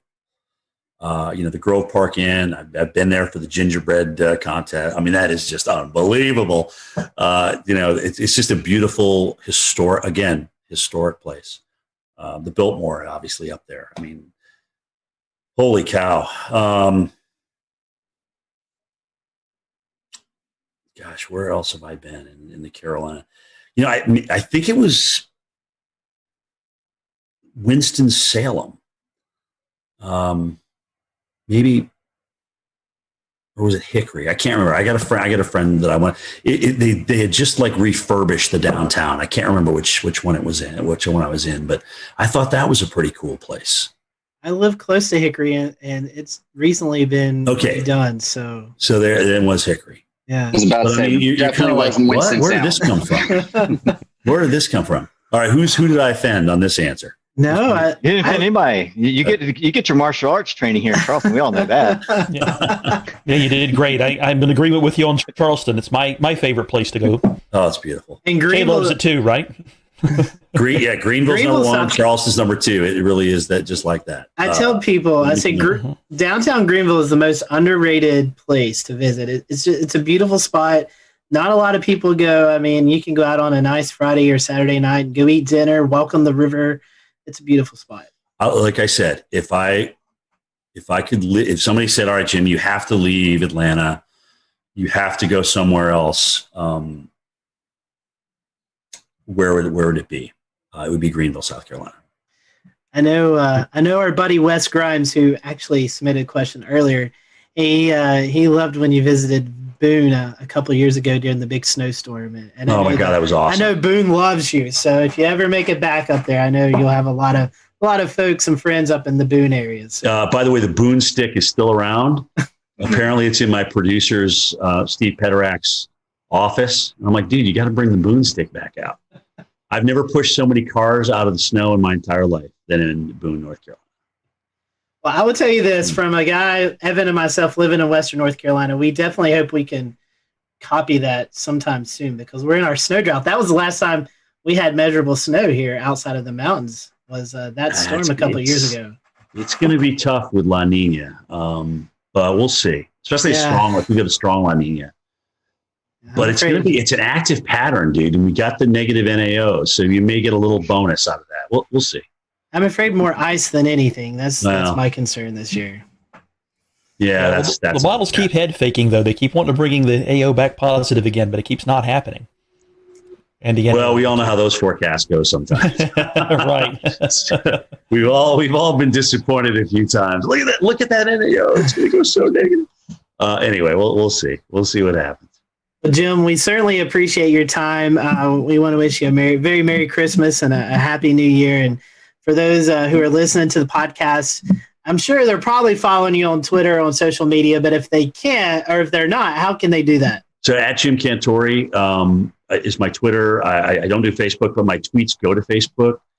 At Instagram, at Jim Cantore on Instagram. That's more of my personal life than sometimes I'll throw some weather on there. I have been lately, but that's personal's Instagram and weather is mostly Twitter. And that's me, man. We appreciate your time, and thank you guys for watching tonight. Yeah. We hope you have a great evening, and we'll see you back soon here on the Carolina Weather Group. Merry Christmas, guys. Thanks for having me.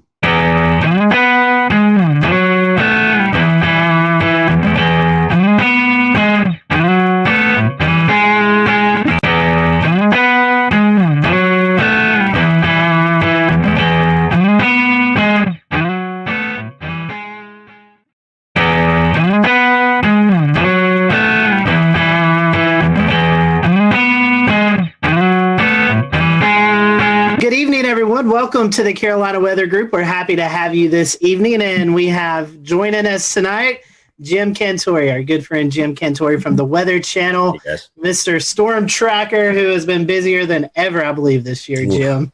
It's been a busy year for you. Tonight, we're going to be talking about reviewing 2020 and just all the crazy things that's happened in the weather community with storms and hurricanes and how we battled it with COVID as well. So a really interesting conversation tonight that we're looking forward to. So Jim, we were just talking a little bit before we started tonight. How are you doing? It's been a busy year. Are you getting any rest here recently? Yeah, I mean it's been good. Obviously it was quite a run in September, and then November, where we're usually just not doing much at all, was cranking up. And obviously it wasn't so much being in the field, but being in the studio, talking about the threats to Central America. But, then there was Ada, where I went and the system was far enough offshore where it didn't really affect us in Marco. And I said, guys, you sure you don't want me to stay? Because there's a chance this could be coming back toward Florida. No, I'll just come home. So Thursday morning, here we go with the hurricane watches out for Tampa. And it's like, they had to fill in that one spot, right? Because it's the only spot that didn't get filled in for the whole Gulf and the whole East Coast. So yeah, with advisories this year, and so I went back out and got into Tampa, and that was the last landfall I did. There's certainly no rest for the weary in 2020. Jim, we've started a new Patreon since we last talked to you last December, and we've allowed some of our Patreon supporters to send in questions. So tonight, we would love to go ahead and start with a few, I think 3 odds and ends questions that won't fit in anywhere. So we figured it's best to throw them here at the beginning where they don't match at all.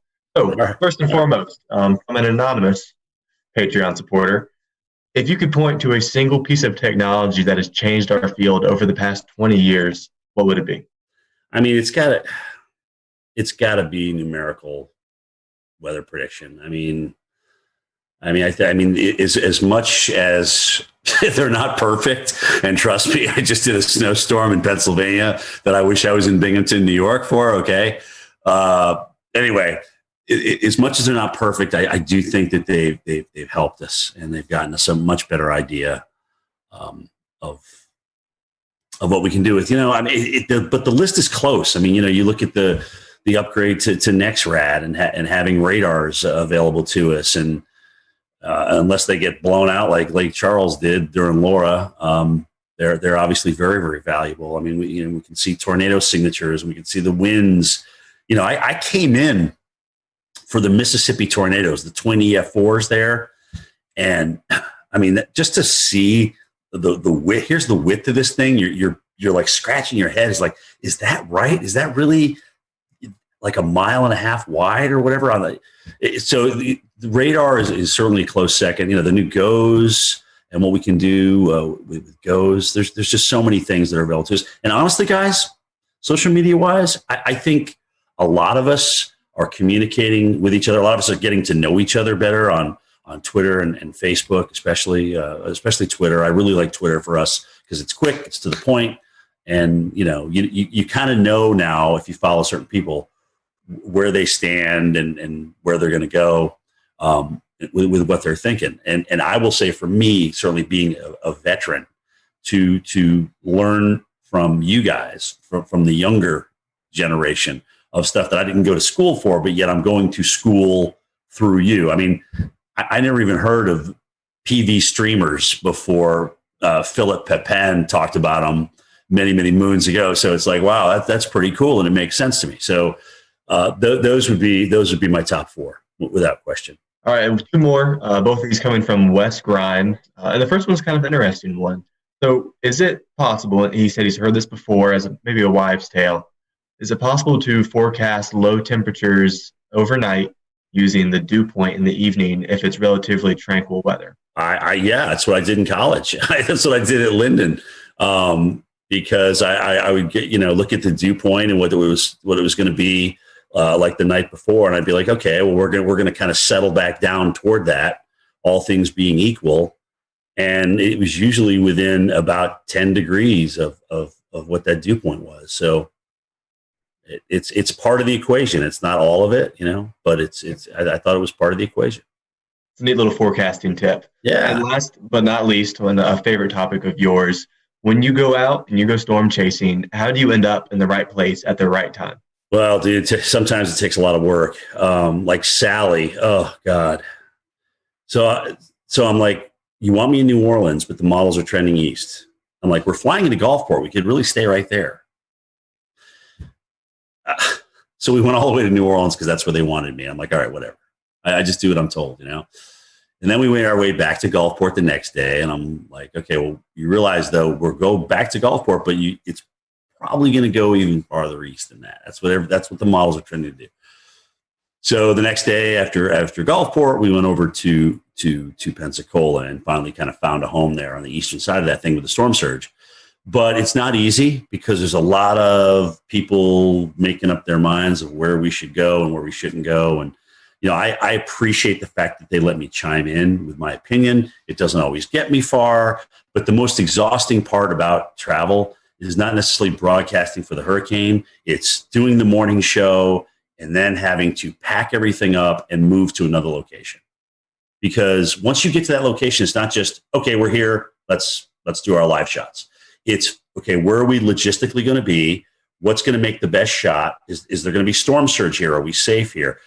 Is my cameraman going to be protected throughout the live shot? So there's all these logistical things that come into play. So by this point now, it's 6 o'clock at night, and you're exhausted because you've been up since 3, and now you got to get ready to do the whole thing again the next morning. So every time we move on a day we do live shots, it just exponentially wears you out.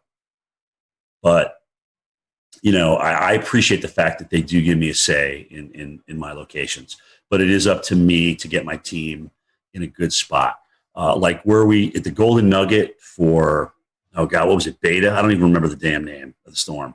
What was the Mississippi one that crushed them? You guys jump in. Delta. Okay, Delta. I knew it was a Greek name. I just can't remember which one.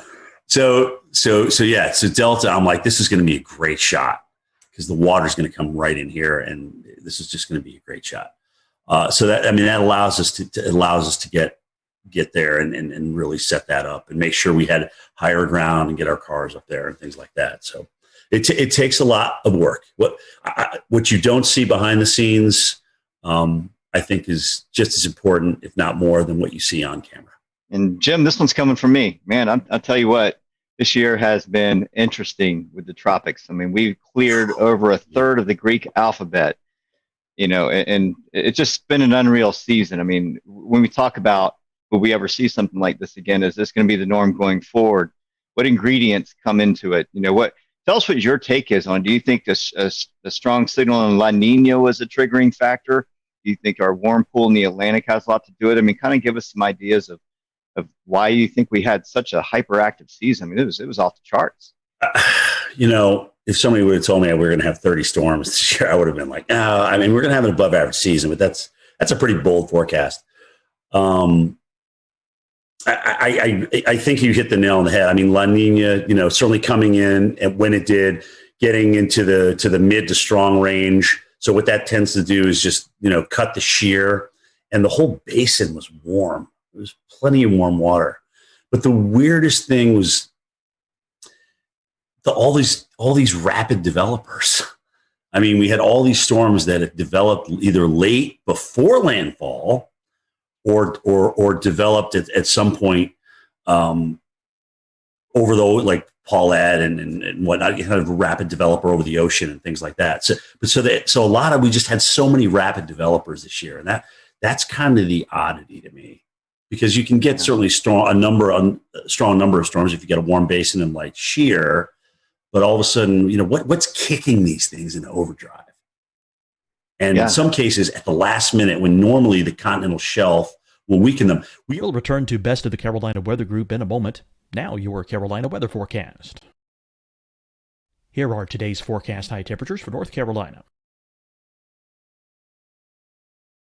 Here are the forecast lows for tonight for North Carolina. Here are tomorrow's forecast high temperatures. And here's forecast rainfall across North Carolina tomorrow. Here are the forecast highs for the day after tomorrow.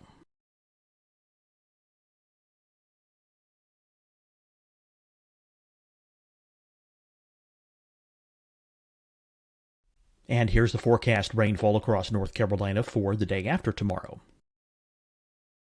This is the total rainfall forecast across North Carolina for the next 3 days. Here's the severe thunderstorm outlook for today from the Storm Prediction Center.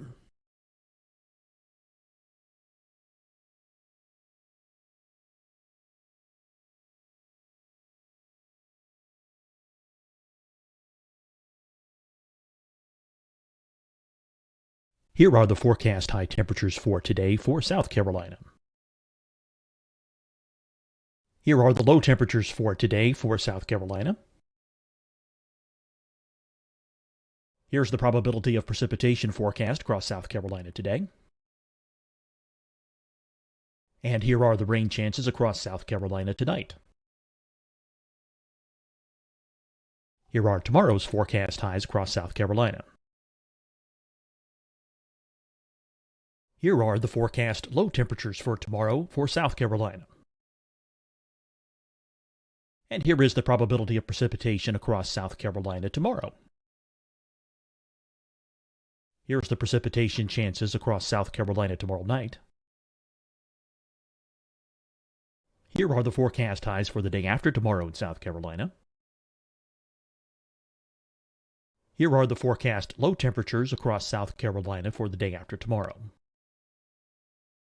And here are the rain chances across South Carolina for the day after tomorrow. And South Carolina's probability of precipitation for that night. Here's the Storm Prediction Center's severe thunderstorm outlook across South Carolina for today through tonight. Here's the Storm Prediction Center's severe thunderstorm outlook across South Carolina for tomorrow and tomorrow night. And here's the Storm Prediction Center's severe thunderstorm outlook across South Carolina for the day after tomorrow through that night. Here's the severe thunderstorm outlook for today from the Storm Prediction Center.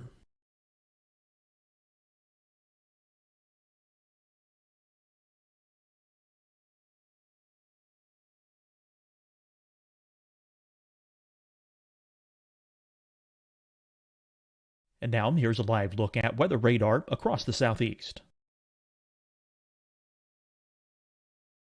Hi, everyone. I'm Dr. Mandy Cohen, Secretary of the North Carolina Department of Health and Human Services. And when you follow the 3 W's, you protect your family and your neighbors from COVID-19. When you leave your home, practice your W's. Wear a cloth face covering, wait 6 feet apart, wash your hands often. Wear, wait, wash. We're in this together. Stay strong, North Carolina. Deciding when to wear a mask isn't about who you know or how well you know them. Just ask yourself, will I be with anyone I don't live with? If the answer is yes, get behind the mask. Help slow the spread of COVID-19. Get behind the mask. Learn more at covid19.ncdhhs.gov. Fight the spread and take a stand against coronavirus. Wear a mask in public. Stay at least 6 feet apart from others. And get tested. Join us and fight the spread. Visit scdhec.gov/COVID-19. Getting tested for COVID-19 helps you to take the steps needed to protect yourself, your loved ones, and your community. Find the testing location at scdhec.gov/COVID-19 testing. You'll see your Carolina weather forecast at 25 and 55 past. And now back to the best of the Carolina Weather Group on the all-new Carolina Weather Net.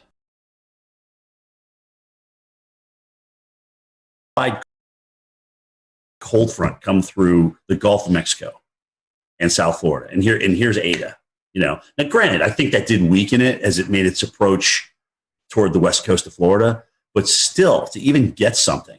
I mean, that John Hope was our tropical expert, way back when, and one of his rules was once you get that cold front through, that's it. That shuts down the Gulf, and we had a couple of storm threats after that. So, I guess in 2020, the 2020 factor kind of applies here. Yeah, but I think it's really interesting how many rapid developers we had, and so many of them close to land. I mean, even look at Iota and Zeta down in Nicaragua. I mean, we had to wait till the last storm of the season to get the Cat 5. I mean, goodness gracious, that's crazy. Yeah, there was definitely a lot of RI this year, and what I felt was interesting is that you didn't see a lot of rapid dissipation over land. I mean, these things stayed strong over land for some time, whether it could be attributed to brown ocean effect or whatnot. But you brought up a good point. When it got wrapped up along cold front, usually when hurricanes enter into a baroclinic environment, they fall apart pretty quickly, or they get pulled up along it and stretched out. And these storms defied odds this year. Some of these just they did. They never got like dry air intrusion. It was like they were like protected from this cocoon. And that's the other thing too. If you get a rapidly developing system that comes ashore and is accelerating onshore, moving onshore, it's going to take a lot longer to wind down. I mean, you should see the mess that Zeta did in northern Georgia. I mean, there's a lot of trees down up here.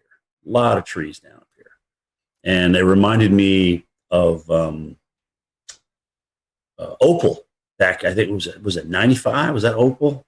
That's right. But it kind of it was like one of these storms that actually was a 5, went down to a 3, but it was holding its own, and then it accelerated up in North Georgia. So it takes a while for these things to wind down, but they just cause a whole bunch of tree damage, man. It's a mess. I think I remember seeing the power outages. It was more in Georgia than Florida, than Louisiana per se. It was over 1 million without power in northern Georgia. So that was. Yeah. And it kept going too. I mean, we had a lot of trees down in western North Carolina and up into Virginia too. That's true. That's true. Once we get off hurricane duty, it's kind of hard to lose track sometimes, or it's actually easy to lose track of what actually happens after that. But it's just been amazing to me, these things as they come ashore, especially this year. Like you said, their damage path has been incredible. And even if it's a TS or a depression, I mean, something, it's like they just don't want to die. They don't want to go away.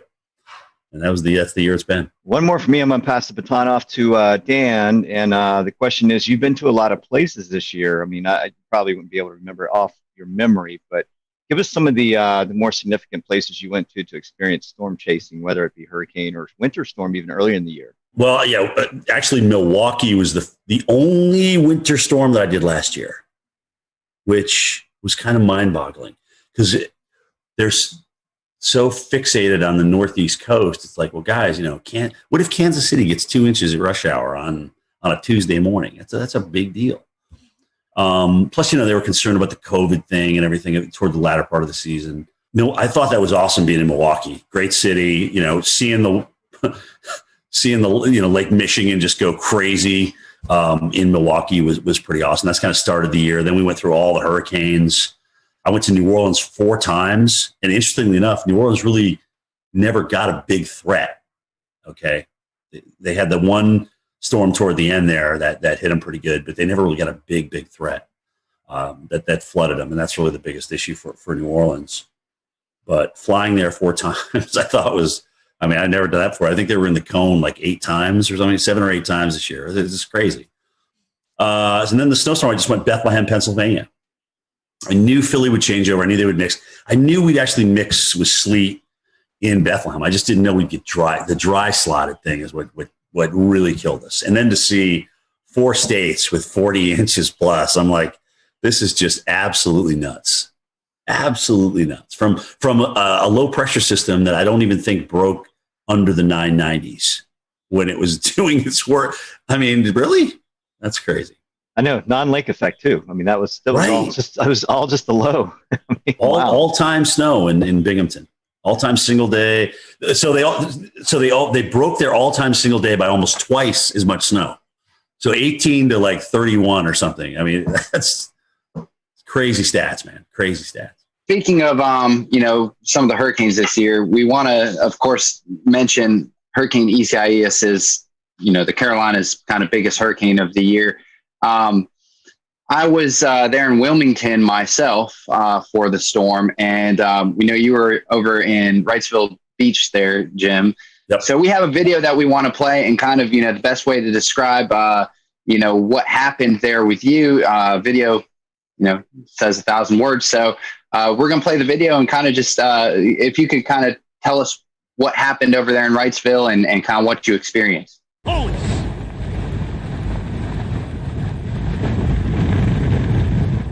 Well, I should remind everybody of kind of the new norm in broadcasting as we're doing this. So we used to come out at the tops and bottoms of the hour, even in a hurricane, and give everybody an update on what's changed. But the new norm is like, okay, well, look, since we've got a great signal, we've got HD audio and video now, why don't you just stay out during the entire storm and take us through the whole thing? And that's kind of a recent change, in the past 3, 4, 5 years, that's kind of what's evolved. But that's a lot harder because you're literally standing in the eye wall. And granted, you're talking about something that was on the high end of Cat 1 and borderline Cat 2 strength here. It's just hard to stand out in winds that strong. And I mean, you see me struggling there. And the only other time I had to take a knee was Isaac in New Orleans, because I know we had a weather group out there. They were measuring winds like 90, 94 miles an hour through those two buildings. And this was very similar to that. And it's just hard to stand there. I mean, you're literally, guys, you go to the gym, you do squats or you do leg presses and things like that. It's hard to hold a press for that length of time. And so I just had to drop down for a second. I mean, the audio wasn't that great. You've got raindrops splatting on the hood of your jacket. So that's making it difficult to hear back at the Weather Channel. So you're just trying to put a couple of words together, a sentence together or two to kind of get you to the next thing. And I'm just trying to remember all the facts that I know, about the storm itself. And of course, you're trying to say the name. I mean, yes. I mean, goodness gracious, it took me about 3 days into that just to learn how to say it right. So that was a tough storm. I mean, it was, those winds were up there, 80, 90 miles per hour coming around the side of that building. And it was just tough to stand through it. But again, it's like, take us through the eye wall. That's my job. That's what they're asking me to do. I'm going to do it to the best of my ability. The good news that, I didn't get hit by anything. The good news, the wind was essentially coming off the water, and whatever was being blown off the top of the building was being blown inland and not down at me at ground level. I probably should have had a helmet on, frankly. I definitely should have had a helmet on for that storm. Well, Jim, we've all faced the coronavirus pandemic. Yeah, I know, 2020. So how has this pandemic affect your job? Well, I mean, first of all, you got to wear a mask everywhere you go. And, people still come out and want to meet you and take pictures with you and things like that. And, my producers Steve Pederak has had to police that the entire summer. It's where people get so excited about taking a picture for whatever reason. I don't know why, but they do. And then they're like, well, you got to stay 6 feet apart. We got to stay 6 feet apart. And I got to put my mask up and things like that. Sometimes somebody will come around the corner. You don't have your mask on. You're just taking a breath, looking at weather data, and they'll just grab a picture without saying anything to you. And then management gets upset with you. So that a lot of that to tell people to kind of like, well, take a picture with me, but you got to move away. You got to stay 6 feet away. But I get it. I totally get it. And we played by the rules as best as we could the entire summer and even into this first winter storm that we've dealt with. But that certainly made it more difficult. You got to get more rations because restaurants and things aren't opening. They're closing down a lot earlier. Some of them never even are open. So we got to make sure we can eat for 3, 4, 5, 6 days. We know we're going to lose power, so it's going to be hot in the rooms and things like that. You just got to the pre-planning was a lot different. We had to make sure everything was buttoned up in terms of being able to eat, being able to follow the COVID guidelines. Remind people that, look, at the shelter that you went to last time may not be the one that you go to this time because they're only taking half the people. All right. You may have to go and be bused farther north. And in people that were in the surge zone, it was probably like, how do you convince people? Oh gosh. Okay. Look, it's one thing asking me to evacuate. I know this shelter. I've been there before. It's okay. But now I don't really feel like going on a bus and being shipped to northern Mississippi or northern Louisiana to get out of harm's way. So that took some convincing for folks. But I think the fact that if there was one good thing, if you can call this good, the fact that Louisiana and Mississippi were kind of in the bullseye and were dealing with this so many times, they kind of had the system down. So they just put it back in motion every time we got a new storm. So we didn't have to test so many different areas. That area dealt with some of the worst storms, but they really had it down. That's a very good point. Yeah. Wow, nice. That's the one silver line. Well, Jim, we're talking about COVID, and I think pre-COVID, this has lost, in my opinion, a lot of attention. And I guess, with as crazy the years has been, but we had a pretty active early spring severe weather season. March 3rd, 4th, as COVID was starting to happen, we had an EF4 tornado that just went right through downtown Nashville. Yep. I mean, it was one of the eeriest video. I mean, it was, I think, one of the most captured videos on Twitter. With that, we also had severe weather here in the Carolinas, where downtown Charlotte, EF2, I believe, that went through just south of town. So copied with a month later, the Easter outbreak, where we had an EF4 and of all places, South Carolina. I mean, it was a pretty crazy severe weather season. And then I guess you kind of cap that off with the derecho in Iowa. I mean, what was your thoughts on any of those events that kind of stood out to you? I mean, the record for billion-dollar disasters stands at 16, but that's going to be broken this year. Okay, we are going to have more than 20 billion-dollar disasters. I don't know if it's going to be 21, 22, 23. I'm not sure, but that's just. I mean, this was just an off-the-charts year for big weather. And you're right; it was everything. It was the severe, with the tornado outbreaks, especially in metropolitan areas. It was the number of hurricanes that we had. It just the fires. We haven't even touched on fires out west. I mean, goodness gracious, just again, and there was no stopping it. It literally started at the beginning of the year and just kept on going. And La Nina, as you guys know, especially in the Southwest, does not favor big rainfall. So, you wonder what next year brings once we get into spring and spring bloom, and that starts to dry out, right? So yeah, it's crazy. And I mean, look at the drought growing right now. If you take a look at the drought monitor, it's almost kind of scary seeing it kind of creep out of the Southwest into the central United States and the northern, Omaha. You're not really thinking about Omaha being dry, but they're starting to dry out a little bit. So drought's going to come into play big time as we get into 2021. That's going to be a big player, I think, for a lot of people. But yeah, it was just nonstop, man. I mean, and it would be easy to just say, okay, well, because of COVID, everything was exacerbated. No, no, we had 30 hurricanes. Okay, we had tornadoes hitting big cities, and I mean, it just literally lined up right with each other.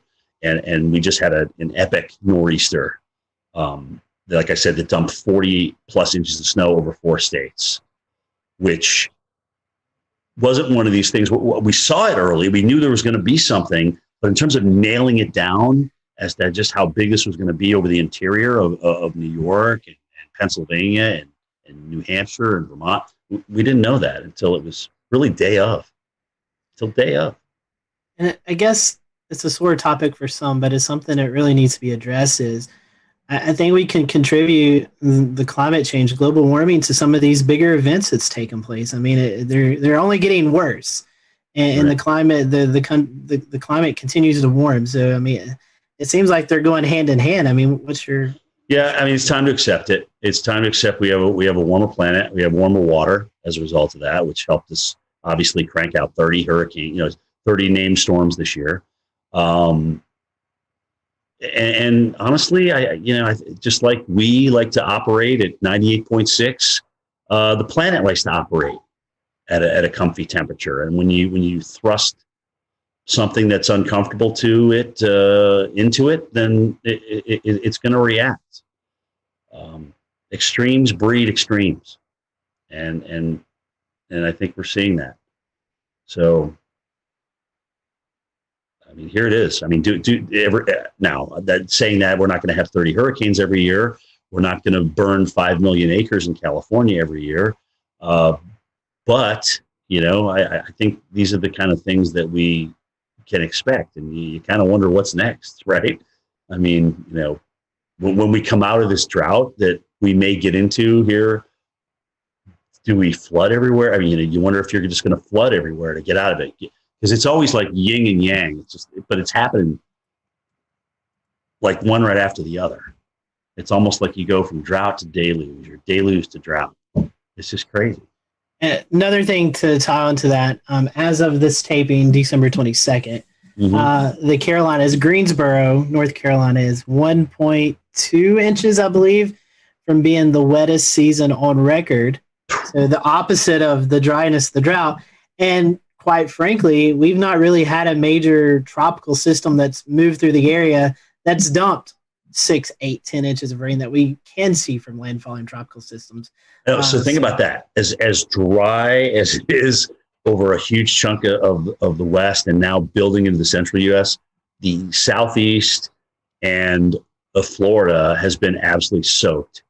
And, the Northeast is probably going to come out of drought before we end 2020. When you count the snow and the rain they're about to have with this next system on Christmas Eve and Christmas Day, I mean, they're probably going to come out of drought. And that was getting to exceptional. You start depleting reservoirs in the Northeast with that population concentration, and that's a really big deal. Okay, they've always kind of come out of it recently, but there's a lot of people up there that depend on reservoirs and water. So you dry it out up there in an extreme level, and it's bad. So they got lucky. But they just literally, once we got into fall, boom, all of a sudden we just started erasing these droughts and starting getting some nice, tropical moisture into some of these systems that came north. So they lucked out, in my opinion. It is actually good to see that there's been some rain and snow up there through the fall. I can tell you firsthand, it was a long, it was also dry summer at State College. Right, and actually it was a beautiful fall, too. So they got the best of all worlds. Right. Jim, we're going to transition over, speaking of wildfires, to the west. So again, another crazy year with the 2020 wildfire season. What are your thoughts on the wildfires going along the northwest Pacific coast, like Oregon and Northern California? Yeah, I'm glad you actually asked that question, because a lot of times it's easy to just focus on California because they had so many acres burned. Right, but it was Oregon. Was it Oregon, Washington, and Colorado had like their biggest fires in each of their states? Yeah, I think you're right. This year, in addition to what happened in California. So yeah, really, really, really severe season. Really dry, really hot.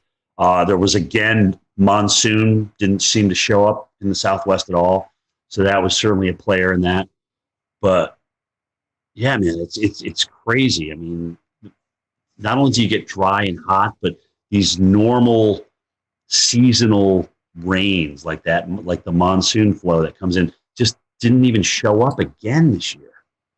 And that's just crazy. A lot of us haven't experienced that. Has it happened before? I don't know. They say that California used to have, really, really long droughts. And you can see that in the tree rings and things like that. But, the fact is a lot of people have moved into the wildland interface, and there's a lot of structures in there, people's livelihoods and things like that. But but here's the deal: knowing that we know that, we have to build to our natural disaster. We have to do a much better job of building to our natural disaster. And frankly, in some places like Barrier Islands and maybe the deep woods of the West, we don't need to move there.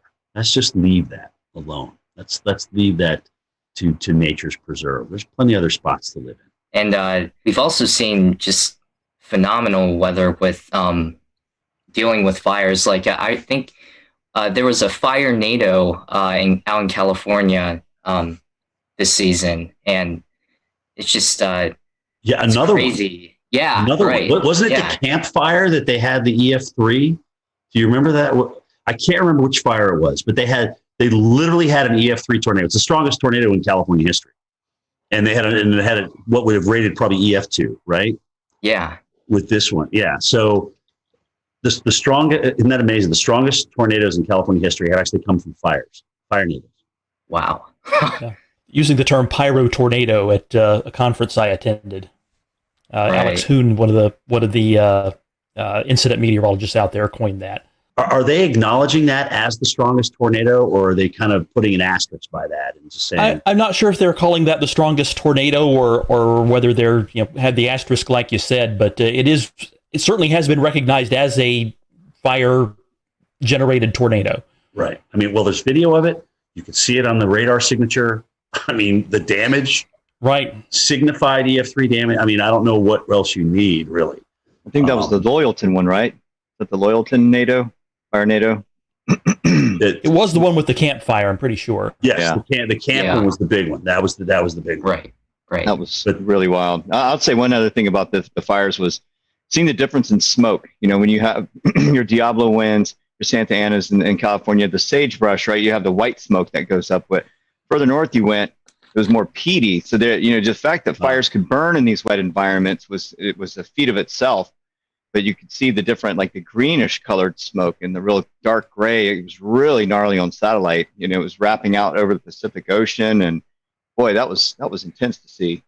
Yeah, you're right. Some of those satellite pictures and the type of pollution that they had in San Francisco for days and days and days. I got a nephew out there. He's just like, you can't even breathe. You don't even want to go outside. It was really bad. Even inside your home, you could smell the smoke.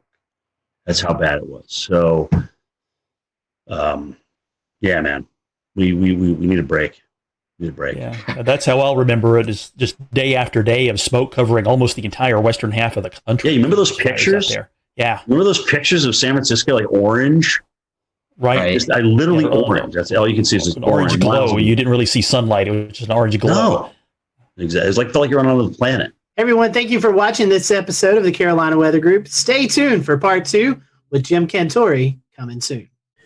So we just finished up with James Spann and his count of April 27, 2011. And if you did, maybe you didn't know, but our own panelist, Dan Whitaker, was out in the field. I think this is before any of us knew you, Dan, but he was actually out chasing this big event. So I guess, first of all, let's kind of talk about what you were doing. How did you know to target this area?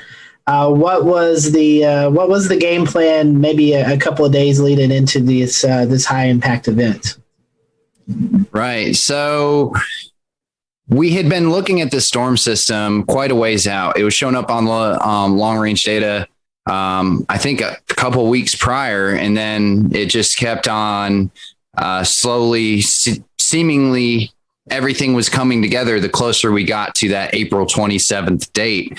So I was prepared pretty far in advance to get out there to Alabama was where I was loosely targeting. And a couple days ahead of time, I packed up the car and I left town the night before and stayed in the Eastern Tennessee mountains. It's Western for us if we're in that way,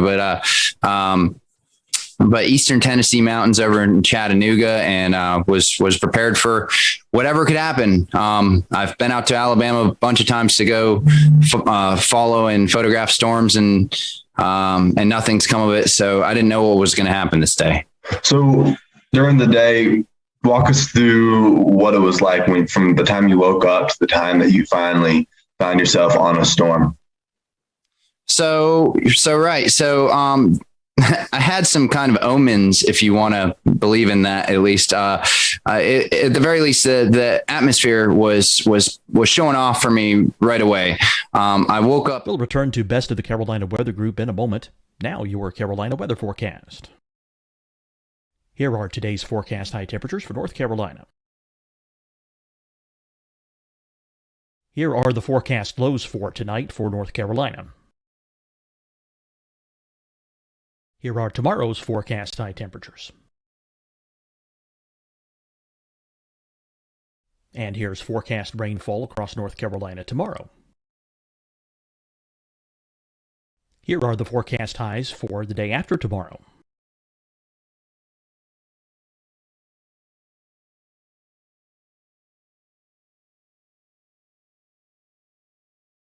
And here's the forecast rainfall across North Carolina for the day after tomorrow.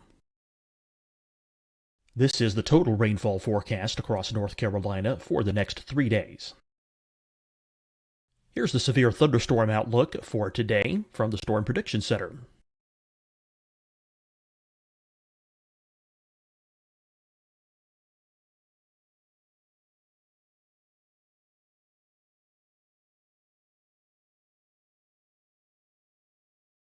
Here are the forecast high temperatures for today for South Carolina. Here are the low temperatures for today for South Carolina. Here's the probability of precipitation forecast across South Carolina today. And here are the rain chances across South Carolina tonight. Here are tomorrow's forecast highs across South Carolina. Here are the forecast low temperatures for tomorrow for South Carolina. And here is the probability of precipitation across South Carolina tomorrow. Here's the precipitation chances across South Carolina tomorrow night. Here are the forecast highs for the day after tomorrow in South Carolina. Here are the forecast low temperatures across South Carolina for the day after tomorrow. And here are the rain chances across South Carolina for the day after tomorrow.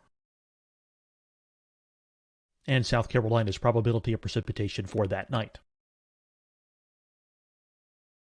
Here's the Storm Prediction Center's severe thunderstorm outlook across South Carolina for today through tonight. Here's the Storm Prediction Center's severe thunderstorm outlook across South Carolina for tomorrow and tomorrow night. And here's the Storm Prediction Center's severe thunderstorm outlook across South Carolina for the day after tomorrow through that night. Here's the severe thunderstorm outlook for today from the Storm Prediction Center.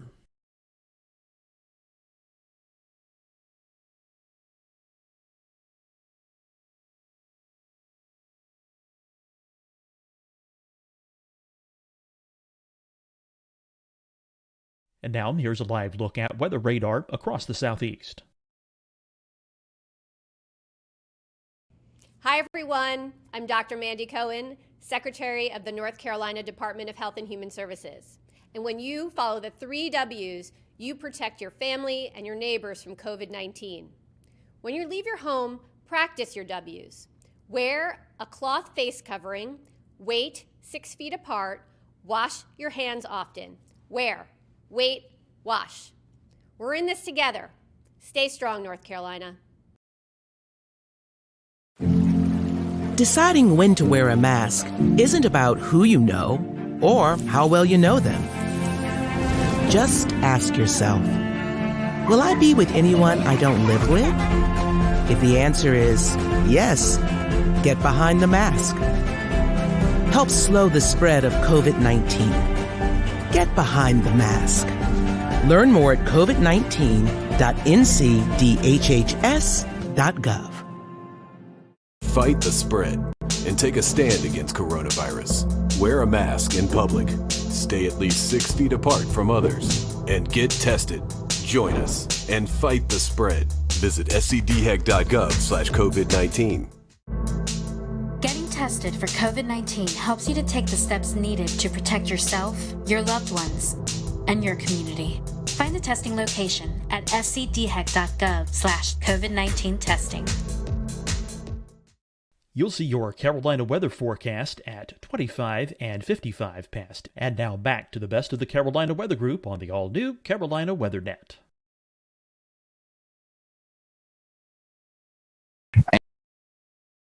And it was I forget what day of the week it was, but it was a work day.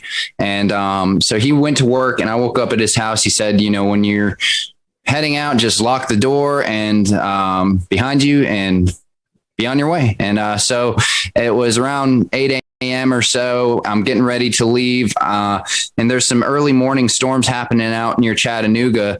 And one of them really started building up. I was watching on radar and I was like, it's 8 something in the morning. I can't really look too much into this. I'm trying to head to Alabama.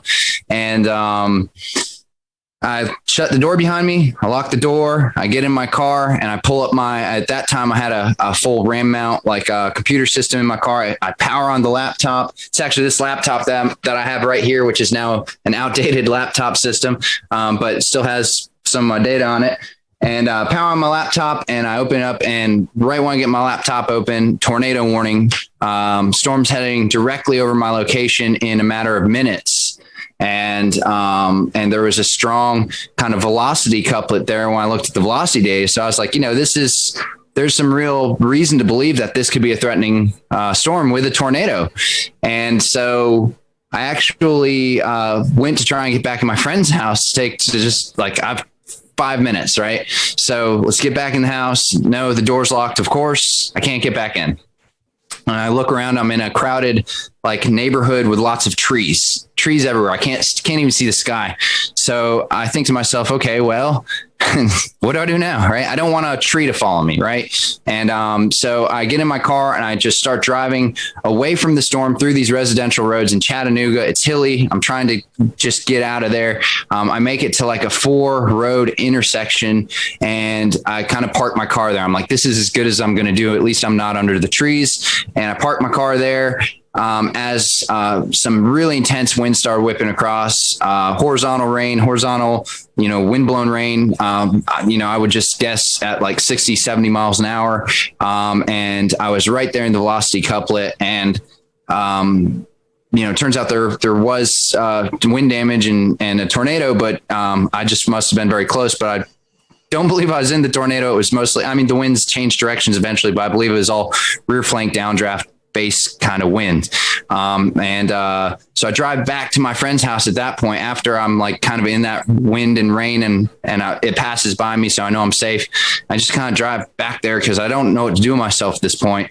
And the road that I came down just a minute prior, there had been someone driving down that road and a tree fell and actually crushed their car with them in it.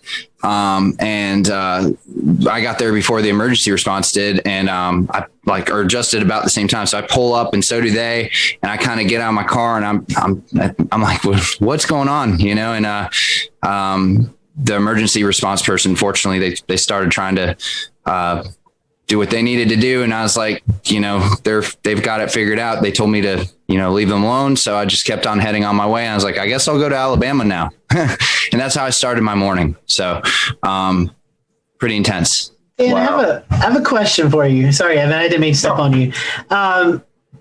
Recollection, this was 10 years ago. So I don't think radar scope was a thing. That's right.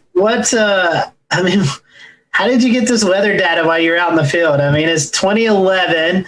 Technology has surely come a long ways in the last 10 years. But what was it like back in 2011 getting? You mean what was it like using a flip phone when I was storm chasing? Yeah. So that's what I was doing. I had a GZ1 waterproof flip phone, and for data, fortunately, things were fairly advanced for the laptop systems, as long as you had a laptop system and internet and a few other things. So I had a GPS puck that logged my GPS data into the system I was using. At that time, it was can't even remember the name of the system actually, but it was like definitely an older PC radar system that integrated with Delorme Maps was what I used to log my GPS data, and it integrated the data in. It was the only thing. At that time, it was the only program comparable to GR level 2, which is still, a top program for PCs. And, but yeah, no radar scope, no quick data via phone. Like I said in the story, I had to power up the laptop to even see what was really going on. So, had that hooked up to a internet puck at that time. There was no hotspots via cell phone. So you had to have a dedicated internet puck. Also to power the computer at that time, there weren't cars built in with power inverters for things like computers, like there are now. Like the 4Runner that I own now, it just comes with power outlets, right? But at that time, there wasn't anything like that. So I actually had to have custom fuses and custom switches and custom wiring for power inverters to run my laptop system. And so it was a lot of electric based stuff and the best technology at that time just to even get online and see what was going on. Later in the day, Dan, with all of this equipment that you had, you managed to get yourself on the Coleman, Alabama storm. The storm was severe. It produced an EF4 tornado. Can you tell us a little bit about the experience you had chasing that in the afternoon? Right. So I made it to Alabama after my intense morning, and I'm kind of trying to figure out where to target for storms. They start kind of popping off immediately early in the afternoon. I think around 1 or 2 was the first supercell that I got on, and these storms were classic supercells popping up in every square foot of Alabama that you can put your eyes on radar. So it's just these storms are popping up all over the place, and a lot of little kind of storms, but among the mix, a lot of major strong supercells were developing that were immediately severe warned, putting down things like hail, and a lot of them were starting to go tornado warned even early on in the day. So I chased I think it was 4 different supercells, which I believe all 4 of them or 3 of them were tornado warned before I even made it to Coleman. So I had this long, for those of you who aren't as familiar with how a storm chase would work, you see a storm kind of growing either visually or on radar. The ingredients are there for that storm. Then once it grows to become a significant storm. And so you start targeting, you want to target the storm early and get to it before it basically becomes maybe, outdated, so to speak, where it's just overtaken by rain, the visuals are gone, maybe the tornado is gone too. So you want to, if you can be there at the birth of a storm and follow it through, that's ideal. Granted, these storms this day in Alabama were averaging speeds of 40 to 60 miles an hour. So it's kind of hard to stay with them, but that's why you hop around a little bit. So you would start at a storm. Here's the birth of a storm. Great. Let's see what it's going to do.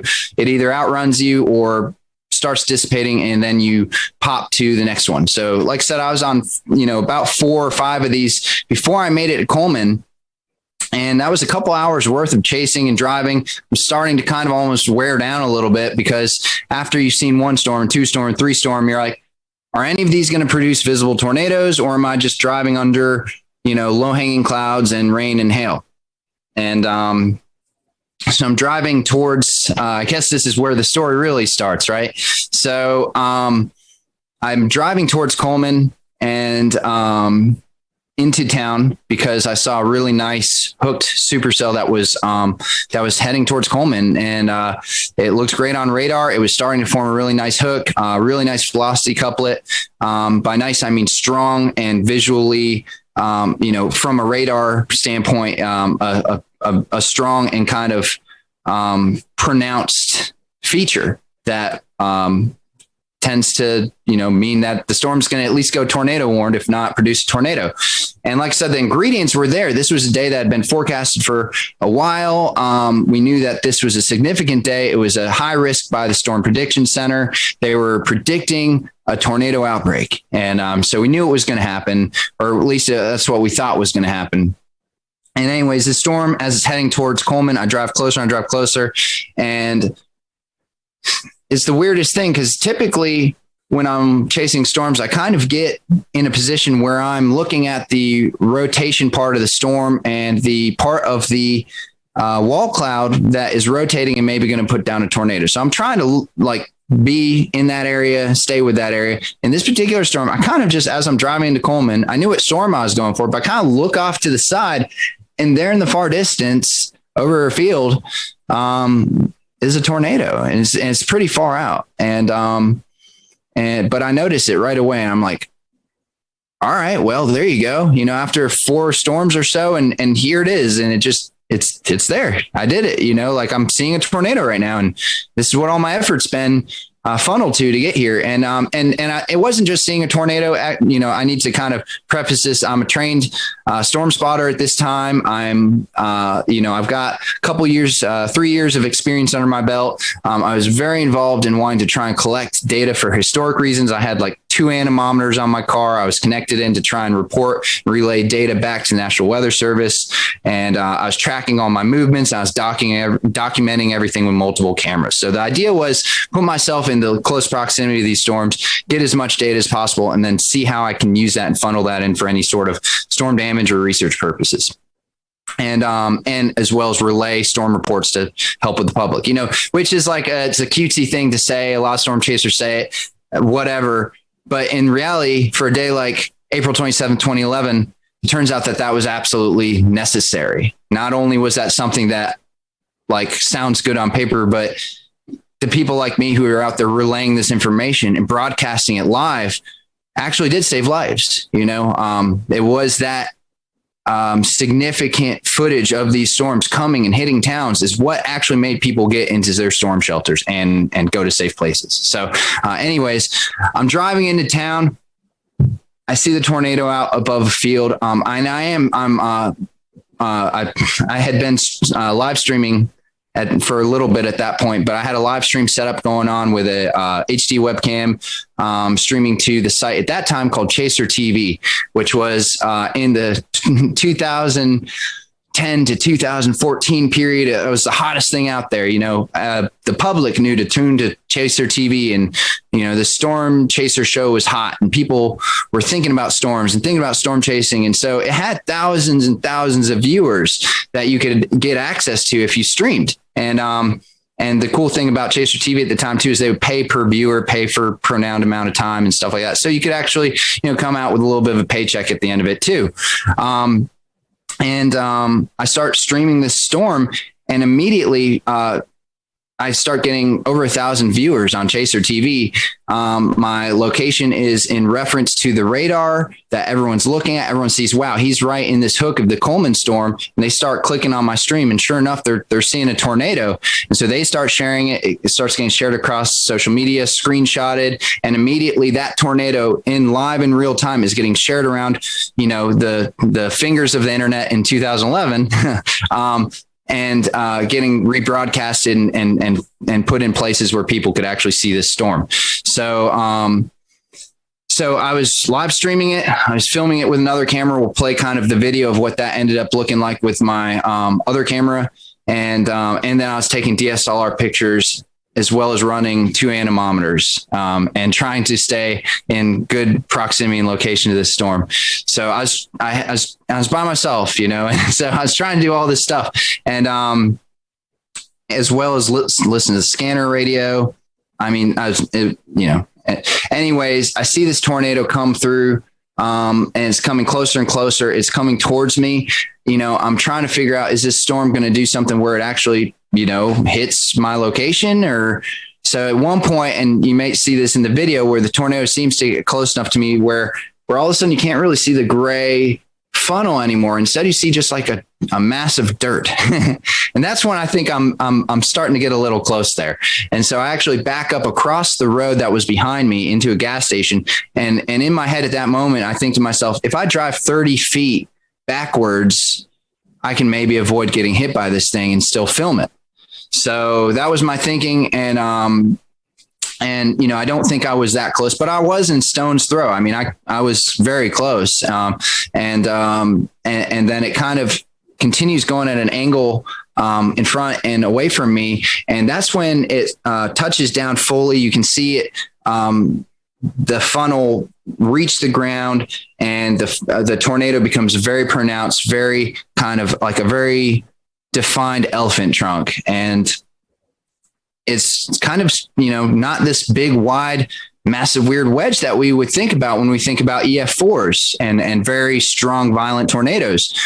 But however, and I know this from the comments on my YouTube channel, where some people are saying this isn't a true EF4. Look how skinny it is. But in reality, it's that tight, strong wind whipping around at the bottom that's causing all the damage. And it was, you can tell in the video that it's a very strong tornado, and it was a very strong and destructive tornado. It went through downtown Coleman, destroyed a number of the commercial buildings there, destroyed some houses, and ended up with multiple fatalities, including a newborn or a young child. And, it devastated the city. So as this is happening, here I am, Mr. North Carolina, out of my city in town by myself, in my storm chasing vehicle. Fortunately, I'm prepared for living multiple days out of my car if I needed to, right? That was part of my preparation. So, but I'm thinking to myself, like, what's next? What do we do now? So I tried to follow the storm, and as I keep following it, the tornado gets wider and wider, eventually wedges out into this big kind of gray wedge tornado as it goes off in the distance. The road that I try and travel down is completely covered in trees, and there's there's hundreds of, I will share a picture of it. There's just hundreds of trees down, and you could have had a whole team of people with chainsaws and you would never have gotten through that road. So at that point, I know that my access to continue following this tornado is gone. The tornado is going 60 miles an hour anyways. So it's a lost cause at that point. So I drive back towards town. And here's where it really gets interesting, because this is where things started to really take a turn as far as the reality of the storm. All I could smell was trees and fresh wood. And as I look around through the woods as I'm driving back towards Coleman, the trees are stripped of their bark.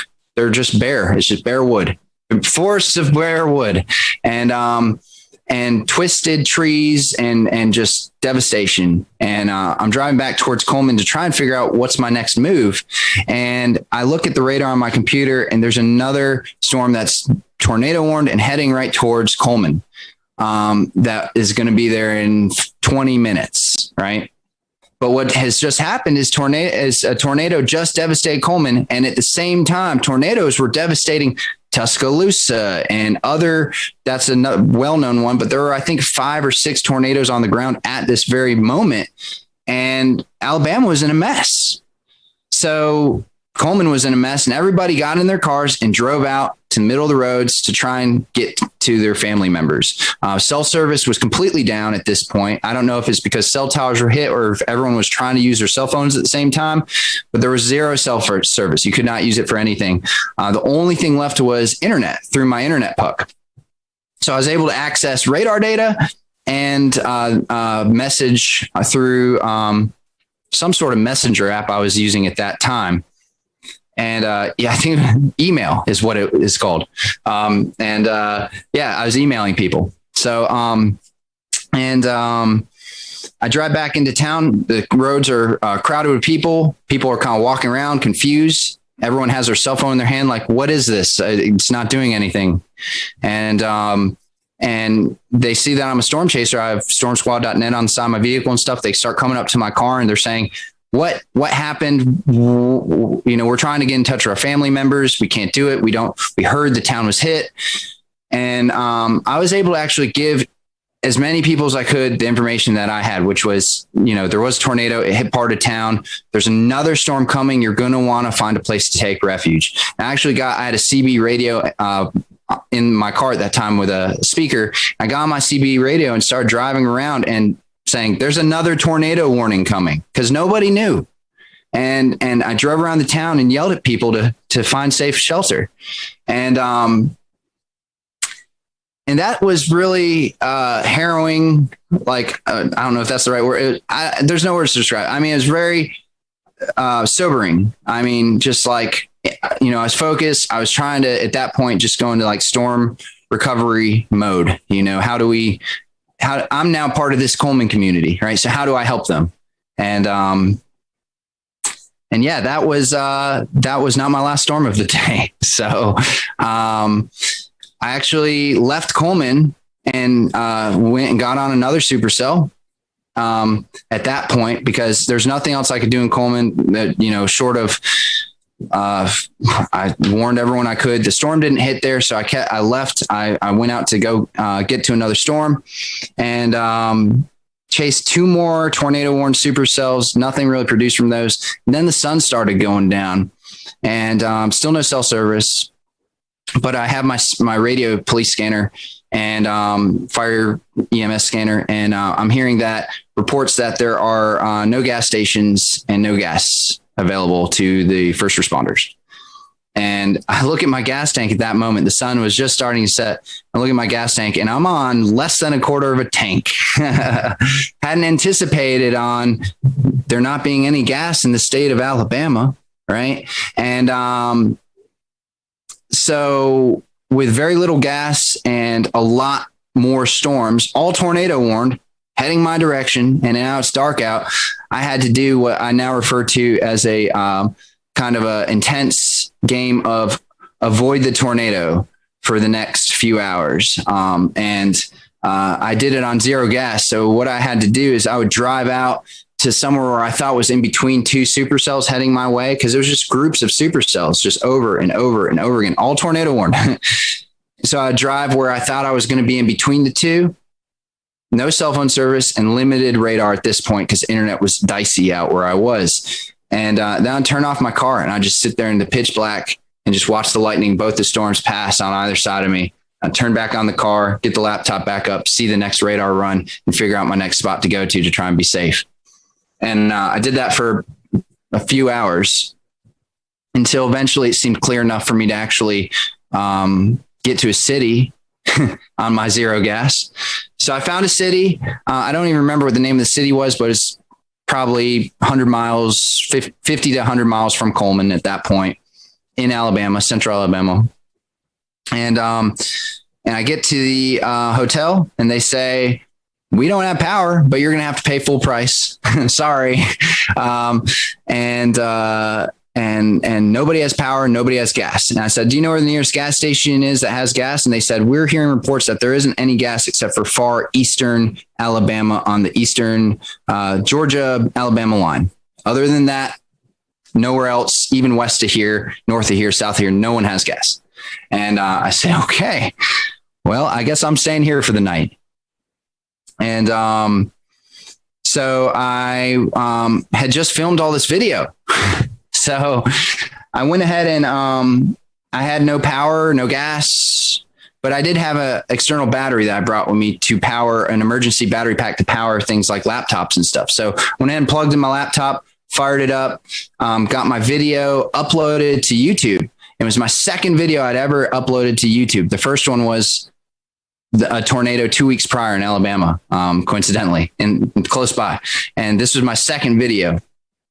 And I get it up there. I shut down everything because the battery's going to die. Done for the night. I go to sleep. I wake up the next morning, and the video's got like 80,000 views on it. And my inbox is just full of people saying, can we use a video? Can we use a video? Can we use a video? Just my email's blown up. And I'm like, wow, I guess that's, this was in 2011 before viral videos was really a thing. YouTube's kind of new at this point.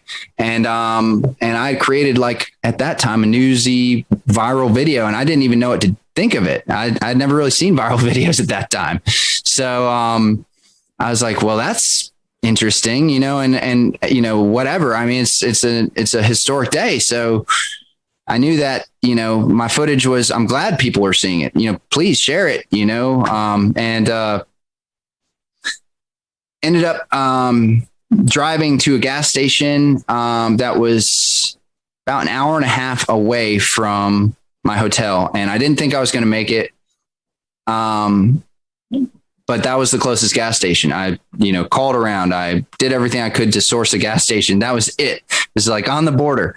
So I just drove that direction on no gas. I was on fumes the whole time. And I got to the gas station, and I'm literally you can hear the gas running out and the car sputtering and stuff. So I cut the car off in the line. There was a humongous line going out around the road, circling all around. Fire trucks are coming in, skirting in front of the public to get all the gas. EMS, they're coming in. It's the only gas station that had gas.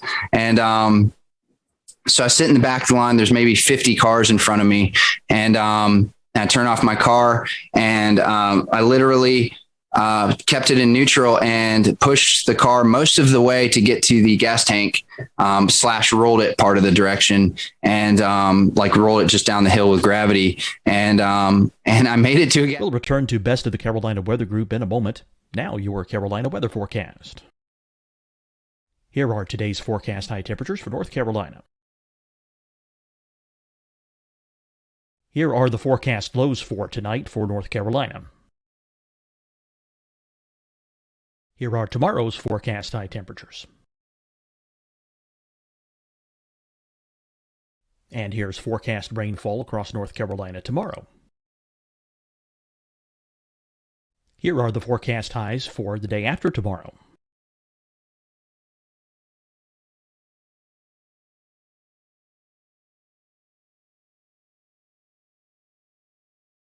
And here's the forecast rainfall across North Carolina for the day after tomorrow. This is the total rainfall forecast across North Carolina for the next 3 days. Here's the severe thunderstorm outlook for today from the Storm Prediction Center.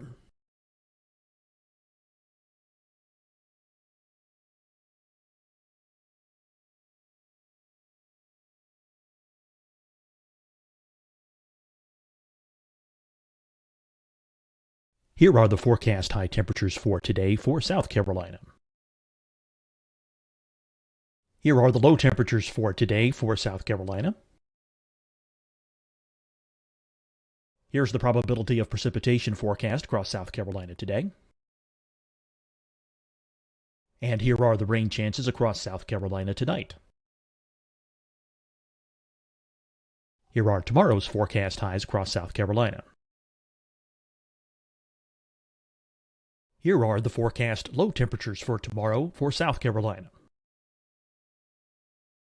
And here is the probability of precipitation across South Carolina tomorrow. Here's the precipitation chances across South Carolina tomorrow night. Here are the forecast highs for the day after tomorrow in South Carolina. Here are the forecast low temperatures across South Carolina for the day after tomorrow. And here are the rain chances across South Carolina for the day after tomorrow. And South Carolina's probability of precipitation for that night. Here's the Storm Prediction Center's severe thunderstorm outlook across South Carolina for today through tonight. Here's the Storm Prediction Center's severe thunderstorm outlook across South Carolina for tomorrow and tomorrow night. And here's the Storm Prediction Center's severe thunderstorm outlook across South Carolina for the day after tomorrow through that night. Here's the severe thunderstorm outlook for today from the Storm Prediction Center.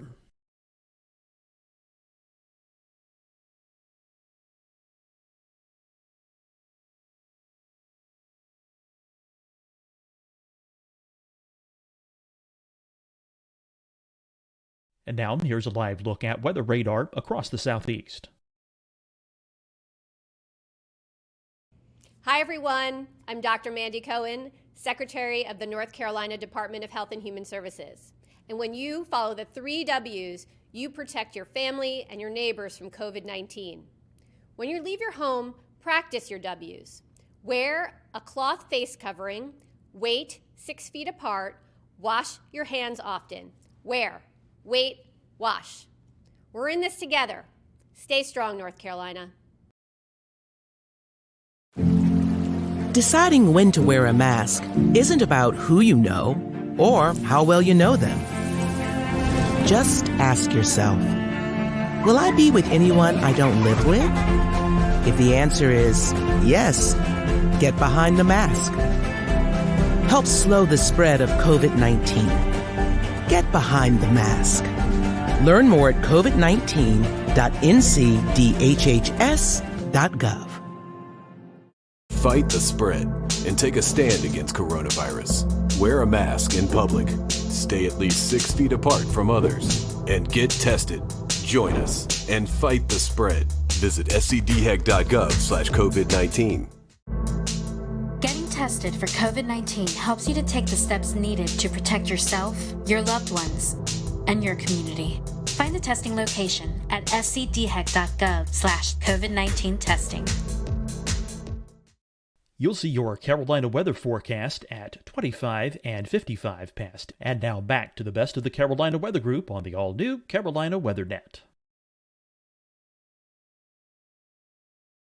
2 hours of sitting there in line, and made it to a gas station, made it to the pump, and was able to get enough gas in the car, and drove back to North Carolina that morning. So I kind of just went through the story there. I mean, I don't know.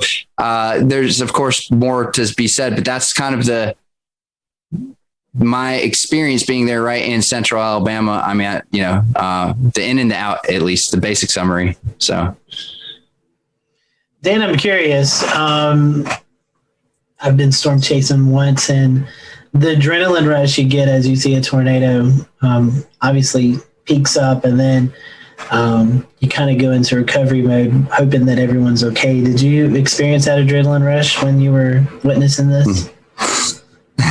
Yeah, definitely.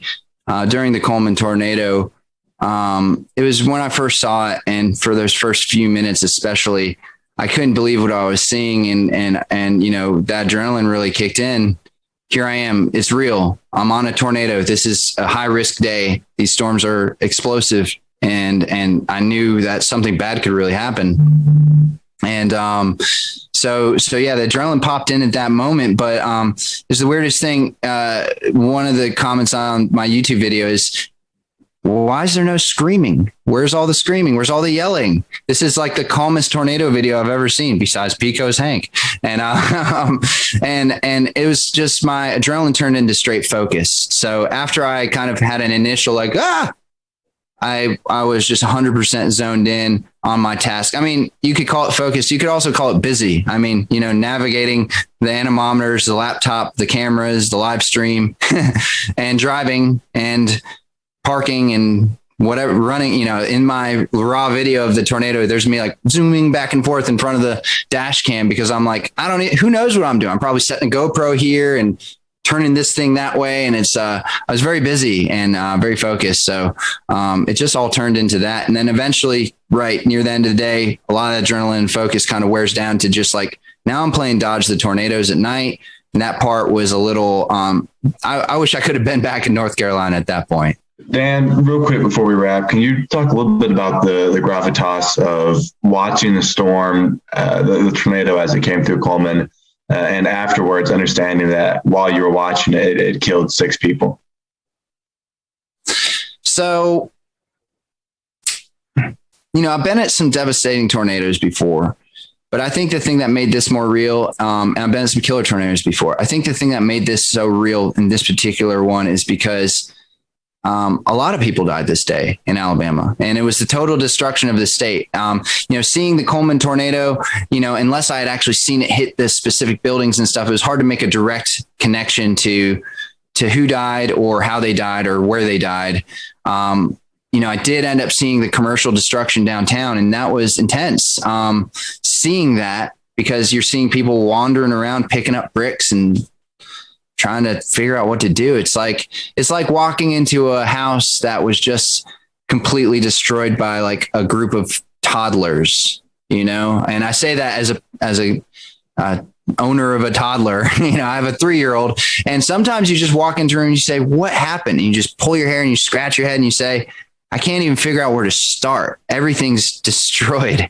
And it was the same way watching these people trying to figure out what to do in downtown Coleman, just walking around devastated. And that was really sobering. But the thing that really affected me the most, honestly, was seeing people looking for their loved ones and not having a way to find out where their loved ones were.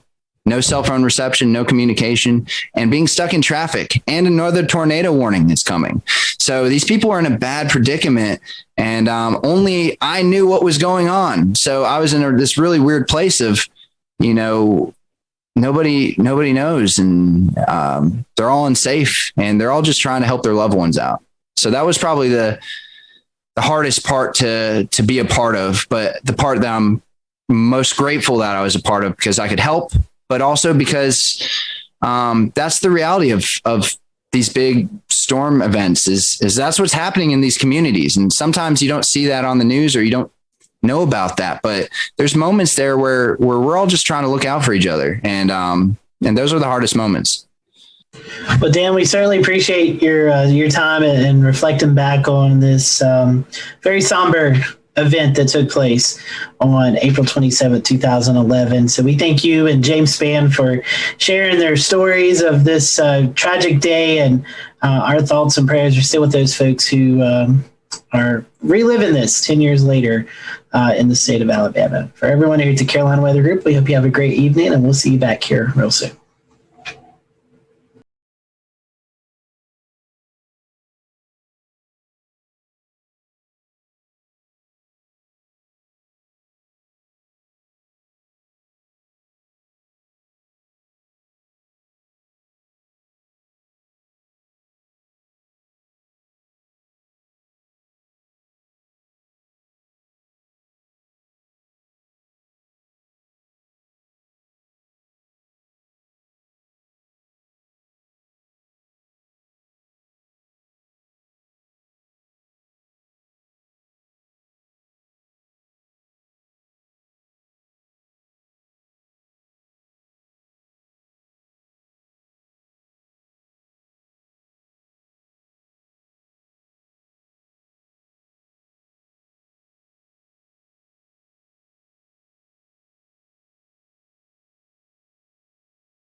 We'll return to Best of the Carolina Weather Group in a moment.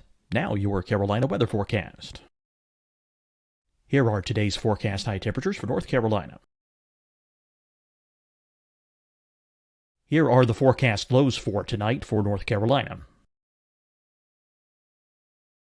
Here are tomorrow's forecast high temperatures. And here's forecast rainfall across North Carolina tomorrow.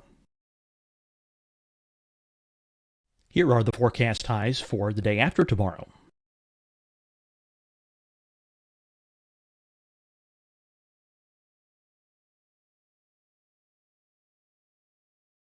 And here's the forecast rainfall across North Carolina for the day after tomorrow. This is the total rainfall forecast across North Carolina for the next 3 days. Here's the severe thunderstorm outlook for today from the Storm Prediction Center.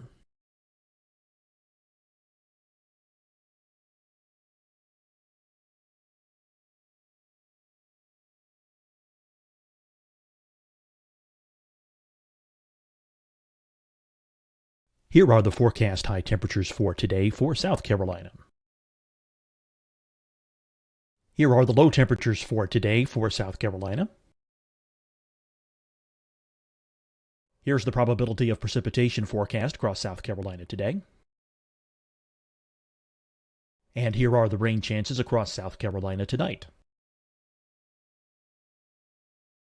Here are tomorrow's forecast highs across South Carolina. Here are the forecast low temperatures for tomorrow for South Carolina. And here is the probability of precipitation across South Carolina tomorrow. Here's the precipitation chances across South Carolina tomorrow night. Here are the forecast highs for the day after tomorrow in South Carolina. Here are the forecast low temperatures across South Carolina for the day after tomorrow. And here are the rain chances across South Carolina for the day after tomorrow. And South Carolina's probability of precipitation for that night. Here's the Storm Prediction Center's severe thunderstorm outlook across South Carolina for today through tonight. Here's the Storm Prediction Center's severe thunderstorm outlook across South Carolina for tomorrow and tomorrow night.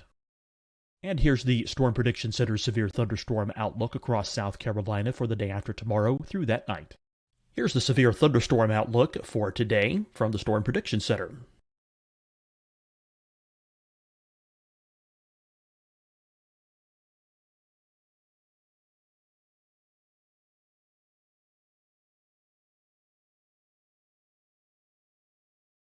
And now here's a live look at weather radar across the southeast.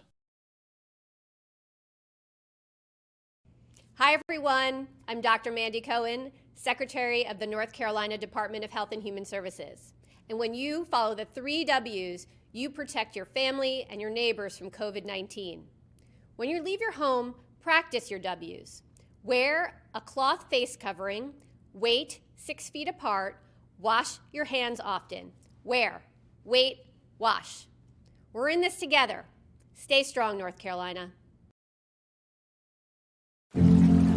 Deciding when to wear a mask isn't about who you know or how well you know them. Just ask yourself, will I be with anyone I don't live with? If the answer is yes, get behind the mask. Help slow the spread of COVID-19. Get behind the mask. Learn more at covid19.ncdhhs.gov.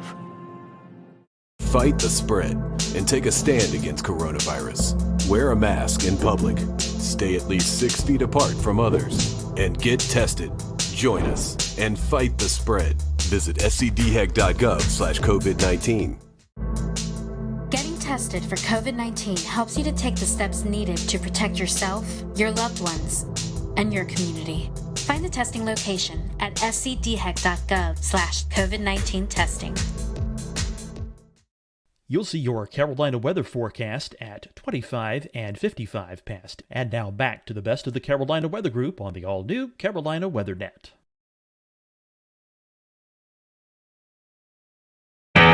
Good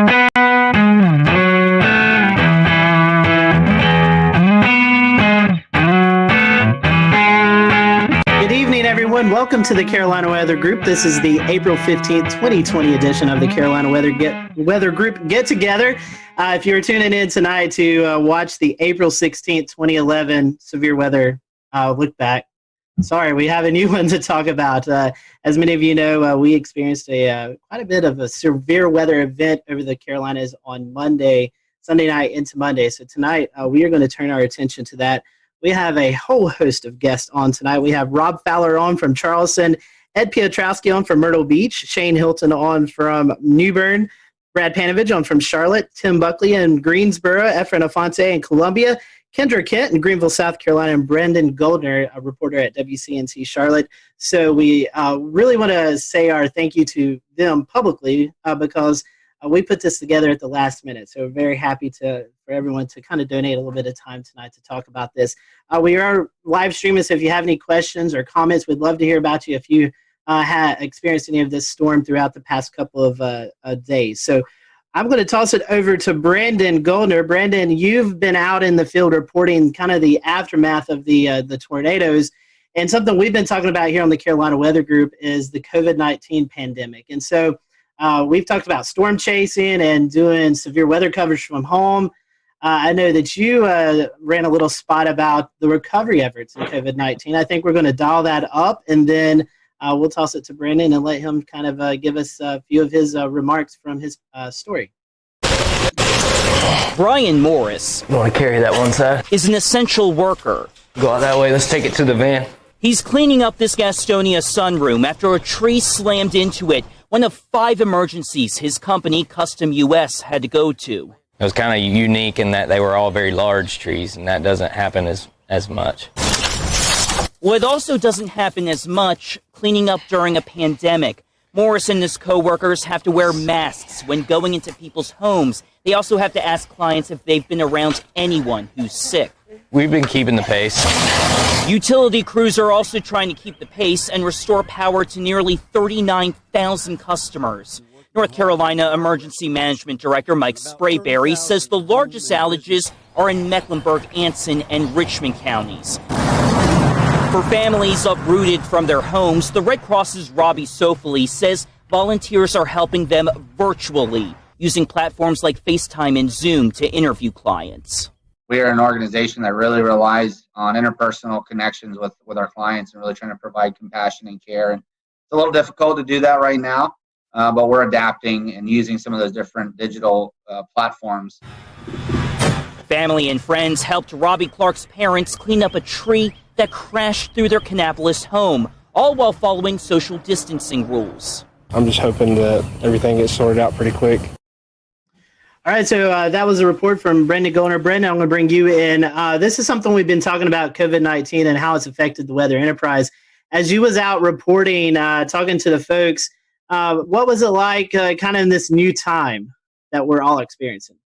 It reminds you, we're all talking all the time about reporting during the coronavirus, and yet, Mother Nature, the weather, doesn't care about pandemic. It's going to do its thing. And so, obviously there's the challenges with us as a crew. It was me and photojournalist Kevin Wardlaw. We have the 6-foot stick with the microphone at the end that we have to use to interview everyone. And we have to keep that social distance. But what was really fascinating was talking to some of the disaster recovery crew members, Duke Energy, the Red Cross, how a lot of them have had to change up a lot of what they're doing when it comes to cleaning up during the coronavirus. Duke Energy, they've been trying to do the social distancing, keeping the 6 feet distance, but when they're trying to repair power poles, a lot of times they have to be in close proximity. It's the same way with these disaster recovery people that was in the beginning of the story. They're wearing the masks. They have to ask everyone before they go into a house whether they were interacting with anyone with coronavirus, and it's the combination of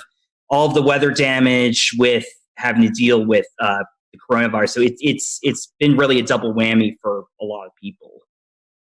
And so, after disasters, we've seen it with the Nashville tornado, Jonesboro, Arkansas tornado a couple weeks ago. The community really comes together. How do you think that, how is the community interacting with their neighbor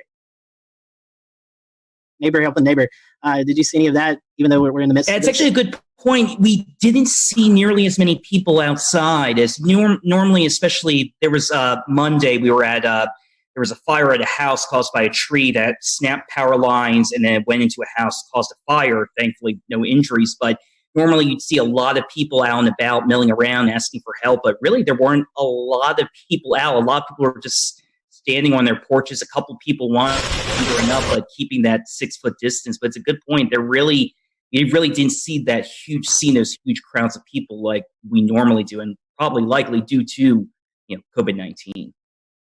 Brendan, we appreciate that. So we appreciate you joining us tonight, giving us that perspective. Hang around if you want to.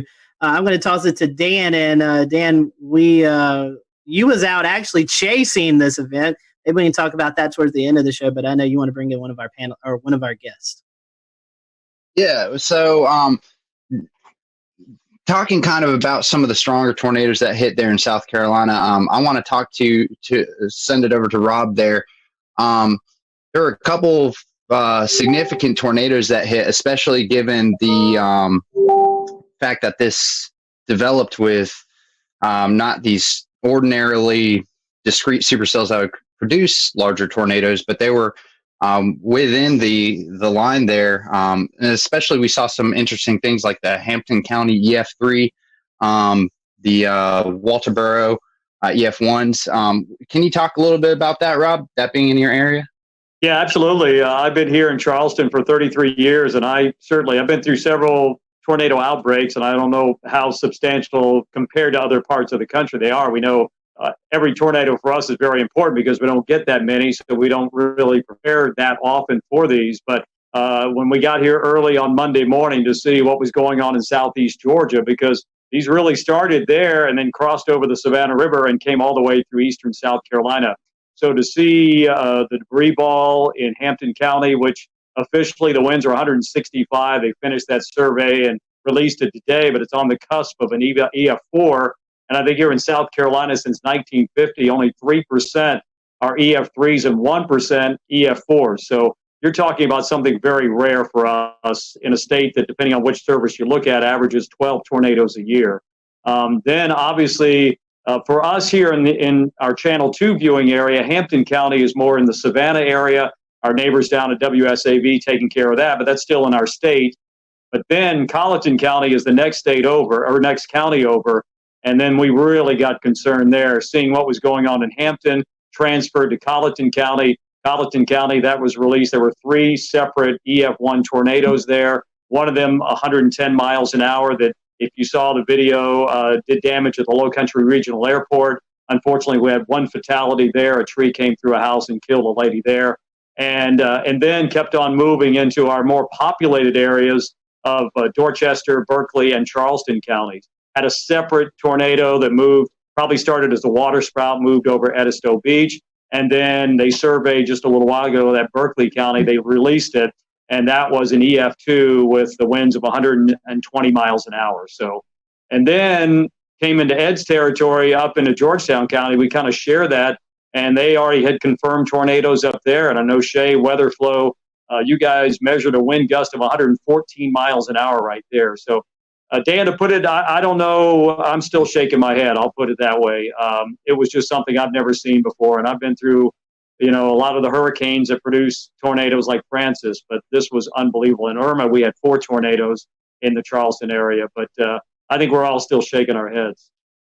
Okay. Yeah. Well, and I was watching very closely on radar as that Hampton County tornado started showing up on radar in CC, and also kind of the debris ball that was showing up there. I mean, that was a significant signature on radar that you just don't often see in the Carolinas at all. It's something you would generally see more in the deep south of Alabama, Mississippi, or in Oklahoma, Kansas, something along those lines. The damage report has it at least a half a mile of width of that tornado. Fortunately, it seems like a lot of that did happen over rural areas, but that being one of the first tornadoes that happened in that early morning, did that kind of set a precedent for how you were responding to the other tornado warnings and potentially trying to get the message out to people who may have been asleep at this point, knowing that how huge these could be? Absolutely, Dan. I think here personally, myself, Josh Marthers, our morning meteorologist, he was on the air on News 2. I was manning Facebook Live for a long period of time. We know that's become a major way to get information out and get information in. But I think we were looking at that couplet, which was, we just don't get to see that on Velocity products very often here, and to see that continue to hold together all the way across the state. Absolutely. We were able to give warnings upstream. And I know it's a cliche, people write in saying, hey, because we watched you, you probably saved our lives. But I think in this situation, it really comes to play, because we could show it, we could tell them, we knew where it was going, we knew who might be impacted. And if we could give them any warning at all, this was the case. Most of our tornadoes that happen could be a water spout. The couplet's not as well defined. It could be very broad in some cases. So this was really fine. That I think it really prepped us for what we had to do for the rest of the morning. But I think probably the saving grace for all of us is the fact that with the crisis going on, schools were not in session, people were not going to work, they were not in the car on the highways going from point A to point B. So if anything, I think we were able to reach a lot of people in their house, and they could just hunker down right there. And Rob, also, I wanted to ask, how was your response with your audience this early in the morning? This is really early, right? A lot of folks just waking up. There's no commute, but we did get a couple of days of warning out for this event to start happening, right? So we kind of got the word out. But how do you feel folks responded to your?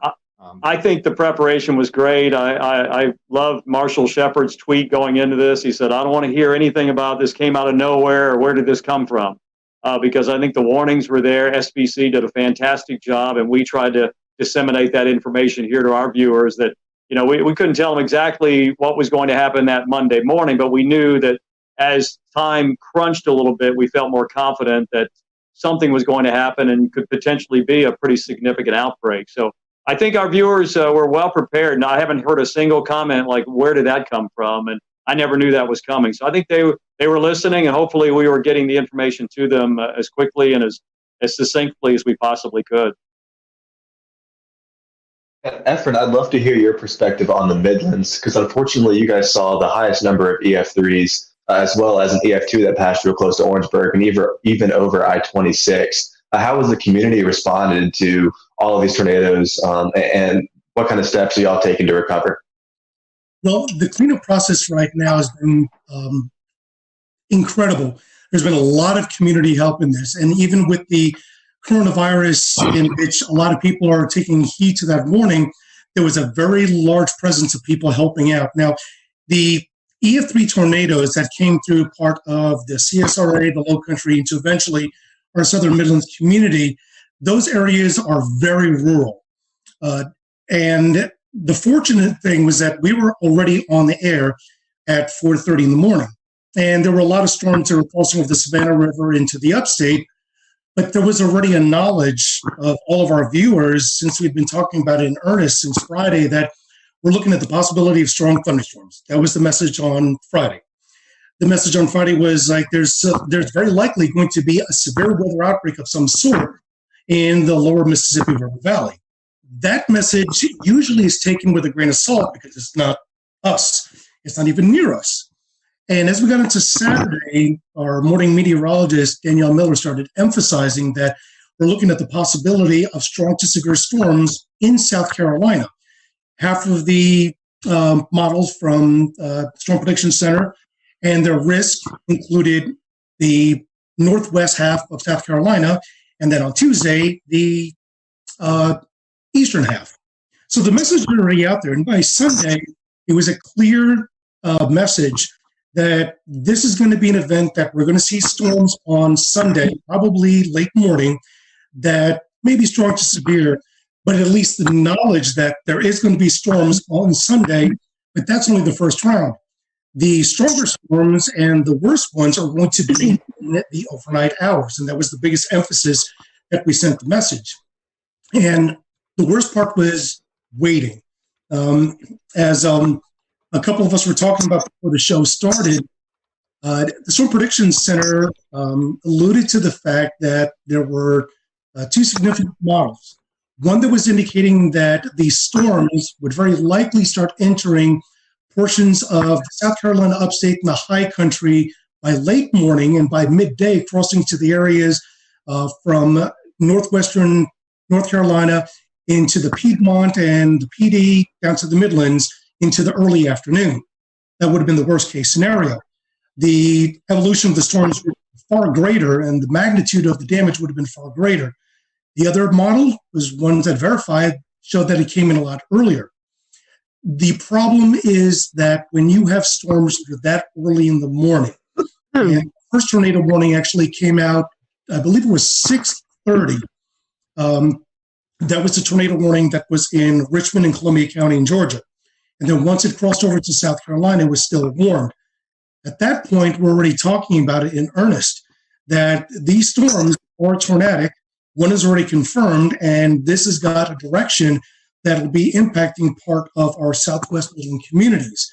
And at that point, things just exploded. The one interesting thing that we did watch very carefully and with great concern was when the tornado was confirmed crossing out of Richmond County, crossing into Richmond County, Georgia, into Aiken County, South Carolina.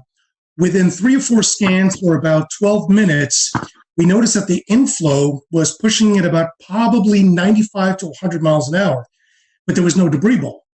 Once it got right along the county line of Barnwell and Aiken County, there was no doubt a debris ball. Within a span of 5 to 7 minutes, 2 scans later, we now see 2 debris balls. And I mentioned on chat, I was like, guys, do we have twins? And they said, we definitely have a TDS on both storms. So now we got a bigger issue. We now have 2 tornadoes that are heading almost in the same direction, at least parallel. And the message is already out. You have to take your tornado precautions. The craziest part about this is that, and I'm sure a lot of the meteorologists here will say, Rob alluded to it, this is something that does not happen in the Carolinas. We're well known for the Carolinas to have the type of tornadic event that's low cape, high shear, versus when you go out into the central and southern plains, it's the exact opposite. But we've had our fair share of tornadoes that have been low cape, high shear, but nothing to this magnitude. I'm really hoping that the viewers were prepared.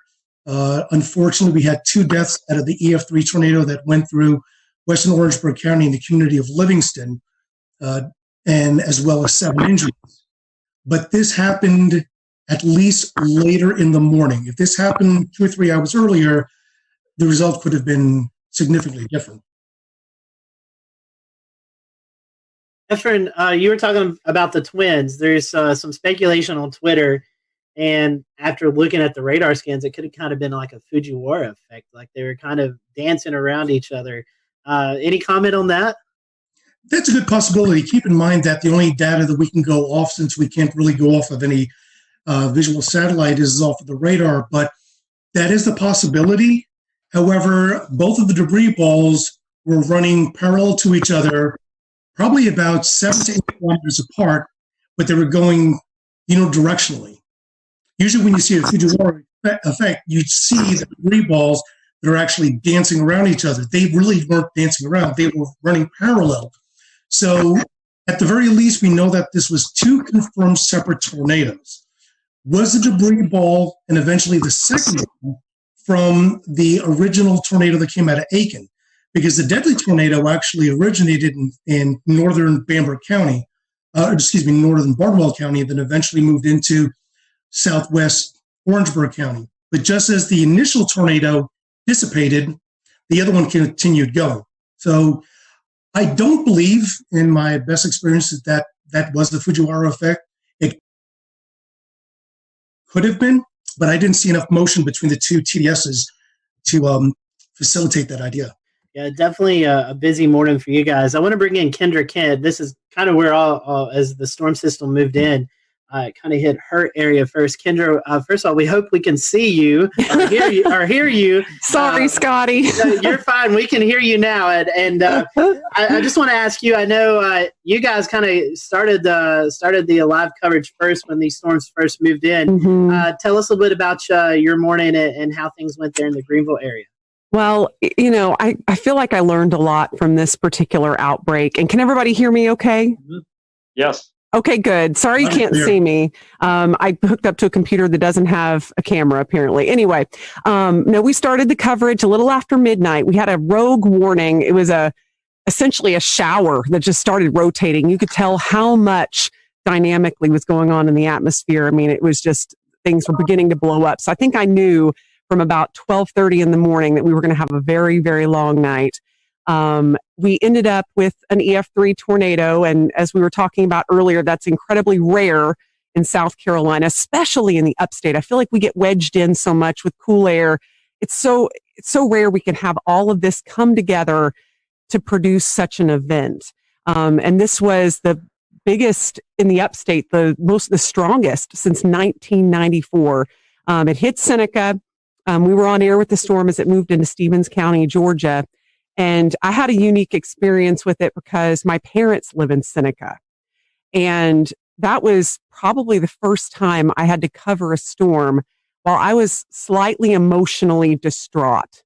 And I had Isaac Williams, who's also on here. You just can't, he's also without a video. But he was pointing out the TDS. And as soon as I saw that, I got that panicked feeling. You know, I started breathing a little heavy. I thought, oh my gosh, how am I going to get through this? But we did. And luckily my parents were fine. But I'm sure many of you have been through that because we've all, many of us have lived in these areas for a long time and you get personally impacted by these storms. But what I learned the most is not to underestimate the timing of something. I feel like I didn't write this event off, but I wasn't necessarily expecting anything like this given the time it was coming in. 3 to 6 a.m. I mean, who expects an EF3 tornado to rip through the heart of your area at 3:30 in the morning? And mostly we get these QLCS lines that produce these brief EF0, EF1 tornadoes. That's what we're used to. And seeing something like that and tracking something like that was a true first for me. And, it was just a million different emotions all at once. That's for sure. Kendra, since you said Isaac's there, I'll pose this to both of you guys, both of y'all. You had this coming through the rogue cell, and then like the heart of this event was when people were actually asleep, 12, 1, 2 o'clock in the morning. Talk about how you guys were able to message before the event. And, with this being this late, talk about your schedule too, because I know I was watching the coverage in Chattanooga and hearing of the major damage that happened there. And I'm like, man, I've got to get a little bit of sleep before this comes into our area. So kind of talk about that, because I know a lot of us were watching beforehand to just see what was coming our way. Let's see. Is Isaac's mic up? I think it's muted, but we can. Okay, it's unmuted. It's unmuted. He's good now. Okay. You go ahead, Isaac. Okay. Thanks for having me briefly. I'm one of the morning people, so I'm like almost up past my bedtime here. But so just to kind of with the messaging and any rest. Unfortunately for me, I have plenty of interest in Mississippi and Alabama. That's where I'm from, and for whatever reason, a lot of people still ask me, about the weather there, and they depend on me, and that's great. So I didn't actually sleep going into this event. So that's not uncommon for me because I am a severe weather nut. But that being the case, in terms of messaging, we started talking about it, I think, on Wednesday. Just kind of highlighting the threat for storms. That gave people about 5.5 days, and of course we started ramping up, the wording a little bit more once we got to, Friday and Saturday. And, Kendra always, mentioned, like when I first was hired here, we do get a lot of wedge events, and we started that day in the 50s.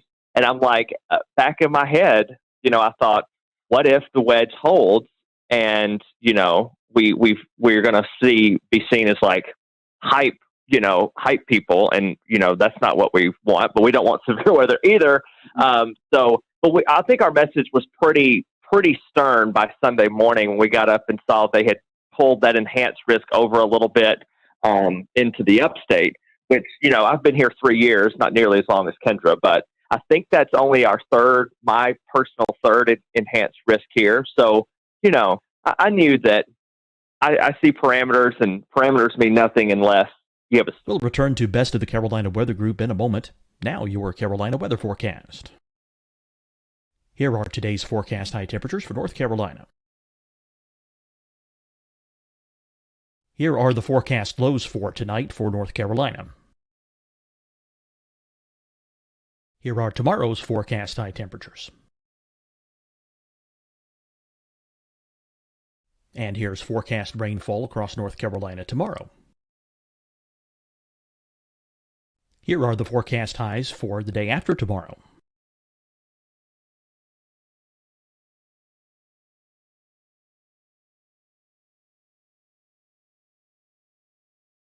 And here's the forecast rainfall across North Carolina for the day after tomorrow.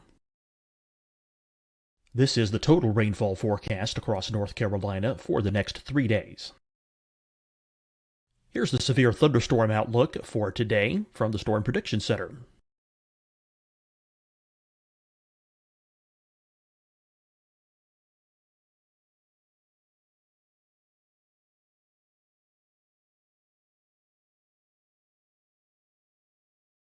Here are the forecast high temperatures for today for South Carolina. Here are the low temperatures for today for South Carolina. Here's the probability of precipitation forecast across South Carolina today.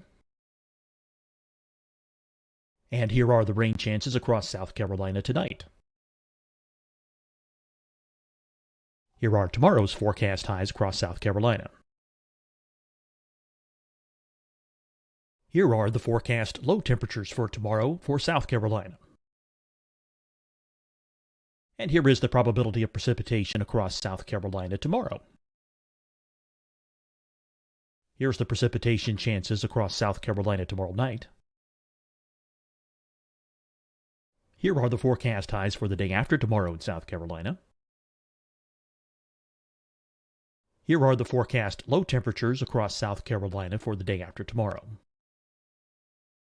And here are the rain chances across South Carolina for the day after tomorrow.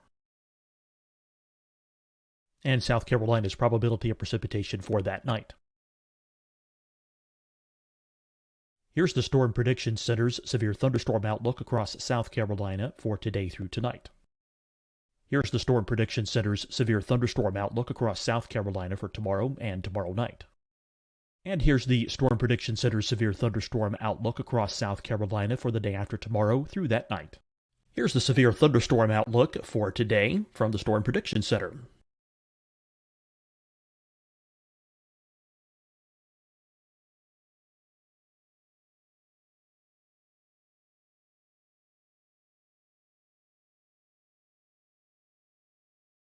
And now here's a live look at weather radar across the southeast.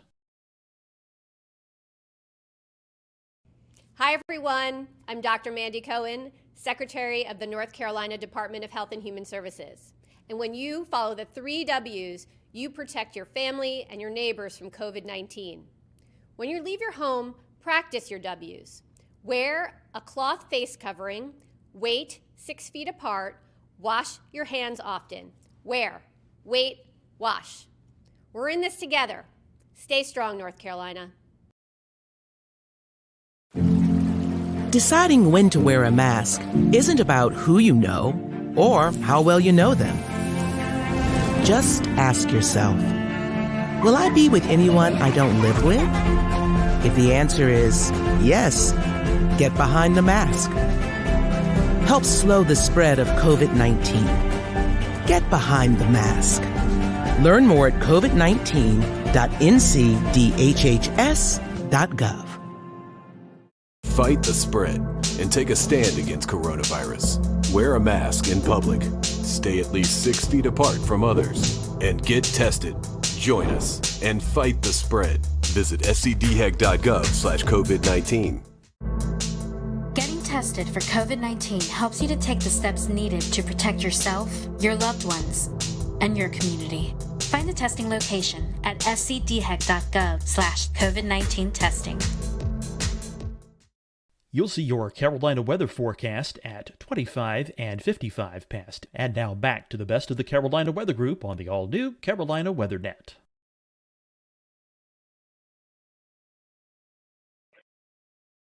I knew with those parameters that we had the potential to have something, fairly unusual happen, but I wouldn't have had I don't work weekends, so I don't even know if I would have said something about a strong tornado even the night before, just because it's just so rare to get them here.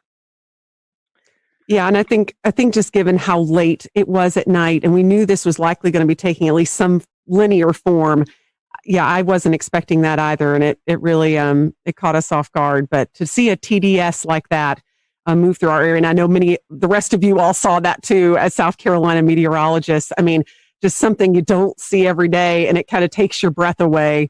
They're used to that in Alabama and Mississippi. We just don't get that stuff here. Yeah, and then right after that. Right after the Seneca one had briefly lifted right over Clemson, we had the EF2, what ended up being an EF2, another TDS outside of Slater, which that's, almost in the 3,000 feet elevation, in the extreme northern part of Greenville County. That debunks the whole tornadoes can't happen in the mountains thing, Definitely. So we were watching that, Evan and I, because Evan doesn't live too far from the line there. One last question, and we'll come back to you guys later on in the show. But at the time, we didn't know how long the tornadoes were on the ground. But I think one of the tornadoes there in the Greenville, Pickens County area was on the ground for around 8 miles. So this were not also big tornadoes, but they're also long track tornadoes, something that we're not too accustomed to as well. Yeah, again, that was a huge shocker. But when you saw the signatures on radar, there was no doubt that was going to be a large tornado. And they even put that in the wording of the warning, which I was very happy about. I feel like that really brought people's attention up. And the thing you mentioned earlier too, these were happening at 3:30 in the morning, probably the worst time a tornado could hit.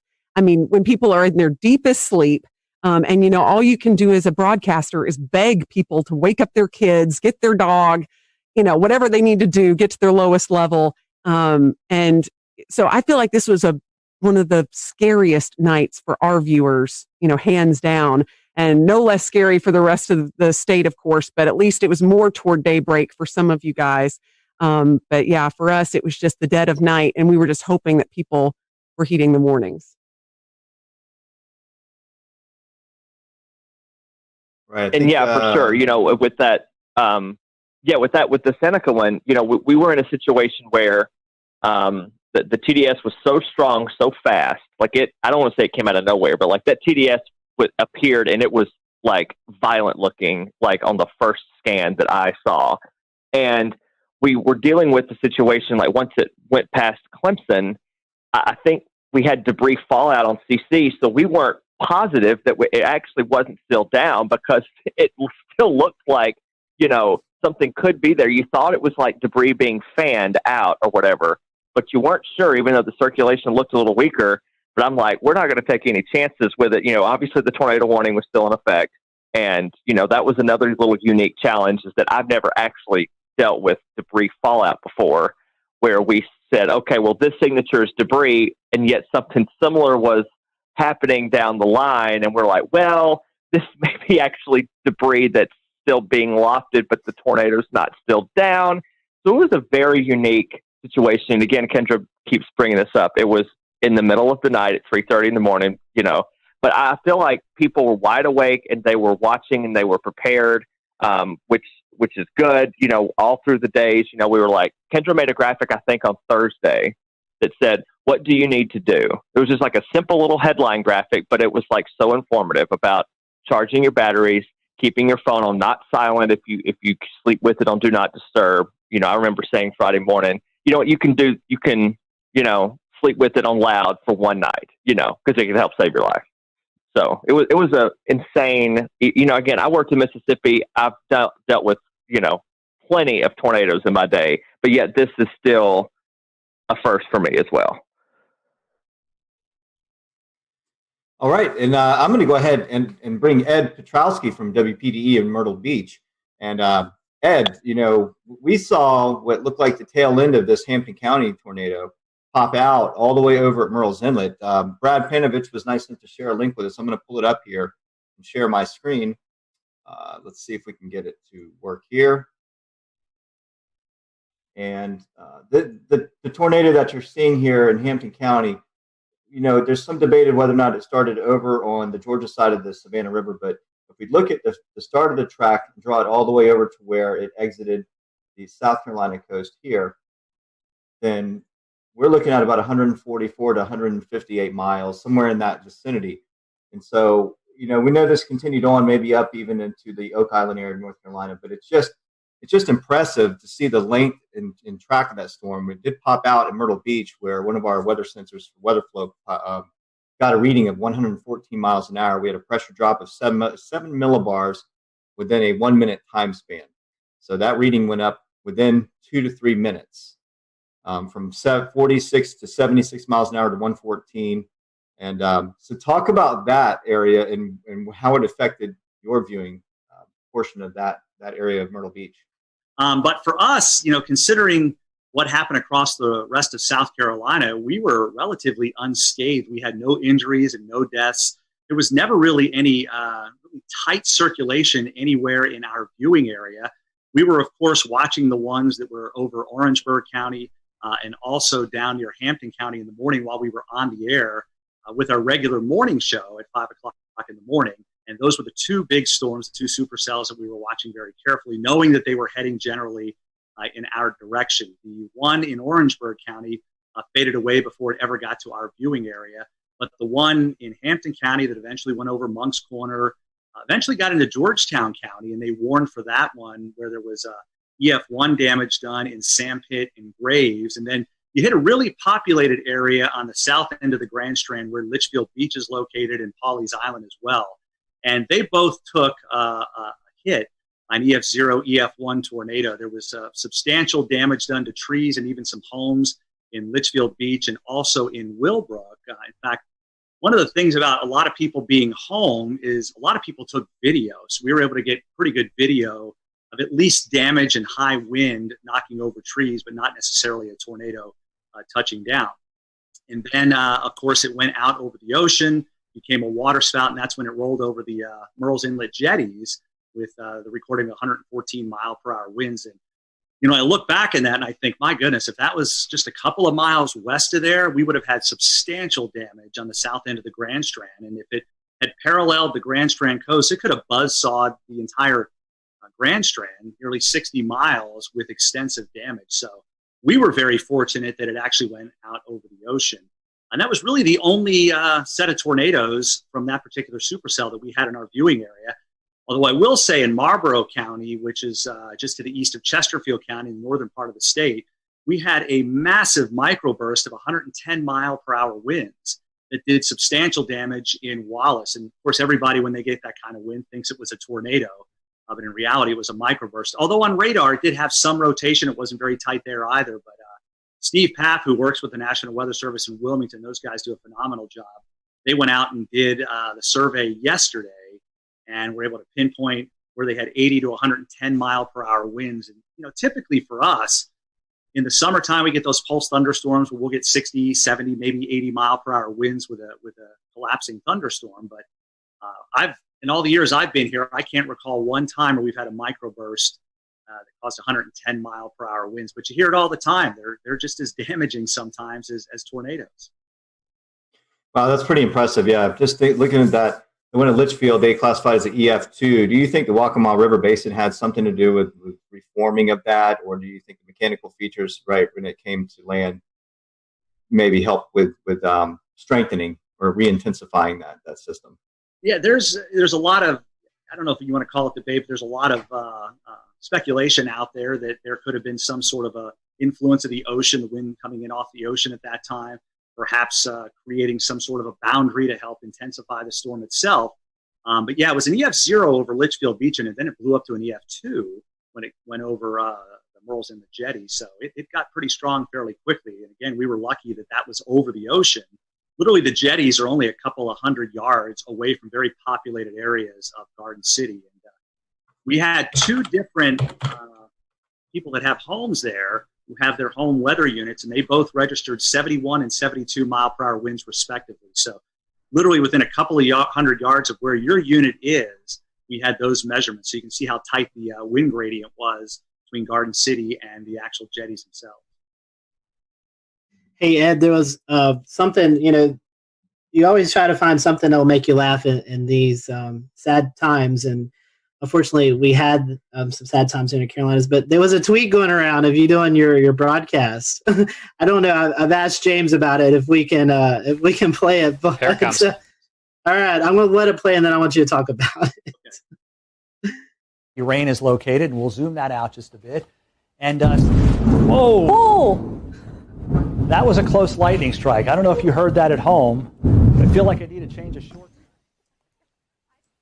All right, I'm pulling the audio back down, but Scotty and Ed, the viewers at home heard it, even though we didn't hear it in our headsets. Ed, what's going through your head there? Well, we were in a sense just about ready to wind down. We were getting through this thing for the most part relatively unscathed. Our last severe thunderstorm warning was still in effect, but the storm was moving out of Horry County. And then there must have been a lightning strike within a couple hundred yards of the station, because it was this loud explosion that you knew what it was, but you're a human being. It freaked me out. And as you saw, I kind of ducked thinking something was going on, and then just used one of my classic lines, I need to change the shorts. Just one of those things. And that kind of went around the viewers. A lot of them had recorded it and were sending it to me, letting me know that they thought it was kind of funny. And it's something that, that they needed after a morning like that, being so stressed, and of course being stressed with COVID-19. It was a little light moment toward the end of the severe weather when we knew we didn't have any injuries, which was a good thing. And of course, nobody was killed either. Always good to have a funny moment there. So I want to bring it up to Shane. Shane lives just north of the Myrtle Beach, Wilmington area. Shane, you guys kind of got in on the tail end as well, as the sun was already up. Talk to us about the New Bern, Greenville, North Carolina area and what you guys experienced. Yeah, we were kind of late to the party, I guess, compared to everyone else in regards to receiving the storms, but very much like Ed's situation, very thankful and blessed really to not have any injuries or fatalities with any of our systems. We did end up having 6 confirmed tornadoes, and thankfully for us, the strongest was the EF1 that we had in the Hawes Run area. I believe I've been taking notes here just to make sure it was anywhere from roughly 100 to 110 mile per hour sustained winds. So for us, it was basically like that waiting game where you see the line coming. I was actually filling in for our morning meteorologist. He had a vacation day, but he got reeled back in right towards the end of it. So I was basically tracking it all the way since it was in the mountains, and just waiting, just holding our breath. Our morning broadcast finished up. We had declared it a severe weather alert day for our station, so we were cutting in. We would normally cut in every hour, but our morning meteorologist says, you know what, let's just go ahead and do every half hour. And it was actually very fortunate and wise that we did that, because during the half hour cut in at 9:30, with about maybe 1 minute left in my cut in, our weather radio starts going off in the weather center. And then I said, okay, well, we're starting now. And we were on for an hour and a half with all of the tornado warnings. There just came a point where when we were swapping off, he would just say, we have 4 tornado warnings. And then I'd have to interrupt and say, I'm sorry, no, we're at 5 now. I was like, it just keeps on going back and forth. And it was just like a straight line. So when we're trying to describe it for our viewers, it was almost like a complicated mess. And honestly, that's what I started describing it whenever we would switch off and I would be on the screen. I would just say, I know it is very difficult to kind of pin everything out because every warning was overlapping. And I think with my experience with tornadoes, with coverage I've had, which naturally I've had many, especially with our hurricane coverage that we've seen over the years, I've never seen that many warnings stacked back to back to back in a straight line. It was fascinating, but also terrifying at the same time, because you feel like you need to give equal coverage to each warning in each area in your viewing area. Even though we knew the strongest one at the time was the one we were seeing to the south, simply because it had held for the longest amount of time. It seemed like it had the strongest signature. Looking back on social media after everything kind of died down a bit, I was able to see what other meteorologists from around the country had done and taken screenshots, and seeing all the feedback and all the scans of it that we weren't even able to see at the time because we were having to bounce in between 6 different tornado warnings all at the same time. But looking back on it, it was very clear seeing everyone's screen grabs of the tornado warning to the south, that was the strongest one. It had the strongest sustained winds. It had the longest track out of all the tornadoes that we were tracking that morning. And Shane, one thing we were noticing because we were watching that storm is it was going through a fairly populated area, Jacksonville. That's probably one of the bigger cities out eastern North Carolina. So I'm sure that was kind of pressing to want to get that information out to one of the bigger population areas. Absolutely. What was really interesting, something I've never been able to do before while we are doing severe weather coverage, is to be able to pick up anything too crazy on our web cameras. And we did have a webcam situated in the Jacksonville area near the Freedom Fountains. And while we did not see the feature at all, you could see it looked like the flags about to be ripped off of the top of the flagpoles. I've never seen that before, and never been able to capture anything during the height of a storm or during a warning before until this particular system. So naturally, yes, we did have all that concern because even for our specific station, Jacksonville is a very heavy populated area into which they tune into us. They know that we are the closest station to them, so they rely on us heavily. But thankfully, I believe the heaviest damage that was sustained in that area was at a hog farm. So we might have a few pigs that won't be tuning into our broadcast next time. But like I said, just very thankful and blessed that we had 0 fatalities, 0 injuries throughout the entire morning. Shane, I got a good chuckle out of that. Thank you. Tim, we still have 2 areas to cover, Charlotte and Greensboro. So Tim, I want to start off with you. I know you're just dying to talk. We've had you waiting for 40 some odd minutes now, but you guys did have 1 tornado in Alamance County. Can you kind of tell us a little bit about that and maybe some of the relief that you felt that there was only 1 and things weren't quite as bad as they could have been? Yeah, sure. Thanks, guys.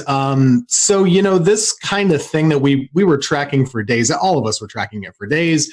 It was pretty much all anyone could talk about for the Easter weekend. So one of the things leading up to it, I kind of sensed I was kind of trying to read the room and on my Facebook page and to see where people's heads are at. It really seemed like people were dreading this and they were very freaked out and they really were spooked, just in the sense of maybe they were stressed out already. I am not a psychologist, but there was just a lot of stress building up. And I think whenever something is coming in the middle of the night, people are really worried, and justifiably so. So one of the things we decided to do is just let them know, we're going to be there the whole night. Because even with, we had the warm front coming through in the afternoon. I'm always worried about those little warm fronts too. You can kind of get little spin ups. So I was there starting at 8, 9 o'clock, and I just stayed till the morning. We had the rest of the morning Mets come in as well to help out. And good thing that we did, because, one of the things, we just kind of walked people through the night. We would just do Facebook Lives and they would chime in and we would say, everything's still okay. You can go to bed, but make sure you have the phone. And you got to wake up if the warnings are issued. And people really did that, and I think it helped out. But you mentioned we had 1 confirmed tornado in our area. We had 9 tornado warnings, and I had no problem with any of the tornado warnings. And a lot of times I'm complaining in the back of my head about some of them, right? None of them were light tornado warnings at all. There was so much rotation in almost every storm that was pushing across our area. Everyone in this chat knows this. We have a radar issue here.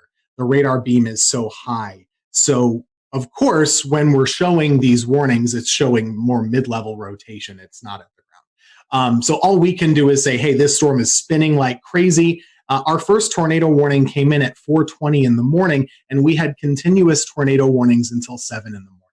So we were on for a while with all of those different storms. And it turned out that the last one in Alamance was the one that, in fact, was confirmed. And we confirmed it on air, too. We were watching it, Taran Kirksey and myself, and there was a clear as day debris ball just a few scans after the first couplet showed up.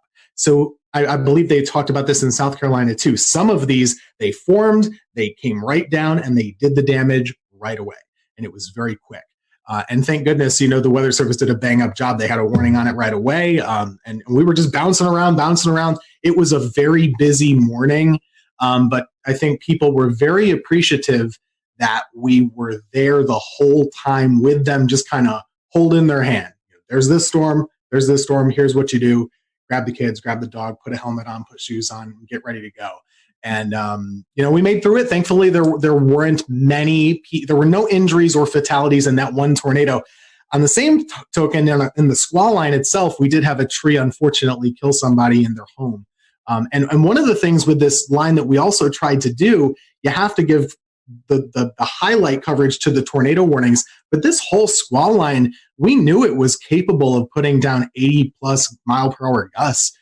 Just with all the wind fields. So we did try and bounce around and say, hey, you're not in a tornado warning in Guilford here right now, but this line is nasty. So you should probably be in your safe spot too. So it was a very busy morning, but we anticipated it. Everybody in the weather enterprise talked about it for days. People knew about it. And I actually think it's a big success story that in the middle of the night, people were still well prepared and took good action.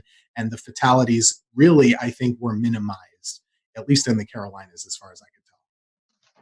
Ted, you're already kind of making my transition easy, because the second question I wanted to ask was about, there was some information going around on Facebook before the storm that was a little bit unsettling for a lot of viewers, and it was definitely not accurate information, but I know that you were definitely a part of reassuring your audience that the storm, while yes, it's definitely going to be dangerous, this is not something that they couldn't handle. Talk about the importance of the trust that your viewers have in you, and how you're the source where they get all of the information from. Social media is a blessing and it's a curse, right? Like it gives good information and it gives bad. There was some post floating around out there that was advertising potential for EF5 tornadoes in North Carolina, even though we've not had one before on record. But people were freaked out initially. We of course saw the damage in Mississippi and Alabama. That can freak people out here when they know it's coming our way. So, one of the things I tried to do in the days up leading to the event is, everyone's freaked out right now just in life. I don't get freaked out by weather. I'd get freaked out a little bit about this pandemic, if I'm being honest. So one of the things I told them was just saying, hey, we're living in crazy times. We don't know exactly what's going to happen with daily life with this virus and stuff, but we know how to handle severe weather. We have the technology. We do this every year. We got this. It could be bad, but we know what to do. And if it is bad, we're going to let you know about it. We're not going to go crazy. We're just going to let you know where the storm is, where it's going, what you should do, and what to do next time. Because there's always a next time with weather. This is not abnormal, really. We had a lot of tornadoes, but 1 year ago, basically in April, North Carolina had 12 tornadoes also. So this is not really that different. We do know what to do, and I think that was reassuring to folks, just to let them know, hey, okay, well, they're used to this. They're going to keep us covered, and that's really the whole reason why we're here. We're not here for the sunny days like today. I could not show up, and it would be fine. But Monday, we're pretty important to keep folks calm and hopefully encourage them to make the right choices. And I think a lot of people did. Absolutely, yeah, Scotty.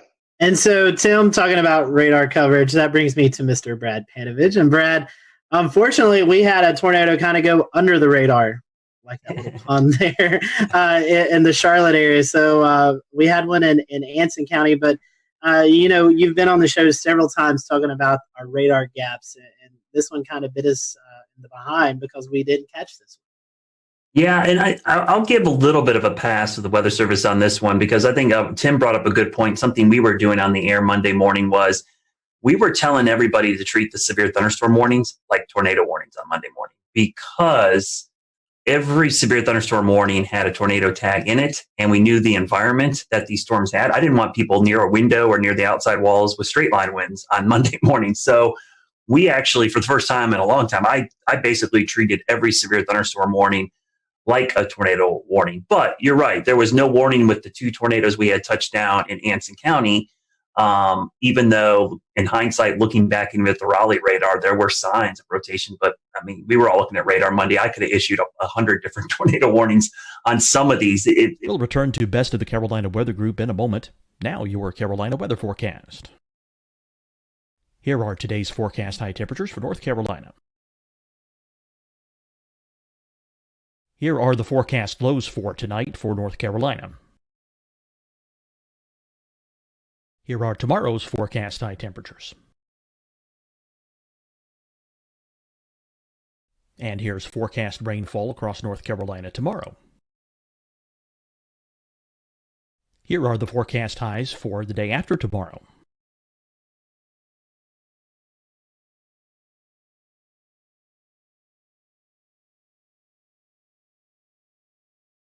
And here's the forecast rainfall across North Carolina for the day after tomorrow. This is the total rainfall forecast across North Carolina for the next 3 days. Here's the severe thunderstorm outlook for today from the Storm Prediction Center.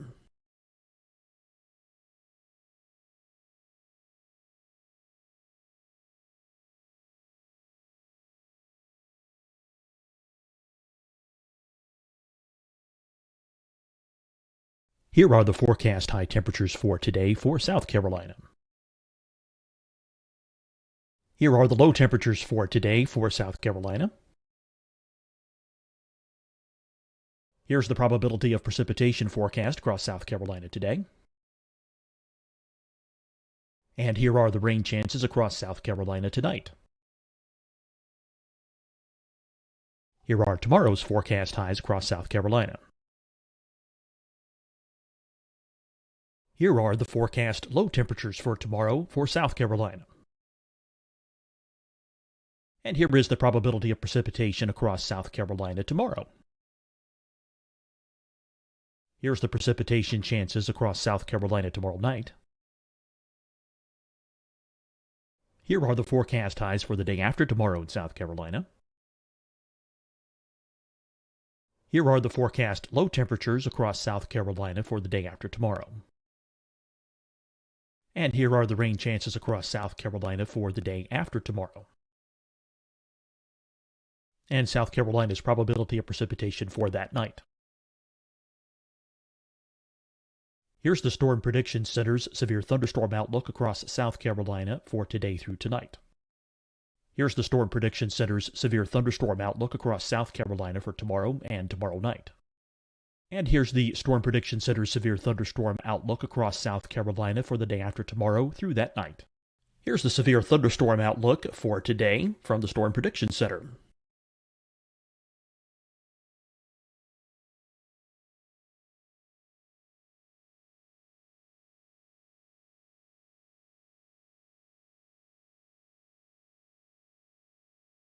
And now here's a live look at weather radar across the southeast.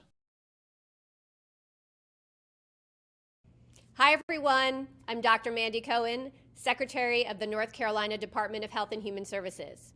And when you follow the 3 W's, you protect your family and your neighbors from COVID-19. When you leave your home, practice your W's. Wear a cloth face covering, wait 6 feet apart, wash your hands often. Wear, wait, wash. We're in this together. Stay strong, North Carolina. Deciding when to wear a mask isn't about who you know or how well you know them. Just ask yourself, will I be with anyone I don't live with? If the answer is yes, get behind the mask. Help slow the spread of COVID-19. Get behind the mask. Learn more at covid19.ncdhhs.gov. Fight the spread and take a stand against coronavirus. Wear a mask in public. Stay at least 6 feet apart from others. And get tested. Join us and fight the spread. Visit scdhec.gov/COVID-19. Getting tested for COVID-19 helps you to take the steps needed to protect yourself, your loved ones, and your community. Find the testing location at scdhec.gov/COVID-19 testing. You'll see your Carolina weather forecast at 25 and 55 past. And now back to the best of the Carolina Weather Group on the all-new Carolina Weather Net.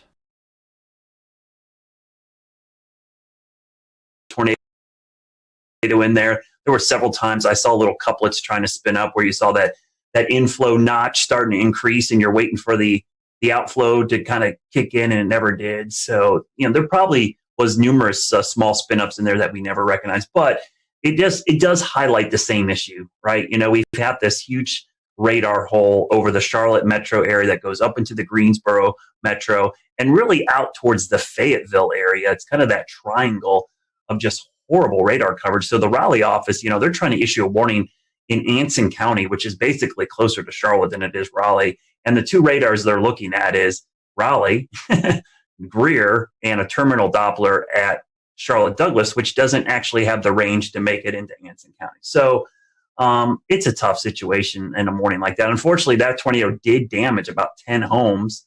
It was an EF2, and we had several farms damaged. So it did quite a bit of damage, actually picked up a couple mobile homes. But it does highlight the issue. I just hope that at some point, I think this COVID-19 thing has kind of set back our North Carolina radar project to do some private-public partnerships. But this problem's not going to go away.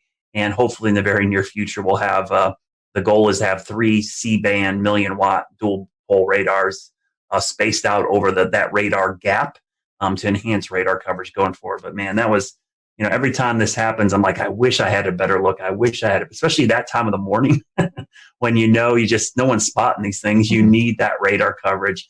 And it really makes it difficult. And I'll just say one of the things about the coverage that morning, everybody knew this was coming.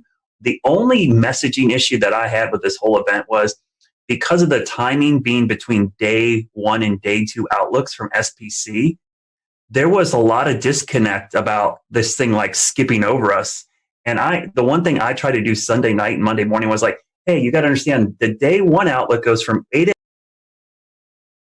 a.m. Sunday to 8 a.m. Monday. And then the new one comes out for Tuesday. It's 8 a.m. Tuesday to 8. And so it looked like it was going to jump over the Piedmont, but it really was just an artifact of it being right at that time of day between the 2 outlooks.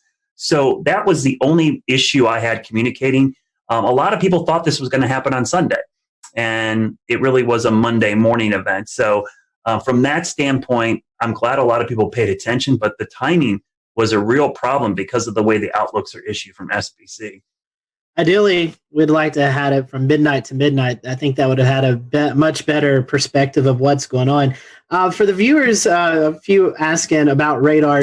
For those who may not be familiar with radar, tell us why the Charlotte area, the Greensboro area, Fayetteville area is kind of in that hole. Why does the radar miss those areas? Oh man, it's a lot of politics. I'm not going to lie to you. When the Weather Service was reorganized, for whatever reason, Charlotte, which is, I'm biased, I live here, but it is the biggest city between Atlanta and Washington, D.C., all right? It does not have a radar within 50 miles of the biggest population center in this part of the country.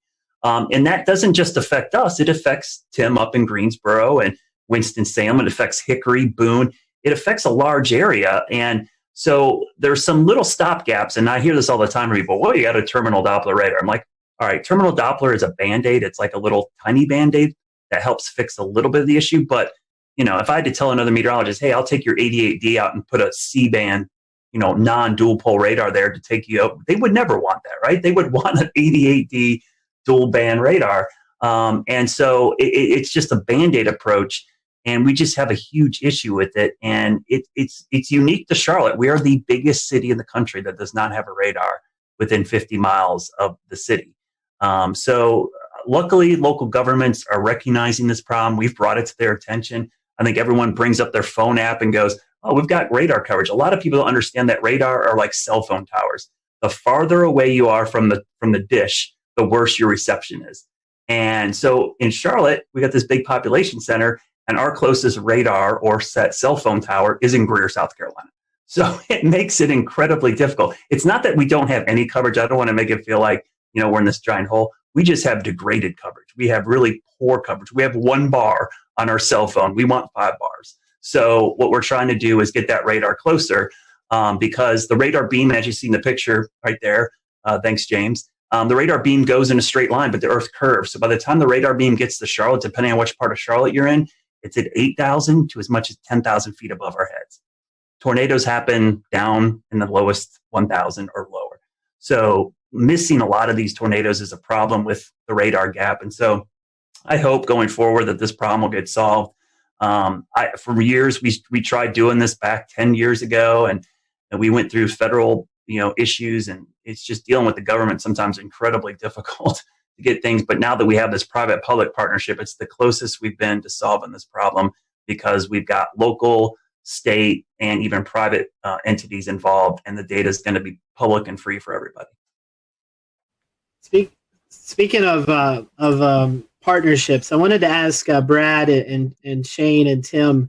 Unfortunately, a lot of our other guests had to jump off because they have a 10 p.m. newscast. But in this era of COVID-19, you guys aren't in the weather center with your fellow meteorologists. You're doing a lot of work from home. How was the communication preparing for this event? Was it any different? I mean, I know you wasn't personally beside the meteorologist, but was the communication still there? Was there anything that you think maybe it could have went better or not as good? I mean, any comments on that? We over-communicated, and the only reason that I really over-communicated was watching Ryan Vaughn in Jonesboro a couple weeks ago work from home and cover a tornado there. And I thought, it gave me a little sigh of relief saying it could be done, but they still had somebody in studio. So we talked a lot over the weekend. We had probably 2 or 3 Zoom calls over the weekend talking about coverage. And I said, if this was not COVID-19, I would be in the studio right now. And luckily, my general manager and news director said, you know what, we want you in the studio too. So for the first time in a month, I was actually in the studio instead of home. And I worked in the morning show. Normally, I'm an evening shift person. But I came in and tag team with Larry. We did do social distancing. We never crossed paths. We stayed away. I stayed in one location, which unfortunately meant I didn't get to go to the key wall, but I could be in the weather center with a standing shot and do it. So I think, and to answer your question, Scotty, we actually over-communicated, probably more so than we ever had, because we knew the logistics of this was going to be really problematic. Yeah, just to echo that, we did the similar thing. We had the fun part about planning is you get to be on Zoom calls with your boss like every other day, right? So we had a lot of Zoom calls just like this, and it made planning a little bit more tricky, because we really had to advocate for the necessity of being in the studio. And it's not just a presentation thing, like that's somewhat cosmetic, but I don't have a generator at my house. None of the folks on our weather team do. So that was really the thing. What if? And we have 3 folks working, but it could sure happen that all of us lose power. So we really needed to be there. But when we were, I was at we have a separate room key wall. I was there. I didn't talk to anybody. You can see Ruben is and zooming. then in the studio, Taran Kirksey was there in front of a monitor wall with a computer with our graphics. And we had another meteorologist at home just doing like this on Facebook and stuff. So it really worked out well, but it was more planning and, just jumping through all the hoops that we all have to do just to go to the grocery store or something like that now. Strange. Yeah, I think kind of just like adding on top of that, this situation has brought anything, it's teaching everyone, in a communication field, how to communicate even more, or the importance of communicating more. In our case, we are still fully broadcasting from our station. We don't work from home. I typically will do noon shows twice a week, and then I do double shifts on the weekend, all of our morning and all of our evening shows. So I'm usually the only one in the station for the meteorologists on Saturdays and Sundays anyway. So I was closely monitoring it. And whenever I saw it on one of my weekday shifts, I think I had sent an email out and said, I think we should go ahead and just start having a plan in place. This is our first time trying it with social distancing. So I think it's even more important that we start planning further in advance. And I just think these are times like this where you do learn how crucial communication is between a team. And I think it really applies for all fields, not just our specific industry. We started it with an email chain. We did not do Zoom conference calls because I don't like my employer to know how many times I'm wearing pajamas when I'm on the call. So it is all on the phone only. But at the end of the day, you're keeping in touch with them. You are making sure that there's consistent points that are going to every single one at every level so that everyone is on the same page.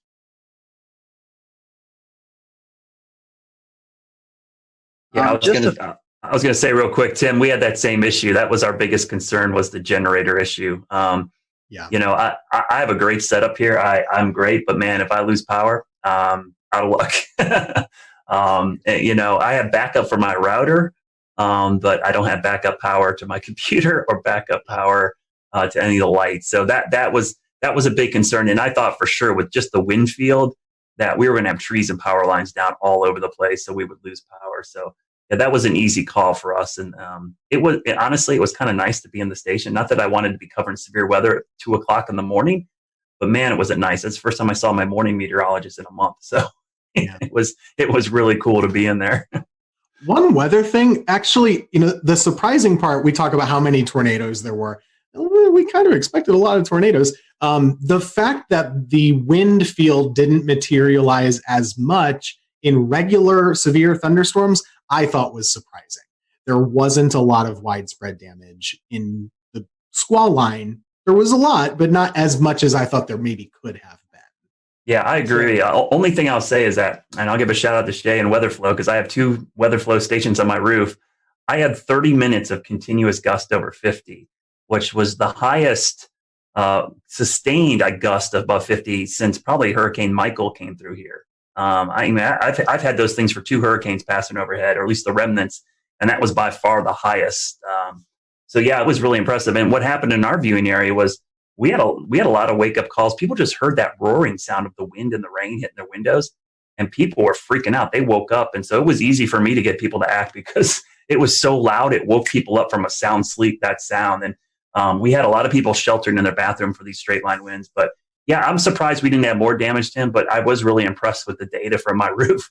I looked at it and I'm like, I actually had a camera up there that swung around and broke off, and I had to fix it again because my house got hit by a tornado back in February. So and I had a 71 mile-an-hour wind gust with that storm. So it's been crazy having all these events at my house and having this data now collecting from my house. My wife's texting me. She's like, the kids are freaking out. Should we go downstairs? I'm like, yes, go downstairs. Well, Brad, what a way to QC those stations with a camera breaking, right? And then the stations are still standing. But I mean, that's pretty impressive if you think about the mechanical features over land, how trees and other homes block wind, and you're still getting gusts like that. You could almost assume that just above homes, right at the treetop level, probably several notch stronger just because of those mechanical features. But yeah, you know, even here along the coast, just like Tim said, I was surprised we didn't see a lot of those, you know, those gust fronts or there's really strong convergences right ahead of the storms. It never really materialized here. I mean, we got 30 to 40 knots, and then maybe one little spike upwards, but we didn't see any of these big blasts of wind like we normally do here at the coastline, where the energies just drop out of the storm, and then we get a long line of really strong wind. So that was a good thing because it was less damage over the entire area, even though we did have one tornado along the coastline, immediate coastline, and even one just inland. But you know, a lot of folks just saw a lot of heavy rain, lightning, and just some gusty wind at times. It wasn't terrible. So, I mean, there's a little bit of reprieve from that storm, at least here along the immediate South Carolina coast, except for Murrells Inlet area and Litchfield. Yeah, so today's date, I think, is kind of significant, too. The initial thing we were going to air today was going to be about the 2011 tornado outbreak that everybody really thinks about when they think about the strongest storm system maybe they've lived through or seen. You know, we chose to do this instead because this was such a significant severe weather outbreak. Going kind of back to you, Brad, and anyone else who wants to talk about it, is there any sort of feedback that you're receiving from the public that this is going to be kind of the new thing in their heads as the biggest severe weather threat that they've seen, or how do you think this compares as far as response to what we kind of saw on April 16th, 2011? I remember that April well because that is the highlight of that month, but there were 4 separate significant severe weather events back in April. We had a derecho, we had baseball-sized hail, we had the tail end of the Tuscaloosa tornado outbreak actually affect the Carolinas. And then April 16th, which I remember that night because I stayed up all night long and watched that line of supercells pass over Charlotte, not touch down, and then immediately as the sun came up, start spinning. But I think what helped us out on Monday, two things. One, COVID-19, everybody's home. They're sheltering in place already. But two was our tornado outbreak back in early February. That was still fresh in a lot of people's minds. We had significant tornadoes that morning, and that wasn't too long ago. And that was in Charlotte. That was, we had EF1 damage across a big chunk of South Charlotte, including my backyard. So I think that in the back of people's minds helped. And anybody who's worked in emergency management or done this, the level of preparedness is only as good as your memory of the last disaster. And in this case, having that last disaster kept people prepared. And so they were kind of ready for this. Yeah, for here, this one is not going to be remembered for years for most of the Piedmont area, and at least near the Triad, I wouldn't say, except for the folks who actually were in the tornado path in Alamance County. Just to add to this time of year, it's always very busy. 2 years ago today is the anniversary of the Greensboro tornado, which is still so fresh. We had a reporter do a story today. How is East Greensboro doing? The answer is, still not great, unfortunately. It was a really rough urban tornado, a strong EF2 that came right through the city, stayed on the ground for 30 miles, all the way up basically toward the Virginia border. And that was just 2 years ago. So for a lot of folks, that's still what they remember. Or maybe it's always very personal. So if you're in High Point, you remember the High Point tornado in 2010, right? It just depends on who you are and where you've lived.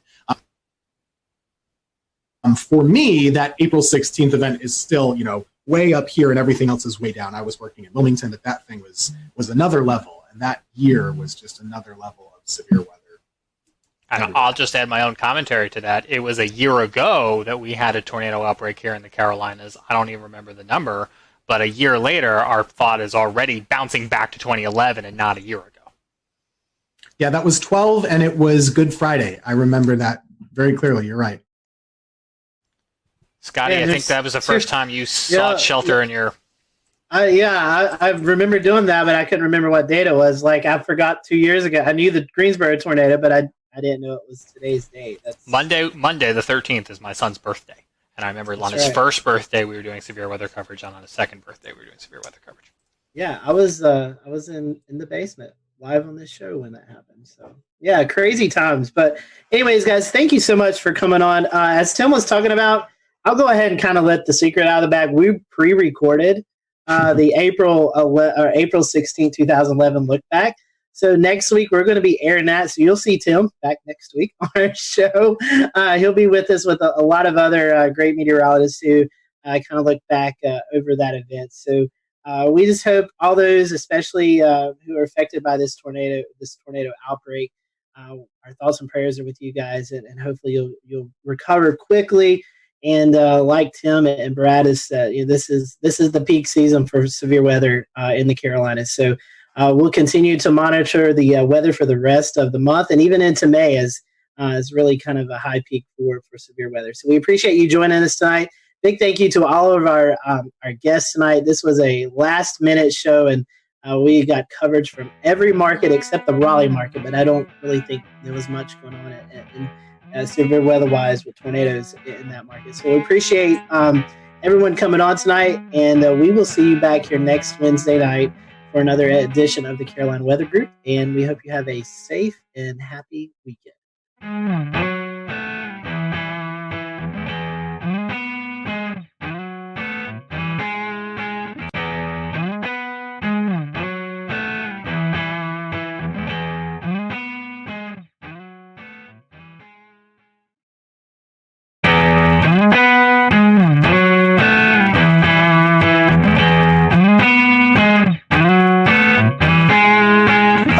Welcome to the Carolina Weather Group. We're happy to have you this evening. Tonight we're going to be talking about the 9-year anniversary, April 16, 2011. You live in North Carolina, anywhere around that time period, or even now, you remember the major tornado outbreak that occurred. And tonight we're going to be looking back at that event. We have with us tonight Mike Mays, Chief Meteorologist at WRAL. We also have with us Dan Whitaker, Jeremy Gilchrist. They were out in the field chasing these tornadoes, and so we're going to get their perspective. Also with us, we have Tim Buckley, who is the chief meteorologist at WFMY, but at the time was working in Wilmington, North Carolina at WWAY. And we have Gannon Medwick on with us, who is chief meteorologist at WECT in Wilmington, but at the time was working at WNCT in New Bern, North Carolina. And we have with us Jeff Orrock, and he is the meteorologist in charge at the NWS office in Wakefield, Virginia, but at the time he was also working at the NWS in Raleigh. So we have a big group of guests with us tonight, so looking forward to each and everyone's perspective of this event. I do want to hand it off to Mike first, kind of let him give a brief background of his recall of this event, because he has to run and get some things done. So Mike, I want to kick it off to you first, and tell us a little bit about your perspective. I know you was on the air during the event, so kind of talk to us about the lead up to the event and any memories during covering the tornado that you remember. First off, I'll apologize. We got our cleaning crew coming into the studio, so it's probably going to get loud because he's pushing his garbage can around. I recall a few days prior to the event, which happened on a Saturday, SPC putting us in a risk. I believe it was moderate on that Friday, and then Saturday morning I woke up to a high risk. Now, at the time, Greg Fischel, who was the chief meteorologist at the time, was out of town. He had a family emergency up in Pennsylvania, so he had to leave. So I have never covered an event as massive as the one that happened on that Saturday without him being here. So it's kind of like he's Batman, I'm Robin, and then Batman's gone and Robin has to take over. So for somebody who's never been the lead, it was kind of nerve-wracking. But I had Nate Johnson with me, who had tornado coverage experience. He was the chief meteorologist in Abilene, Texas. You guys probably all know Nate. So that morning, just the way the atmosphere felt, you could tell something was coming. And around lunchtime, 1 o'clock, we started having the tornadoes develop over the Sandhills. The first one, I believe, was in Sanford, had caused the damage to the Lowe's home improvement store there and tracked to the north and east. Now, I've been here in North Carolina since 1994. I've been in tornado coverage, but I've never had tornado coverage of long track tornadoes like the ones we saw that day. And at one point, we had 4 tornadoes on the ground, and Nate and I were juggling back and forth, where I was handling 2 tornadoes, he was handling 2. It was just an incredibly rough day, and I'm sure everybody here in this group has their own stories about what happened. The hardest part for me, I guess, was watching that tornado leave Sanford, and it was making a beeline to my house, to my neighborhood. I have family in town, and I was hoping and praying that they were watching the coverage on TV. And I know, Tim, you're on TV. How do you get the point across to people that you know to take shelter? I couldn't stop and pick up the phone and say, hey, listen, a tornado's coming to the house. You need to take cover. So that's one thing that was upsetting to me. The tornado passed about 50 yards from my house. I damaged the subdivision right next to mine. I had some damage to some fencing. That was about it. I was very fortunate. And then after it passed my neighborhood, it was heading right here toward WREL. And I remember Nate Johnson yelling out loud to everybody in the studio, go to the basement, because it was at the time coming straight to the TV station, but at the last moment, it moved a little farther east and hit downtown instead of coming here. So it was a really, really rough day. And I thought after all was said and done, because we were on there from 2 in the afternoon to 11 o'clock at night nonstop. I mean, we had continuous coverage the whole time. And when it was done, I thought, okay, this is going to be the worst. This is the benchmark of the worst coverage of a storm that I'll have in my career. But then we had Florence, and it was just days upon days of coverage with that. But yeah, it was not the best. Well, and Jeff, from a National Weather Service perspective, how did y'all prepare, and how were y'all getting the message out in the days ahead of the event? Yeah, I mean, the fact that we had the moderate risk the day before, and we already had a feeling we were headed into a high risk, to be honest with you. So, you know, we were already heavily staffed for that day. We already had a pretty good game plan. And I want to say by the time the storm started to move in from the west and really get going, I want to say we had at least a dozen people in the weather office, and we sectorized warning operations so that, you know, we could have 3 or 4 different folks issuing tornado warnings simultaneously, and at the same time, folks working with Skywarn. I was kind of helping lead operations and also doing a lot of phone calls to the emergency managers. There's a lot of spin up ahead of this. There was a lot of email traffic, a lot of email briefings the day before. I remember even briefing Seymour Johnson Air Force Base because they were. We'll return to Best of the Carolina Weather Group in a moment. Now your Carolina weather forecast. Here are today's forecast high temperatures for North Carolina. Here are the forecast lows for tonight for North Carolina. Here are tomorrow's forecast high temperatures. And here's forecast rainfall across North Carolina tomorrow. Here are the forecast highs for the day after tomorrow.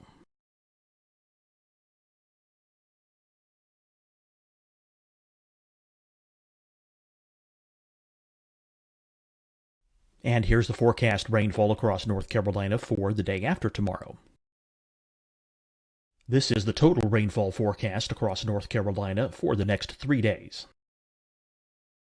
Here's the severe thunderstorm outlook for today from the Storm Prediction Center.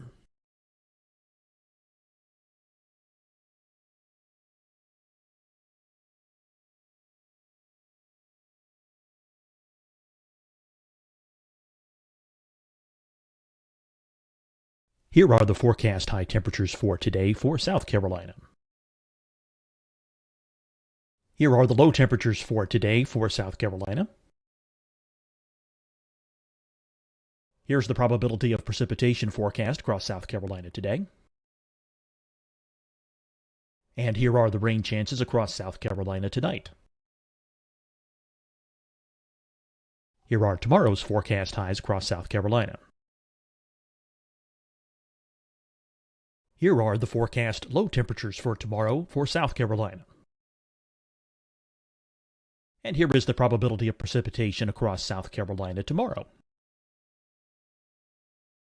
Here's the precipitation chances across South Carolina tomorrow night.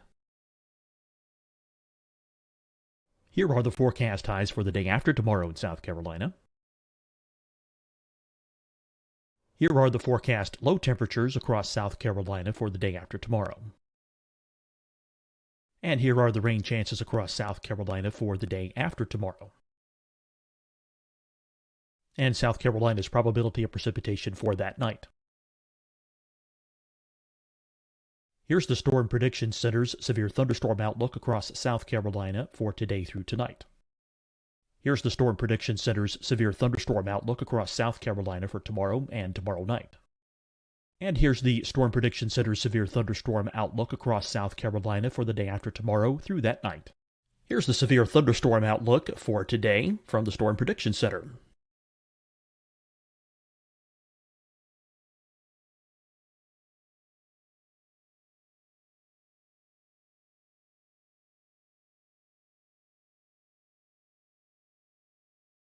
And now here's a live look at weather radar across the southeast. Hi, everyone. I'm Dr. Mandy Cohen, Secretary of the North Carolina Department of Health and Human Services. And when you follow the 3 W's, you protect your family and your neighbors from COVID-19. When you leave your home, practice your W's. Wear a cloth face covering, wait 6 feet apart, wash your hands often. Wear, wait, wash. We're in this together. Stay strong, North Carolina. Deciding when to wear a mask isn't about who you know or how well you know them. Just ask yourself, will I be with anyone I don't live with? If the answer is yes, get behind the mask. Help slow the spread of COVID-19. Get behind the mask. Learn more at covid19.ncdhhs.gov. Fight the spread and take a stand against coronavirus. Wear a mask in public. Stay at least 6 feet apart from others. And get tested. Join us and fight the spread. Visit scdhec.gov/COVID-19. Getting tested for COVID-19 helps you to take the steps needed to protect yourself, your loved ones, and your community. Find a testing location at scdhec.gov/COVID-19 testing. You'll see your Carolina weather forecast at 25 and 55 past. And now back to the best of the Carolina Weather Group on the all-new Carolina Weather Net. Some of the precautions they were taking down there, in the east. So there was a lot of preparation for it. Yeah, it's kind of one of those things where, like Mike was saying, everybody knew something bad was about to unfold. And I had been through Gerald, Texas, the tornadoes out there. And so, going into this event, that was kind of the back of my mind that, we're headed into something, pretty big. And I do remember talking with Wake County and trying to explain what does a high-risk day mean. I mean, the way we taught this in Texas was that, someone's going to die today. I mean, these are going to be big, long-track tornadoes. And, this is going to be some serious stuff. Jeff, you're talking about Skywarn, the Storm Spotter group, and Jeremy and Dan, I want to bring you in here in just a second. But I imagine, like we were talking about, social media, not really that big of a thing at the time with tweeting in reports, giving Facebook reports of the storm. How key were the Skywarn Storm Spotters for you that day? Yeah, I mean, we've always had a great network across central North Carolina, so they've been outstanding. So we were getting a lot of real-time reports from spotters. They were calling on the phone. We actually had ham radio operators. I want to say we had 2 or 3 in the office ready for this. So the network was just lighting up. We were getting a lot of reports, almost to the point where as it approached Holly Springs, I mean, you couldn't keep up with them all. So that was a huge asset, and just a lot of people just calling in on the phone. We didn't have the social media like we do today, but we really pretty much knew what was going on. We had heard the Lowe's had been destroyed about the time it was getting into Wake County. We'd already heard that the Lowe's hardware had been severely damaged or destroyed down there. And of course, you could see the debris ball on radar. So you kind of had a sense that this was really serious stuff going on. But there was a lot of great real-time reports, not only across the Raleigh area and down towards Sanford, but also with the Fayetteville up to a Wilson tornado. I mean, we had a lot of great reports with that as well. Mike, one question for you made me think. You're saying that before Florence, this was the biggest event you covered. Do you see any storm fatigue, even from 9 years from now, people kind of comparing severe weather events to April 16th? There was a lot of anxiety every time a risk would come up. You'd feel that. You'd feel what happened on April 16th. I would worry every time we had a SPC 3-day outlook. And on the 3-day outlook, there was like an enhanced risk or maybe just a slight risk, and what it would be when we finally got to that day. And I got to the point where I was dreading severe weather coverage because of what happened that day. I'd get anxiety, I'd get scared, but I've gotten past that, and that's a good thing. I remember that day when we had the 4 tornadoes on the ground at one time. I was worried about, okay, how are we going to cover this? You can't show everything at one time. And we had to make sure, Nate and I had to make sure that we spent enough time on each storm to let people know that, it was coming to their communities, that they had to remain safe. But how do you juggle 4 tornadoes, inform everybody in their paths, and make sure you allot enough time so they know what's going on? We tended to hang with the one that went through Raleigh more and Fayetteville more because it was affecting larger populations, but that was the hard part and the worrisome part, that we weren't giving enough, coverage to one tornado and giving too much to another one. Tossing over to Tim and Gannon as well, real quick. This was a career-defining event, one of the biggest, or definitely the biggest in North Carolina. Are there any specific memories or stories that you remember hearing about that day from viewers? So I was in the Wilmington area, and if you look at the map, the kind of the final one with all the red lines, it confirms where all the tornadoes were. Oftentimes, the worst stuff doesn't quite get to Wilmington, right? And in this case, it didn't either. So city of Wilmington was fine. A lot of the populated coastal centers were fine. But on the periphery in the rural areas, most of the tornadoes that we were covering for about 8 hours that day, Robeson County, Columbus County, Duplin County, Onslow County, those counties inland were the ones we were talking about the most. Bladen County had I think, a 4 fatality storm. We, as always we do, actually got a lot of angry phone calls because most of the people in our area, they weren't seeing much other than blue sky. It was a really nice April morning. It was close to 80 degrees, I remember, breezy. There were NBA playoffs on at the day, so we were kind of fighting that battle in the newsroom, right, keeping people at bay a little bit while we were doing tornado coverage. Now later on, people understood how serious it was, especially once you started to see like the destroyed Lowe's foods and everything. But that was my first time ever really doing tornadoes, to be honest with you. It was my second year in Wilmington. Prior to that, I was in college, so I didn't know a lick about tornadoes. I grew up in upstate New York. I went to school in Pennsylvania. We don't get tornadoes. I mean, not really. So this was new for me too. But myself and Jerry Jackson, we were there for about, I think we went on TV at 2 and we went off at about 8. So it was a while covering these things. And it was just amazing to me how there were very few, if any, false alarms. There were a million tornado warnings and there were a million tornadoes, to use hyperbole. But they were pretty much each cell produced as it was going through, and it was just boom, boom, boom, one after the other.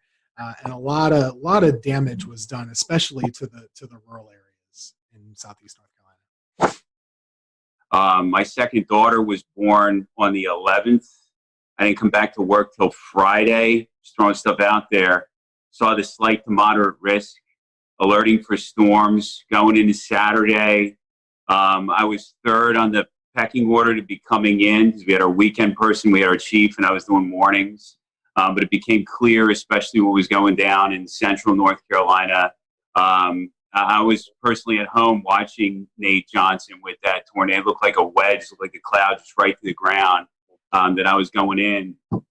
And it's coming back to memories about just making sure you spend time on one storm to identify where the rotation is and give enough lead time before you have to move on to that next storm. And at some points, there were 6, 8 active warnings. Just a blur the way it just continuously unfolds. You hit a storm, you move on to a storm, you circle back. Population centers, as Mike mentioned, preferred. There was the one at Tarawa Terrace in Jacksonville. That was a big center in the Greenville-New Bern television market. Jacksonville is the largest city. We had to hit that. Then we saw the storm report that the Bertie County storm had actually killed numerous people. I ended up killed 12 people. So that was surreal.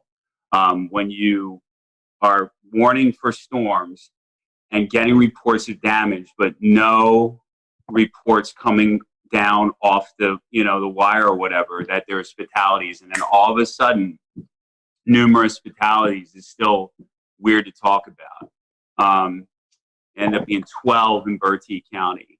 And then finally just going home that night, this event had everything. The event had everything. The setup, and then the final. I mean, sometimes we say as meteorologists, we save lives. This was literally the only time that we were able to, some of our crews went out to Snow Hill in Greene County, and they were able to say, standing with a family in their house that was completely destroyed except for the interior part. And they said they were listening to our broadcast and they went into that interior part. So just a surreal event that I never want to forget. And I wanted to, so thanks again to give me a chance to talk to you guys about it and share the similar experiences. Gannon, I think we've talked about this before off of this show, but this was also one of your one of your first tornado events, kind of bigger tornado events to cover, correct? Yeah, I'd gotten to Greenville in October of 2004.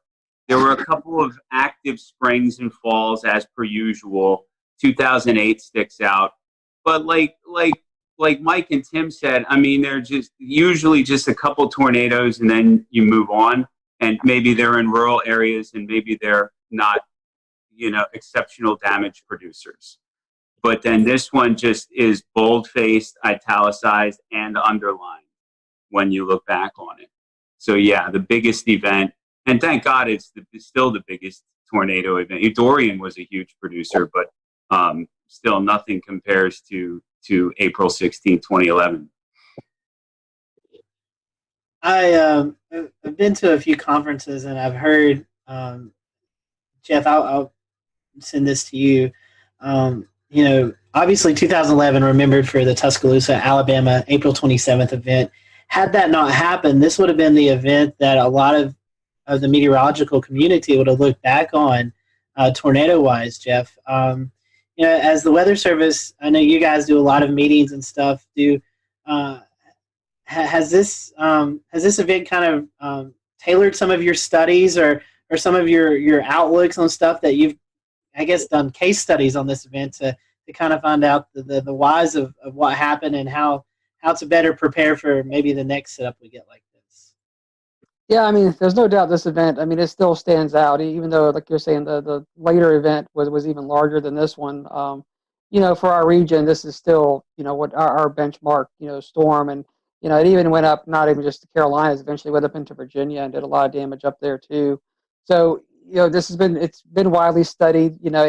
It was before some of the newer technology came out with on the radar, even some of the new impact-based warnings. So we've actually gone back in and rerun cases like this with what we call the impact-based warnings. And we did use tornado emergency, but nowadays we even have more tags we can put into the warnings to kind of say, okay, it's radar confirmed on the ground before we even have, spotter reports of anything on the ground. We can confirm it just using radar data. And so we've actually used cases like this and kind of run back through them with some of the new products and new ways that we issue tornado warnings, as well as some of the different dual pole products. So, we do go back in and kind of practice and relive some of these events like this, putting them more into, I'd say, the current time. So this is definitely a benchmark event. We also look at it from a standpoint of, staffing and how do you handle events like this, because they don't come around often. So, you kind of go back and look at, how does operations run in the Weather Service office when you have an event like this, making sure that, you're dotting your I's or crossing your T's. Every storm is being interrogated, simultaneously, and that you've got warning operations going, for each individual storm, and you're doing your coordination with 911 centers and working with emergency management, and then keeping the damage reports, as they're coming in, also sending them out. So, looking at how an office should run, and how we should be running our operations to keep things, being pushed out so folks know what's happening. I mean, we use events like this to kind of go back and revisit and relive, what we did right, and also sometimes where we can improve. But it's important to kind of take these events in context, realizing we'll have an event, something like this again at some point in the future. We hope not, but we've got to be ready for it. And Jeff, one more question, then I want to get to Dan and Jeremy and let them talk about what they experienced out in the field. We were talking before this show. You guys, at a point in time, I think it was 5, 6, 7 minutes, were backed up by the National Weather Service in Blacksburg. Can you talk to our viewers tonight who may not realize that in these situations when the Weather Service is actually in danger of getting hit by a tornado, you actually pass the coverage off to a neighboring office? Yeah, so it's similar to what Mike was saying earlier. About probably just shortly after the tornado went through Sanford, and you could see the massive debris ball on the radar. Before it got to Holly Springs, we realized that this thing was coming into most likely southern Wake and eventually the south side of Raleigh, where the Weather Service office was. So I remember I picked up the phone and talked to the Blacksburg office. So we're paired so that a neighboring Weather Service office can really kind of basically restart their computer system, and they can come up as if they're, the Raleigh Weather Service office. So we called them probably almost half an hour out and just said, hey, look, we may get to the point where we've got to be backed up if this thing gets too close, so be ready to go, giving them a chance to get the radar up and running, the warning system up and running, things that they would need. And I think we called them back, I want to say about probably 15 to 20 minutes later, and we basically said, okay, this thing may really come get us now. And so I remember saying, if you hear from us again, you've got it. And so then what we started doing is we had 12 people in operation. So as it got closer, we started funneling some folks downstairs into the lower part of the building. And we kept 3 of us up in operations. And literally about the time we could see insulation and things falling outside the window, we picked up the phone and basically told Blacksburg, okay, you've got it. We're sheltering at this point. And we had already issued the tornado emergency for Raleigh. So the warnings were already out for Raleigh. And then we sheltered downstairs, like you're saying, for probably about 7 minutes, and then came up. And the tornado passed just to our east, going up South Saunders Street. Dan and Jeremy, y'all had a very different kind of experience. You guys were actually out in the field chasing these long track tornadoes. I guess, Dan, we'll start with you since you're the first on my screen. Kind of give us the firsthand perspective. What was it like actually being there within a mile of these monsters? One of the things that we had at the time that we still use that was very active was the NC Storm Chasers and Forecasters group on Facebook. And fortunately, there's a lot of information coming in through there being funneled in as well. And I remember I was in Alabama, I caught the storm, and all of a sudden there started being people kind of looking at some of the parameters for the next day in North Carolina. This was when it was at a moderate, I guess, before it got pushed to a high risk. And one of the things that was being looked at was how the storm system I was currently inside and what was turning into a squall line in Alabama was going to keep pushing across into North Carolina. And they were seeing on the HRR runs how basically that squall line eventually was going to break apart into supercells, and that's when really the tornado potential would strengthen. And so when that started coming into play, I just hauled it straight back towards North Carolina, drove all night long, and made it into Greensboro, Burlington area for the start of where the tornado warnings really kind of got going. Followed the storm in front of it. I actually was able to bust through it because I was inside of it / behind it until about Charlotte to Greensboro. Somewhere in there, I busted through the front of it and got in front of the squall line, and then was in front of it near Burlington to Raleigh, somewhere in between there, maybe kind of close to Durham. And that's kind of when it went tornado warned, and it started to kind of quickly overwhelm my vehicle and me and my ability to keep chasing it. There's a couple things that were very clear about this storm system and about these storms, which is one, they were very fast moving. I remember they were going about 60 to 80 miles an hour. It was what I was trying to keep up with and stay in front of, and position myself in hook echoes so that I could try and get a good visual of these, for the most part, pretty rain-wrapped, low nature storms that were just hard to spot. I had had great luck in Alabama the day before. I actually found myself up on a hill is kind of how I was able to see that tornado so well for such a long period of time. But this day it seems, in North Carolina, a lot more heavy rain, a lot more heavy wind. I basically ended up inside of some severe winds going, just at a guesstimate, 50 to 70 miles an hour at the very least, sideways blowing rain. Once I got out of that, I tried to get back in position, ended up in that again. Eventually just kind of the whole storm inside of that tornado warning just overwhelmed me and got in front of me right as it got into Raleigh. And just waiting for this line, and we're sitting there going, "Oh man, this thing is not breaking up. There's no supercells. What's happening?" All of a sudden, obviously, within a few frames, it started to go. And so we're in Newton Grove still, and which was the right area to be. We just got a little impatient, and so the first one, by then it was already hitting Sanford and the lows, and we decided to speed on towards Raleigh to try to get it there. And I do remember, as Mike May said earlier, the broadcast, Kevin had his ham radio with us. He had a ham radio in the car because he was doing the storm spotting. But I do remember that specific broadcast said, "Do not approach Raleigh, stop where you are," and all this stuff. And one thing I do remember about that whole day is just a surreal feeling that I can't even describe in the atmosphere. And the winds, even outside, the thunderstorms are blowing 40 to 50 miles an hour. Lots of inflow into these supercells from a long distance away, blowing dust and all of that. But when we got to Raleigh, as it was said, it went up South Saunders Street. We were not far from there, coming onto the Beltline. And it was, I remember specifically seeing the power flashes just to my left as we were coming in. And we stopped right there because we knew it was rain wrapped. We couldn't see it. And we looked for an exit after that. And then we were trying to decide, do we, for about a couple of minutes, do we try to keep up with this one? we all knew that the storms, as Dan said, were doing, forward speeds of 60 to 80 miles an hour. We're already behind it. We're in a metro area. We're like, no, let's get out of here. Let's go for the next one down the line. That was the Wilson storm. And interestingly enough, that storm hit Fayetteville first, that next cell down the line. And I have a friend there who was in contact with me pretty much before we were chasing the Raleigh one, saying, do I need to take shelter? Is this the real deal? And I looked, and the couplet was almost on top of them. And I'm like, yes, get in, And they got into a closet, and the tornado did hit their house. Fortunately, at that point, it was the start of that tornado's path. So it was weaker. They had a few shingles gone, but up the road from them, it turned into EF3 damage. So, but they were, they did take precautions, and they were fine.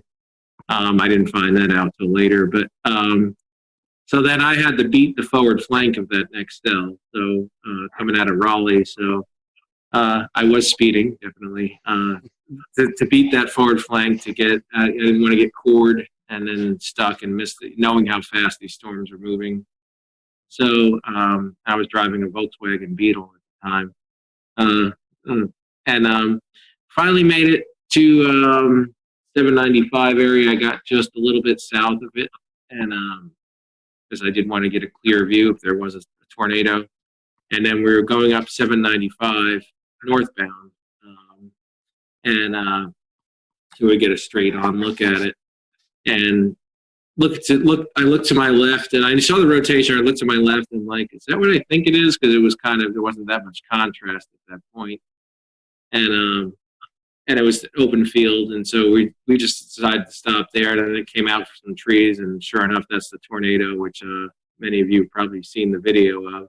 Marker 5.5, looking north-northeast. Large tornado on the ground, all the way to the ground. Multiple times.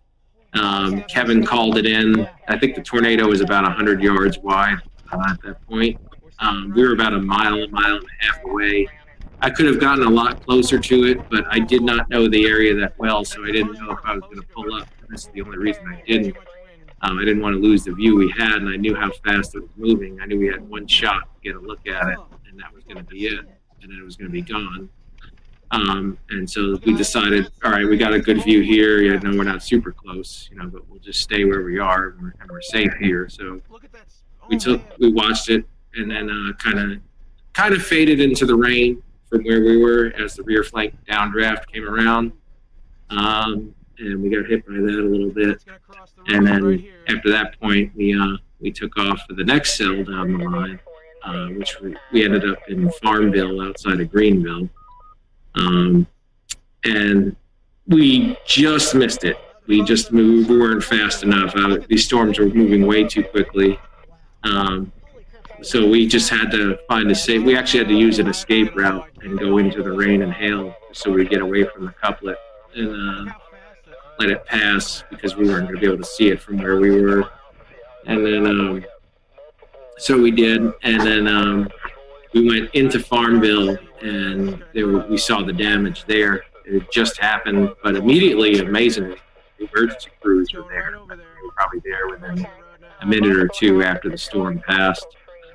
And so we took a look for a minute, and I remember letting, again, cell phone. I mean, smartphones were relatively new, but I did have one, Pickle 3. And I remember just letting a guy whose house got damaged use it to call his family. And then we wanted to get out of the way of the emergency services as quickly as we could. So then that was it. And then there was a squall line behind that. That was it. And then we went home after that. And then the last thing I remember is going to the NC State Library to upload my footage to YouTube, since I had the super fast connection, as quickly as I could. And I think I remember emailing Mike Mays and sending him the link or something like that right away. And then Ariel, I know, put it up. And then it actually ended up in a few things, like a National Geographic did a special on that whole spring because, as Dan said, there were a number of outbreaks that spring. Everybody remembers Tuscaloosa and all that. This was one of 3, I think, major outbreaks that they covered in that series. And so it ended up kind of spreading from there. And I think it is still my most viewed video to this date. But And that was about it. That was about the general summary of my day right there. Were you guys able to, after this event, in the days to come, to go out and survey some of the damage? If so, what kind of stuck out to you guys? Our biggest storm was in Bladen County, in Elizabethtown specifically. There were 4 fatalities there between, I believe, Elizabethtown and closer to Bladenboro. Also, a couple. We'll return to Best of the Carolina Weather Group in a moment. Now your Carolina weather forecast. Here are today's forecast high temperatures for North Carolina. Here are the forecast lows for tonight for North Carolina. Here are tomorrow's forecast high temperatures. And here's forecast rainfall across North Carolina tomorrow. Here are the forecast highs for the day after tomorrow.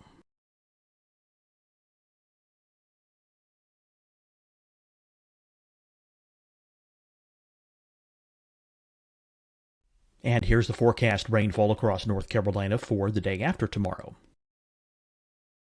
This is the total rainfall forecast across North Carolina for the next 3 days. Here's the severe thunderstorm outlook for today from the Storm Prediction Center.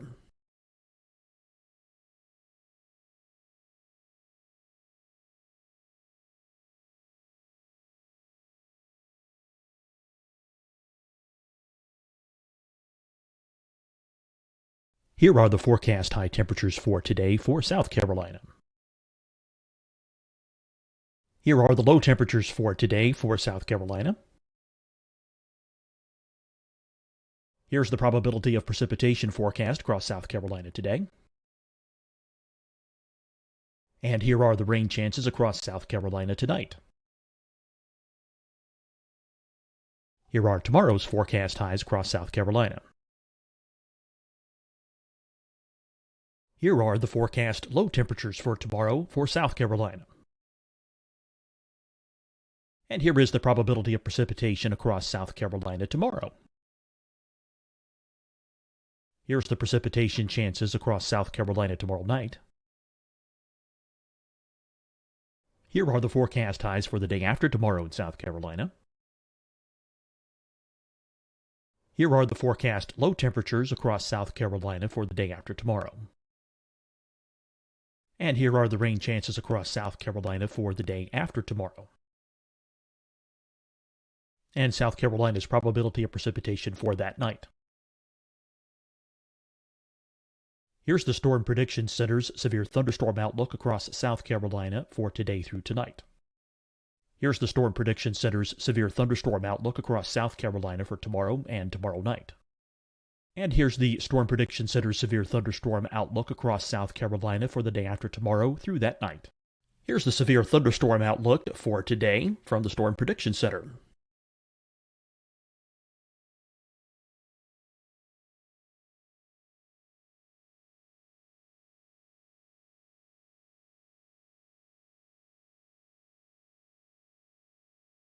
And now here's a live look at weather radar across the southeast. Hi, everyone. I'm Dr. Mandy Cohen, Secretary of the North Carolina Department of Health and Human Services. And when you follow the 3 W's, you protect your family and your neighbors from COVID-19. When you leave your home, practice your W's.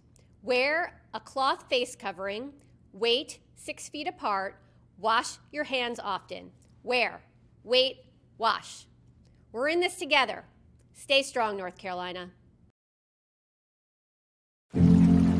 Deciding when to wear a mask isn't about who you know or how well you know them. Just ask yourself, will I be with anyone I don't live with? If the answer is yes, get behind the mask. Help slow the spread of COVID-19. Get behind the mask. Learn more at covid19.ncdhhs.gov. Fight the spread and take a stand against coronavirus. Wear a mask in public. Stay at least 6 feet apart from others. And get tested. Join us and fight the spread. Visit scdhec.gov/COVID-19. Getting tested for COVID-19 helps you to take the steps needed to protect yourself, your loved ones, and your community. Find the testing location at scdhec.gov/COVID-19 testing. You'll see your Carolina weather forecast at 25 and 55 past. And now back to the best of the Carolina Weather Group on the all-new Carolina WeatherNet.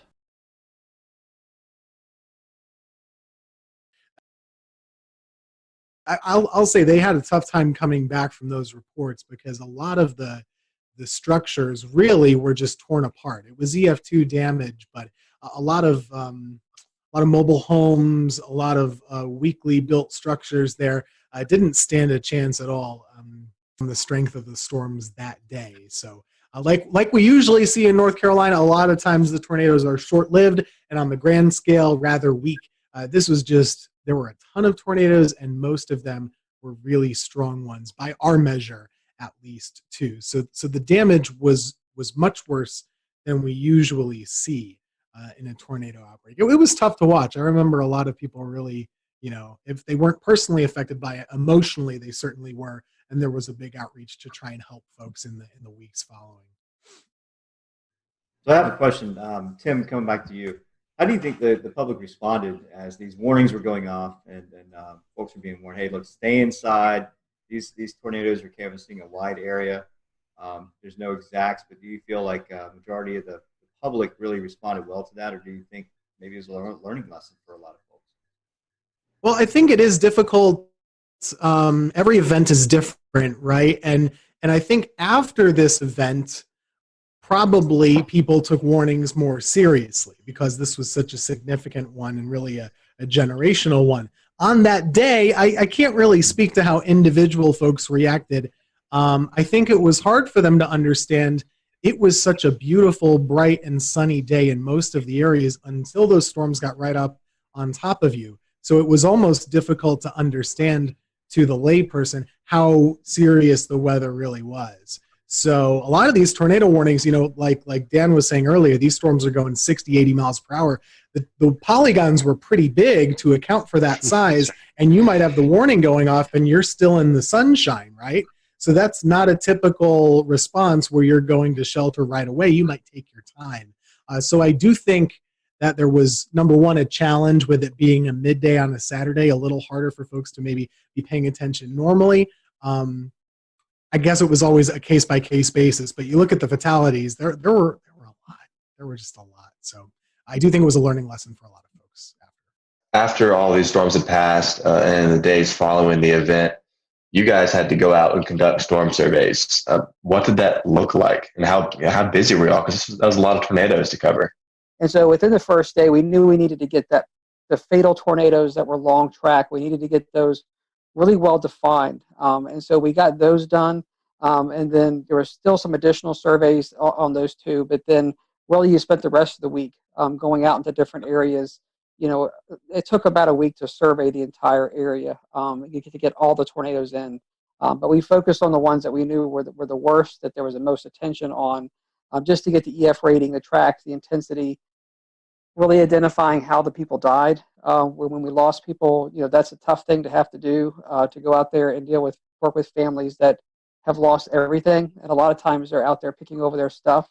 You want to learn what they've gone through a little bit, but you've also got to be very careful. But most people really do want to talk to you and tell you their story. So we get out there and interact with them. The Lowe's was just an incredible story where they had heard the warning, and then somebody came in to the front of the Lowe's and basically said the tornado's coming. And I remember we talked to the manager. He got on the loudspeaker in the store and just told everybody to go to the back where the bathrooms were. There's more infrastructure in the back. And, of course, the tornado hit. It blew in those big sliding glass doors. It blew those in. The whole front wall of the Lowe's hardware blows in, and the front roof collapsed. And so the manager in that Lowe's, who knows how many lives he saved. But there was a lot of good stories like that, but there was a lot of tough stories with a lot of loss through the day. That makes it tough. But it took us a week to get our hands around all of the damage across central North Carolina. What's your lasting memory from this event? If you could share it with the folks who are watching, what's your lasting memory from the event? I'll start with you first, Jeremy. Well, with me, I think it was just, even more than the tornado itself was just a surreal feeling that entire day, and the surreal feel of the atmosphere, those winds, like I said, that were inflow into the storms themselves. Just the, I don't know, kind of nervous, like Mike Mays almost being a little bit scared. I think we all were a little bit. I mean, at least I was at the same time as being, excited to possibly see a tornado. Of course, I don't want to see anyone get hurt. Nothing quite compares to what that system did. Everything from the speed to the tops of the storms being, in a lot of cases, kind of lower topped, and especially the moment where it went from the squall line into breaking up into those individual supercells, and seeing that, like Jeremy said, happen in a couple of frames on radar, aka 10 minutes in time. All of a sudden, it went from a messy situation to you have 8 of the most textbook supercells in a line sweeping across the state at a high speed. Being in the middle of that and seeing the actual sun break through the squall line as those storms separated was just a surreal moment, something that I haven't seen happen in North Carolina since, or anywhere really for that matter. I mean, every now and then a strong storm system will separate from a squall line to supercells, but I've never seen anything to that degree. This was a long week event for us because it took a long time to get all the surveys done. But I mean, going back to that day, things I remember, obviously being in the office, but just how well everything did work. We did lose, more people than obviously you never want to lose anybody. We saved a lot of lives that day, and so going out there and seeing how much devastation there was and how many people were doing the right thing and seeing how well things went in the weather office. I remember watching WRAL, like Mike was talking earlier, and they had tornado emergency just in big, bold red across the bottom of the TV set. They were on wall-to-wall coverage. We were getting great spotter reports. It was one of those days where everybody was intensely worried. We all had a heightened awareness, but everything really worked the way it was supposed to work. I mean, everything we had practiced, all the work we've done with the media and Skywarn and the training inside the office, it just all came together. And so, while we lost people that day, and that's always a tragic thing, there was a lot of things that did work, and a lot of people came together and I'd say performed at a top level. And at the end of the day, it saved lives. For me, I was definitely still a kid at the moment. I think I was 23 years old or 24 years old or something like that.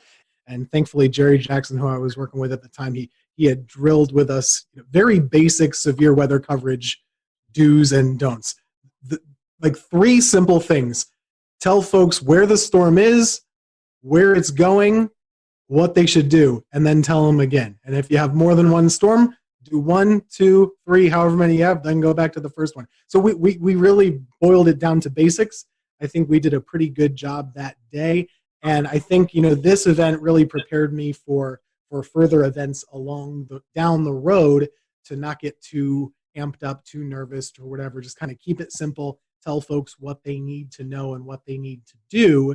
And that's really the whole reason why we're here, right? So this is a big moment for North Carolina, and just personally for me, and kind of seeing what the weather can do and why we're here. I do remember one point. I couldn't tell you what time it was, but it was just we had a little Viper radar system from Barron in the office. That was our primary drive thing.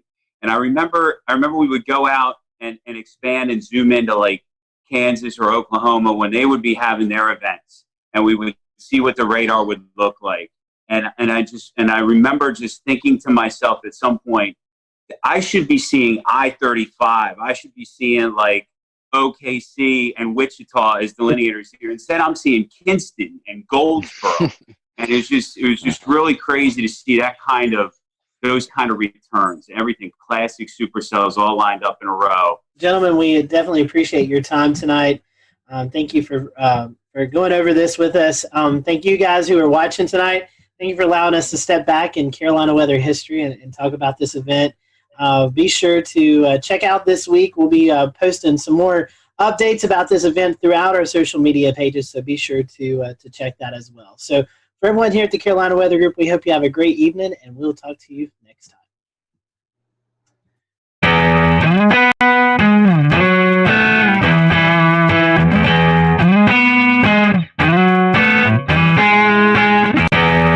I'm James Brierton, Matthews, North Carolina. This tree, one of many that has fallen here in Matthews and across the two-state region of North Carolina and South Carolina following last Thursday's tornado outbreak. 10 tornadoes in all confirmed by the National Weather Service, who then spent Friday going out and surveying damage like this here at the playground of Matthews Elementary School. The school closed on Friday with power still out and trees like this still down. School was closed in Charlotte, Mecklenburg. Now, the National Weather Service happened to be celebrating its 150th anniversary this week. We're going to be talking about that coming up. The important life-saving mission they played today was all created over a century and a half ago. But first, let's talk more about the recovery efforts here in Matthews and across the region. This tree, the EF1 tornado coming through here on Thursday, caused damage across the region. 95-mile-per-hour winds knocking down trees like this, and also, unfortunately, taking down some homes where the roofs were damaged when big trees like this fell. All in all, we had about 2 storm deaths across the region, and that's too many. But it could have been a lot worse, and that's why we're going to spend some time in this episode talking about the very important life-saving role the National Weather Service played, because none of those deaths came inside of tornado polygons, and I think that has a lot to do with the role that the National Weather Service plays, getting those warnings out on TV, on radio, to NOAA weather radios, and now to our cell phones, wireless emergency alerts, alerting people like myself that they were in the path of danger. On Thursday, I was trying to make my way to the day job at the TV station when I received one of those wireless emergency alerts on my phone. I happened to be streaming on Periscope at the time. I'm driving here on Interstate 45. As that message comes in, take a look what happens. Just now receiving an emergency wireless alert on my phone for a new tornado warning issued until 12:45. Severe thunderstorm capable of producing a tornado was located 9 miles northwest of Indian Land or over Carrollton. Impact. Flying debris will be dangerous to those. All right, so this actually might be a problem for me. All right, ladies and gents, we might be seeking shelter here in the next little bit because I'm going to be coming right into this, and that is not my intention. As soon as this lets up a little bit, I'm going to go and look for some damage in that area. Right now, I am not moving. I am just to the south of that warning. That is where I want to stay. I do not want to be in the thick of it, but I want to be able to move quickly afterwards to take a look at what might be going on around there. Because of that alert sent by the National Weather Service and relayed to my phone, I was able to safely pull off the road, get out of the way, let that storm pass, and then I turned north, directly into where the storm had just been, continuing towards Park Road, where the storm had crossed through a neighborhood called Park Crossing. Here's a look at what I saw moments after that tornado came through and as that tornado was continuing east into Matthews. You can see we've got numerous trees down. This one, as it fell, took down a fence. We see several instances of this as we make our way through this Park Crossing neighborhood. Now, all of this damage occurred during the midday hour when a tornado-warned cell came through the neighborhood and it brought down several large pines, just like the one you're seeing right here behind me. To give you a sense of what the aftermath of storm damage smells like, it smells very heavily of pine and also sounds like chainsaws. We have another tree down here. This one just barely missing this brick home as it did kind of fall here and then continue to land, if you take another look, right across their front yard. So a very close call here for the family that lives right at the entrance of Chatham Oaks. This is inside, again, that Park Crossing Drive neighborhood. Now, we are just to the west of Park Road. I was onto the east side of Park Road, where the Cameron Woods neighborhood was not too long ago. Whatever came through here then immediately went through there, brought down several trees as well, too. Neighbors out there trying to clear the way with chainsaws. About 10 minutes before the trees started falling, so I was able to be here to help out. How many trees are down besides what's behind us? I'm not one for hyperbole, but it's countless at this point. There's trees on houses, there's a lot of roads that are blocked. We're just trying to get cleaned up so people can get through. And also clear those storm drains, because as you can see, the rain is continuing to fall here at this hour, and so all of this water is going to need a place to run off. So you can see neighbors trying to also clear those drains as well. Back out here in the Park Crossing neighborhood, you can see this fence was no match for whatever came rolling through here a little bit earlier on, knocking down not only the wood sections of the fence, but also tearing it right from the brick pillar. The National Weather Service will be looking at damage like this and like the tree laying across the road to determine what exactly rolled through here during the height of the severe weather. The EF1 tornado that came through Mecklenburg County, not even the strongest of the storms we saw. This EF2 tornado caused damage in Gaston County near Kings Mountain, where it toppled 4 of those huge metal transmission towers that Duke Energy runs to bring power into the region. It took 150 workers this past weekend to get all of that cleaned up and back up and running. And when they twisted and laid on the ground, I mean, it just the structures were twisted. If you go look at the footing of that, you'll see where it was a twist. It wasn't a break, it wasn't a bend. It just twisted the structures and they came down together. So it was a very severe wind that caused these structures. From Gaston County to back here in Mecklenburg County, those were just 2 of the tornado warnings that were issued here for the greater Charlotte area. Numerous storms across the region, a lot of them in that greater Charlotte area. Joining us now from his home in Morganton, North Carolina, is Scotty Powell with a look at some of the other storms. Scotty. One of the first tornado warnings to be issued was for Cleveland and Lincoln County. The National Weather Service was able to confirm an EF1 tornado touchdown 1 mile west of Lawndale in northern Cleveland County. The end location was 3 miles northeast of Fallston, right near the Cleveland and Lincoln County line. One of the stronger tornadoes that we saw occur on Thursday was an EF2 tornado that occurred just outside of the city of Kannapolis, North Carolina, in Cabarrus County. The tornado began just west of Interstate 85 near Lane Street. The awning of a service station was damaged. The strongest damage was found just east along Pless Road, where several homes were damaged from this tornado. This damage suggests wind speeds of 125 miles per hour. The tornado weakened as it moved east, snapping and uprooting trees as it went, and it ended in Rowan County. Again, no fatalities or injuries from this tornado. I'm Carolina Weather Group panelist Scotty Powell. Thank you so much, Scotty. Continuing our coverage now with even more of those storm survey results from the National Weather Service. Here's Evan Fisher. One of the first tornadoes to occur last Thursday happened in Spartanburg, South Carolina. This one touched down pretty early in the day, before noon. It had a path length of 10.26 miles, so the second longest of the day, and a rating of EF1. This tornado did the most damage near the mall, just to the west, Westgate Mall in Spartanburg. As you can see here, there's a bunch of EF1 damage indicators near the mall area.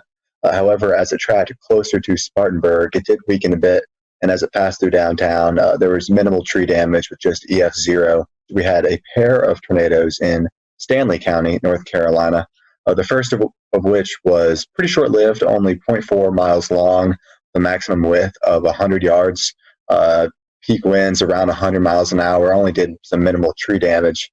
However, the other one was a little bit longer with a path length of 7.3 miles, albeit discontinuous damage. But you can see here that there was damage indicators on the eastern side.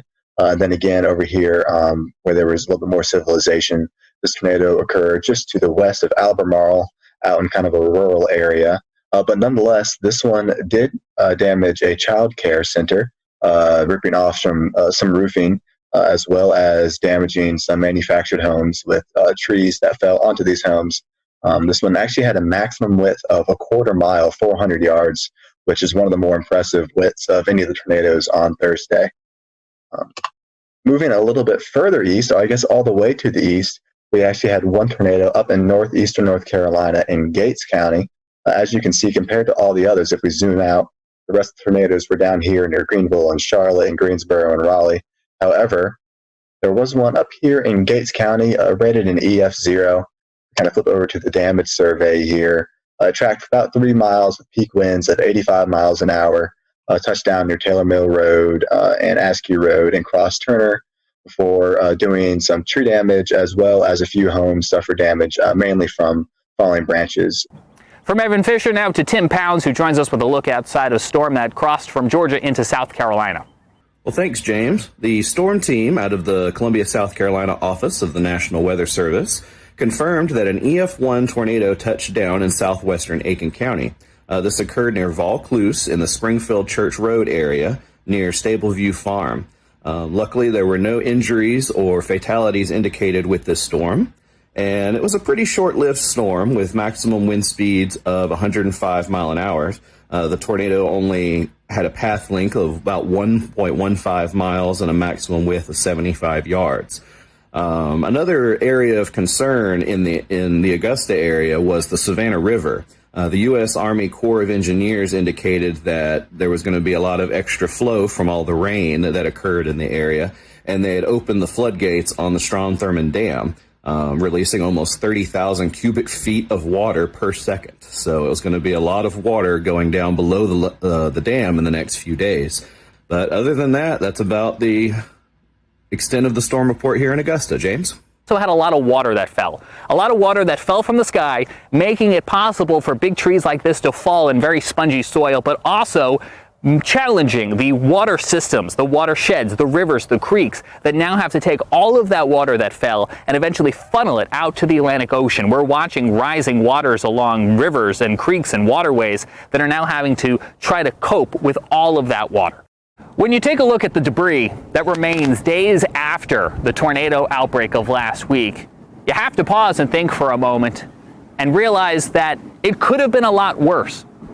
But if it wasn't for the folks who tirelessly put in long hours at the National Weather Service, not only forecasting and warning about storms like this, but then spending hours and days afterwards going out into the field and looking at debris and conducting their storm surveys, well, frankly, if we didn't have the National Weather Service, we'd be in a lot of trouble. Now, the National Weather Service celebrated 150 years on Sunday. We, of course, wish them a very happy birthday. Now, we had Tom Nizzle on our program a couple weeks back. Now, Tom spent years at the National Weather Service in Buffalo, New York, before coming south to work at the Weather Channel. He now resides just across the border in Tennessee, and he's a bit of a National Weather Service buff, you could say. And he was very happy to spend some time with us to enlighten us on the history and the important role that the National Weather Service has played in its first 150 years and counting. Tom, you got to know the National Weather Service from the inside. What does this 150th anniversary mean?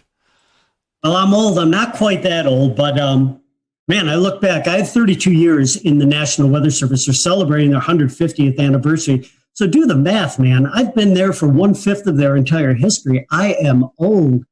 But I'll tell you, I love going back and look at the history of a National Weather Service for the United States. And a lot of it has its roots back to my hometown, Buffalo, New York, which was one of the original 24 forecast offices in the U.S. when the National Weather Service, under a different name, began back in 1870. It's amazing when you think about the United States and think about the roots of weather and weather observations. My gosh, when our forefathers came here to the U.S., think about the fact that everything they did in their lives had some connection to the weather. I mean, they spent most of their time outside. It was an agrarian society. So two of our most famous weather observers and our most famous original weather people in the United States were two of my favorites, a guy by the name of Ben Franklin and Thomas Jefferson, right? Franklin was amazing. He was one of these Renaissance men that was interested in everything, and he was a great scientist. Franklin, by the way, was the first person to really study and chart something that's right offshore of the Carolinas, known as the Gulf Stream. That really was actually discovered in a way in a scientific basis by Ben Franklin. Franklin also took weather observations every day. How about Tom Jefferson, another Renaissance man? This guy took weather observations on a regular basis, and he shared those observations and developed a network with people that were around him. In fact, the cooperative weather observers in the United States today, their top honor that they can get is the Jeffersonian Award for them taking weather observations. So those are two of the guys that really started things off. You know, we get into the 1800s, and as the country began to expand out to the west, all right, now the beginning of the 1800s, Weather Service actually went into a national operation in 1870. So 70 years before that, the U.S. was moving out and expanding to the west, and based on Thomas Jefferson's suggestions, the Lewis and Clark expeditions, they wanted to take science observations. Most of the Army surgeons who were trained as scientists would take weather observations on a daily basis. And they would mail them back in. They would, arrive months later into places like the Smithsonian where they would gather this information and bring all this information together, begin to plot it onto maps and try to understand this array of data that we were gathering across the country. But my gosh, none of it was timely. It took months to get that information. So you come across to about the mid-1840s, and we had this amazing invention that takes the science of meteorology and rockets it forward.